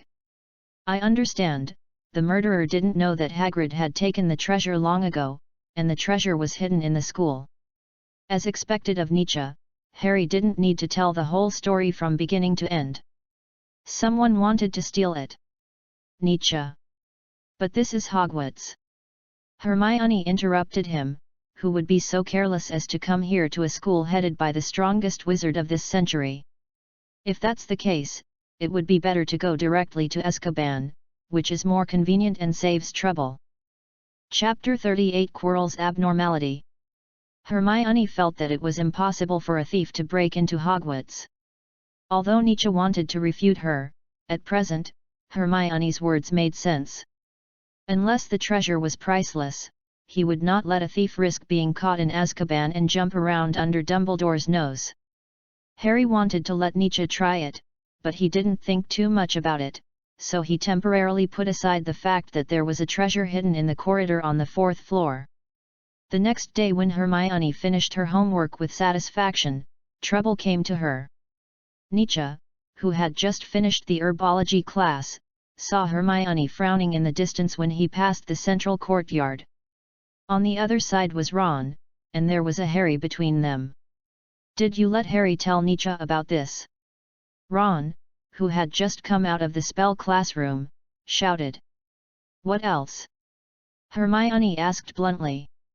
You know that the one who made us run around that day was Slytherin. Now, you still want to tell them about this?" "Sorry, I forgot, you are in the same group with them." In fact, when Harry was provoked by Malfoy that day, the first person to shout was Hermione, but the only experienced person did not intend to get involved in such things again. The last time, it was the last time. Hermione seemed to have heard a joke and sneered a few times. "If it is because of mutual learning, then we are indeed in the same group. Not only that, I will be in the same group with Ravenclaw in the future." She didn't think she had done anything wrong. Nietzsche saw Harry frowning and being sandwiched between the two. He looked to the left and then immediately glanced to the right. It was difficult for him to interrupt. "Ignorance. Self-enclosed. I am ignorant." Ron was in a very bad mood. "I have known since I was a child how many dark wizards there are in Slytherin and how many innocent people they have killed. It doesn't matter if you are friends with Nietzsche, but at least don't tell everything to others." As he spoke, he pulled Harry's arm and dragged him to his side. It seemed that everything was because of Hermione that Harry did this. Ron forgot that his friends had freedom if Harry didn't want to say it. Even if Hermione gave suggestions, it would be useless. "No wonder you don't have many friends in Gryffindor, maybe you are more suitable for Ravenclaw." Hermione was angry at first, and then she calmed down again. She stared at Ron expressionlessly, and waited until the latter lowered his head because of nervousness, then turned and walked towards the tower with the moving staircase. She needed to go to the library to calm down. Even Harry, after hearing this, looked at Ron in surprise. "Are you crazy? Although she is usually very tough, at least she treats us as friends." If it were someone else, they might go up to Ron to ask for an explanation, but Nietzsche didn't, even though he hated Weasley's words, because such radical means would only make the conflict more acute. But this is also a good thing. Because Hermione is a very strong person, she will not allow others to make any unreasonable accusations about her behavior, so Ron's emotional language is just a catalyst. "Let me think, maybe I can go to the library to read some books before the Halloween party starts in the evening. Today is the last day of October, and the evening is the eve of Halloween. This time is usually the craziest party time, so the last time to enter the library today is during this time. After all, faculty and staff also have to rest on Halloween Eve." Nietzsche sighed that he is really a wizard who loves to learn and is considerate of others. Of course, if he happens to see Hermione, and if she is very sad, he can comfort her by the way. Entering the gate from the central courtyard, you can see that every corner of the castle is filled with those strange decorations. The hall alone can smell the fragrance and sweetness of roasted pumpkins. The armor on the wall will make a gloomy howl when people pass by, and the flame in the pumpkin lamp is also blue, flickering, and bats fly out from time to time. "Happy Halloween, Nietzsche!" Professor Flitwick dressed up as a garden gnome and threw candy to every student he met on the road. "This is your reward for not making trouble in class." He also quietly stuffed an extra blue frog-shaped hard candy, Honeyduck's latest mint toad candy. "Don't tell me it was given by me." Everyone had no classes in the afternoon, and the professors were rarely free. At this time, he saw Professor Quirrell staggering out of the corridor on the left side of the hall. When he saw Nietzsche, he smiled and nodded, and quickly wiped his hands covered with mud on his clothes. When Nietzsche walked in, the smell of garlic was different from usual, and it was a bit sour. "The banquet tonight is still a while away, Quirinus, hurry up and change into a set of clean clothes." Flitwick pinched his nose and retched a few times. "Did you fall into the toilet?" Quirrell blinked and glanced at Nietzsche nervously. I went to dig herbs. You know, Sprout's greenhouse likes to use dragon dung as fertilizer.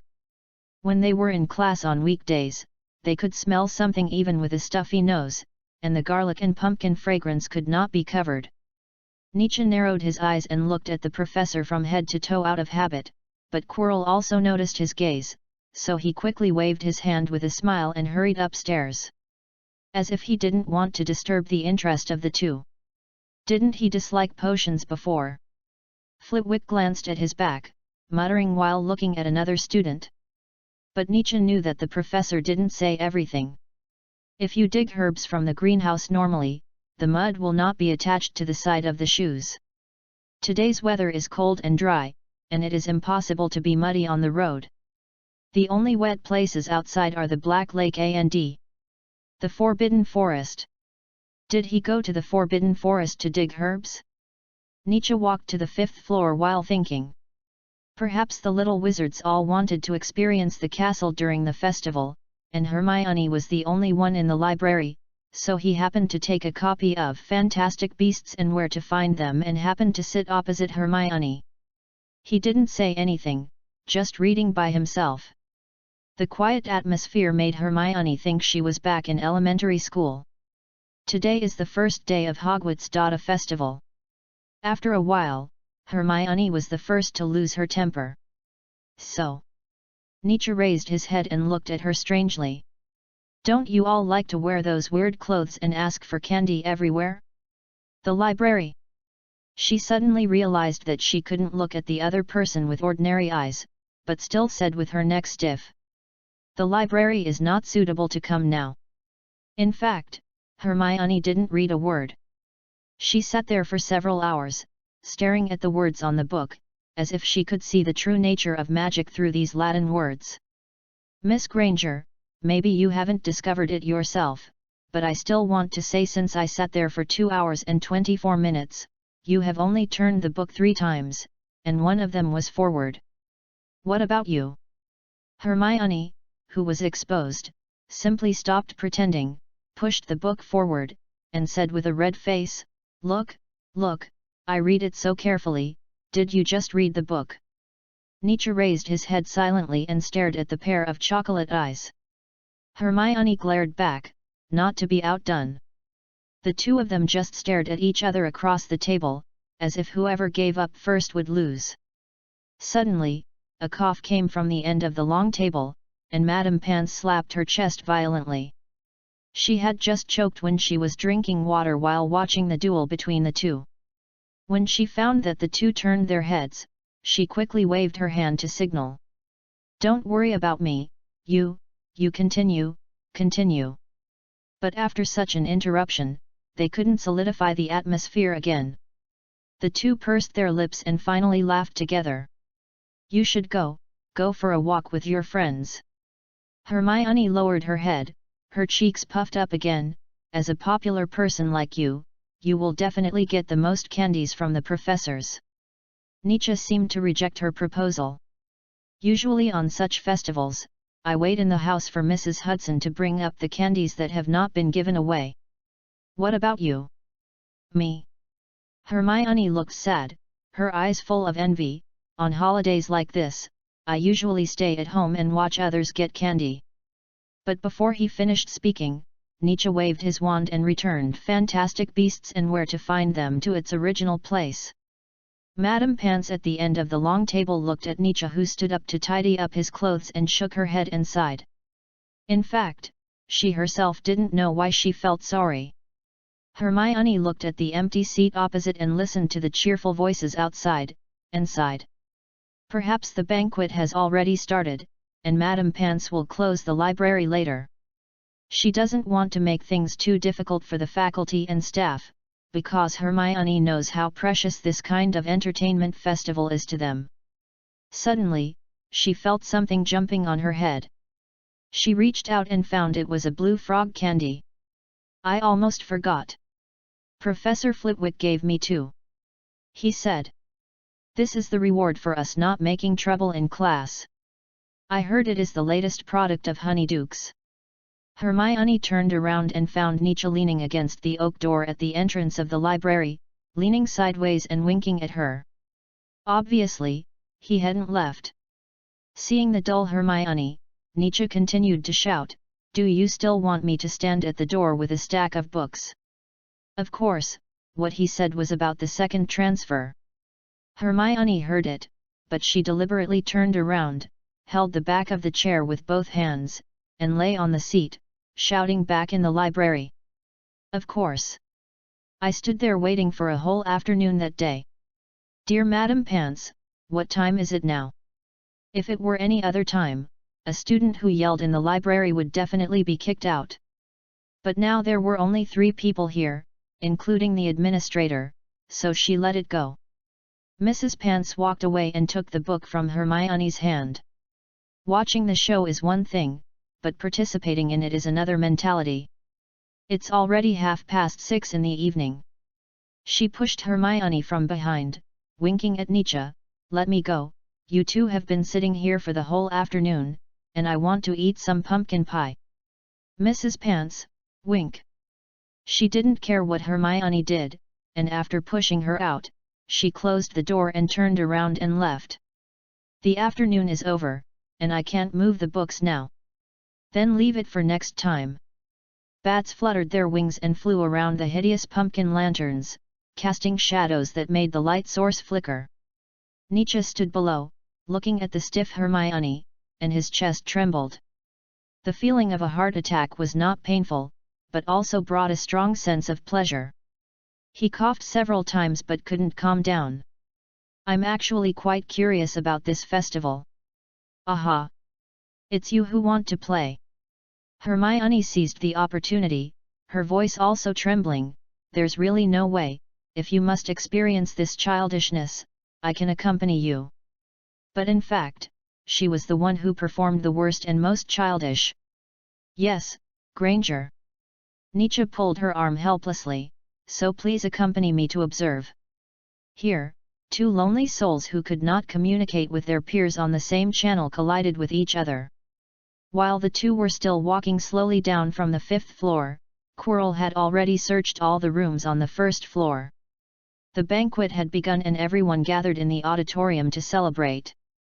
No student left. The dark clouds kept changing over the dining hall and the auditorium. Even Filch was reluctant to leave. "Professor Quirrell." Madam Pants came out from the bottom of the stairs, "Why are you still standing here?" "I'm just taking a look." "Go in quickly. The banquet has started for a while." He breathed a sigh of relief. "This should be the last person." Quirrell muttered a few spells in a low voice. Suddenly, there were several knocks on the door in the corridor on the left side of the hall. As the wooden boards broke, the moonlight shone a huge shadow in. "Repel quickly." He took out his wand and rushed over, but the spell just bounced back from it. Then, with a few roars, a huge stick flew out from the end of the corridor. The speed was not fast, but he watched the stick like a big tree gradually enlarge in his eyes. This kind of solid wood and weight would definitely kill or cripple a person. "Armor protects me." Although he blocked a certain amount of force, Quirrell still felt a pain in his chest. He forced himself to stand up and stumbled to open the door of the auditorium, breaking the originally cheerful atmosphere. He walked all the way to the guest of honor seat, then leaned against the table. Giant, troll. He first glanced at the 4 long tables full of people, then panted in fear. He was walking to the basement. "I thought you should know that he came in from the corridor of classroom 11. After saying that, he fell to the ground and fainted. He was facing down, with a faint smile on his lips. But Quirrell neglected a little. Although he started his patrol from the office on the 3rd floor and did not find any figures in the hall, he missed Hermione and Nietzsche, who had just come down from the library on the 5th floor. They were not greeted by their friends, nor by the laughter from the auditorium, but by.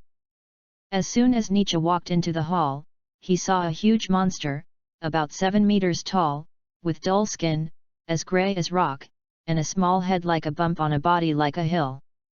No wonder, No wonder Snape always likes to scold people with trolls, because their brains are really small. But it also saw Nietzsche and Hermione, who had just come down from upstairs. The troll walked to the place where Quirrell had just climbed up and picked up the thrown stick. Even with the size of the troll, it could only drag the stick. Is this a Halloween prank? Hermione's legs trembled, and she held the blue frog candy tightly in her hand. Hello. Nietzsche tried to say hello, but the only response he got was the troll's roar, with a little sticky saliva. It seems not, this is a real mountain troll.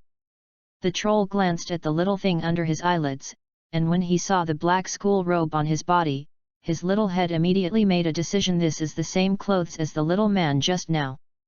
So he immediately rushed towards the two of them with a wooden stick. Run! Nietzsche and Hermione warned each other at the same time. Chapter 39 Snake's Fang and Lion's Heart.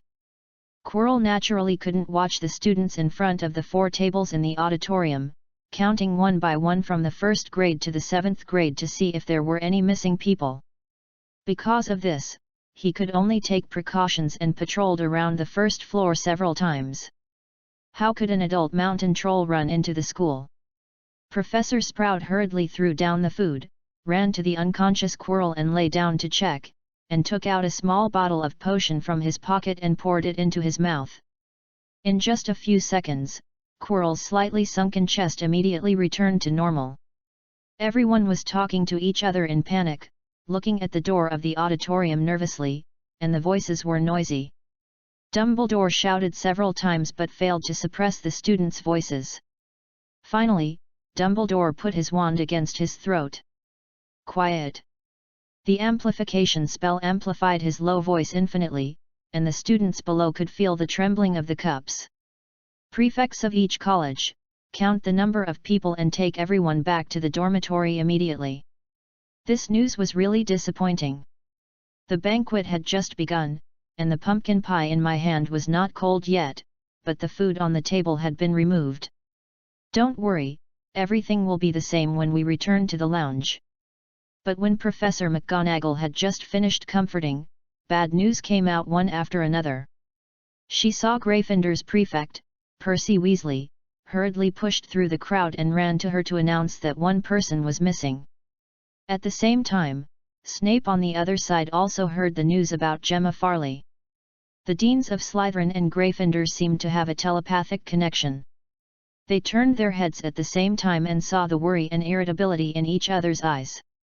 Hermione Granger and Nietzsche Holmes are not here.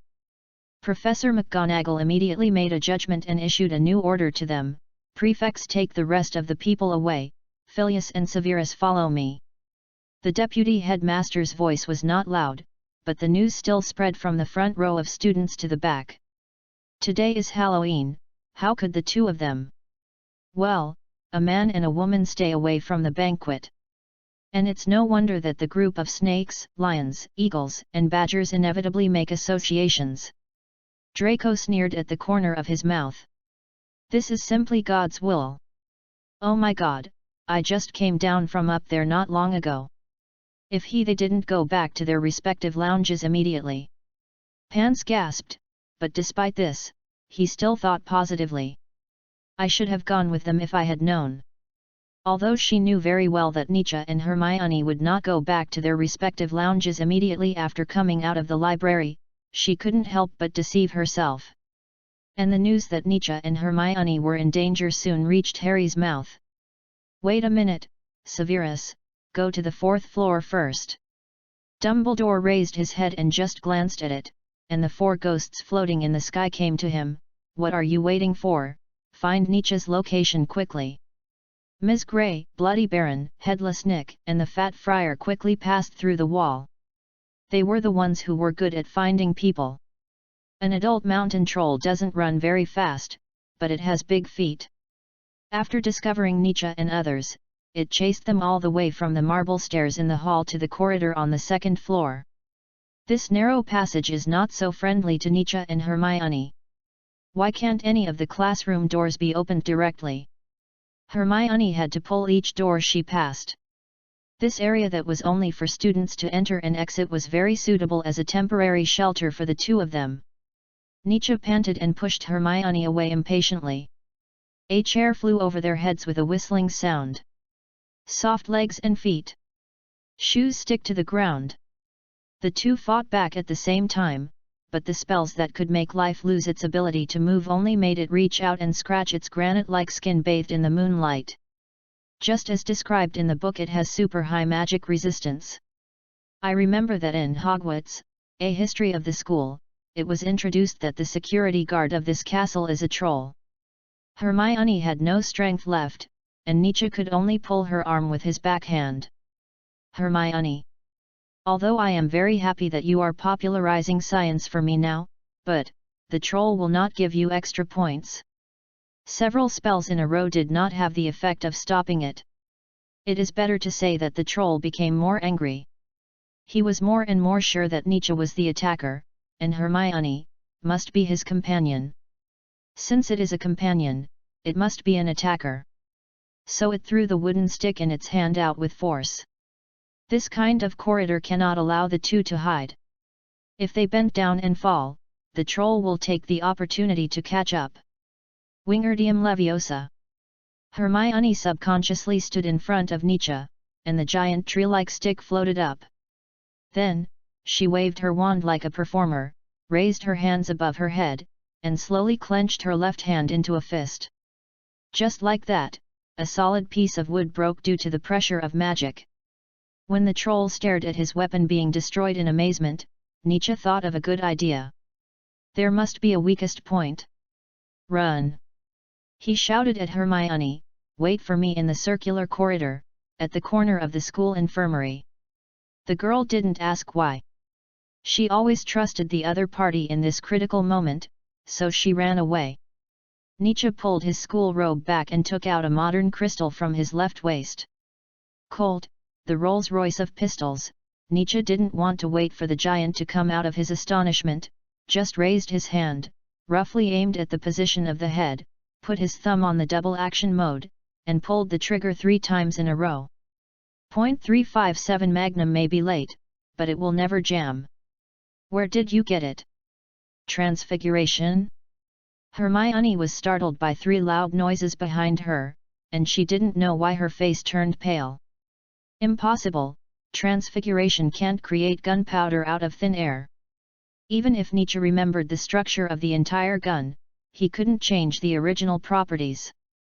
Nietzsche carefully stretched his head out and saw the giant behind him violently beating everything around him and rushing forward rudely. My dad gave it to me. This is not an electronic product and will not be detected. So you just... Hermione pointed at the Colt in his left hand in disbelief, hesitating, walking around the school with a gun. Hermione saw that Nietzsche just used silence to deal with her, so she could only remember this matter in her heart, and then supported his body. The black ball and the brown ball appeared at the corner of the corridor, one above and one below. The troll covered his face, blood flowed out from between his fingers, and he cried hesitantly. Is this your plan? Let an angry mountain troll beat 2 powerless wizards to death on the spot. Hermione praised, great, if you are lucky, maybe you can leave a whole body for the professor to find. Nice nudged her with his elbow, bent his head, and said in her ear, here it comes. The blue flames of the pumpkin lantern flickered on the ceiling, stretching the troll's shadow very long. It seemed tired and could only cover its face and move forward subconsciously. When they stood close to the troll's feet, Hermione's heart was in her throat. She covered her mouth with both hands. The pile of smelly socks that seemed to have been left for 2 years made her almost vomit her lunch. The troll finally turned its head, but it didn't find the 2 of them. Nietzsche was relieved until it left, and slowly sat on the stone slab with his back against the wall. We are in its blind spot. Magnum hollow point bullets, even if they didn't blow up the back of its head, at least they can drill a hole. It's just too resistant to wizard magic. The blood on the floor washed Hermione's brain, blood and stench stimulating her nose. She heard the sound of the troll falling to the ground in the distance, and then she heard nothing else. It was only then that she fell to the ground and vomited. Is it dead? Maybe it just fainted from exhaustion, but it is most likely dead. Nietzsche turned off the safety with trembling hands and put it back in his waist. Is Hermione the only one who is afraid? No, even though Nietzsche has seen too many dead people and heard of various murders, when life really flows away from his hands, the feeling is completely different. This time, he is not a bystander. Nietzsche took a breath, and when the bloody and sour smells mixed together, he frowned. This smell, he seemed to have smelled it somewhere. If the troll is a castle security guard, why, attack us? Hermione took Nietzsche's handkerchief, wiped the saliva from the corner of her mouth, and then put it in her pocket. Do you think a creature that can be used by the old bat to scold people is very smart? Nietzsche's joke was inappropriate, but now they needed to relax, so Hermione crawled back to his side and sat against the wall like him, with a dull look and dust on her hair. After several minutes, the two laughed one after another. Good opportunity. Hermione licked her dry lips. After the crisis, there was a kind of excitement. It was as if she and Nietzsche were born to be such good players. While Hermione was taking action, Nietzsche could quickly find the next opportunity. They could always connect seamlessly like this, and everything seemed to be practiced in advance. Hermione looked down and still didn't blame anything. After all, without this gun, their painless spells were completely useless. What happened here? The Bloody Baron was the first to dare to come over. The mess in the corridor shocked him. Holmes? Granger? I just heard a few violent noises. But Nietzsche just put the hood of his school uniform on his head and didn't say anything. Everything in the world is interconnected. He got lost in the information, and the rest can only be left to Hermione. Hermione Watson Granger. We are just tired. She saw Ms. Grey from Ravenclaw floating over and pointed at the blood on the ground. The troll went there. I don't know if it is still alive. The Bloody Baron looked at the two of them deeply, nodded to Ms. Grey and said, "Let's go inform the headmaster." The second floor finally became lively. Professor McGonagall's head had just jumped over the last step, and her vision was filled with blood, stone walls cracked by wooden sticks, and pumpkin lanterns turned into pies. Behind Professor McGonagall was Snape, followed by Professor Quirrell, who was trembling. I didn't know there were people outside." He covered his chest and sobbed. While repairing the broken parts, McGonagall searched for two students and tried to comfort the psychologically fragile defense against the dark arts professor. "You have done your best, Quirinus. If you hadn't insisted on welcoming every student into the hall tonight, I'm afraid more than just the two of them would have been lost. This is not your dereliction of duty. Maybe Quirrell really loves this place. He is willing to stand at the door of the hall to welcome students instead of Flitwick." Even Snape couldn't help but feel surprised. Quirrell should not know about this, otherwise he wouldn't have to patrol the hall. If he was related to this, then the more students were hurt tonight, the more the professor's attention would be distracted. Snape thought about it and temporarily put aside his doubts, but it was only temporary. "Here, Professor." Beryl led the way above them. "Are you okay?" McGonagall saw the two people sitting on the ground, and his first reaction was to step forward and hold their hands and help them up. "It's okay. Kids, you are safe now." This professor, who has always been strict, actually showed a touch of tenderness at this time. She had guessed from Madame Pants that the two of them must have happened to run into the troll when they were going downstairs. If they had walked faster, this might not have happened. But Professor McGonagall could figure it out with just a finger. How could these two children who knew each other from the Muggle world miss the opportunity to be alone? Of course, this was just her idea. But Mr. Holmes, students had better not fall in love too early. You won't be so lucky next time.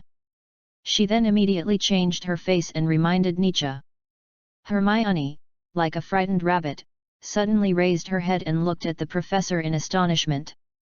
She and Nietzsche just wanted to feel the festive atmosphere that they missed on weekdays, but it was obvious that the professors had thought wrong.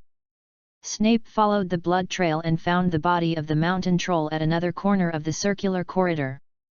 There was a blood hole as big as a bowl on the eye, half of the ear was cut off, and half of the nose was also gone. No wonder the troll made such a big noise. Is it dead?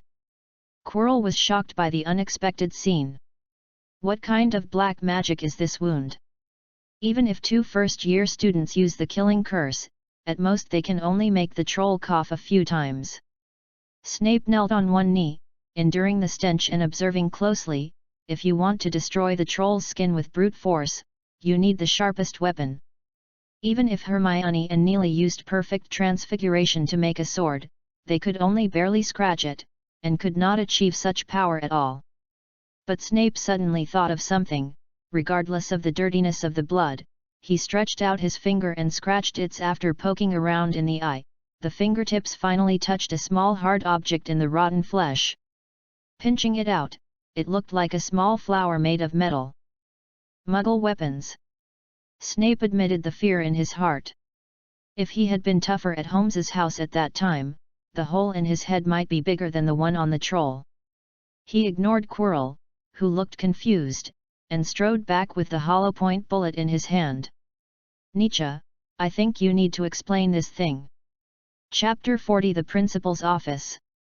The troll's skin is indeed very hard, but this is only for wizards. .357 hollow point bullets can increase the initial velocity, and after drilling into the troll's eyes, they will tear all the internal tissues. This is the wound that caused the troll's death, not the small gap on the face that was barely opened. Although the skin of this creature is as hard as granite, the facial skin must be the weakest. So Snape stopped the 2 people who were protected by Professor McGonagall. You actually brought that kind of thing into the school. He couldn't believe it. If Nietzsche hadn't kept his cool and didn't know how to control his strength during the duel, Draco and Marcus would have been half crippled if they didn't die. On the other hand, Snape had a new understanding of Muggle weapons. What's wrong with you? McGonagall frowned impatiently. They encountered a troll when they came down and killed it. It's that simple. Maybe they used a spell to defeat the troll's weakness. She was very dissatisfied with Snape's sudden attitude. The 2 children almost died.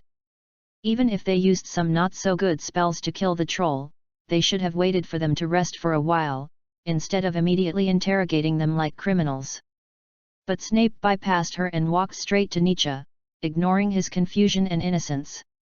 I've seen better actors than you. Why not strengthen your defense? Dumbledore suddenly interrupted him and reached out to hold Nietzsche and Hermione's shoulders. Severus, if you want to ask anything, we'll wait for you in the office. Quirinus, you should go to bed early tonight. Snape knew he had said too much, so he closed his eyes and took a few deep breaths. After Dumbledore left with the professor, Harry and Ron appeared on the other side. They originally wanted to find Hermione and Nietzsche, but in the end they saw the troll fall down with their own eyes. It seems they are fine, let's go back. Ron pouted and whispered. He looked at the troll's little head again, retched a few times, and his heart was beating. I hope Hermione will forgive what he said before, and he made up his mind to go up and say sorry when he saw her. But Harry had no intention of going back at all. Snape didn't follow Dumbledore here at the first time. He was going to the 4th floor. Why? Harry suddenly thought of that night. Hermione, who followed them to avoid Filch and worried that they would get hurt, unlocked the room where the treasure was hidden. The entrance to the headmaster's office is on the 3rd floor, just like the Defense Against the Dark Arts office. Hermione lowered her head and clutched her sleeves. Perhaps Professor McGonagall behind her saw her nervousness, so she rubbed the messy curly hair on the student's head and comforted them that nothing would happen. Finally, Dumbledore stopped in front of an extremely ugly gargoyle. He suddenly said a word about dessert to the statue, lemon ice cream. Obviously this was a command, because Nietzsche saw that the gargoyle came to life. Twisted its stiff body, and jumped to the side flexibly, and the wall behind it cracked, revealing a spiral staircase. After stepping on it, the escalator automatically rose with several people. After a while, Nietzsche and Hermione saw a shiny oak door with a lion's body and eagle's head knocker on it. Behind the door was the principal's office. The principal's office. But Nietzsche obviously came to this kind of place many times, and he didn't worry at all. "Don't worry, Miss Granger, sit down and rest for a while." Dumbledore led several people through the Roman gate column in the middle of the office. As soon as he finished speaking, several soft chairs appeared in front of the desk in the middle of the room. The legs of the chairs and the table were all in the shape of lion claws. Nietzsche, who came to the new principal's office for the first time, looked around curiously. This is a spacious round room with a tall black cabinet on the left and portraits of principals from various periods on the wall on the right. There was a sycamore branch above the door they came in, and a fiery red bird squatted on it. The order of the items was messy, and Nietzsche could find a lot of information at a glance. But this is not a good thing. Because there is too much information, it will take him longer to sort out his thoughts. Considering your mood, I have some recommendations. Dumbledore crossed his fingers and placed them on the table. The 4 cups he conjured were automatically filled with yellow liquid, with white foam on them, overflowing from the cups. Nietzsche sniffed and smelled a milky fragrance. Butterbeer. But only this time, there is no such thing in school. Maybe Nietzsche was too thirsty, so he didn't hesitate and took a sip. When the empty cup was placed on the table, it was immediately filled again. Dumbledore was also very observant. He immediately noticed that Nietzsche was holding the cup with both hands, and it was trembling slightly. The child's heart was not as calm as he appeared. Something seemed to fall to the ground in his heart. We can't drink beer, and we are still underage." Hermione listened to the deliberate gurgling sound in her ear, shook her right leg, and bumped into Nietzsche's leg under the table. "No smell of alcohol." Nietzsche turned his head, his face full of foam like a white beard, looking very funny. "It's sweet, a drink, but a little greasy, but generally good." Hearing this, Hermione took a sip carefully. The aroma and sweetness of butter exploded in her taste buds. When the liquid slid down her esophagus into her stomach, she could feel a warmth immediately filling her body. The atmosphere was a bit subtle. The principal, the vice principal, and 2 students sat around a table, drinking butter beer quietly. Only the sound of sleepiness and the melodious birdsong from the principal's portrait could be heard. Hermione didn't dare to speak, and Nietzsche couldn't figure out the principal's purpose for the time being. How does it feel to take the life of an intelligent creature with your own hands? It was as ordinary as asking them if they had eaten dinner. Facing the principal's question, Hermione answered honestly, "Not very good, we can even hear it crying."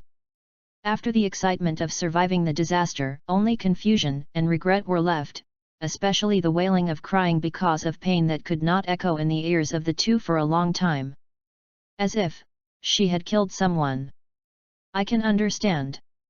Headmaster Dumbledore nodded slightly and looked at Nietzsche.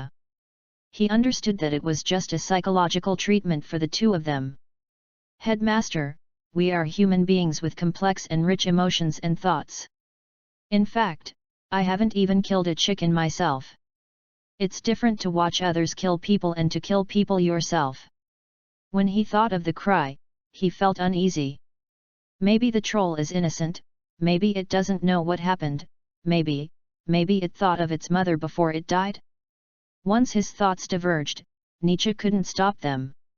He could only hide his hands under the table, twisting his pants hard, and rubbing them back and forth from time to time. Even if his palms were rubbed hot and painful, he couldn't stop. But this time, Hermione, who was looking down, noticed his changes. His left hand, which had nowhere to go, was held. "You just have no way." Dumbledore cleared his throat to make his voice more kind. "I'm just worried that you will leave a shadow, so don't blame me too much. Life is very beautiful. Even a goldfish as small as a finger can make the whole space lively when placed in a lifeless stone pool. This is a feeling that cannot be described in words. At least, Dumbledore did not find any arrogance in the two of them. How did the troll run out of the Forbidden Forest? Professor McGonagall looked at the headmaster and gradually became serious. I don't know, maybe it was controlled by someone. Dumbledore twisted his grey beard and continued, the trolls in the Forbidden Forest are the security guards of Hogwarts. Generally, they just prevent intrusion. It was discovered very early that trolls have their own language and can understand simple human language. Therefore, with a little training, you can see that troll security guards have brains that can perfectly play this role, because they only need to understand what they are protecting and they can stand there unwaveringly. So to some extent, Nietzsche was right, it is indeed innocent. But the troll's brain is a single-minded one, so if you have to control it, it must be. McGonagall looked at the students around her, and seemed reluctant to say it, so she hesitated for a moment, the Imperious Curse. Hermione fell back, and everything she experienced tonight made her unable to sort it out in an instant. That is one of the 3 unforgivable curses in the magic world, an extremely evil curse. It can twist a person's mind and make people controlled like a walking corpse. But Confusion Curse. Nietzsche squinted his eyes, and because of Hermione's comfort, he slowly pulled out of his thoughts, the troll has a simple mind, it is enough to make it confuse the purpose of the action. Don't you understand? No matter what you do, you will definitely not use the dark magic of the Imperious Curse. Nietzsche's words make sense, but the question is, the reason why the other party let the troll in was to play a very dangerous prank on Halloween? This is obviously impossible. At this time, Snape came in angrily, limping, nodded to Dumbledore, immediately took out the bullet fragment from his pocket and threw it on the table, leaning against the table and standing opposite Nietzsche. Why don't you tell them how a student messed up the troll's brain? The person who came to ask for the blame came. It's 2 people, Dean Snape. Nietzsche took a sip of butterbeer and pretended not to see anything. If Hermione didn't create opportunities for me, I couldn't do anything alone. Take it out. Snape knocked the table fiercely. Nietzsche could no longer conceal it, so, under the suspicion of McGonagall and Dumbledore under temptation, he pulled out a Colt Python revolver from his waist and ejected the rotating magazine. Now there were only 3 rounds left. With this kind of thing, as long as you shoot accurately, the troll will die. School does not allow such dangerous weapons. I will tell your parents.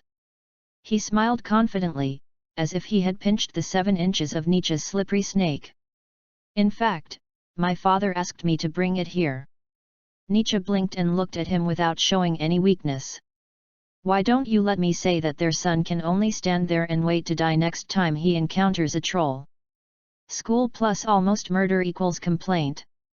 Yes, Snape almost forgot how weird Nietzsche's 2 adoptive fathers and 1 adoptive mother were. They were so weird that they looked like a wizard who forgot to use magic living among muggles. Dumbledore looked at the gun and his eyes twitched. Of course, he knew what muggle weapons were, but he didn't expect that such a small thing was enough to blow up a troll's head. We are all very sorry for this accident. We promise, there won't be a next time. Therefore, Mr. Holmes's muggle weapon will be kept temporarily and returned to you after the holiday. The principal was about to reach out his hand, but Nietzsche pressed it down, like a child protecting his favorite toy. Hermione was used to him like this. She looked around and didn't bother to remind Nietzsche. She just enjoyed the warm stove and sweet butter beer quietly. Mr. Holmes. Professor McGonagall thought of the same thing as Snape. What if this child didn't think it through that day and pointed the gun at his classmates? My 2 fathers are detectives, so I can help you find the murderer, but this gun with only 3 bullets left must be kept for me to use for self-defense. I promise you, I will never point it at my classmates. Snape listened to his words and felt a little funny. Looking at Nietzsche's serious attitude, he slowly realized that the other party really thought so. Student? Help us." He laughed coldly. "This is not the world of muggles, and it's none of your business." But Nietzsche's attitude was very positive. "Ordinary people already have a Sherlock Holmes, but there is no such thing here, Principal Dumbledore. When the murderer tried to use innocent lives to achieve his goal, and even put the lives of students behind his head, he was already related to me. I can find the murderer in advance, and even prevent similar things from happening next time. Do you have to see a student die in front of you before you feel regretful?" And Dumbledore also heard the meaning of this sentence: either give a detective identity in public, or Nietzsche investigates secretly himself. In fact, his idea is very reasonable. When something like this happens, everyone will be curious, especially for people like Nietzsche and Harry. The process of finding the truth is not important, but the final sense of accomplishment is important. And Nietzsche just put his words on the surface. Honest, open, and aboveboard. Wait, you are not really considering it, are you? Snape found that the principal withdrew his hand. Hermione and Professor McGonagall drank butterbeer silently and tried to lean to the side. McGonagall and little McGonagall just wanted to go back to study and didn't want to be added too much work. Finally, Dumbledore gritted his teeth and made up his mind secretly. Your weapon will not be aimed at friends or classmates, but only at the most dangerous moment to protect yourself. I believe you, because you have proved it once, but you can only investigate in your spare time. Hermione's tongue stirred back and forth in her mouth, pushing her face up. Unexpectedly, Nietzsche's honesty still has some effect. I have another small request. Hermione rolled her eyes and buried her head even lower, wishing she could stuff her entire head into the cup. Don't say it's her, don't say it, don't say it, don't say it. Please go ahead, Mr. Holmes of Hogwarts. Dumbledore seemed to have figured something out, and threw all the worries and doubts behind him. I hope your request is really small. Hermione thought, well, but this is Murphy's Law. As long as it is possible, it will definitely happen. A tacit assistant, I think Miss Granger is very suitable. Nietzsche ignored the complaints in the girl's eyes. However, it is not impossible. Dumbledore got to know this Hermione Granger through several professors. Smart, clever, born in Muggles, without any background in the magic world, and very observant of classroom discipline and school rules, likes to help others. This is simply a perfect Gryffindor. He was very surprised, just like a felon who took the initiative to put his hands together and asked the police to handcuff him. No problem, but you have to give her your gun for safekeeping. Nietzsche put the Colt on Hermione's lap, and the latter just gnashed her teeth and stared at him. But who would understand poor Hermione Granger? Some people, at least Professor McGonagall, could empathize with her. She could only put her hand on Hermione's head again and scratched it. Hey? After getting used to it, this fluffy feel is pretty good. Then next, tell me all the details. 4th Chapter 11 Classic Combination. The situation is reversed. Now in the office, sitting in a row with Principal Dumbledore are two deans. The three of them, Nietzsche and Hermione, are looking at each other across a table. The only thing that has not changed is the 5 beer glasses that are never empty. Think about it.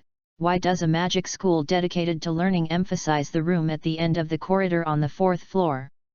This has never happened before. Obviously, this is related to the theft of Gringotts. Nietzsche did not expose Harry and Ron. This is his duty as a friend. He himself has no habit of night travel, so he naturally uses some special plots to connect them, and he doesn't even need Sherlock's basic deduction method. These two things are unrelated.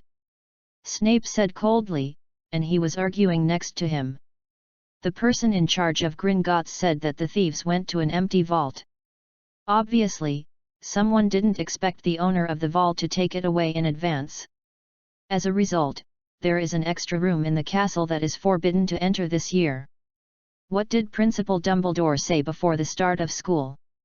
Now it is the turn of Nietzsche Holmes' assistant, Hermione Granger, to make a supplement. If you don't want to die miserably or get hurt, don't get close to that. Aha, how can there be such a place in a school? Doesn't Principal Dumbledore really worry about curious people taking a look? Nietzsche snapped his fingers. No one would deliberately stand in the place where gold is buried and shout, "There's nothing here." The words spoken by the two of them convinced Dumbledore and Professor McGonagall. The principal pushed his half-moon glasses and said softly, "As you said, that is indeed where the treasures in the vault are stored, but I made that room in a hurry. After all, I haven't found a good place to hide it." "What is hidden there?" Hermione was a little curious.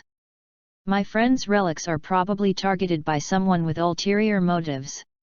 From this, it can be concluded that Principal Dumbledore's friends are very rich, and the friends made by people like him are not bad, otherwise they would not be targeted. Nietzsche turned his head and put his lips next to Hermione's ear. He seemed to forget that this was in front of the deans and the principal. "Are there any recent news of the death of wizard stars?" "No." Hermione felt her ears getting hot, and her body leaned to the side. The fog was thicker now. The alchemical gadgets on the table were steaming and making a puff sound. Nietzsche turned his gaze to the principal again, and the two pairs of grey-blue eyes met, but one pair was slightly cloudy. "And I don't plan to move away. I just need to wait quietly for the thief to show his hand again." Principal Dumbledore didn't plan to reveal too much about the treasure, so all Nietzsche and the others knew was that the thief wanted to steal something, and stole it into the school at all costs. Hermione had some plans. Hogwarts, as a magic school, would not easily let outsiders in. So the scope was narrowed down a little. "In addition, we also have new news about some dark wizards in the Muggle world. I think your father may need this information." As soon as the voice fell, Dean Snape on the side immediately took over the conversation with a very reluctant expression. "I found out what I found in your house last time. It's the raw material of undetectable poison and throat-locking poison. I tried it and found that a dark wizard combined these two poisons together." The professor's voice was cold and ruthless, like a machine. "Undetectable poison is undetectable, leaves no trace, and can be completely absorbed, just like ricin, which needs to be taken orally, inhaled or injected, and wizards cannot detect it with magic. And throat-locking poison will suffocate the inhaler and has no color. It's a genius of poison. Undetectable poison is colorless and gaseous. It can be directly absorbed by human skin." Ahem. Hearing Snape getting more and more excited about potions, Professor McGonagall cleared her throat and pulled him back. "Now they are talking about serious things. No one wants to hear you praise a poisoner for being a genius. There are so many surprises tonight." After a brief chat, Nietzsche made a promise to Hermione in front of the professors for the last time, and handed the gun belt to the girl, and then they were invited out. McGregor breathed a sigh of relief, stroking her trouser legs back and forth with her hands. "Why did you agree to this?" Sometimes, she and Snape really wanted to open Dumbledore's brain and see what was inside. "Isn't this good? We need him." Dumbledore looked a few years older, and his expression was depressed. "I don't want to make the same mistake again. This is an opportunity. Severus, he has something you don't have." This sentence seemed to remind Snape of some unbearable past, and his eyes were full of hatred. The coldness was just to cover up the anger in his heart, but now he couldn't suppress it at all, or rather, he didn't want to be rational with Dumbledore at all, and didn't want to give him even a little respect. "If you had what you have now, I could have had it too." "Severus, calm down." In Snape's eyes, the person sitting here was not a powerful wizard who was high above, but a shameless old man. But Dumbledore stopped McGonagall. He would rather play this role, because he knew that a person who climbed to the top of the mountain could not see the people climbing below, which would lead to many irreparable mistakes. "Sorry. You'd better feel sorry." Snape limped and slammed the door. The next day, the stories of Hermione and Nietzsche were spread again. "You know, the descriptions of adult trolls in books are very amazing. For example, an adult troll is enough to destroy an unsuspecting village. So the two of them were portrayed as wizards with special skills. And the 3 loud noises in Harry's mouth were imagined by Slytherin as some kind of black magic. War magic, must be this. Miles Blatch boasted loudly. How did Weasley, that idiot, tell Potter that it must be some kind of lightning like war magic? Nietzsche, who was eating breakfast on the side, was too lazy to refute. War magic? It's not wrong to describe it this way, it's just the Muggles' war magic. But Draco didn't believe it. He tried to destroy the prestige that Nietzsche had established in Slytherin, so he told them, impossible. He is just a Muggle wizard. I didn't see him use it on the day of the duel. But they didn't care. What right did a loser who had a duel with a senior have to say these things? They just wanted to hear what they wanted to hear. Across from Daphne was Nietzsche, but she ignored the prettiest first-year Slytherin girl. She crossed her legs like a retired old man, tore open the Daily Prophet, and stood between them. Can you really use ancient magic? Nietzsche didn't reply, and the only action he took was to drink a sip of hot black tea. Hey! Where did you learn war magic? Are you purebloods who marry close relatives really sick in the brain? Nietzsche pulled the newspaper down, revealing only a pair of blue-gray eyes. If I really could, Marcus should have been lying in bed that day. People were just listening for fun, why did anyone take it seriously? I'm really curious about how a first-year student killed an adult mountain troll. She blinked and lifted the golden hair around her ears. Sorry, I don't like you. In a few decades, you will be no different from an old lady on the street. Nietzsche raised the newspaper very gentlemanly and covered his face again. Why don't you go and ask Miss Granger what's in her bag today? But it doesn't matter, his cane still has an emergency bullet. It is said that no girl wants a boy to compare her with an old lady, and Daphne's change fully proves this. She slapped the cup hard, and the rise and fall of her chest made the chattering snakes around her start to lose focus. So you like her type, I understand. Granger? Granger. Every day, the only person she spoke to was Hermione Granger. Daphne turned her head and was thinking about what other topics she could talk about. Wait. Is this a reminder? So, the mature and steady Daphne Greengris changed the target of her wooing. Hermione, who finally had a good sleep, just listened to her friends' discussions, but not about how to fight trolls, because Lavender and her group were interested in why she and Nietzsche were together.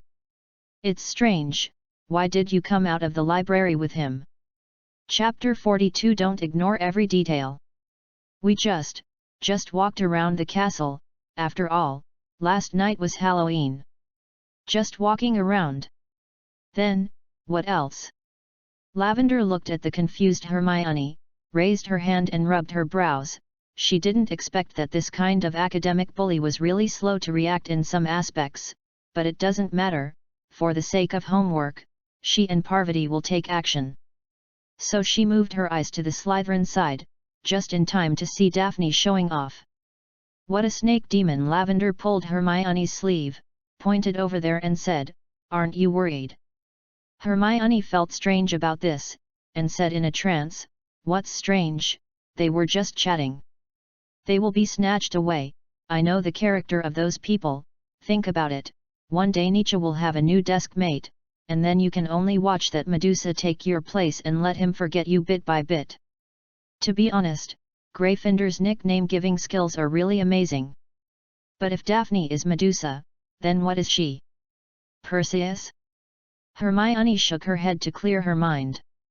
According to Lavender, she was Grey Lady, and Nietzsche became Andromeda. When she thought of this, she quickly drank a mouthful of cold water. At this time, Harry came over with Ron, who was bowing his head, and they both smiled awkwardly. Sorry. Ron was shaken by Harry's arm for a few times before he squeezed out an apology with difficulty. If he hadn't been so impulsive at the time, Hermione might not have been in danger. Thinking back to the time, if Nietzsche hadn't been next to her, Hermione might not be able to sit here and eat breakfast now. But Hermione simply nodded to indicate that she heard it. She looked at the cut-edge sandwich on the plate and said, "Actually, you were wrong about what you said yesterday." Ron didn't understand what was meant for a moment, but he knew he owed Hermione, so he didn't refute it surprisingly. "It's not that I don't have friends." Hermione picked up her school bag from the ground, hugged it in her arms, and felt a hard object through the fabric. "In fact, my friends trust me more than you think." For some reason, Harry suddenly found that Hermione had changed today. "How should I put it?" She seemed more decisive. Did Ron make Hermione angry? Not really. She knew Weasley was a hot-tempered person. It was just that his words yesterday made Hermione think of some things in the past, but that was all. It didn't make her hate him so much. Sometimes Hermione felt that only Nietzsche could repeatedly refresh her tolerance. After the weather entered November, it began to snow occasionally. The surface of the lake was covered with a thick and hard layer of ice. Frost also began to appear on the stone road outside, making it slippery when walking. When Slytherin went to the herbology class, a group of people almost supported each other. "Pay attention, today's content is about the Devil's Snare." Professor Sprout's voice came from the greenhouse, "Don't touch, don't be within 2 feet." When Nietzsche walked into the greenhouse, he jumped a few times and shook off the snow and ice crystals on his body. He didn't stay for long, ignored the black tentacles lying on the shrub rack, went straight through the greenhouse number 2, opened the glass door of the white fresh, but unfortunately, he could only smell a faint fragrance. 1 point deduction for Slytherin. The professor's angry voice scared Nietzsche. Not really, he just opened the door. When would a good professor of Hufflepuff deduct points for such a thing? Incendio, fire blazing. Of course it wasn't because of Nietzsche, but because Crabbe's fat arm was entangled by a group of black vines. Professor Sprout summoned some flames and flew to Crabbe to disperse the arms stretched out by the plants. Although the professor's reaction was very quick, there were still some marks on his arm. Devil's snares are afraid of light and fire. They like dark and cold environments. This kind of weather is their favorite. Nietzsche put his hands behind his back and immediately explained to the students watching. There are some flowers similar to Christmas cactus on those black vines, which look more gorgeous against the background of the Devil's Snare, and Crabbe is obviously deceived by its disguise. Very good explanation, 1 point for Slytherin. In this weather, the greenhouse will not let them grow too much, so I extended Tohug from the Forbidden Forest and cut some back. Don't worry about the wound, Woo-doo. Nietzsche spoke at the right time and made up for Slytherin's points. This ability to adapt to circumstances and accurate judgment made Daphne exclaim that it was amazing, and she was more certain of her choice. After the herbology class, Nietzsche still did not leave with Theodore and the others, but walked back and forth in the greenhouse, as if looking for something, which could hardly fail to attract Professor Sprout's attention. So she finally asked, "Did you miss something?" "No, I just found that there is no need to fertilize in winter." Nietzsche was waiting for her to ask, and immediately made up an excuse. "I also plan to get some dragon manure. After all, I plan to grow some plants myself." Interest in plants is a good stepping stone. So Sprout didn't realize anything, but was just happy that the student liked botany. In fact, it only takes 1 fertilization. Dragon manure has a high nutritional value. You remind me of Quirinus, who also likes botany. So I gave all the remaining fertilizer to him. It sounds like there is no problem. Professor Quirrell should have gone to plant herbs that day, but the clue was cut off. He had no choice but to put on a regretful smile on his face and turned away. This kind of life continued until the start of the Hogwarts Quidditch game in early November. There was no progress. Nietzsche went to class, went home after class, and looked for information in the library every day. Occasionally, he had to send letters to his family to inform them of the progress of some dark wizards and what happened in the school. The whole school seemed to have forgotten what happened on Halloween, and was excited about the Quidditch game. Nietzsche. Here's a letter from Hermione received a letter from Mercury in the hall during lunch break on Friday, Downing Street. Ron stood up and threw his spell homework aside. The hall during non-meal time was full of students studying and playing chess. In front of each of them was an empty jam bottle, stuffed with a bright blue flame, which was the lily of the valley flame summoned by Hermione to keep people warm and provide light. 9 Downing Street, what's wrong with this? It's just a letter from home. That's all. Hermione placed the envelope carefully in front of Nietzsche, fearing that it would wrinkle. That's the address of the British Prime Minister's office. Let's put it this way. It's equivalent to the Wiesengamot here. She used to watch some news with her father.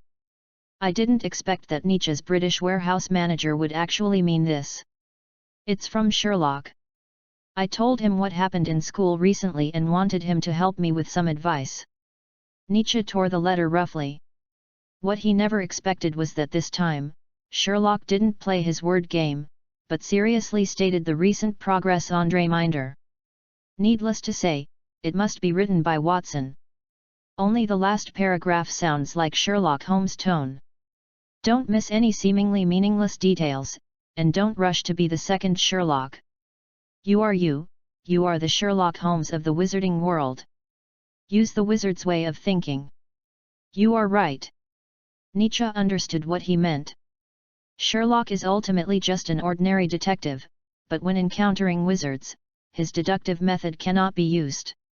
Therefore, he is reminding Nietzsche not to fall into misunderstandings.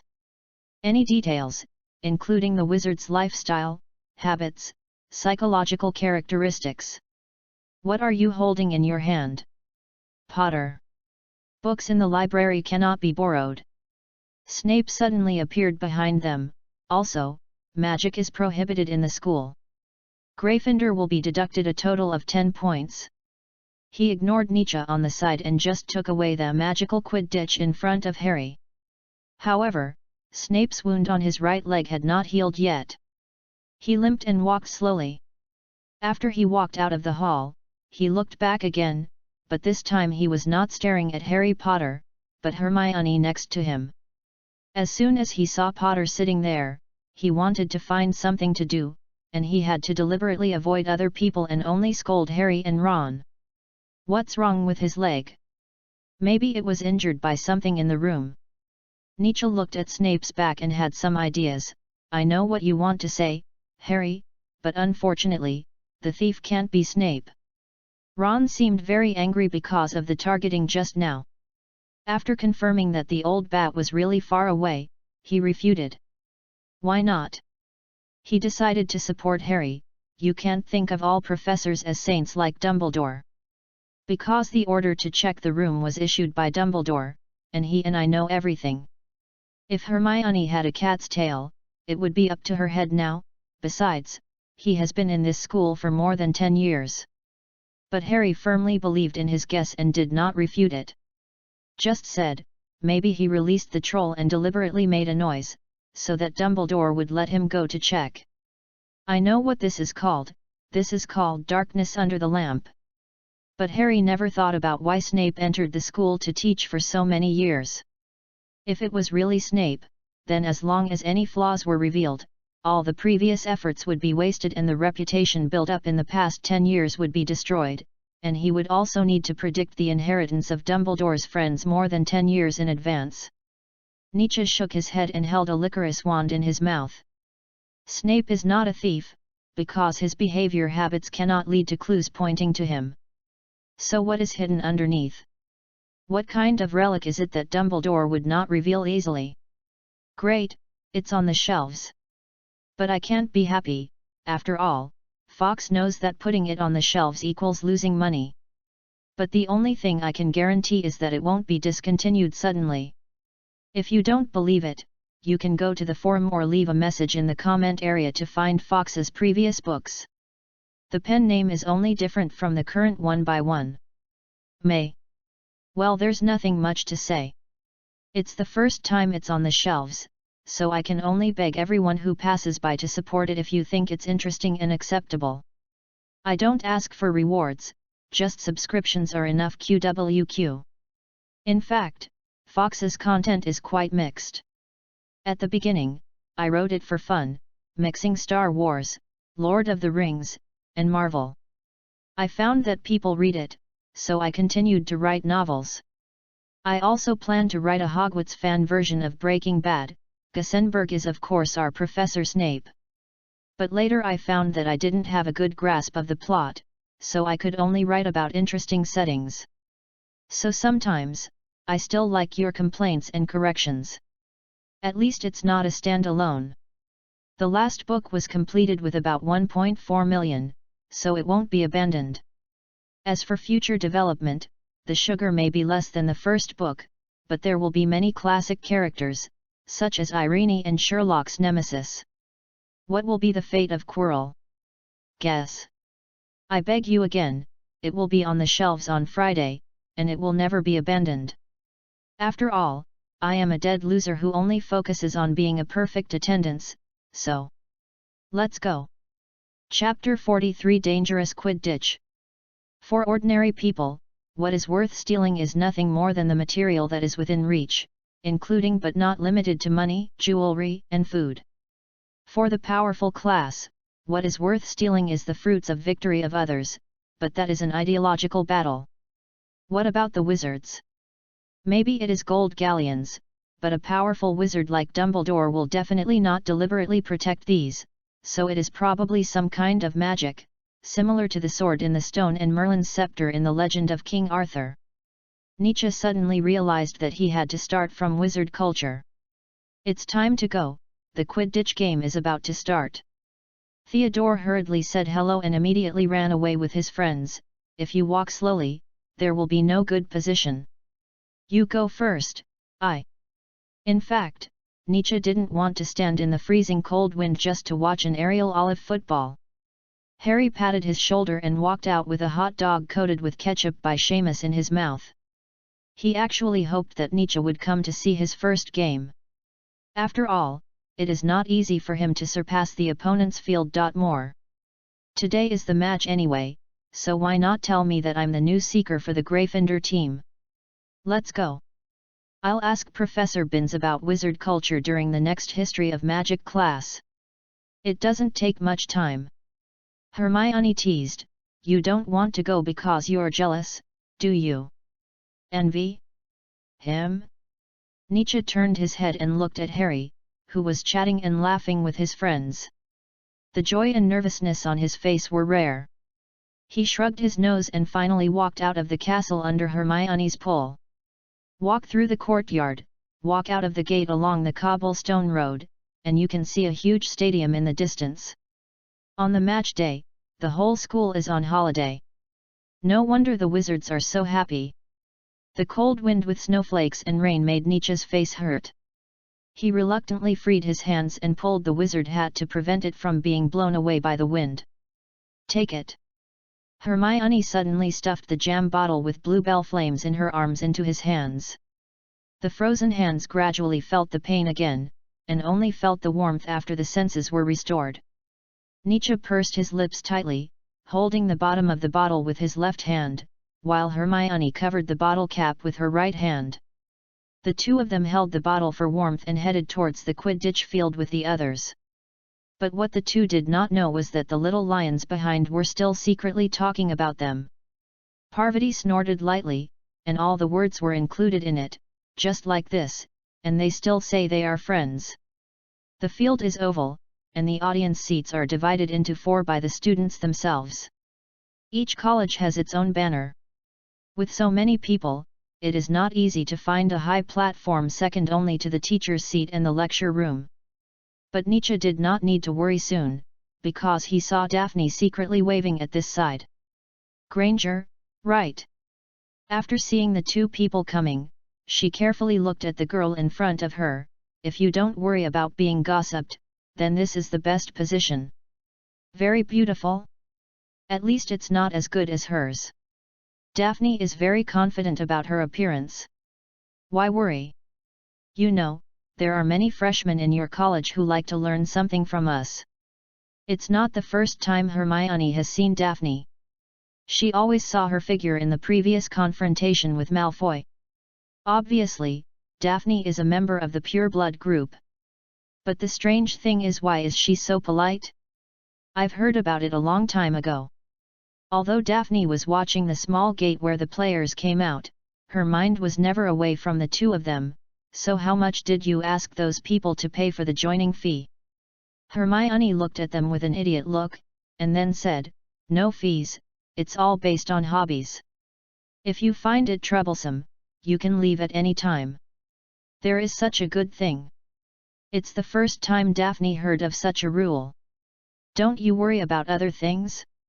For example, leaving after learning something, traitors, etc. Her voice was very light, always maintaining aristocratic etiquette. If you want to achieve great things, you can't be so open-minded. If you want to ridicule, just say it directly, no need to beat around the bush. No, you misunderstood, I'm just curious, that's all. After all, freedom without constraints is just a pile of loose sand. Nietzsche was too lazy to join this topic, just stopped beside Hermione, looking around every corner. However, he also understood Daphne's purpose. Obviously, the other party intended to use the topic of study group to ease the relationship. This is a mature approach of a smart person. Even Nietzsche sometimes admired her. Because Daphne can really let go in order to achieve her goal. No constraints are the greatest constraints, and free is the most expensive. Hermione's mouth curled up, very proud. Daphne didn't understand for a while, so she could only keep this sentence in mind. She glanced at Nietzsche without leaving a trace, and after seeing the other party's absent-minded look, she breathed a sigh of relief. It seems that her guess is not wrong for the time being. If she wants to ease the relationship, she can only start from Granger. Not enough, far from enough. What? Without common interests, it won't last long. Daphne suddenly said in a proud tone, pure-bloods are always more united than you look. Oh, they are out, so just focus on watching the game. Nietzsche's fingers followed the shouts of the crowd and tapped the bottom of the bottle rhythmically. It seemed to be threatening and showing off, but in fact, Daphne was reminding that although her behavior was not considered to be standing in line, she was at least taking it seriously, or in other words, she was looking for a way out for herself. And Hermione was not a stupid person, and gradually understood what she wanted to express. She looked at the players who came out one by one, thinking, yes, they are currently just staying in the stage of mutual learning. If they take breaking through the barriers between the colleges as the ultimate goal, they will definitely not go far. Hermione knew that she didn't have a keen sense of politics, so she couldn't think of any good ideas for a while. Okay, audience friends, oh, please ask Gryffindor friends to raise the Potter must win flag higher. A bright and cheerful voice came from above. That's right. I heard that this is the secret weapon of the Gryffindor team this year. Wood came out first, followed by Angelina and Alia, the chasers. They are not only skilled, but also very charming. Lee Jordan. Professor McGonagall got angry immediately when she heard the frivolous whistles in the audience. The audience sighed in disappointment. Sorry, Professor. Jordan pouted and became serious under the professor's supervision. Okay. Everyone, save your whistle, because Harry Potter is coming. As Madame Hooch blew the whistle in the middle of the field, the game officially began. Hermione and Daphne had no more words to say, just watching the game with their own thoughts. More than a dozen brooms carried the players into the air, the quaffle flew back and forth between the chasers, and the bludgers were hit back and forth by the hitters of both sides, each time hitting the opponent's main players. But the problem is, how can you watch the game like this? Nietzsche squinted his eyes and looked at the sky. Without a telescope, it was difficult for him to find out what the players were doing. He just saw Harry circling the court close to the ground, and the next second he flew into the clouds. Angelina caught the ball, very good. Slytherin goalkeeper Bletchley rushed towards her, but missed. Gryffindor scored. Well, he could only listen to Jordan's commentary to imagine the scene. Hermione clenched her palms and squinted her eyes to look under the Gryffindor banner. She found the tall giant holding a few telescopes and waving at her. Hagrid is looking for me, I'll go over first. Then he smiled politely at Daphne, left the bottle with flames, and got up and left. When the game was half an hour in, Harry and Slytherin seeker Terence Higgs both found the golden snitch, but the former reacted faster, and the crowd whispered as they watched the two fight. Foul! He fouled. Warrington hit his thigh hard. It was Flint who deliberately knocked Harry down, almost making him fall. This behavior made everyone angry. Slytherin just frowned and looked unhappy, while Gryffindor had already started to yell. During the halftime break, Marcus of Slytherin was reprimanded by Madame Hooch, and then Gryffindor took a free kick. Is there no red card? What is a red card? Warrington stopped yelling after hearing Nietzsche's words. It's sent off, and someone else comes on. It would be great if there was such a rule. Unless you are injured, you can't leave the field. He crossed his arms and showed disdain. This is why Slytherin won. Marcus likes to play this kind of trick. Although it is disgusting, it is indeed useful. These people have learned from childhood how to expand their advantages within the scope allowed by the rules, and at all costs. Lucien Pole, the Slytherin prefect, disagreed with these ideas. Instead, he thought that Marcus Flint had brought out the Slytherin's qualities very well using whatever means were necessary. He leaned against the steps of the teacher's seat and said with a smile, but Slytherin's Quidditch matches are just like the House Cup, and they have never lost. Senior Warrington, don't you want Slytherin to win? Draco also interrupted. At least I don't want it this way. Warrington clenched his fists, completely disregarding etiquette, and roared like a Quidditch hooligan, Flint doesn't deserve to be a chaser. Nietzsche found that Warrington had a good sportsmanship, and it was no wonder that he could chat with Gryffindor's wood. Suddenly, many people in the stands raised their hands, as if pointing at the same thing. Even Draco, who was wrapped in a scarf, found something wrong. Harry's broom began to flip randomly, and after a while it began to swing back and forth. Nietzsche saw that Harry was almost thrown off several times, and the whole person was hanging on the flying broom. Haha, Potter is going to be in big trouble. P.S. There is another chapter being baked. Chapter 44 Blind Spot discovered Nietzsche. This incident caused a discussion among the Slytherins. Harry's broom was broken. Impossible, the flying broom cannot be broken unless it is broken. Warrington explained, it is made by wizards with magic spells, not muggle carriages, and the breaking spells of each company are different. Yes, each wizard has different standards for casting spells, so the quality of magic items varies. The flying brooms produced by trading companies such as Comet and Nimbus even have patented spells, such as the Unbreakable Breaking Spell and the Breaking Spell of Horton Cage, so the flying broom itself is a tradable magic commodity. Nietzsche already knew the reason, and now, he can be sure that the loss of control of the flying broom must be related to the spell. Only spells can affect objects that are cast with spells. Nietzsche lowered his head and looked down at Draco on the steps. What do you mean? Draco laughed. Is it me, Nietzsche? If I had this ability, I would have secretly used it on you long ago.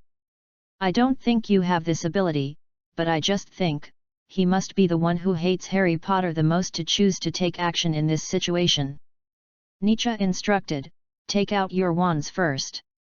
Call Warrington and Theodore to prepare the wand is to prevent the worst. Now Harry's broom is completely out of control, with only one hand hanging on it, and those who discovered these things only saw it with a telescope because they flew too high. Put away your wand. Lucien's face turned cold. Who dares? Nietzsche strode to him, ignoring his identity, get your wands ready, as long as Potter falls, you use the levitation spell and the barrier spell together. I'm the prefect, I said. No one is allowed to move. While several players from the Gryffindor team were trying to protect Harry, Flint took the quaffle and hit the goal frame 5 times in a row, winning 50 points, but, this time there was no cheering from Slytherin. One group of people held up telescopes and stared at the black spot above in horror, while another group drew out their wands and confronted each other. I don't care what you are. If you insist, I can also call the professor to stop the game later. Nietzsche subconsciously touched behind him, but unfortunately, his weapon had been given to Hermione long ago. Nietzsche held the tip of his shoe and looked up. His temperament was different from before. Perhaps it was because of the blood of the troll that Malfoy and Bull could feel his ferocity as if he would really start to cause bloodshed regardless of the occasion. This is the rule of the game. You have no evidence to prove that his broom was cursed. The loss of control of the broom is the problem of the operator himself. Draco tried his best to maintain his courage. Potter just can't control his broom, Yes, it seems that the loss of control of the broom is a common thing in the game. This is luck. It means that Slytherin's championship is a must. Harry couldn't control it in the middle of the game. If he was such a rookie, he would have been exposed during training. Nietzsche's words made the originally hesitant Slytherin firm up his mind, which made Draco even more gloomy. He originally wanted to let everyone feel relieved, but found that no one thought his comfort made sense. Many Slytherins began to admire Harry, who was able to firmly grasp a broom that suddenly lost control and insisted on the game. At this time, Hermione pushed the crowd and ran over, holding a telescope in her hand. Only some dark magic can affect the flying broom. Someone wants to harm him. Hermione's panting became a group of white mist. I read in the book that if you want to use this curse, you must keep your eyes in touch with the suggestion. Nietzsche looked around. Except for the Slytherins around him, everyone else was watching the game. Every corner, every deep breath and shout of the wizards.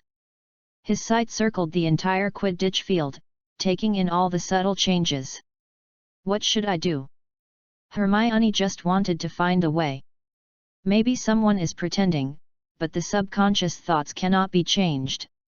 Nietzsche pulled out a pistol from her school bag and opened the safety. Please help me pay attention to other people's sight. The bigger the noise, the better, as if Slytherin had now split and was fighting. Seeing what Nietzsche took out of Hermione's bag, some Muggle wizards behind Warrington immediately took 2 steps back. This action made the pro-pureblood wizards laugh. They thought the other side was retreating. I would be happier if Potter broke his brain. Whatever tricks you want to play, give it to me. Bang! The sudden explosion made Lucienne tremble, and the sound echoed in the empty Quidditch field. Many people's eyes moved over, and Nietzsche immediately returned the Colt to Hermione, then pulled out his wand, and while Lucienne had not yet recovered from the gunshot, the spell was cast from the tip of the wand. Relatio, relaxation of strength. Lucien Bull, the poor prefect, had not had time to recover, his legs softened. And the whole person fell from the highest platform and rolled all the way to the bottom. In fact, Nietzsche remembered all his indifference before the start of the school year. Go. Catch him. Go see how the prefect is doing. I'm fine, catch him, I want him to learn what respect is. Come on, everyone. Dozens of people stepped on the seats and climbed up from the bottom, but Nietzsche was not stupid enough to be a hero, so he ran along the edge of the court. This scene was much more fun than Marcus Flint's dead ball. Nietzsche pulled off his tie and ran to a crowded place. The spells behind him made him run away, but he also accidentally hurt others. Sorry, let me pass.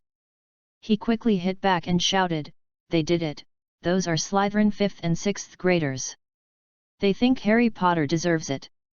One of the badgers stood up angrily. Gabriel Truman, prefect. Slytherin again, brothers, do you really think we are easy to bully? Hufflepuff prefect shouted gruffly, show them some color, it's too arrogant to win a game. Nietzsche pinched his nose, hid behind them and shouted, yes, too arrogant. From the time the Slytherin pureblood accidentally injured the first Hufflepuff, the battlefield was no longer limited to the Slytherin audience stand. First Hufflepuff, then Ravenclaw, Gryffindor. The Gryffindor group was just joining in the fun. In fact, they didn't know what happened, until a repulsive spell from the opposite audience knocked a lion's red top hat away. Potter will win. Will win. Seamus, use your exploding spell, blow them up. My spell is a transfiguration spell, not an exploding spell. Who cast the disarming spell? Who cast the tickle spell? Haha, disarming spell, tickle spell. Nietzsche sneaked through the fallen wizards and got up from the ground.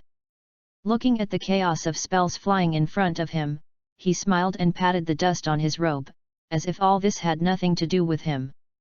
It seems that wizards are no different from those football hooligans.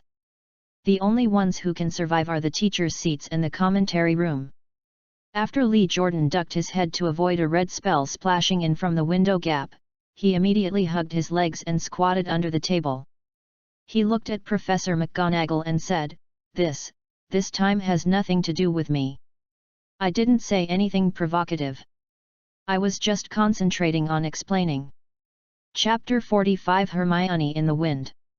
Who threw a shoe at my face? I tell you, even if we win today, we may not be able to pass Ravenclaw. What do you mean by that? You mean you Ravenclaws will definitely beat us Hufflepuffs? Brothers, beat him up. The entire audience was in chaos, but even so, they would not throw people onto the court. After Hermione bent down to avoid a blue spell, she ran to the edge of the Quidditch court. She pressed her back against the wall, dodging the oncoming spells while raising a telescope to observe. Is there anyone staring at the top, and has Harry Potter regained control? You, take advantage of the chaos to give her a taste of your own medicine. Draco couldn't see Nietzsche, so he had evil thoughts in his mind.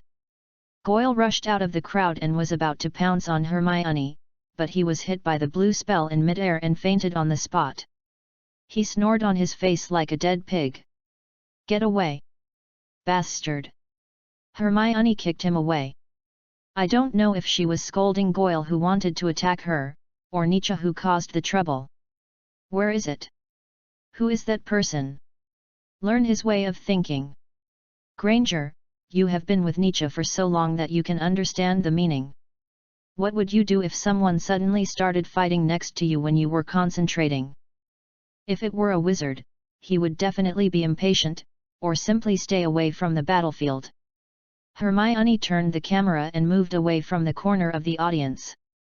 First of all, ordinary students could not use black magic to interfere with the flying brooms produced by the Nimbus Company. This is the absolute gap. Okay, all students are participating, the farce caused by that bastard. Hermione gritted her teeth and muttered to herself. Of course, she looked at every corner of the court, and after making sure there were no suspicious figures, she immediately looked at the high platform of the teachers' seats. There were a few people missing on it, Dean McGonagall and Professor Quirrell. Everyone, be quiet. No, Professor McGonagall was always watching Jordan in the lecture room, and could clearly see the Dean's angry and anxious face swaying at the lecture room window. While drinking water, Snape took out his wand to block the spell that was deflected to his side. But Quirrell was the first to reach the center of the crowd. When Professor McGonagall was still walking down the stairs quickly, the stuttering defense against the dark arts professor had already stopped a small number of people. I saw Quirrell raise his hands and wave them down like a conductor ordering the performance to start. The students around him instantly felt a pressure on their shoulders. With the professor as the center, the crowd with a radius of about 5 seats were all crookedly pressed on the steps. It was difficult to even raise their hands. Their sudden fall made the others stop. I said, watch the game quietly. He seemed very satisfied with his results, holding his wand against his throat and shouting happily. What happened? Professor McGonagall came slowly, angrily shooting several sparks into the sky, and shouted loudly, "Unprecedented, unreasonable, look at yourself, you are just a street thug." Then he ran to Quirrell's side to express his gratitude. "Quirinus, your spells have improved again, hey." Dean Flitwick stood on the chair and saw the students who were pressed back on the chair. "No. Useless, just some new attempts." But his face changed the next second, he covered his chest breathlessly, and fell straight back. Fortunately, Professor McGonagall was standing beside him and quickly held his waist. "Are you injured?" "No, my magic power is consumed too quickly." Quirrell stammered, "Just a new spell. 10 points will be deducted from each house." "No, 20 points. 50 points. Everyone, sit back in your seats." Professor McGonagall looked up at the black shadows that kept passing by in the sky, and immediately said to Madame Hooch, "Don't worry, the game continues." It was the first time Hermione saw Professor McGonagall really angry. She didn't know if she would notice anything, but she thought about it and realized that it was not her fault, so what was there to worry about? Just however, the natural suppression power of professors on students was magnified dozens of times by Hermione. But this vicious thing must be explained. "Those prefects who can still move, come here." Gabriel Truman of Hufflepuff, Percy Weasley of Gryffindor, Gemma Farley of Slytherin, Penelope Clearwater of Ravenclaw. Except for Slytherin, the others came over with dusty faces. "What happened? Why did you fight? Tell me the whole story honestly, starting from you." "Penelope." "Professor. It was Gryffindor who started to attack us first." She shrugged her shoulders and said aggrievedly, "They shouted something like Gryffindor is the champion and rushed around everywhere. So the pressure was on Percy." Hermione squatted down and squeezed her head through the gap. "Percy. I thought you, as an older brother, would set an example for your younger brothers and juniors." "No, Professor." Percy stood up straight, raised his hand and pointed at Hufflepuff. "It was Hufflepuff and Slytherin who started the fight, and then it affected us. Cormac McLaggen has not yet been freed from petrification." Professor McGonagall did not speak, but rolled her eyes with facial expressions. "Slytherin started it first. We were eating snacks and watching Quidditch, and suddenly we were beaten." "Why?" They. Gabriel turned around, called a little badger, and whispered, "Why did they beat us at that time?" "Prefect, wasn't it because the seniors in Slytherin were too arrogant?" The little badger said honestly, "Someone said at the time. Maybe Slytherin and the Hufflepuff who led the seat had a dispute at the beginning." Hermione opened her mouth, but finally swallowed her words back. She clearly saw Nietzsche pulling off his tie before going into Hufflepuff. Now the group of Slytherins chasing him became the culprits. It was simply, one word, absolutely. No matter what, Harry Potter would never be allowed to learn bad things from Nietzsche. "Is that really the case?" McGonagall turned her head and looked at the tall girl. "Indeed." Farley did not refute, and bowed slightly to several prefects, but they were not heading for Hufflepuff at first. "I think it was just a misunderstanding. I apologize for this." She hooked her finger behind her, and then the first Slytherins were pushed out by the people. The senior Slytherins who were pro-pureblood blushed and just clenched their fists. Finally, under the warning eyes of Gemma Farley, they supported each other and apologized to each prefect one by one. "But the matter is not over yet." "Bullshit.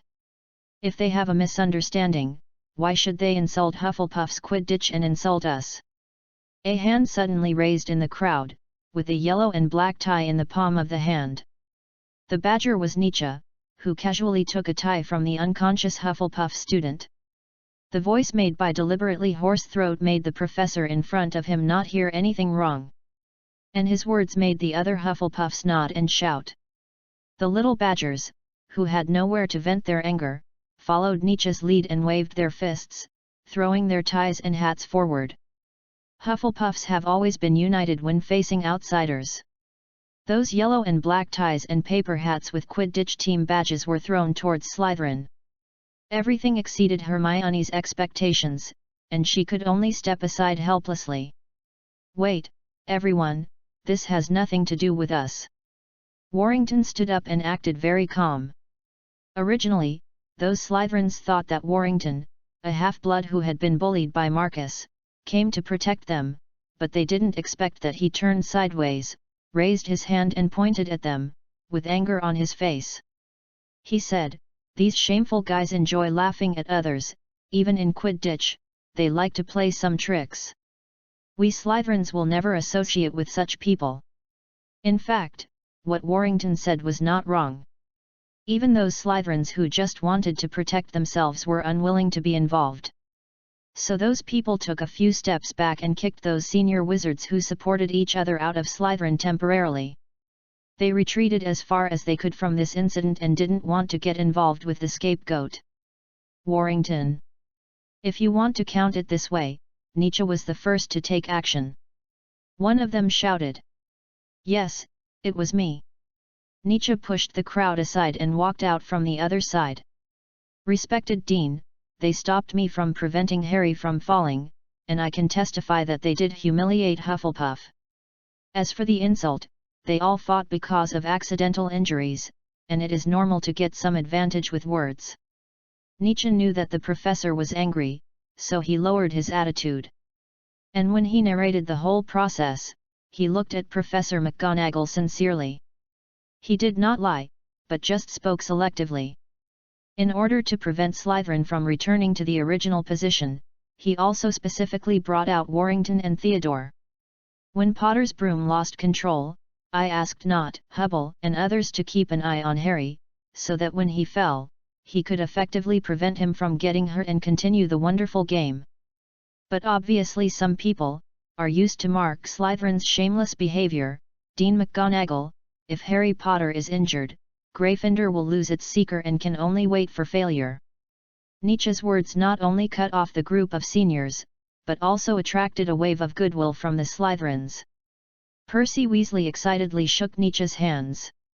He had heard that there was such a person in Slytherin a long time ago, but he didn't expect that the other party was really as good as Harry said, which simply refreshed his impression of Slytherin. "Thank you, Harry has a friend like you, it's really..." He looked over the other's shoulder and nodded to Warrington and others. Even Professor McGonagall's eyes softened. "Look at what the gap is. Nietzsche Holmes is thinking about how to save people, while they would rather not only attack students from their own college for a small Quidditch championship, but also insult people from other colleges. Slytherin, deduct 10 points.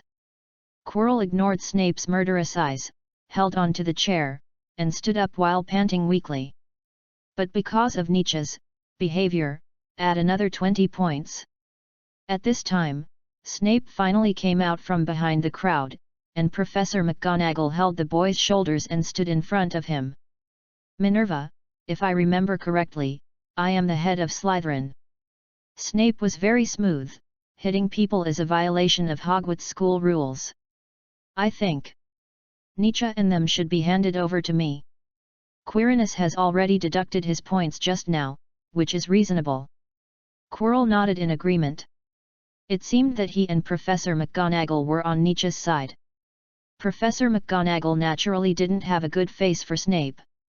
It was obvious that she cared a lot about Slytherin's previous Quidditch championship, and this time Nietzsche saved Gryffindor. Without Dumbledore, the headmaster, if Harry really fell, he would definitely be hurt more or less. "Nietzsche, you are a Slytherin, you have to." But the other party didn't buy it at all. "Are you threatening me, Professor?" Nietzsche's head popped out from Professor McGonagall's side. "If Slytherin can only win in this way, then I should really say sorry. Maybe the Slytherin team is used to this way." McGonagall interrupted. "This is an opportunity." The moment Warrington saw Snape turn around, he straightened his back. Just then, Harry dived and fell to the ground on all fours. People immediately lay on the fence of the audience, their eyes wide open. As Harry coughed, a golden ball was spit out. He ignored his saliva, grabbed the golden snitch and raised it above his head, shouting, "I caught the snitch." 150 points. Gryffindor overtook Slytherin, we won. Professor McGonagall clapped happily, and then hugged Nietzsche excitedly. She finally saw Gryffindor rise again in Quidditch. It seems that Slytherin's tricks don't work, Godric is on top. Although this was Gryffindor's victory, many little snakes also admired Harry very much, because after they put themselves in the situation, they found that it was impossible for them to persist in not falling down in that situation. So they turned their spearheads to Marcus, who was still frustrated on the grass. Maybe, the captain of Slytherin can't win without that trick. Hermione did not immediately celebrate with Harry, Neville, and others, but ran to Nietzsche with a telescope. "You deliberately made such a big noise, you must have discovered something, right?" "Of course." Nietzsche dragged her out and said softly, "But now I'm a little hungry, how about we find a quiet place first?" Let's go to Hagrid's place, I just happened to return the telescope to him." Hermione turned back, took a last look, and apologized to the cheering crowd behind him on behalf of Nietzsche. Everyone was led by the nose. Especially poor Marcus, maybe his position as captain was not safe. Chapter 46 The Locked Suspect. Hagrid's hut is on the other side of the campus. After passing the owl shed, you can see the pumpkin field by the Black Lake and the stone hut with smoke coming out of it. This was the first time Nietzsche saw Hagrid's residence. After pushing the door in, he found that it was more spacious than it looked from the outside, and Harry, Ron and Neville were talking around the stove. "Hagrid!" Hermione shouted, jumping up and down. She seemed to know the giant, perhaps because of Harry Potter. "Another guest." Hagrid took the kettle from the iron rack above the stove and brewed strong tea for several people. "Come in, it's warm inside." "Oh, my head!" But the house was too small for Hagrid. He just stood up and hit his head on the beam above his head. Nietzsche was a new face to him, so Hagrid was very nervous. When he saw the boy tie his tie again, his hands and feet became even more flustered. He almost threw a piece of bread into the stove as firewood. "Nietzsche John Holmes. Sorry. This is Rockskin Biscuit." You are from Slytherin, right? I know your dean. He is very, very arrogant and tolerant of everything that happens in his own college. You want to say this, right?" Nietzsche complained calmly, "Don't worry, I'm Ali, understand? That's the kind of person he is." Hagrid nodded subconsciously, then smacked his head awkwardly. "Actually, he has helped me make a lot of potions." The giant changed the subject and pointed at the hound at the door and said, "Let's not talk about this, Fang. He's a new guest, don't bark." Nitsky used his fingers to fiddle with the things called biscuits on the plate. Each piece was as big as his face. The sound they made when they collided with the porcelain plate made him feel helpless. For Hagrid, it was indeed a biscuit. Maybe it was a compressed biscuit. "We have been talking about Harry just now," Neville explained to the two. "It's about the flying broom out of control." "What happened?" "Someone cast a curse. Only powerful dark magic can interfere with magical items." Hagrid put the teapot filled with cold water back on the fire rack, and said in a dull voice, "Who would harm Harry on the Quidditch field? I mean, except for those people, who would want a child to die." "That's right. The only people in the whole school who have a grudge against Harry are Draco and his gang. As for Snape, he treats every Gryffindor like this." "Those people," Nietzsche said in a sideways manner, "are they the ones who followed you-know-who during the First Magical War?" "Yes, those dark wizards." But Hagrid immediately changed the subject and said proudly, "But this is Hogwarts, they can't get in, and Dumbledore won't let them interfere." "It sounds like there is a big conflict between Headmaster Dumbledore and the Purebloods. But I heard from Draco that they have more people, and his father is not only a school director here, but also an advisor to the Ministry of Magic. Nietzsche quietly glanced at Hermione. Dumbledore can't do it alone. Watson, now it's your turn to record it. Hagrid obviously didn't know he was being tricked, and said proudly, one person is enough, and Headmaster Dumbledore's friends are everywhere, one of whom is Nick Flamel.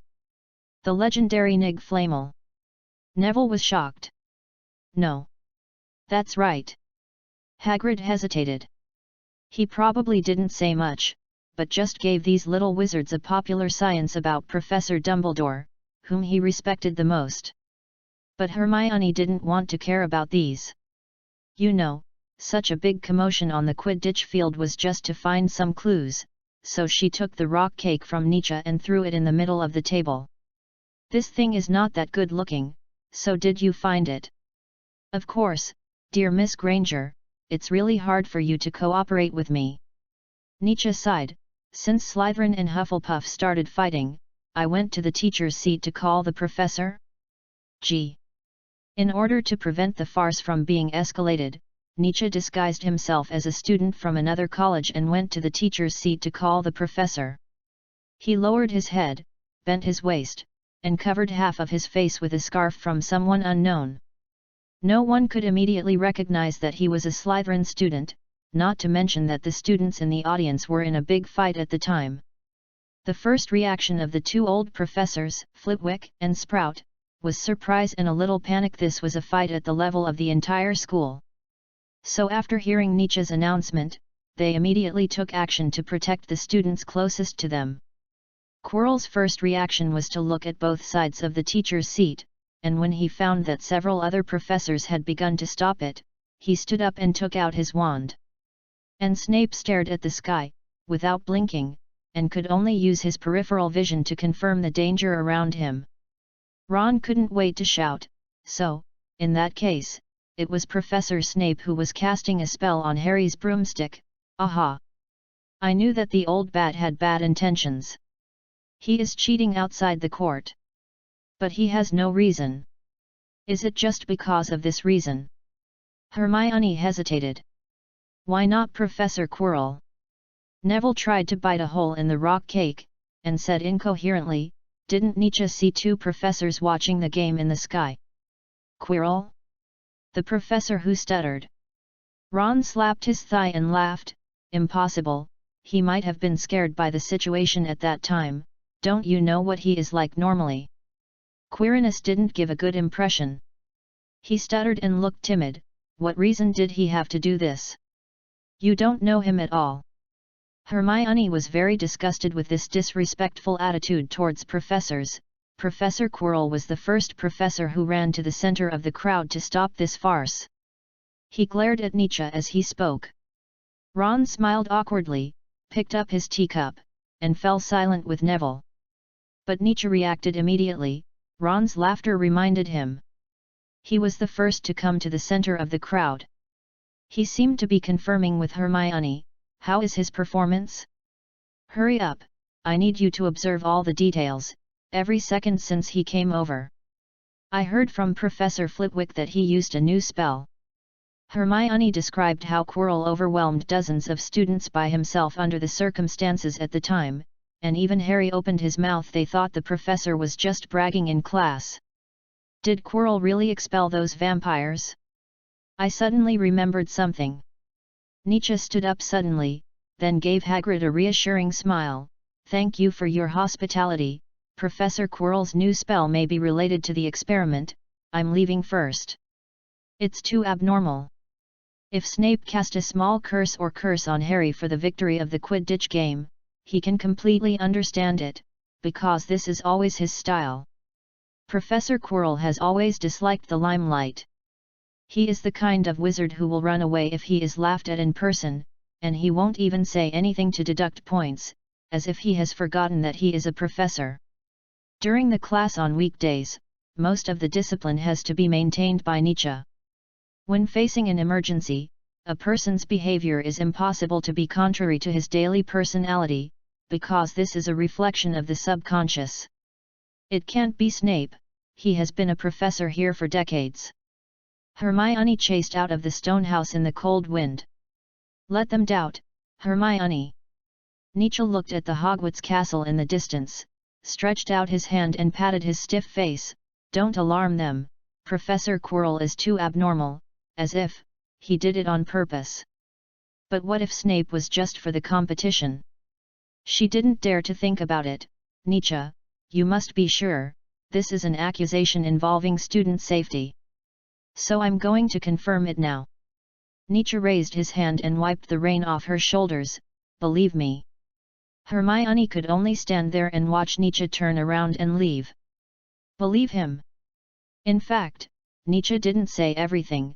If Snape wanted to win the game, he could just interfere occasionally instead of keeping Harry Potter on the edge of danger. Snape is a rational potion master, and it is impossible for him to expose himself completely. Even if he doesn't care about his reputation. So Quirrell looked around at first, maybe worried. He thought it was his problem, and he stood up to clear his suspicion immediately. Nietzsche was observing in the crowd at the time and found that after seeing the farce subsided, the dean shifted his gaze to the sky again, but Harry regained control of the broom and lowered it, and then he came out. Snape may be chanting a counterspell, but why did Quirrell do this? This phenomenon, which seems very reasonable, is so abnormal when applied to Quirrell. Just a small flaw allowed Nietzsche to clear the fog and see the road ahead. So that's how Sherlock saw through those cases. Nietzsche tidied his clothes. On the day when Gryffindor raised a toast to celebrate, he came to the office of the Defense Against the Dark Arts professor. Looking at the closed oak door, he had only one thought in his mind. He is a curious student, he came to ask about new spells. So he knocked on the door. Come in. After Nietzsche opened the door, he found that Quirrell had prepared a chair in front of the desk. He seemed to have been waiting for a long time. He supported the table with both hands, motioned the other party to sit down and talk, with a smile on his pale face. Let me guess, you are here for our spell experiment. Yes, Professor, Halloween is over. Nietzsche did not deliberately pretend to be someone else to cover up his purpose, but honestly showed his attitude. He came here to learn. The only thing he needed to do was to wait for the other party to reveal a flaw during the conversation. Woohoo, 7,000 big updates, I am almost exhausted. Readers' subscriptions are the motivation of the fox. Chapter 47 Crushing and Strangling. It looks like the same as usual, professors and students explore magical magic. Nietzsche is the curious student, and Quirinus Quirrell is the research madman. At present, everything seems to be the same, and Quirrell also knows that he will definitely come to find him.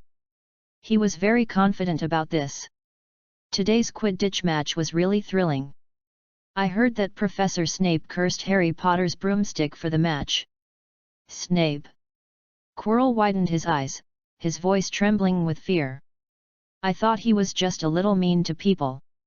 Maybe he has something to hide. Nietzsche narrowed his eyes and sat down on the chair immediately. But fortunately, the noise was loud enough. Speaking of which, I saw your new spell in the audience today. It was so cool. Quirrell snapped his fingers, and 2 cups of brewed tea appeared on the table for the two of them. He raised his head slightly, very proud. The core of the levitation spell is, the magic power follows the wizard's thoughts and lifts the target up. In the final analysis, it is actually the interaction between magic power and objects, so, my new spell can be said to be completely opposite to the levitation spell. Gravity. Pressure. Whatever you want to describe it. Still so twisted, but fortunately Nietzsche has gotten used to the other party's way of speaking. It sounds similar to what I thought. He took notes while keeping an eye on the surroundings. The talisman of the levitation spell is disassembled, and the spell is recited in a completely opposite way. It's incredible. I borrowed your inspiration. At Quirrell's signal, Nietzsche couldn't wait to draw out his wand and recited the spell several times in his mind. To concentrate, divide the steps into several parts. Try to control with the levitation spell first. Object, but do not cancel the spell, but continue to output magic power to feel the interaction between magic power and objects. Caudy Crush. No, he does not want magic power to lift objects and fly high. He wants things to work in the opposite way to what they do now. First, the water cup on the table began to slowly fall to the ground, but that was not the end. The invisible hands that originally lifted it began to apply pressure, and the glass cup screamed and began to crack. The essence of the floating spell lies in the interaction between magic power and objects, because magic power attracts objects and the tabletop, squeezing and colliding with each other.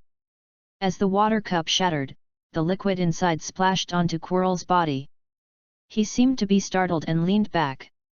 "Sorry, I didn't control it well."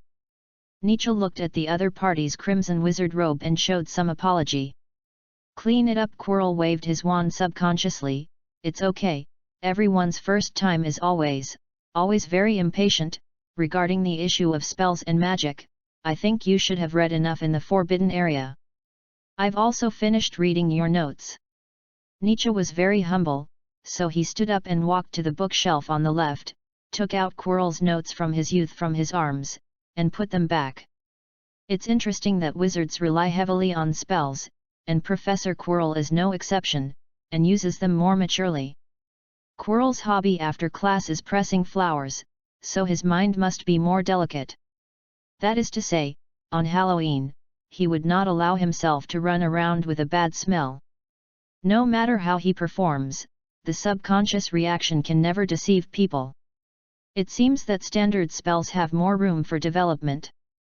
Nietzsche turned around with a smile, looking at the professor's clean clothes and said, "We are really lucky. At least our predecessors didn't take the credit in advance." "Lucky? I don't think so. Maybe it's because they are arrogant." Quirrell was quite satisfied with the whole experiment.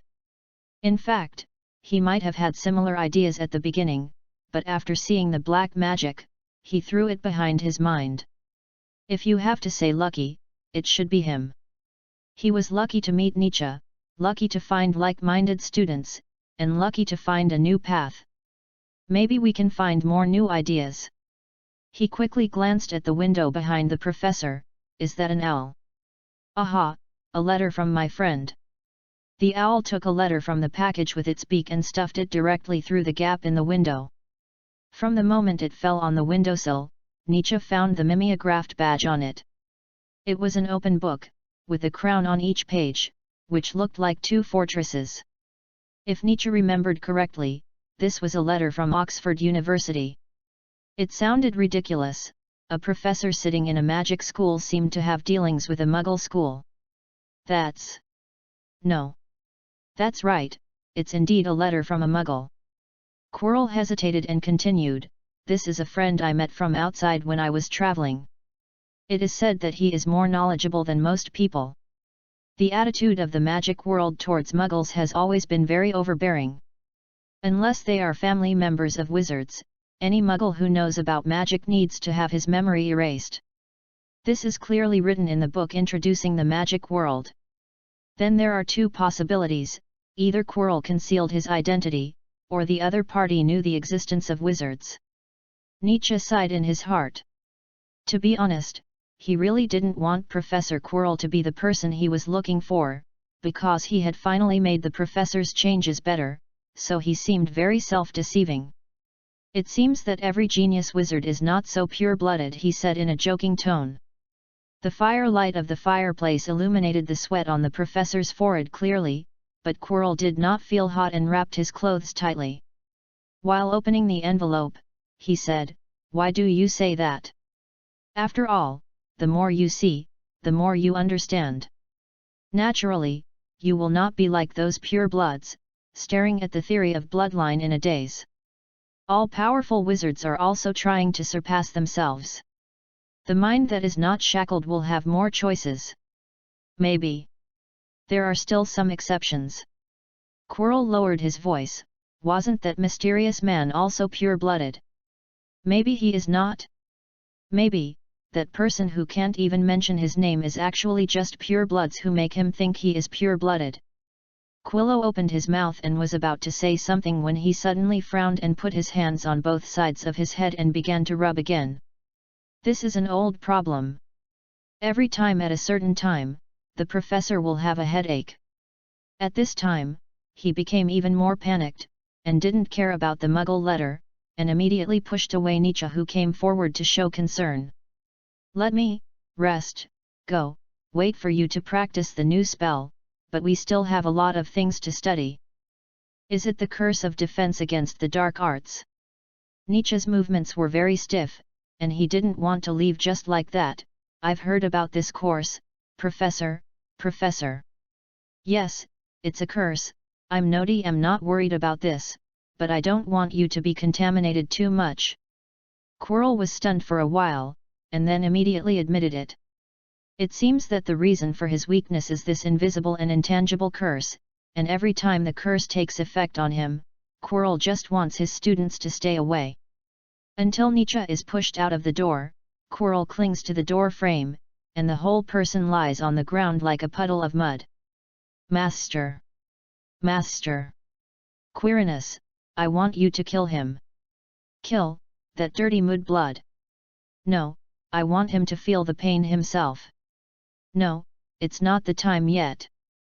Quirrell's voice was much clearer, but a little intermittent. I'm worried that Dumbledore will find out. Master, you can do it yourself after the matter is done. But his thoughts have been noticed. Heartbreaking, bone-cutting. You useless person, you can't even kill a Potter. You don't even dare to kill a mudblood. Take off your turban, take it off. Quirrell was like he was in a Quidditch match, his left hand tightly grasping his chest. He didn't have the confidence he had before. He just crawled slowly towards the mirror in the empty room like a dead dog. He untied his turban bit by bit, revealing his hairless scalp.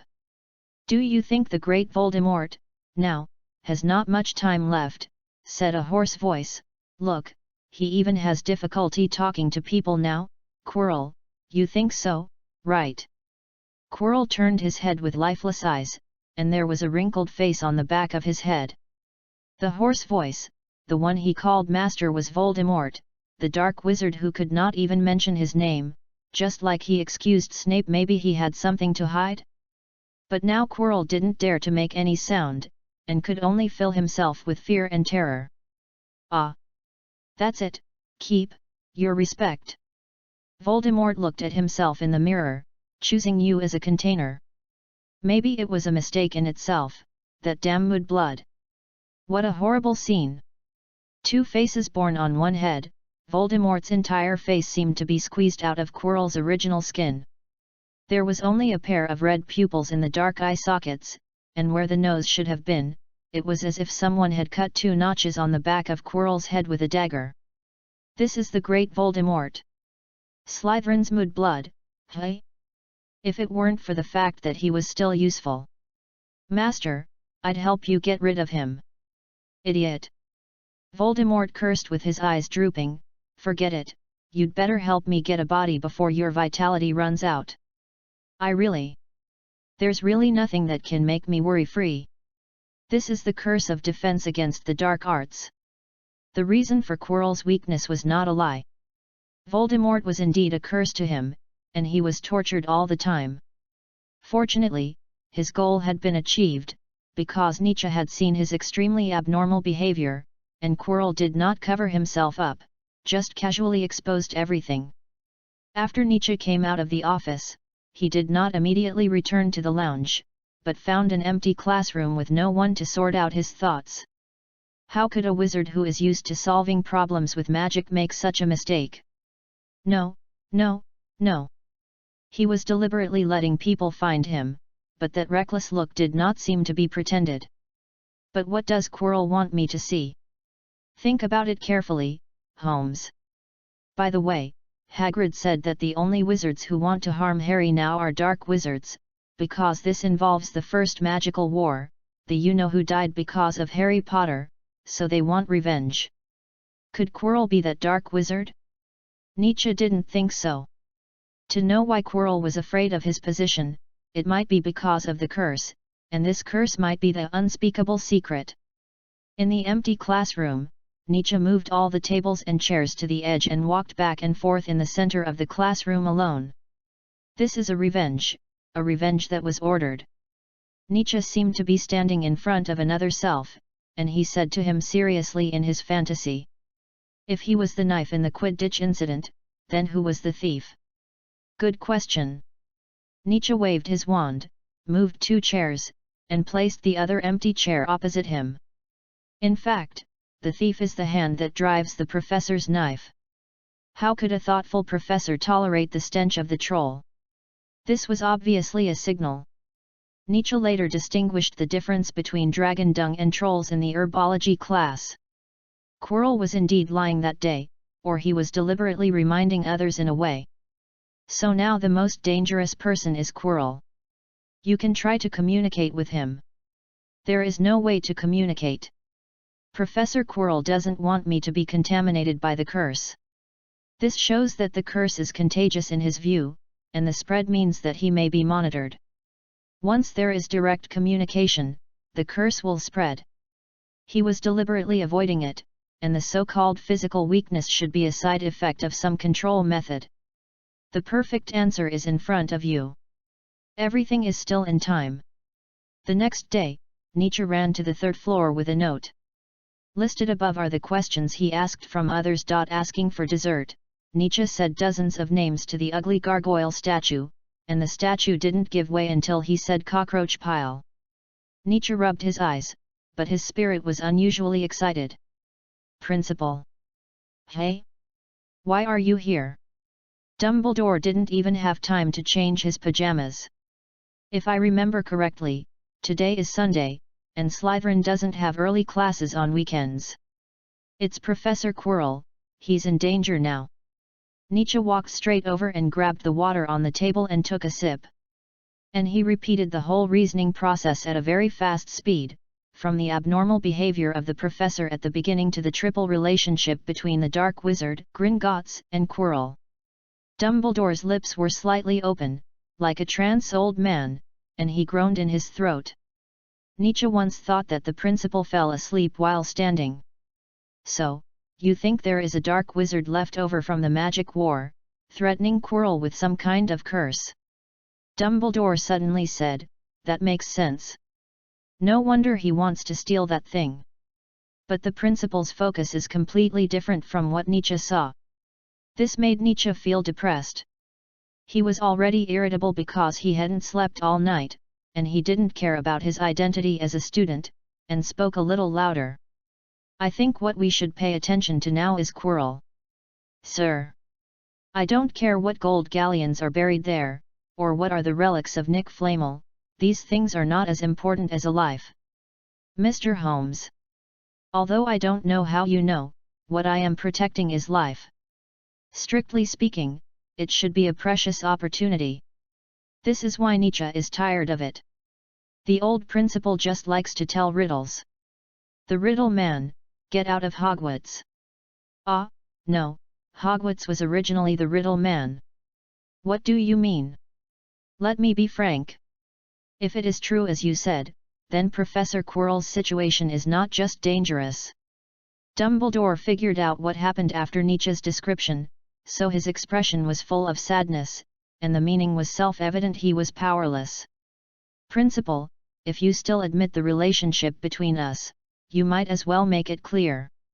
Nietzsche's heartbeat accelerated because of staying up all night and emotions. He supported himself on the table with both hands to prevent himself from falling. His questioning also woke up the portraits on the wall. Many principals opened their eyes with curses. But his attention now was all focused on Dumbledore. Wrong time, wrong place, meeting the wrong person, this is the birth of tragedy. My purpose in handling cases has never been to find out tragedy, but to prevent it. Chapter 48. He will compete with the god of death. In some things, the relatives or friends of the Holmes family are more or less stubborn. Nietzsche was no exception. He was not stubbornly trying to catch the director of the tragedy, but wanted to stop the tragedy that was about to happen. In this regard, Nietzsche was very different from Sherlock, especially after he discovered the magic. This 11-year-old student ignored the blame and invisible rules of other portraits and stared at Dumbledore. Finally, the old headmaster lost his temper. He lost to Nietzsche in persistence. Okay, your reasoning is completely in line with it, but because of the lack of some information, it is not completely correct, but the two of us need to put the conclusion together. Dumbledore walked in front of him and helped him sit on his chair, with more love and admiration in his eyes. Hey! That's the headmaster's chair! One of the portraits shouted.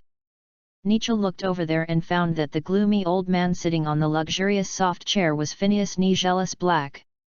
Opposite the headmaster's portrait, next to the black cabinet, there is a huge mirror, but it is temporarily covered by gauze, revealing only the edges and the golden top. It is engraved. Ariststra eruoid u bekafruoid on woes I.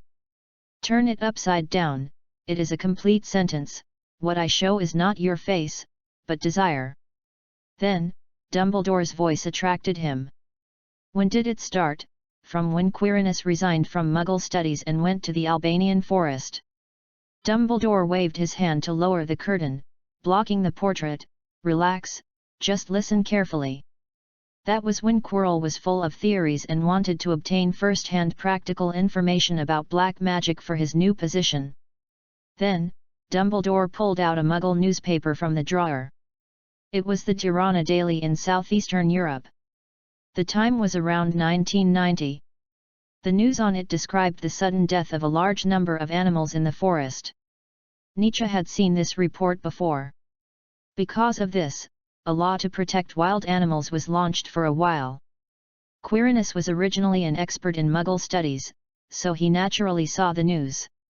He planned to go there to deal with some dark creatures or dark wizards who suck life. So he was threatened at that time. Nietzsche responded quickly. Yes, and that person is just as you deduced. The dark wizards in the last war are far more dangerous than ordinary dark wizards. In the magic world, the only ones who are more feared and disgusted than dark wizards are the Death Eaters mentioned by Ron Weasley, who believe in absolutes. The creed of pure blood and high and low is the main one, so most of them are pure blood and mixed blood of big families. Almost all members of the Death Eaters are Slytherins, which also led to the extremely bad reputation of Slytherin before Nietzsche came. As I said, we can't make a choice, we can only let fate push us forward, child. Dumbledore took off his glasses and wiped them with his sleeves, and Quirinus is no different from those animals now. The old man lowered his head, his eyelashes trembled slightly, but he still did not show a fragile expression. It was as if he had seen too much in his life, so that Nietzsche felt a little indifferent, which was a self-protection mechanism for people facing helplessness, a short-term escape. Hagrid is an honest man. He is just showing off to me how many great people his elders know. Principal Dumbledore, if the treasure left by Nick Flamel is a second chance, then there is still a way. Nietzsche suddenly calmed down, contrary to his previous anxiety. According to the headmaster's description, what Nick Flamel left behind was a chance for a second life. That kind of puzzle was already very simple. No matter what it was, this was the goal of the Dark Wizard and Quirrell's own chance. You mean? If you want, you can leave this opportunity to him. Actually, it's not entirely accurate to say it's a relic, because the owner of the treasure hasn't died yet, but it's almost dead. Dumbledore pondered for a moment. I need to discuss it with Nick Flamel. It's not that Dumbledore didn't want to, but the right to use it was not in his hands, he was just responsible for protection. He saw Nietzsche's idea. This child didn't delve into the so-called second chance of life, but was willing to give it to those who needed it, like the sun, rising in the east and setting in the west just to let everyone enjoy the light. What plan do you have? Dumbledore planned to listen to his method. From the purpose of the Dark Wizard, the other party needs this huge opportunity, so I can let him get it, because we can reverse control. Quirrell also needs life. This sounds like a gamble. What if Quirrell didn't do it? This is a gamble. I don't want to agree with this. Principal, please tell me about what you just said. We can't make a choice. Any life will always have a choice in the face of any situation, and that is the most radical suicide. Nietzsche didn't think Quirrell was forced to drive, he thought he was free. Even death can't get rid of freedom. You may not know what you are talking about, Nietzsche. The other party is not an ordinary Death Eater, but the one who hates Harry the most. What you experienced yesterday was just a willful act of the other party. Maybe you should try to believe. Nietzsche yawned and fell asleep with a dizzy head. He held the principal's chair with both hands, his head tilted to the side. As if he saw countless choices of freedom in his dream, and slept soundly. Dumbledore did not disturb him, but took a blanket and covered the student. Nietzsche was too tired. A whole night of thinking and pondering had drained all his energy. Believe for Dumbledore, it is a heavy word. After waiting for a long time, Dumbledore pulled up the curtain covering the portrait. Really arrogant, isn't it? Principal Black glanced out. It's worthy of being Slytherin, he. In fact, I was surprised that Albus would let a student sit on his chair. A headmaster wearing a single-sided glasses said with a smile, "Oh my God, another Slytherin. Armando, Slytherin just lacks the right guidance. Do you really want him to participate in this?" The young woman in a white wizard robe looked at the sleeping Nietzsche worriedly. "He has done enough, at least you can now determine the other party's identity." The headmasters spoke in a low voice, even the gloomy headmaster Black. It seemed that they just wanted to scare this student. After all, they can only run around in the portrait now, and can only find some different fun for themselves. But he doesn't want to give up on others, you know. Dumbledore's face was complicated, and he wiped his crooked nose. He has surpassed many people. I have to say that his plan makes me very excited. No, you can't let a child face that kind of guy. This is my choice, my freedom, and Nietzsche's freedom. We insist on doing so. Phineas was the most irritable. He slapped the armrest angrily and cursed at Dumbledore while sitting on it. "You old man, you can't stand Slytherin. You finally produced a genius, but you want him to die, or let him meet a crazy lunatic." "Wait. Don't you always say that lunatic is actually very good?" Armando interrupted. Phineas Black was silent immediately. Dumbledore picked up the empty water cup from the table, smiled helplessly, refilled it, and took out a bottle of dreamless sleeping potion from the side and dripped a few drops into it. After drinking, he sat on the sofa behind Nietzsche and closed his eyes to rest. Today is Sunday, there is no class. Professor Snape sat in the empty classroom and waited for a long time, but Nietzsche did not come. He simply closed the door, hugged his lame leg, and made a healing potion by himself. It was not Nietzsche who knocked on the door of the potions class again, but Professor Quirrell wrapped in a headscarf. And Hermione could not see Nietzsche in the library, so she could only look for information about Nick Flamel by herself. "I don't want to read it anymore. I'm going to vomit." "At least you can't let Nietzsche do everything by himself, Harry. Go and get Modern History of Magic and Outstanding Magicians." In the Slytherin lounge, several senior students who were punished by Snape still wanted to secretly settle accounts with Nietzsche, but they waited for a long time and did not see him come back, and there was no one in the dormitory. Theodore asked Hubble to take some people around the castle, hoping to remind Nietzsche to pay attention when he came back. On the day when he was not involved in Hogwarts, everyone seemed very busy, but they always felt that something was missing. No one expected that the person who made them wait anxiously was now sitting in the principal's office and sleeping without conscience. Thanks to Principal Dumbledore for the sleeping potion. At least Nietzsche didn't have to drag his tired body back to the dormitory to deal with those last men. Humph, a mere 8,000 words, not worth mentioning. After that, I will follow up the plot and occasionally relax with some water plots. By the way, I will prepare the book group after I finish writing the first part. Chapter 49. So the little snakes reevaluated everything. Sorry for the long wait, everyone. It's normal to have a mirror in the principal's office, but who would put a mirror 2 meters or even higher, and usually wrapped it with gauze? But even so, it can't cover the golden frame with complex patterns and claw-shaped support feet. Nietzsche waited until almost dinner time before stretching and waking up from his chair. His hair was messy and his clothes were askew from his twisting in sleep. He planned to borrow the mirror. Aristella Erhilu iitubi kafu luiite and vohis. The positive translation was a long list of names, while the negative translation was a warning. When he really looked into the mirror, he realized that it was not a bluff, because Nietzsche did not see his reflection, or rather, there was not even a shadow of a person. The background also changed, from a round room to a street. This is the mirror of Arist. I don't know who made it, and I don't know in which century it was made. Dumbledore sat on the sofa and looked at him confusedly. It can reflect a person's deepest desires.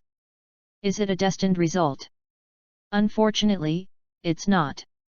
Nietzsche thought it was like traveling through time and seeing his future appearance, but it was obviously not. From the description of Headmaster Dumbledore, it is more like a toy that satisfies fantasy. It makes people see their strongest desires satisfied and indulge in fantasy to escape reality. What did you see? Dumbledore seemed to have not recovered from the dreamless sleeping potion, and he sank into the sofa. A street. Nietzsche was a little depressed. There are many people on it, and then it ends. No more. No more. Nietzsche stretched and said with a bit of contempt, we are absolutely free and can control our own destiny, so, desires and ambitions are not immutable. But he did not say it completely. In fact, there are not only ordinary people on that street, but half of them are wizards like those wearing bachelor's gowns. And the whole street is like Diagon Alley in Cambridge University. If he could make the headmasters in other portraits happier, he should say that Diagon Alley is included in the scope of Hogwarts School. Ordinary people were selling more exquisite cauldrons, feeding various pets, and a motorcycle flew over the sky from time to time. Then he saw the backs of a couple. Wait, look familiar? Very strange, and very dreamy, to the point of absolute harmony. Every little detail can make people feel extremely comfortable. But I can't see myself. Nietzsche said honestly, I want to focus more on the current choices than the future. What about you? The mirror of Arist is just something to make up for regrets. You know, an old man like me can only see that I was given a pile of woolen socks that I can't wear at Christmas. Dumbledore continued, but it's not good to always immerse myself in the past, so I plan to move it out of the office. Oh, I thought Professor McGonagall, you know. Nietzsche turned around and blinked playfully.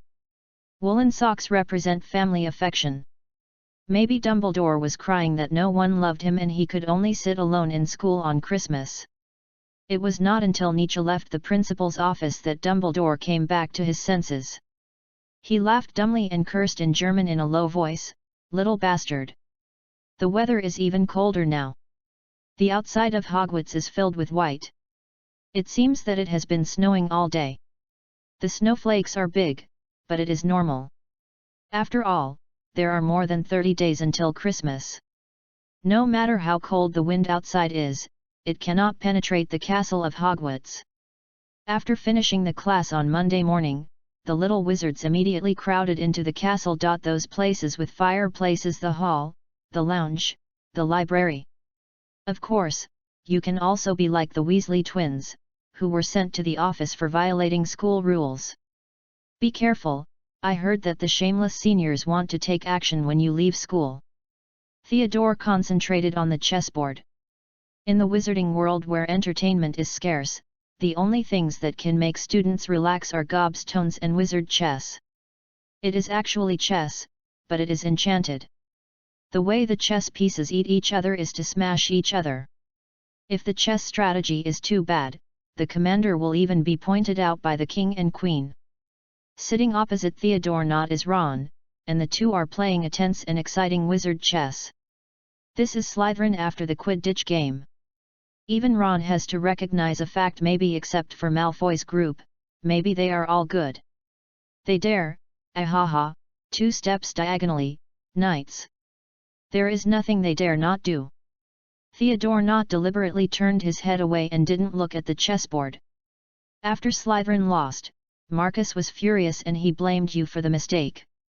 Hey! Hurry up, I'm waiting to checkmate you. But Theodore ignored Ron, and the king on his side could only hug his legs and shrink on the throne, trembling as he watched his subordinates become rubble in front of him. Ron looked at Nott, who was intermittently deaf, and put away the chessboard with satisfaction.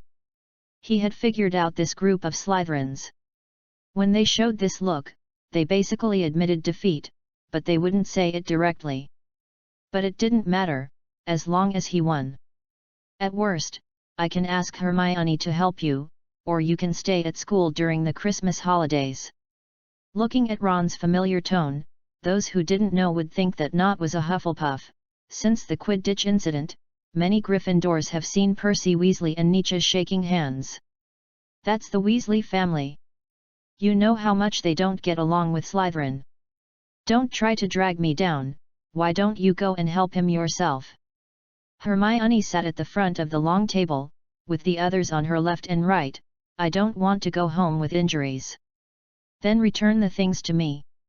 Don't even think about it. How many more times do you want to go to the principal's office, Nietzsche? Hermione only needs to raise her head to take in everything that happened on both sides of the long table. She always felt uncomfortable watching the scene of Gryffindor and Slytherin communicating with each other. Everything was based on Nietzsche's investigation at the time, and the farce seemed to be deliberately made by him, but from the motive, it seemed like a casual operation. If it were her, Hermione thought she couldn't do 2 things at the same time, stirring up the emotions of the college and investigating. This was also what she admired the most, because Nietzsche only needed one opportunity to achieve both things at the same time. Harry was used to it. He suddenly found that these Slytherins were easier to get along with than he thought. It can even be said that they admired Harry in Quidditch, which seemed to confirm the words of the Sorting Hat. He might also be able to do a lot in Slytherin. Take it easy. Now Wood plans to unite several other teams and wants the professors to take Marcus out of the Slytherin team. It would be strange if Marcus didn't go crazy. After noticing Hermione's gaze, Nietzsche just held a licorice wand in his mouth. He spread his hands casually, indicating that this matter had nothing to do with him. But Nietzsche was not wrong. It was indeed Warrington's own idea. It must be said that Slytherin was still good at this. Those little tricks, no matter how insidious they were. But Hermione's warning was not wrong, because Slytherin's insidiousness has not changed, but under the influence of Nietzsche, it has become a kind of righteous insidiousness. There is a sense of déjà vu of legally plundering ships and the British Navy beating up the Spanish fleet. He deserves it. Ron waved his fist, looking for the next wizard chess challenger, if you ask me. This guy who can only win by fouling should have been, what is the muggle called? Sent off the field. Not reminded. Oh, yes, that's right. If there were not a few substitutes in Quidditch, there should have been a rule of sending people off the field long ago. It was called a red card in the game, but now it should be called a lifetime ban. Dean Thomas of Gryffindor said. Looking at the excited classmates around him, Nietzsche was a little dazed for a while. He pulled Nott and whispered, "Don't tell me this has nothing to do with Warrington." Of course, this is a good opportunity. Now everyone can see how Marcus wins. Nott bumped his shoulder and smiled sinisterly, "We know. We will never play games with pure blood rules." Nietzsche Holmes, hiss. At first, the little snakes in Slytherin didn't quite understand. But later Warrington proved this sentence with practical actions. He first used Quidditch to bring some people from other Quidditch teams closer, and then took this opportunity to add fuel to the fire and make it burn even bigger. What pure blood rules? In short, the pro-pure blood faction always holds the right to speak in Slytherin. They brainwash the people of each class, telling the freshmen what glory is, why blood is supreme, why Slytherin is superior. All moral standards, behavioral standards then, all of them were inherited from one generation to another. Until Nietzsche's generation, the pure blood symbol system was re-evaluated. So we are chatting well now, and there is nothing wrong with Gryffindor people. You should have done this a long time ago. Ron said with his head held high, believe me, Malfoy is not a good guy. Hermione glanced at him, but did not refute. This side is also an improvement. At least Ron has evolved from Slytherins are all bad guys to only targeting the other part. At least he is willing to play chess with Slytherins. Although he also enjoys the pleasure of winning from Slytherin students. Enjoy it, at least you don't have to be too picky. Nietzsche patted Nott's shoulder and said with a smile, maybe it won't be long, Harry, you don't have to worry about being deliberately knocked down by someone's body. In the auditorium that serves as a study room, they have become a real landscape. Even the students of Ravenclaw were surprised. It was the first time they saw Slytherin and Gryffindor sitting together for more than 5 minutes without any conflict. No, there was some. Ron Weasley and Slytherin always had a war of words before playing chess. In their words, this was called momentum. Are you going back for Christmas? Harry Potter smiled happily. He had just finished talking about the Quidditch game with a little snake. Of course I will go back. I hope those people won't get in my way. The face was fuller than when Nietzsche first saw it, and the hair was cut a little shorter. He looked very energetic. When he heard the Slytherin people talking about those expensive flying brooms, the emerald green eyes were full of curiosity. For him, perhaps the real campus life has just begun. Chapter 50 The Nightmare on Christmas Eve, Part 1. By mid-December, everyone was looking forward to the holiday. As Christmas approaches, the school looks more magnificent. The cold wind blowing through the corridor makes the fir tree pots on the wall shake back and forth, causing a lot of trouble for students in class every time. These decorations were dug out by Hagrid from the Forbidden Forest and then moved into the school. And Draco's mood is getting worse day by day. Looking at the hostile and disgusted eyes of the half-bloods and muggles, it is more uncomfortable than being ridiculed by Harry. He would rather watch the Slytherin team lose again. Marcus plans to play a big game again. He plans to wait for Nietzsche to leave the campus and go to the Hogsmeade platform to wait for him. Don't worry, I can guarantee that you will not be expelled. At most, you will be held back for another grade. Draco vowed. In a defense against the dark arts class, Quirrell was stumbling in the classroom about what fighting fire with fire means. When he turned around, Draco, who was sitting in the back row, controlled a snowball with a levitation spell and threw it over. He found it before class. It was from the window of the corridor. Because the snowball was squeezed tightly, it would hurt more than an ordinary snowball when it fell from the air. Professor Quirrell was looking at the blackboard and writing something with chalk. Suddenly, he felt the pain in the back of his head immediately spread to his chest, and he turned his head angrily, covering his dented headscarf. Who? Sorry, Professor. The two followers around Malfoy were snickering. It seems that a vampire is attacking you secretly. Maybe your garlic smell is not strong enough. He thought everyone would be amused by him like before, but, not everything is unchanging, things are always moving, so this time no one found his jokes funny.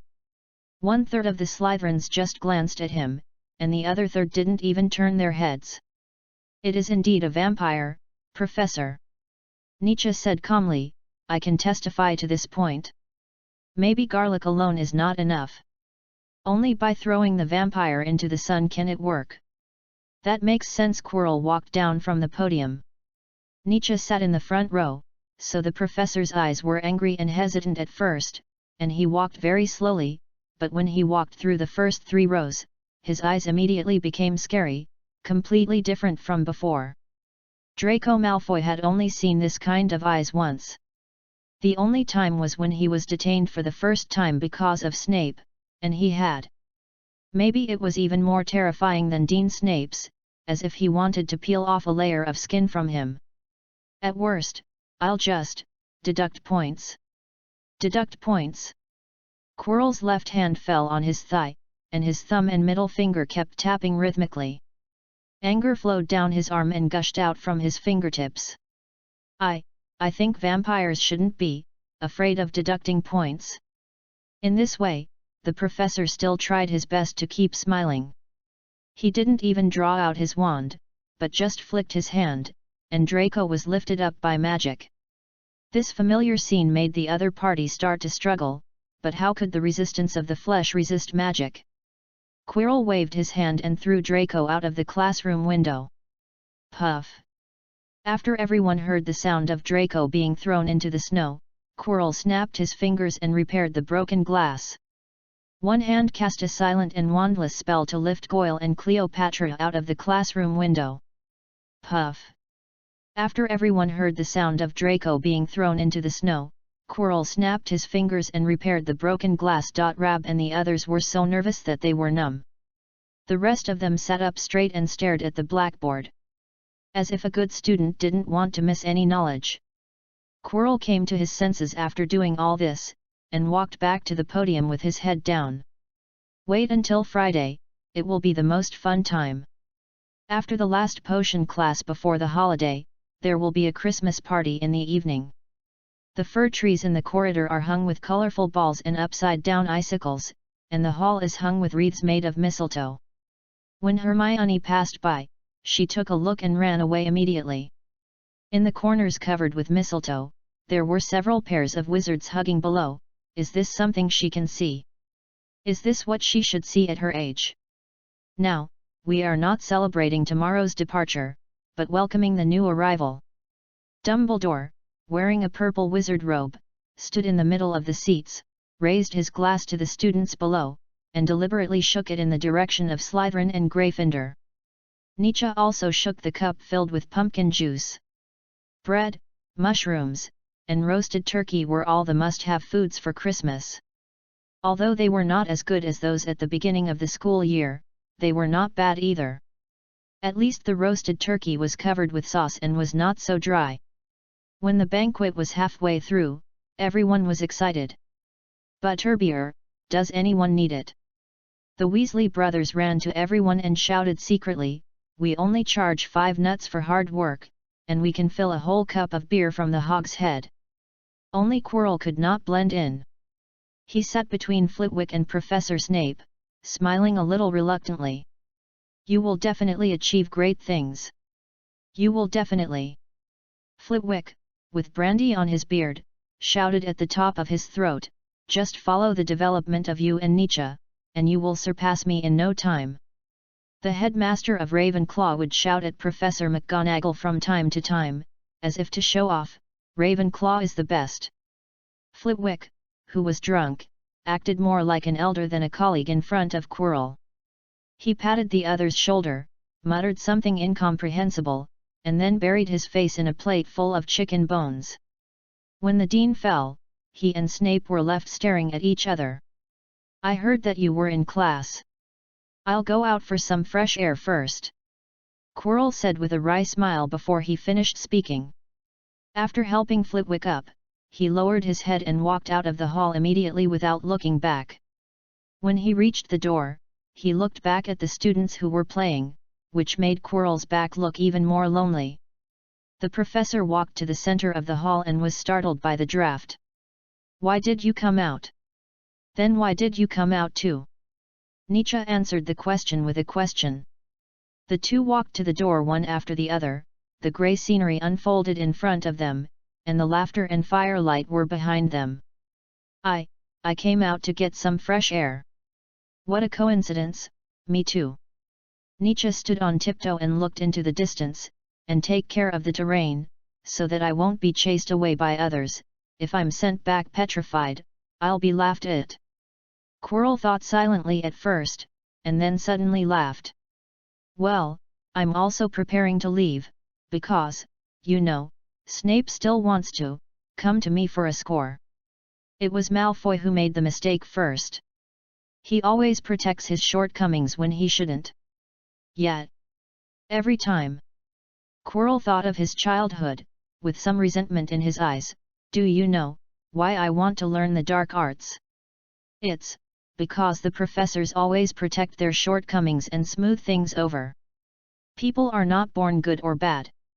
People's personality is related to the movement of things around them and the general environment, and what prompted Quirrell to be interested in the dark arts is naturally related to these, and then he will study it in depth from the perspective of a scholar. Aren't all Ravenclaws bookworms in the eyes of others?" Nietzsche had no scruples in front of him. Quirrell was amused, but if someone else said that, he would be too lazy to refute. "Haha, although that's what I say, every college has its own problems. In addition to cold violence and exclusion, Ravenclaw also has a clown who likes to attract attention. But I don't blame the dean, after all, it's like this. Should I hate the dean? Obviously impossible, he doesn't even know he's done anything wrong. This is the problem of Hogwarts.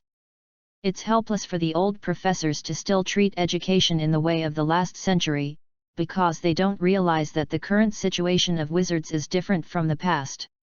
Wizards used to be hunted and excluded by the Muggle Church, so the professors of the school will more or less smooth the conflicts between students, and it's better to have less trouble than more. Or just defend it to the end. That's why I strongly advocate that wizards reevaluate everything." Nietzsche didn't refute, but felt the same way. "At least, I don't have to worry about being expelled here." Quirrell walked back to the marble stairs, but suddenly stopped at the middle platform. "What do you think of me? What do you think of me as a professor?" He leaned on the handrail, hesitating for a long time, and said in a dragging tone. But Nietzsche didn't answer, just turned around and walked towards the auditorium. Because he had to sleep on the train later, he planned to fill his stomach again. He yawned with his mouth covered, and waved goodbye to Quirrell. "Merry Christmas, remember to sign for the gift tomorrow morning."